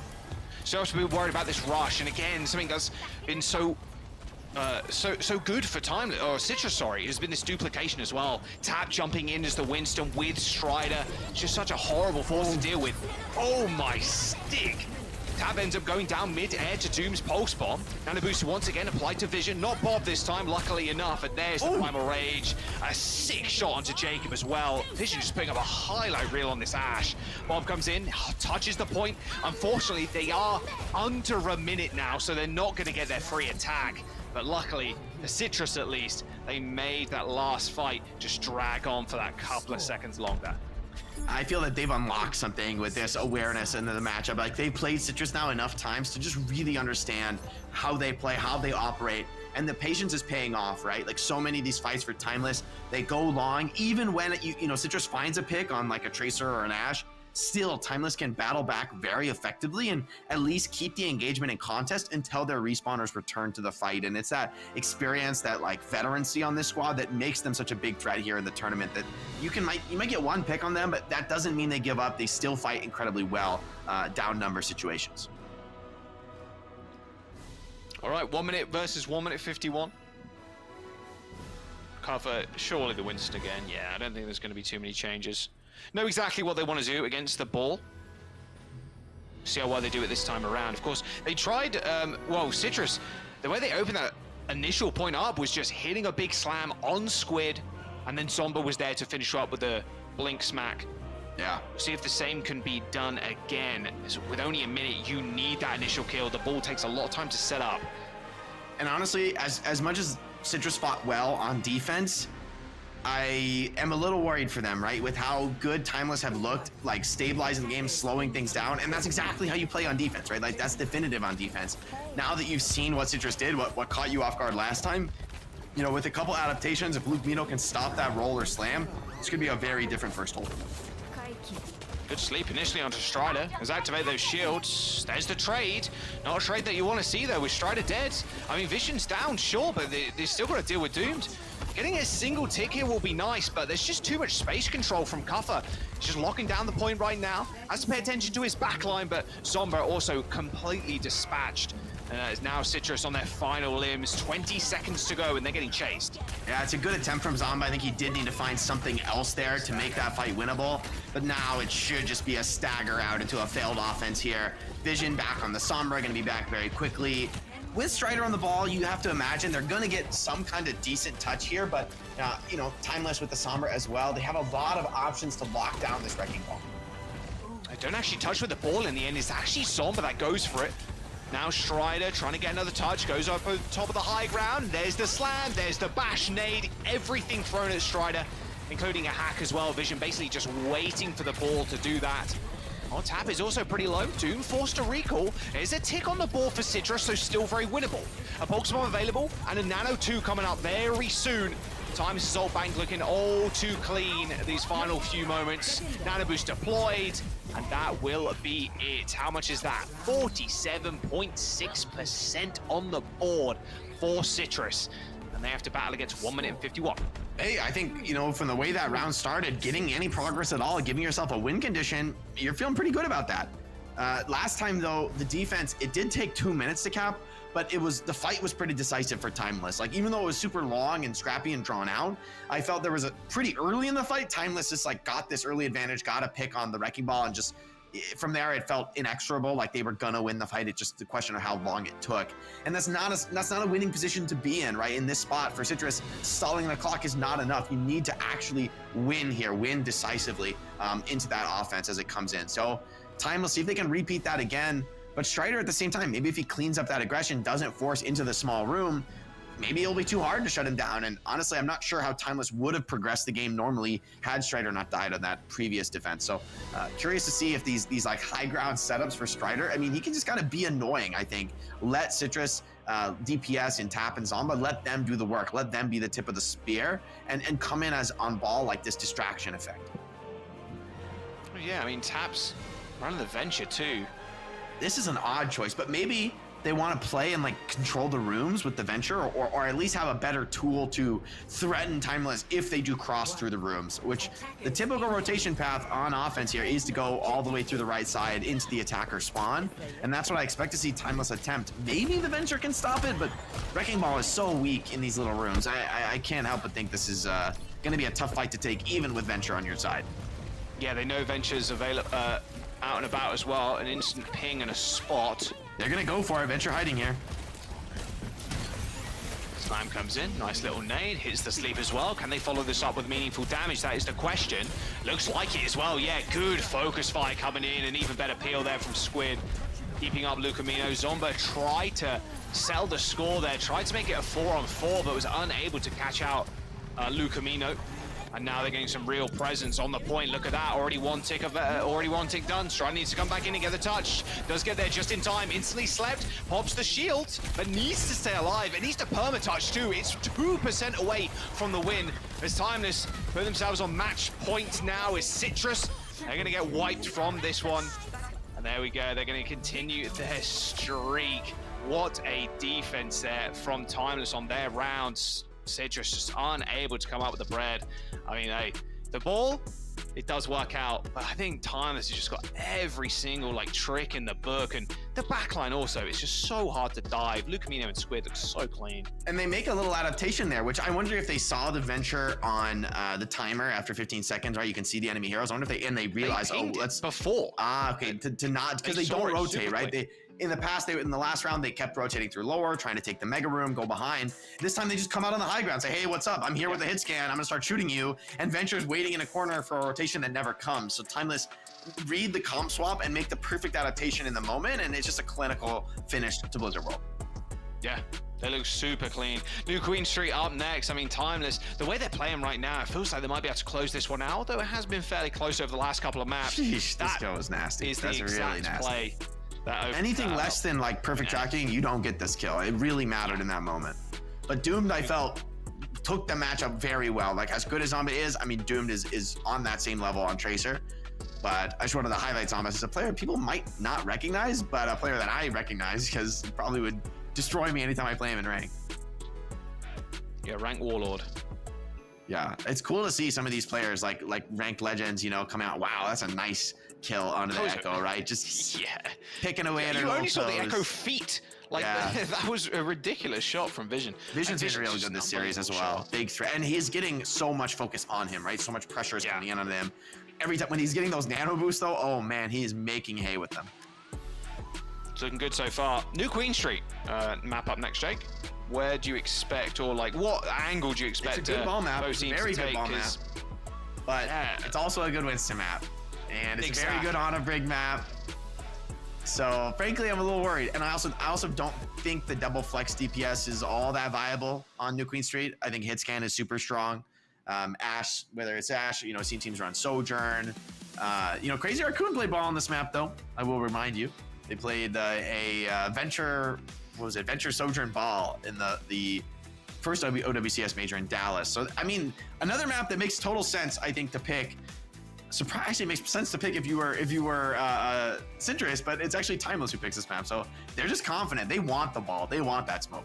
They're calling him out with this map pick. They have a plan to deal with it, and they've dealt with it the last couple of maps. We'll have to wait and see if map number 3 is going to be the same thing. 3-0 or maybe a reverse sweep. After this break, we'll find out.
And Citrus. Could we go all the way? That is the question. It looks like time is about everything they've really needed. Pure perfection is required by Citrus right now to execute these Wrecking Ball comps. And it's just, they're dancing on that fine line. Timeless is just beating them out. Yeah, you know, I think this is just very clinical gameplay from Timeless. They know they have the edge strategically, and so they're not afraid to play these long, patient fights. I mean, you've got threats like Doomed and Vision. You know, sometimes being patient feels great. You're like, we're waiting for these guys to find kills, and they will deliver. And not to mention, you know, Kuffa and Squid with the nade into dive. That's been a consistent combo for Timeless. So if they bring out anything different here, they're locking in some troll heroes here. I'm not a huge believer yet, and I'll wait to be convinced. It's going to be Tap and Zomba again, though, so a full commit on the double flex DPS. Not a huge fan. I think Hitscan's very strong on this map, but maybe they feel that in this matchup, you know, up against the Winston, it's just necessary. The only way to win is diving and getting aggressive. Vision is on the Widow, though. Jack gets his wish. Oh, yes. This is a crazy comp to play Widow into, I will say. This is, you have to have absolute fearlessness. Yeah, there's no way Vision doesn't swap here. I just don't see. You don't believe? Sticking. You don't. I mean, I believe, right? But if I were him, I'd want to be on Cassie. If I were him, I'd be on Tor. But like, let's be honest, that's a little silly. Oh my! Oh, the double move! Oh my god, he almost got double move. So always imagine if he dies like that. I mean, that's an instant swap, instant pressing the HG. Yeah. That's I'm coming back on Sombra, and I'm hunting this Wrecking Ball the rest of the game. Yeah. All right. He's getting angle. Oh, big headshot. This angle, though, is threatening. You've got to be scared of this, right? For the backline from Citrus, they've got to be respecting that Widow angle. Slam gets nothing, except, Oh, Luca Mino, how did he escape there? By the hairs of his chinny chin. Nice Strider. Just booping people around right now. Need some kills, need some action. Kappa going super low, same with Strider, though, has to back all the way off. They're holding this stairs pretty well, but actually Doomed first. All right, Zomba takes that kill. Now this payload can get it rolling because Vision is not going to be putting down damage. That's for sure. Gonna keep the Widow, right? Still being threatening, still, ooh, nade on his Zomba, and that's a turnaround, maybe overextended there from Citrus, feeling themselves a little too much. You got purchase on the map, but losing your Tracer is gonna cost you a lot of space, right? Without Tracer, it's very hard to fight for these flank angles, and that's a lot of pressure relieved from Vision, who now gets his chance. He only needs one chance, Jack. You give him one, it ain't looking good. I thought he was going to go for like a short grapple there to get high ground. No. Just a little Venom Mine placement. Sights available in 5% as well. Sights are actually so valuable into this matchup, right? When you're being hit from all sides, just the awareness for your Ana and Brig to know, okay, like that's where the Tracer's coming from, this is where the ball is throughout the fight. Oh, ooh, close one. Vicious.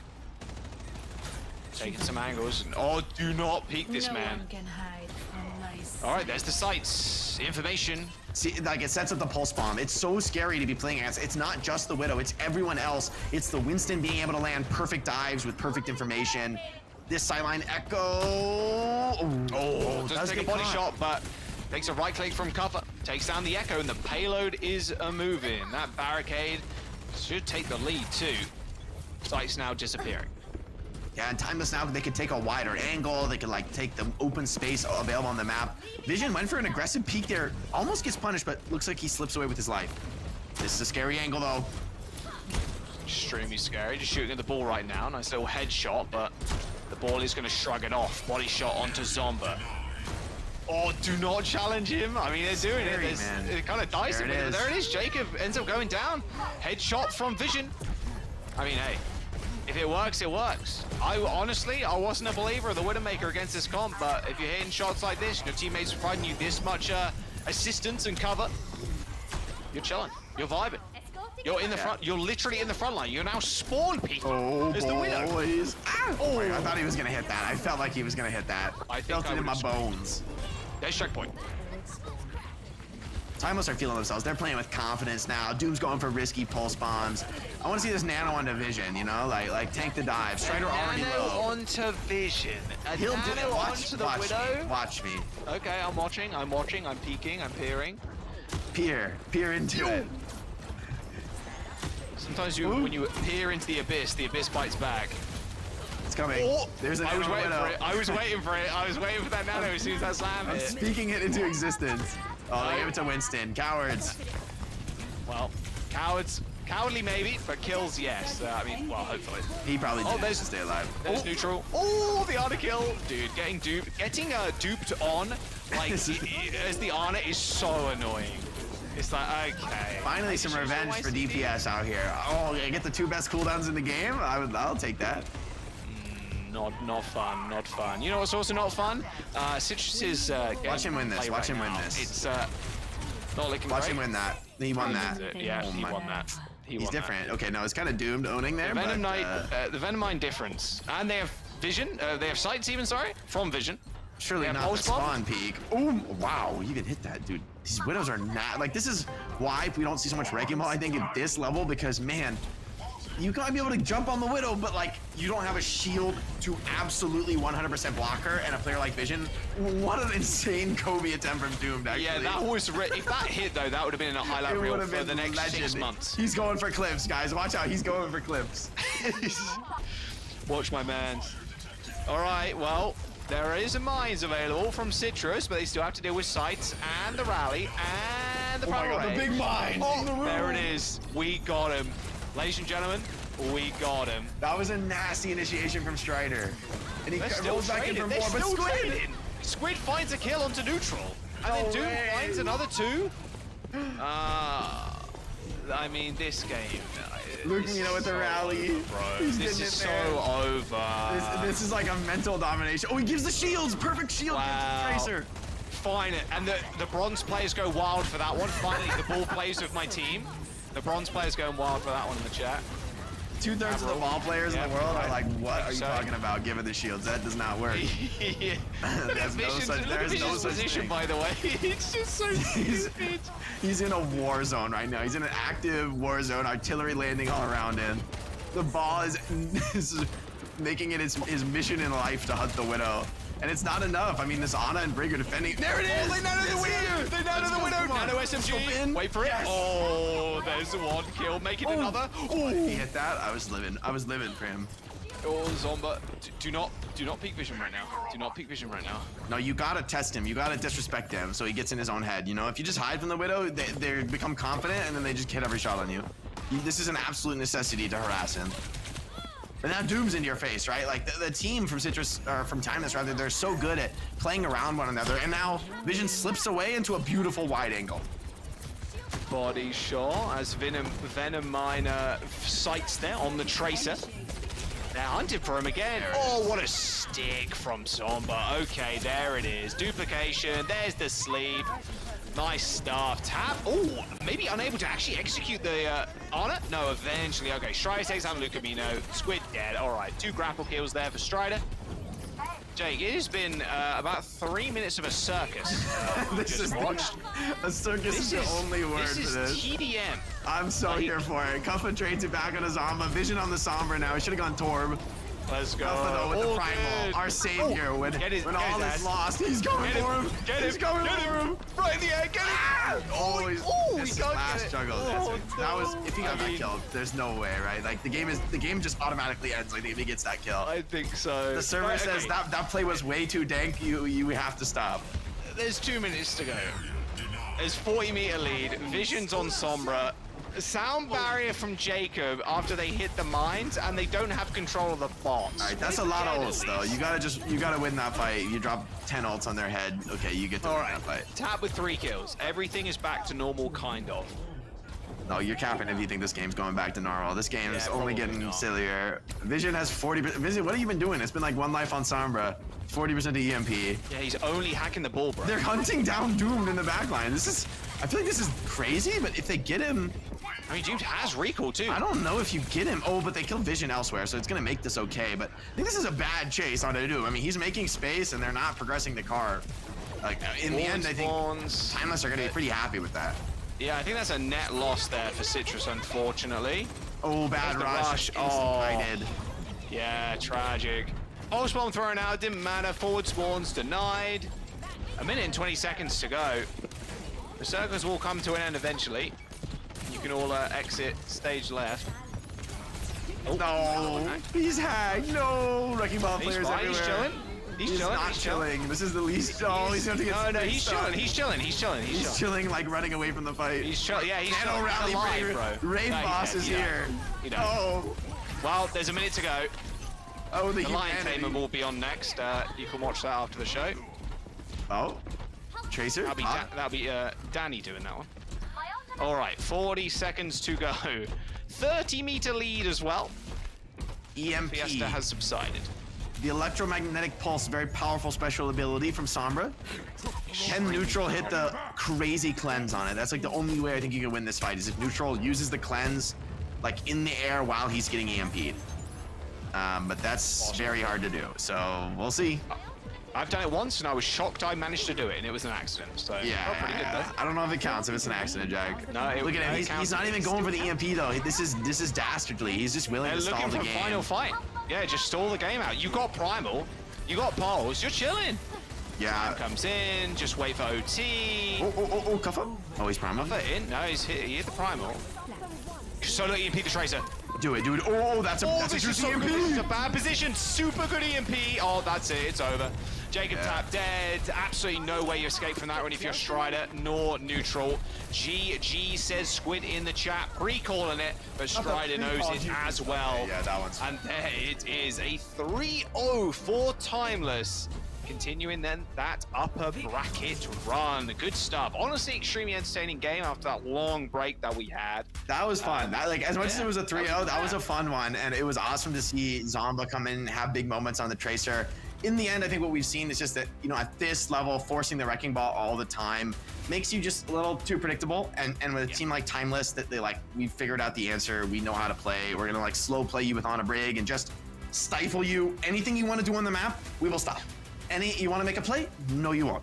You want to go for my hit scan player? She's nanoed. Just time and time again, shutting down these Wrecking Ball plays. And as good as Strider is, as good as Tap and Zomba are, just too hard to make it work against one of the top teams in the tournament. They are still alive in the lower bracket, though. It won't be the last we see of Citrus. Certainly, I hope to see more of them because they're such a fun team to watch. Yeah. They really are. And I mean, it does take a lot of team coordination and also just general understanding to be able to actually shut down that very disruptive play that Strider brings to the server, with that Wrecking Ball. And they've seen so much success with it already in OWCS. Quite frankly, I was not even aware that Strider was still in the lineup. I somehow felt like someone said, or maybe I read that in the rosters. It did say Zeb. Yeah, it did say, I don't know who to trust anymore. Strider was back though, and I'm not mad at it because quite frankly, when there's a Wrecking Ball on the server, it ought to get silly, it ought to get funny. The fun stops right there and then though, because TSM and Timeless will be our upper bracket final match. Those two teams, I believe, have not faced off against one another yet in the group stage, so they've not been having to measure up against one another. It's going to be interesting to talk about that matchup when it happens, which is still some time away though. First, of course, let's take a look at our lower bracket matchups. Any of these sparking your fancy? Any of these getting you really excited? I'm not gonna lie, I don't even care who Citrus plays. I just want to watch Citrus play because they're so fun to watch. Like, I don't even care who they're matching up against. I just want to watch Citrus. Man, but the EMEA, those EMEA games, oh, they're so good. We got so good. Juggernaut rematch. Yeah, that's so sick, man.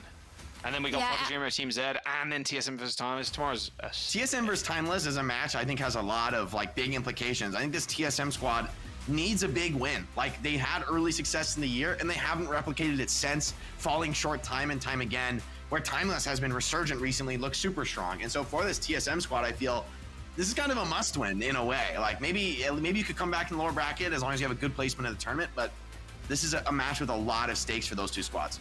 And I hope they can, continue that momentum. What we've seen at the very end here, it went into Silly Town a little bit, but it was fun. The confidence you have to have when Vision just busts out the Widowmaker like that, and they run with it for such a long time. The confidence they had in their play, that looked good. That was a great look for them. So I hope they can translate that into the matches tomorrow. For now, though, it's been an omega long day, which I thought is never ending. Alas, we did get to the end. Jack, Jake, both, thank you so much for joining me for all the action. I'll see you guys again very soon. For now, we're going to say goodbye and hope you all join us again for day number 2 here in our FACEIT League Season 2 playoffs tomorrow.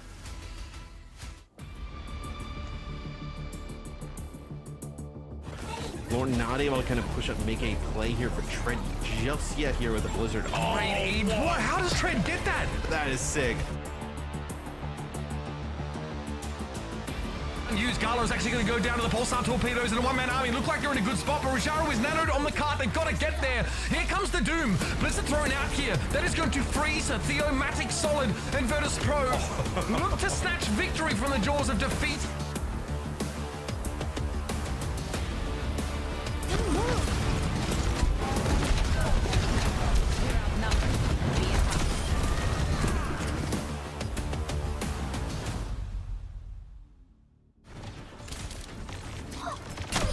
Perfection in flight. Such naivety. Down to 4 individuals.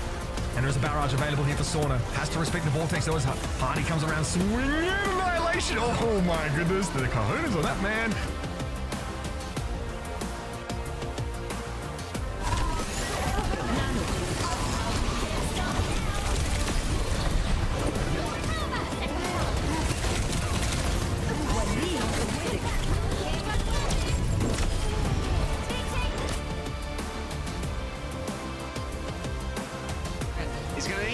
This fight, but Ryan overextends.